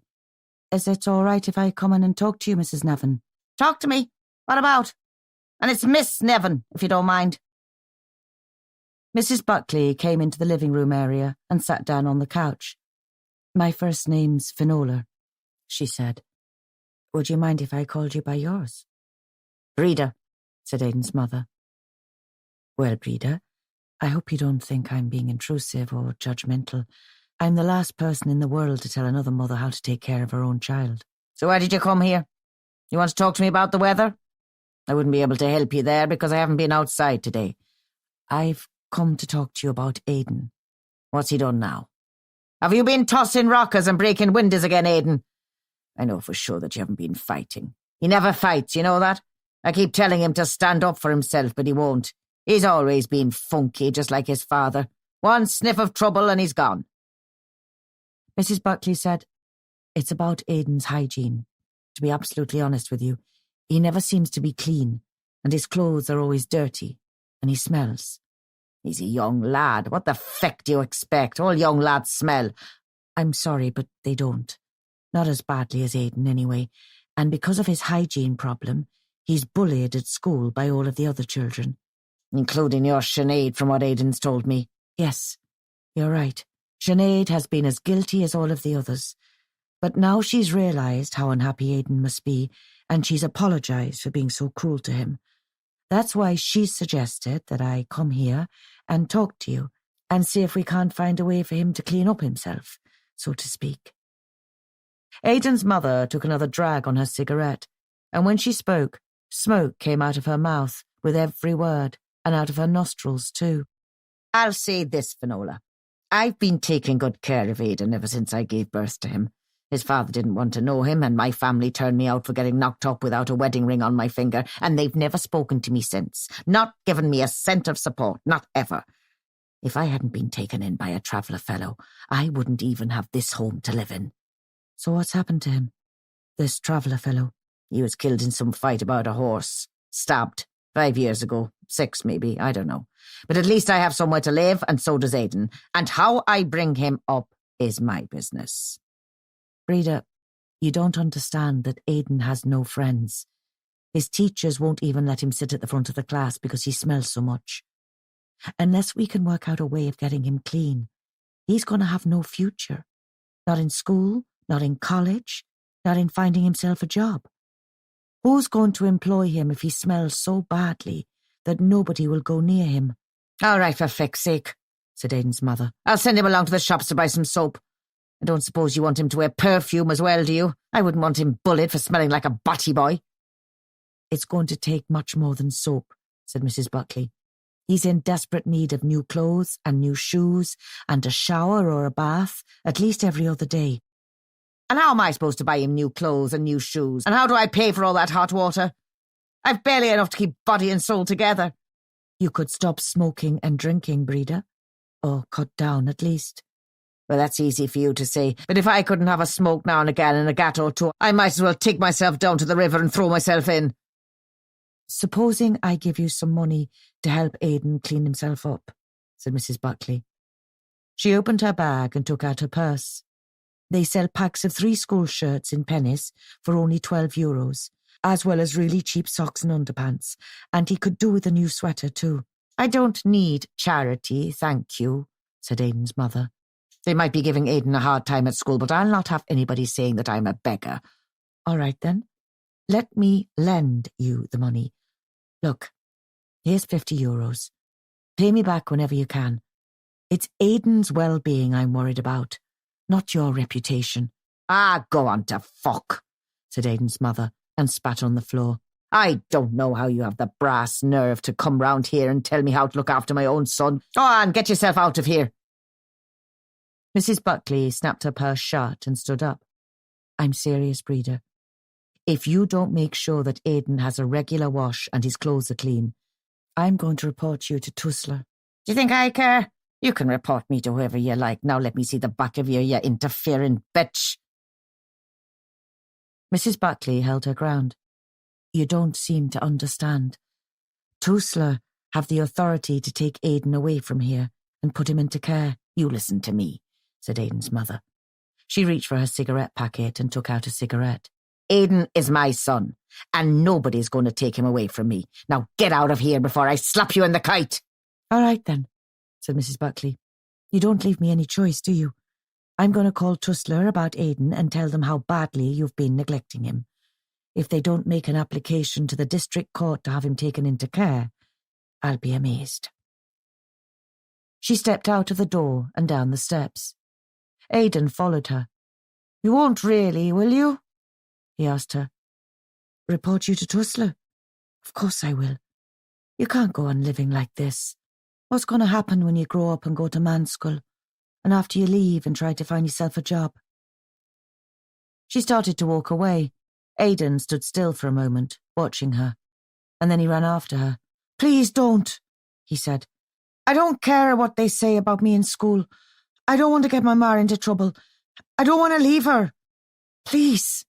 "It's no use, Aidan," said Mrs. Buckley.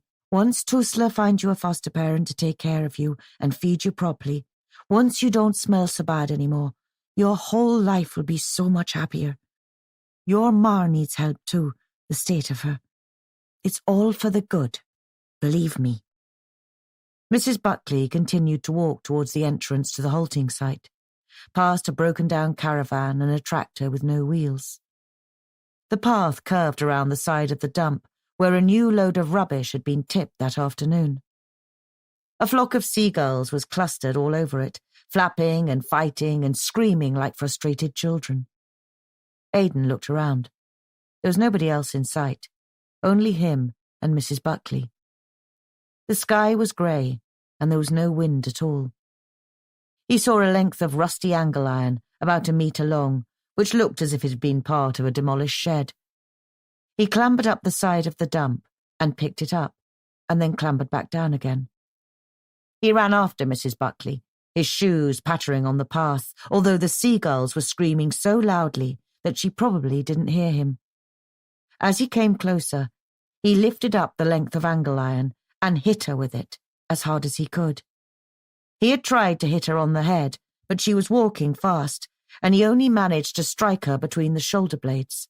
All the same, she stumbled and fell to her knees, raising both hands to shield herself. Aidan gripped the angle iron in both hands now and hit her again, much harder. This time he gave her a crack on the back of her head, and she pitched forward into the mud. He looked round again, panting, just to make sure that nobody had seen him. Mrs. Buckley was lying face down, and one side of her curly blonde hair was glistening crimson with blood. Her fingers were twitching, and he could see that she was still breathing, so he hadn't killed her. He wondered if he ought to hit her again, but then he heard his mother calling out, "Aidan! Aid! Where the feck are you, boy? I need you to fetch me some more fags." She was just out of sight, and he knew that she wouldn't come out looking for him, not the way that she was dressed. But all the same, he realised that he had to hide Mrs. Buckley as soon as he could. He gripped the sleeve of her raincoat and heaved her over onto her back. Her eyes were closed, although her eyelids were fluttering, and her face was as white as candle wax. There was gritty black mud sticking to her lips and her eyebrows. Aidan bent over and took hold of her underneath her armpits. Gradually, he dragged her across the path to the edge of the dump, and then up the sloping heap of rubbish. He was gasping with the effort of it, and his nose was running down his upper lip, but he licked at his snot and carried on tugging. Mrs. Buckley stayed completely inert, as he pulled her over scores of clanking bottles and then a sodden layer of brown horsehair matting that his shoes sank into with a squelch. When he reached the highest point of the dump, he paused for a moment to catch his breath. A mud-spattered Toyota turned into the halting site and drove down the path, but he didn't think that its occupants noticed him. He bent over again and carried on pulling Mrs. Buckley across a stinking landscape of baked bean tins and dirty nappies and crumbling plasterboard. At last he managed to drag her under the shadow of the overhanging trees. He left her lying on the ground and went over to the old domed fridge. He tugged 3 times at the door handle and managed to open it. Inside it had a pale green plastic lining and 2 wire shelves. In one corner there was a small pool of dirty rainwater because the rubber seal around the door had perished. Aidan slid out the shelves and threw them away as far as he could. He kept the door propped open with a broken fruit box, and then he went back to Mrs. Buckley. She was still unconscious, although it looked as if her head had stopped bleeding. He rolled her over and over until she was resting right up against the side of the fridge. Then inch by inch, mewling in the back of his throat with the strain of it, he humped her up inside it so that she was sitting upright, although her head was hanging forward. He wiped his nose on his sleeve, and then he wrestled off her turquoise rushes so that he could more easily bend her knees. "Mrs. Buckley?" he said. Then a little louder, "Mrs. Buckley?" She didn't respond, and he was glad that she didn't. because he didn't know what he would have said or done if she had. He stood up and knocked away the fruit box with his foot. Then he took one last look at Mrs. Buckley before he closed the fridge door. Unlike modern fridge doors, it had a catch, which meant that it couldn't be pushed open from the inside. It went click, and then he was standing under the trees on his own, beside that battered metal gravestone, with the blurred grey letters R.I.P. still visible on it. It was starting to rain, and the rain made a crackling sound as it fell on the dump, as if it had caught fire. Aidan buried Mrs. Buckley's rushers underneath a heap of rotting compost. Then he climbed back down the dump and crossed the muddy concrete to his mobile home. Although it was raining harder now, the door was still open, and he could hear bursts of laughter coming from the television. "Oh, there you are," said his mother, her head wreathed in cigarette smoke. "I was wondering where the feck you'd got to, so long as you didn't go off with that do-gooding Buckley woman." "Oh, I would, yeah," said Aidan. "Do you have anything in for tea, or do you want me to go and fetch some pies?" His mother waved smoke away with her hand and looked at him narrowly. "Something's bothering you, Aid. What is it?" "Nothing." "Don't lie to me. I'm your mother. I should know when something's bothering you." "Nothing. It's just that—" Aidan hesitated, and then he said, "Just don't let's tell nobody that Mrs. Buckley was here, all right?" "And why would I?" "I don't want nobody taking me away, that's all." "Well, sure. And no, neither do I. What would I do without you? Who would I send to get the messages like? Do you know what I mean?" "Don't you worry, Aid. So far as I'm concerned, I never saw Mrs. Buckley in my life, and I hope I never see her again."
That night, at about 1 a.m, when his mother was harshly snoring on the couch, Aidan switched off the television.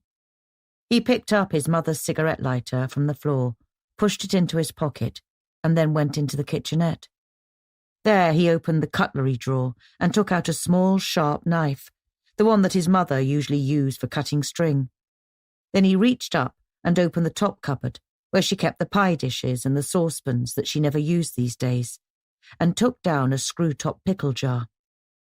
It now contained only 15 punts, which she was saving for the time when the Irish grew sick of the euro and wanted to change back to their own currency. Aidan took the banknotes out and dropped them into the cutlery drawer with the teaspoons. He put on his worn-down runners, although he didn't bother to lace them up. Then very quietly, he opened the front door and stepped outside, closing the door just as quietly behind him. He needn't have worried. His mother had drunk most of a bottle of Paddy's, and a Land Rover could have crashed into the side of their mobile home without waking her up. It was still raining, but the rain was very fine, more like dandelion puffs than rain. Ginny Joes, Aidan had always called them, and it sparkled in a few overhead lights that were strung around the halting site. He climbed up the side of the dump, the soles of his runners slipping on the wet rubbish. The night was quiet, except for the distant sound of traffic and the mournful hooting of a tanker on the River Lee far below. When he reached the fridge, he stopped and listened for a while, in case he heard knocking from inside it, or Mrs. Buckley calling out for help. But there was silence. With his heart beating fast, he took hold of the door handle and clicked the latch. He opened the door only a few inches to begin with, taking his mother's cigarette lighter out of his pocket and snapping it into life. The flame showed that Mrs. Buckley was still hunched up inside the fridge with her head hanging down. The blood in her hair had clotted into thick maroon lumps. At first Aidan thought that she might be dead, but when he opened the door wider, he could hear her breath softly rattling in her lungs. "Mrs. Buckley?" he said, not to wake her, but to make sure that she was still completely unconscious. "Mrs. Buckley?" he said again, but she didn't stir. Now he opened the door wide and wedged it with the broken fruit box, and that gave him enough illumination from the halting sightlights. He knelt down in the wet, leafy soil in front of the fridge and unscrewed the lid of the pickle jar. Then he took hold of Mrs. Buckley's left ankle, levering her leg so that it was sticking out straight. He did the same with her right leg, so that she was now sitting rather than crouching. This enabled him to reach the front of her turquoise raincoat and twist open the top 3 buttons. Once he had pulled her raincoat open, he found that she was wearing a bobbly white jumper underneath. Taking out the small kitchen knife, he sawed the jumper open from the neckline right down to the waist. Mrs. Buckley suddenly let out a low, Aidan froze. His heart was beating so hard now that it hurt, but Mrs. Buckley didn't move and didn't make another sound. Underneath her jumper, she was wearing only a sheer white bra. Aidan wiped his running nose on the back of his hand, and then he began to cut away the elastic between the cups. Once the cups had fallen apart, he pulled her jumper to one side and bared her small right breast. He hesitated for several seconds, watching her chest rising and falling as she breathed. He could never smell his own bad odour, but he could smell Mrs. Buckley's perfume. It was flowery and sweet, jasmine and pink pepper and patchouli, not that Aidan knew what they were. The perfume seemed to fill not only his nostrils, but his entire brain, and for some reason that he couldn't understand, it made him feel both sad and angry. Sad because she smelled like a happy family life that he could never hope to have, and angry for the same reason. Why did God choose me to be cheese boy and then turn his back on me, as if it was my fault? I was only a baby when I was born. I didn't have any choice. Why me? He took hold of her cold right nipple between finger and thumb, stretching it out as far as he could. His eyes began to fill up with tears, and he had to blink so that he could clearly see what he was doing. Very slowly, taking infinite care, he sliced her entire nipple away from her breast, including the pale pink areola. Blood poured copiously out of her breast at first, but after a few moments, the flow was reduced to a hesitant but persistent drip. Aidan dropped the severed nipple into the pickle jar. Then he reached inside Mrs. Buckley's jumper and lifted out her left breast. By now he was trying not to sob, but he was determined to do this. He was determined to show everybody that he wasn't some freak of nature, that everybody was just the same as him, except that they had been born under luckier stars. It wasn't his fault that he was cheese boy, so why did he have to be punished? He wasn't given occasional punishments for breaking a window, say, or hobbling an apple, or being cheeky to the teacher.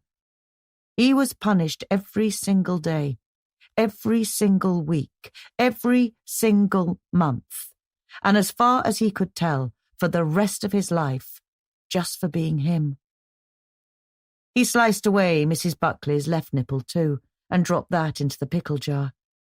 The folds of her stomach were streaked now with thin parallel runnels of blood. Once he had screwed the lid back on the jar, he forced both of Mrs. Buckley's knees back up. She had slipped down a little since he had opened the door, and he had to wedge his hands under her arms and heave her back upright 3 or 4 inches so that he'd be able to close it again. As it was, he had to twist both of her feet sideways before the door would shut completely.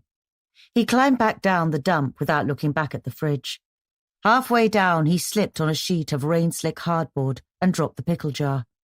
It fell somewhere in the darkness, and he had to grope around in some stringy wet muck before he found it. He had almost reached the bottom of the dump when a white Garda patrol car appeared at the entrance to the halting site. It stopped there for a while, and then it turned down the path and started coming slowly in his direction.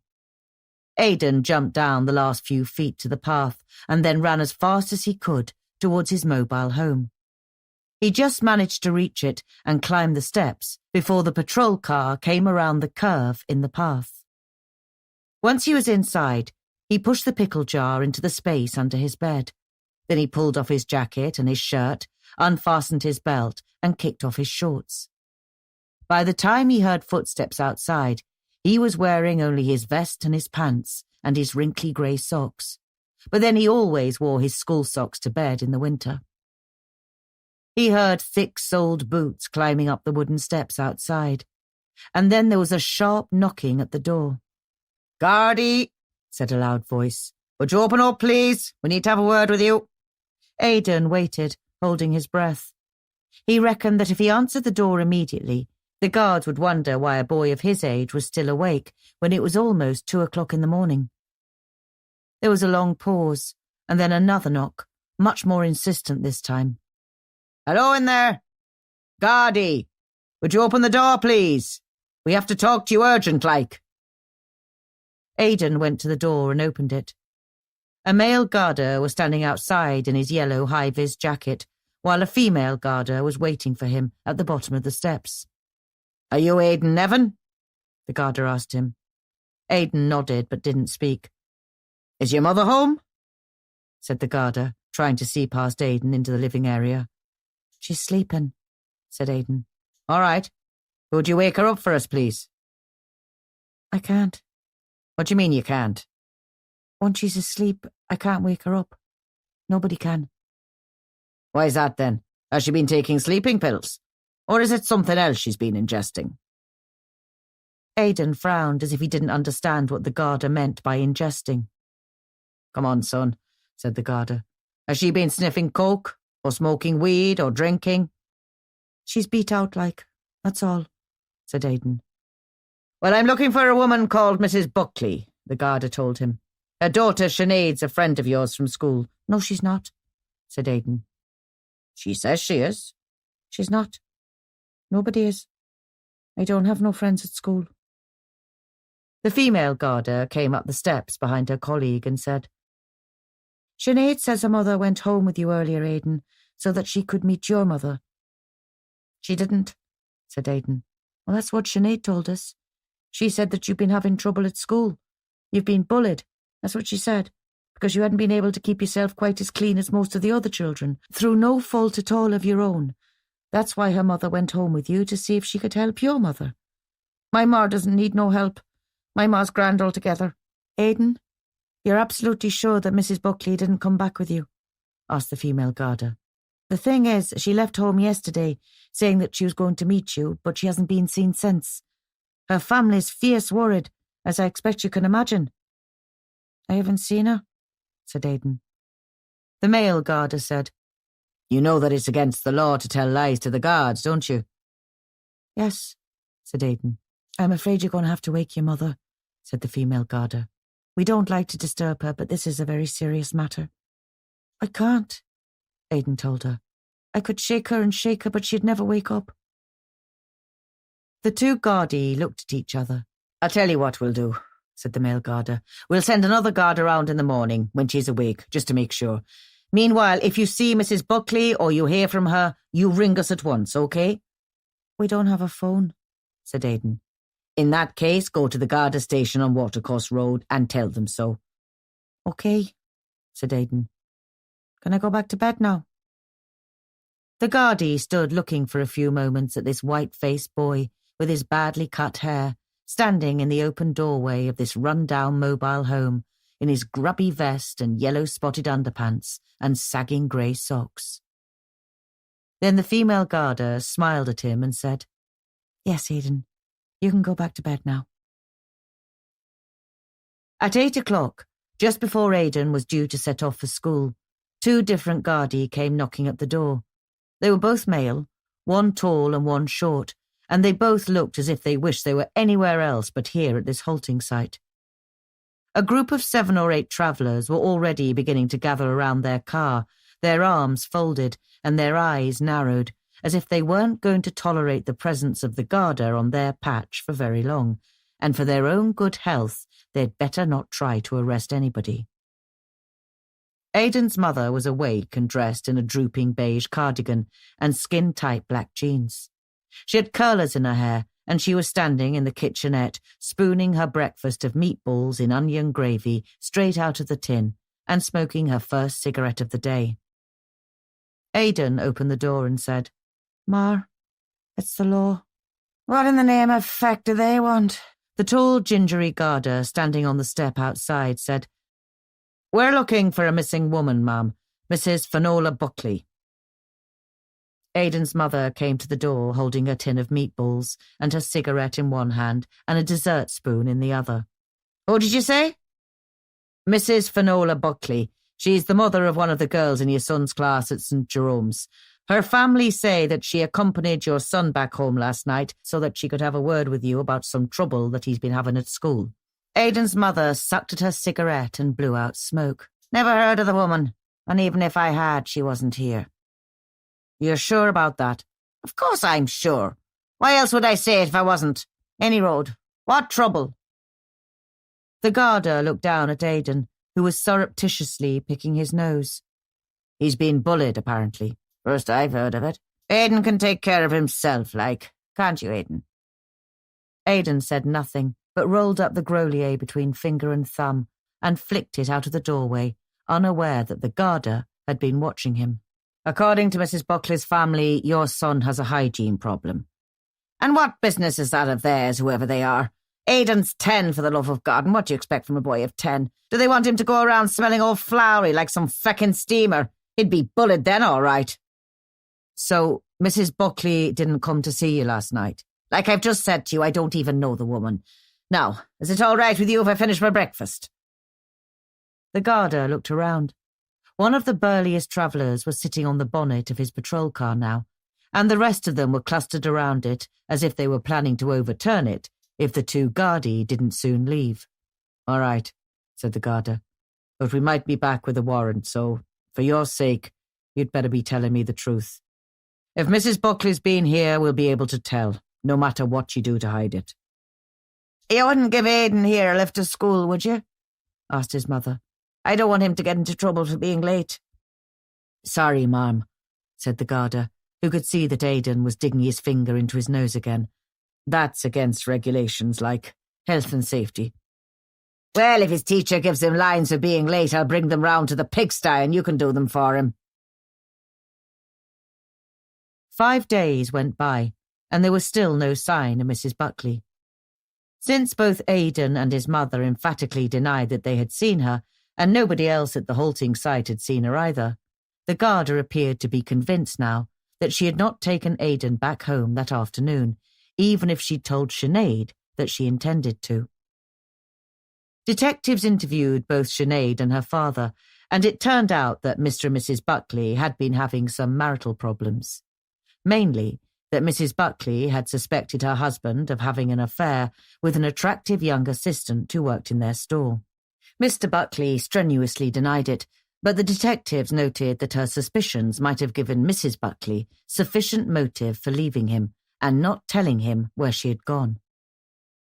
Her picture appeared in the Echo and on social media, and her disappearance was reported to the National Missing Persons Helpline, as well as the Cork City Missing Persons Search and Recovery Unit. But apart from that, there was little that anybody could do. On the day that she had disappeared, there were 4,202 people missing in Ireland, and Finola Buckley had simply made it 4,203. Aidan went to school every day, and every day he took the shortcut over the dump and past the domed refrigerator. He had decided to wait a week until he took a look inside it, by which time he was sure that Mrs. Buckley would be dead. The rubber seal around the fridge door was perished, so he knew that she wouldn't have suffocated, but by then he reckoned that she would have died of thirst and starvation. Every day he sat quietly in his isolated seat on the right-hand side of the classroom and carried on with his writing and his drawing. As always, he ignored the jibes of his classmates about his smell, although their bullying had become noticeably less vicious since Mrs. Buckley had gone missing. Sinead didn't appear at school until the following Monday, and when she did, she looked pale and strained, with purple rings under her eyes. On the first morning of her return, she wouldn't look at Aidan, and whenever she saw him coming along the corridor or out on the playground, she turned her back on him. She had clearly been warned by her father, and probably the Garda too, not to have any contact with him. Every night after his mother had fallen asleep, Aidan would reach under his bed for the pickle jar. He would hold it up to the light to see how Mrs. Buckley's nipples were turning brown, and how an amber liquid was collecting in the bottom of the jar as they gradually putresced. Having her nipples in his possession like this made him feel strangely calm and powerful. They were a physical trophy to prove that for the first time in his life, he had turned the tables on all of those people who had mocked him and bullied him. Now he was causing them the same fear, depression, and anxiety that had always cursed him, and the most satisfying part about it was that they didn't have the slightest inkling who was making them feel so distressed. If only they realized that it was him who had made Mrs. Buckley vanish off the face of the earth. Him. Cheese Boy. He also relished the fact that he now owned the same nipples that had suckled Sinead when she was a baby. That would teach her to patronize him and insult his mother and try to have him taken away from her. I have killed the very person who gave you life and cut off the very nipples that fed you before you even understood who you were. So what do you think about that? He knew that what he had done would change his life forever. But whatever happened to him now could hardly be worse than more years of bullying. He could have thrown himself in the River Lee. That was what most people in Cork did if they couldn't bear their lives any longer. But why give Michael O'Reilly and his friends the satisfaction? Sinead might cry if he drowned himself. But then Sinead had always been a drama queen, and the staff of St. Jerome Bunscoil would probably breathe a collective sigh of relief. He could just imagine Miss O'Connell walking into the classroom and sniffing loudly, and then saying, "That terrible smell seems to have gone now," and the whole class rocking with laughter. On Friday morning, when he sat down at his desk, he discovered that he'd left his pen in the pocket of his anorak, which he'd hung up in the cloakroom. He left the classroom and walked as fast as he could along the corridor. Running was forbidden. As he turned the corner into the cloakroom, he almost bumped into Sinead. Aidan didn't know it, but the god who had turned his back on him when he was born decided that now was the moment to click the switch that would set his destiny into motion. "Sinead?" said Aidan. Sinead tried to sidestep past him, but he sidestepped too, to block the doorway. "Why won't you talk to me?" he asked her. "Jesus, Sinead, you won't even look at me like." "Why do you think?" Sinead retorted. "Is it because of your ma going missing?" "I never saw your ma. Honest. I told the Shades that I never saw her, and the Shades believe me." "It's nothing to do with my ma going missing." "Then what is it? Come on. Out of everybody in the class, you're the only one who ever talked nice to me, and now you won't talk to me at all." Sinead stared at him, and even Michael O'Reilly had never fixed him with such a look of total disgust. "Because you smell, that's why. You smell like cheese. In fact, you smell worse than cheese. You smell like poo and cheese, all mixed up. Now let me go, because you're making me cross-sick just standing there." Stunned, Aidan stepped back to let her pass. He felt as if she'd slapped him across the face twice. She didn't yet know what he'd done to her mother, so he thought that she might still feel some sympathy for him. After all, none of this would have happened if she hadn't seen him crying in geography and taken pity on him. But he would show her.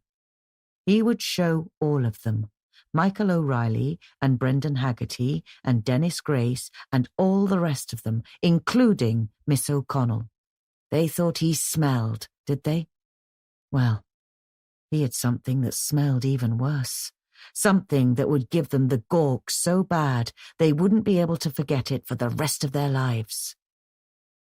He took down his anorak and struggled into it. His mother had bought it for him last year in the Irish Cancer Society shop on Princes Street, and it was a size too small for him.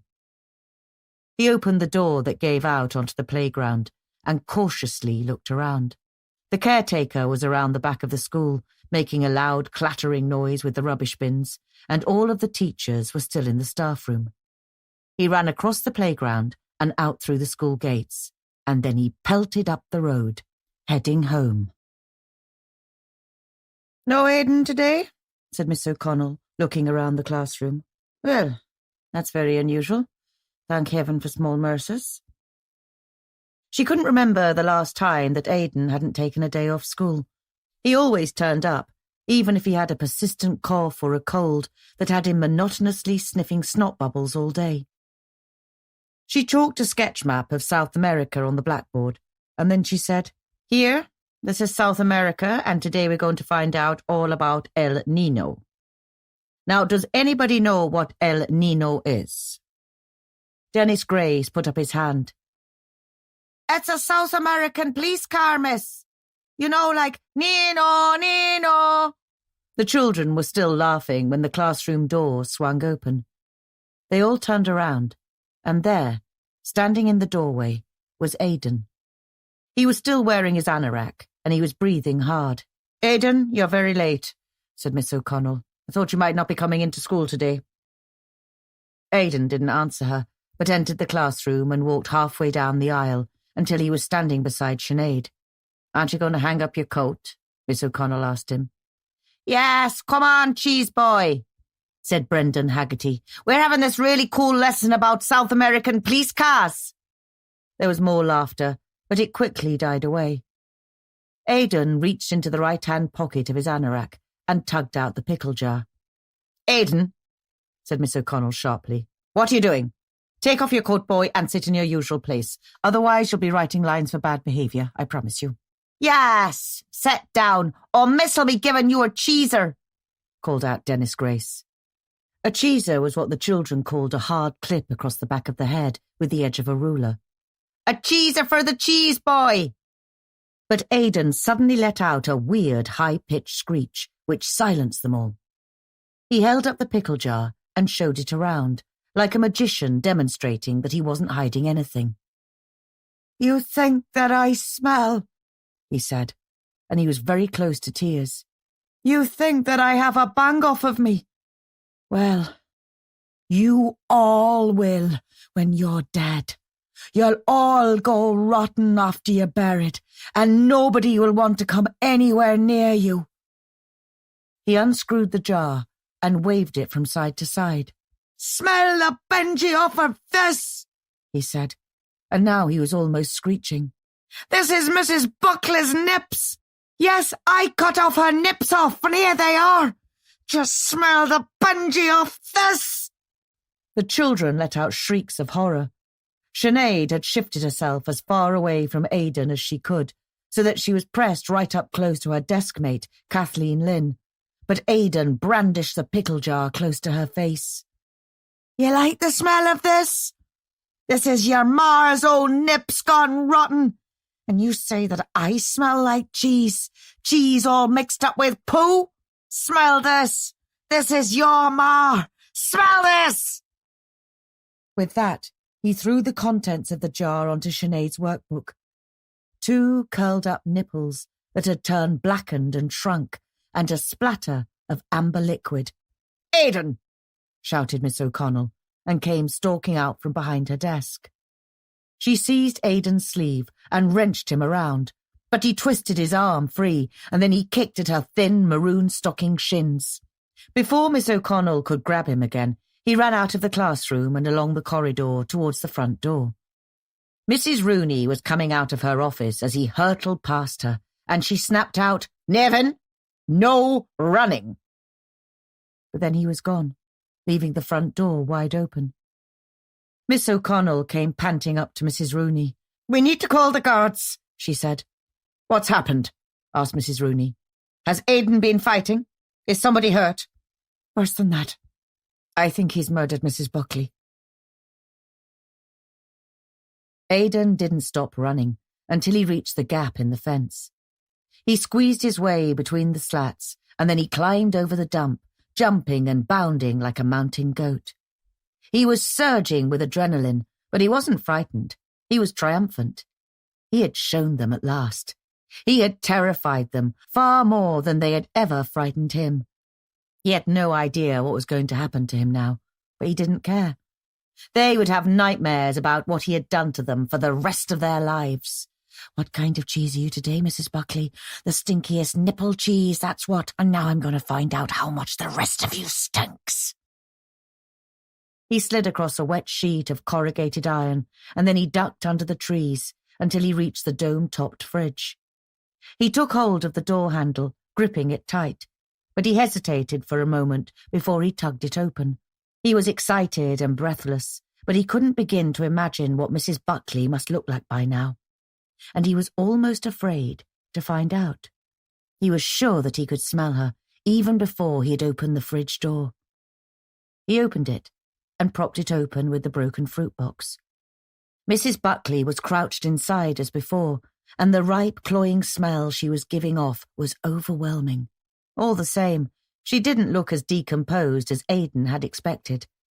She had been trapped in here for over a week, but because the door didn't fit properly, she'd been able to breathe, and there was a triangular puddle of rainwater beside her, although now it was stained brown with feces. Aidan was strangely disappointed that she hadn't yet turned green, and wasn't enormously bloated like the dead horse that he'd once seen lying in the field next to the halting site. He would just have to leave her in here for a few days longer. He was about to close the fridge door when he noticed the silver necklace she was wearing, with a silver butterfly pendant, decorated with amethyst. If he took that, he was sure that he could sell it and make enough money to escape somewhere. He was sure that if he could hide out somewhere for long enough, people would forget all about Mrs. Buckley and him, and he would be able to come back and live with his mother, just as before. He reached out and twisted the necklace around so that he could open its clasp. The skin of Mrs. Buckley's neck was chilly and flaccid and very slightly sticky, but he was thrilled by the feel of it, because she was dead. She was an actual dead body, and he had killed her. He was still struggling to open the small lobster clasp when her spine suddenly went rigid, as if she'd been electrocuted. His first thought was that this was what happened to people when they were dead. They went stiff. Perhaps this was only happening now because he'd opened the fridge door and exposed her body to the air. Before he could react, though, her left arm jerked up like a railway signal, and she seized his wrist, digging her fingernails deep into his tendons. He let out a scream of fright and tried to jerk his hand free, but then she gripped his left wrist too, just as tightly, and pulled him towards her. He screamed again, but Mrs. Buckley screamed back at him, right in his face, with a blast of fetid breath and a speckling of rancid spit. The two of them struggled in an awkward seesaw motion, Mrs. Buckley trying to pull herself out of the fridge and Aidan trying to push her back into it. Aidan had the strength of panic, but Mrs. Buckley had the greater strength of sheer desperation. She heaved at him, and he tumbled up against her, and as he did so, he kicked away the fruit box that had been holding the door open. It swung shut behind him, and the catch clicked. They were tangled close together, the two of them face to face. Aidan's knees were pushed between Mrs. Buckley's legs, and his elbows were digging into her chest. Their foreheads were pressed together painfully hard. Both of them screamed, and both of them tried to force the door open with their feet, but the catch held firm. They kept on screaming for nearly half an hour. Then they stopped, exhausted, and both of them began to sob. There were sightings of both of them in Limerick and Kenmare, and somebody reported seeing Mrs. Buckley, as far away as Dundalk. The Cork City Missing Persons and Recovery Unit plied their way up and down the River Lee, searching for their bodies with their Hummingbird sonar scanner. They found the body of a 67-year-old father from Mayfield who'd been missing for 5 months, but there was no trace of Aidan or Mrs. Buckley. 7 weeks later, a girl of 3 went missing from the Spring Lane halting site. Her parents told the Garda that she liked to play on the dump, and so the dog support unit was sent to see if they could locate her. The little girl was found safe and well, hiding at home, because she had taken some sweets when she'd been strictly told not to. But the Labrador from the dog support unit led its handler to the dome-topped fridge underneath the overhanging trees. When the Gardaí opened the fridge door, they found it hard to understand at first what they were looking at. Both bodies were locked together in a putrid embrace, their flesh swollen like pale green pillows, their leg bones protruding through their skin. Their faces were jammed close together, as if they were kissing, except that Mrs. Buckley's face looked like a Halloween turnip carved into a mask, while Aidan had hardly any flesh on his face at all. He was a skull, with most of the skin and flesh ripped off his cheekbones, and his eyes nothing but empty sockets. Even his lips were gone, and half of his tongue. It took a while for the Gardaí to realise that Mrs. Buckley had been eating Aidan's face in a futile attempt to stay alive. Mrs. Buckley was buried a week later at St. Catherine's Cemetery. Over 200 family and friends attended, and her grave was heaped with flowers. Sinead wore a black coat with a black velvet collar, but didn't cry. She had cried enough already. Aidan was buried at night in a Killeen, an overgrown graveyard for unbaptised children and unrepentant sinners in Glanmire. Although the practice of burying children in Killeen was obsolete, his mother had wanted him buried there to be close to his stillborn sister. It was so dark when 3 travellers buried him that the only glow came from her cigarette. From the date of the funeral, Buckley's stores in Ballyvalone no longer stocked cheese. You've been listening to Days of Utter Dread by Graham Masterton with Dawn G. Harris, narrated by Rachel Atkins. Published by W.F. Howes Limited. This work is copyrighted 2022 Graham Masterton with Dawn G. Harris. This recording is copyrighted 2022 Head of Zeus.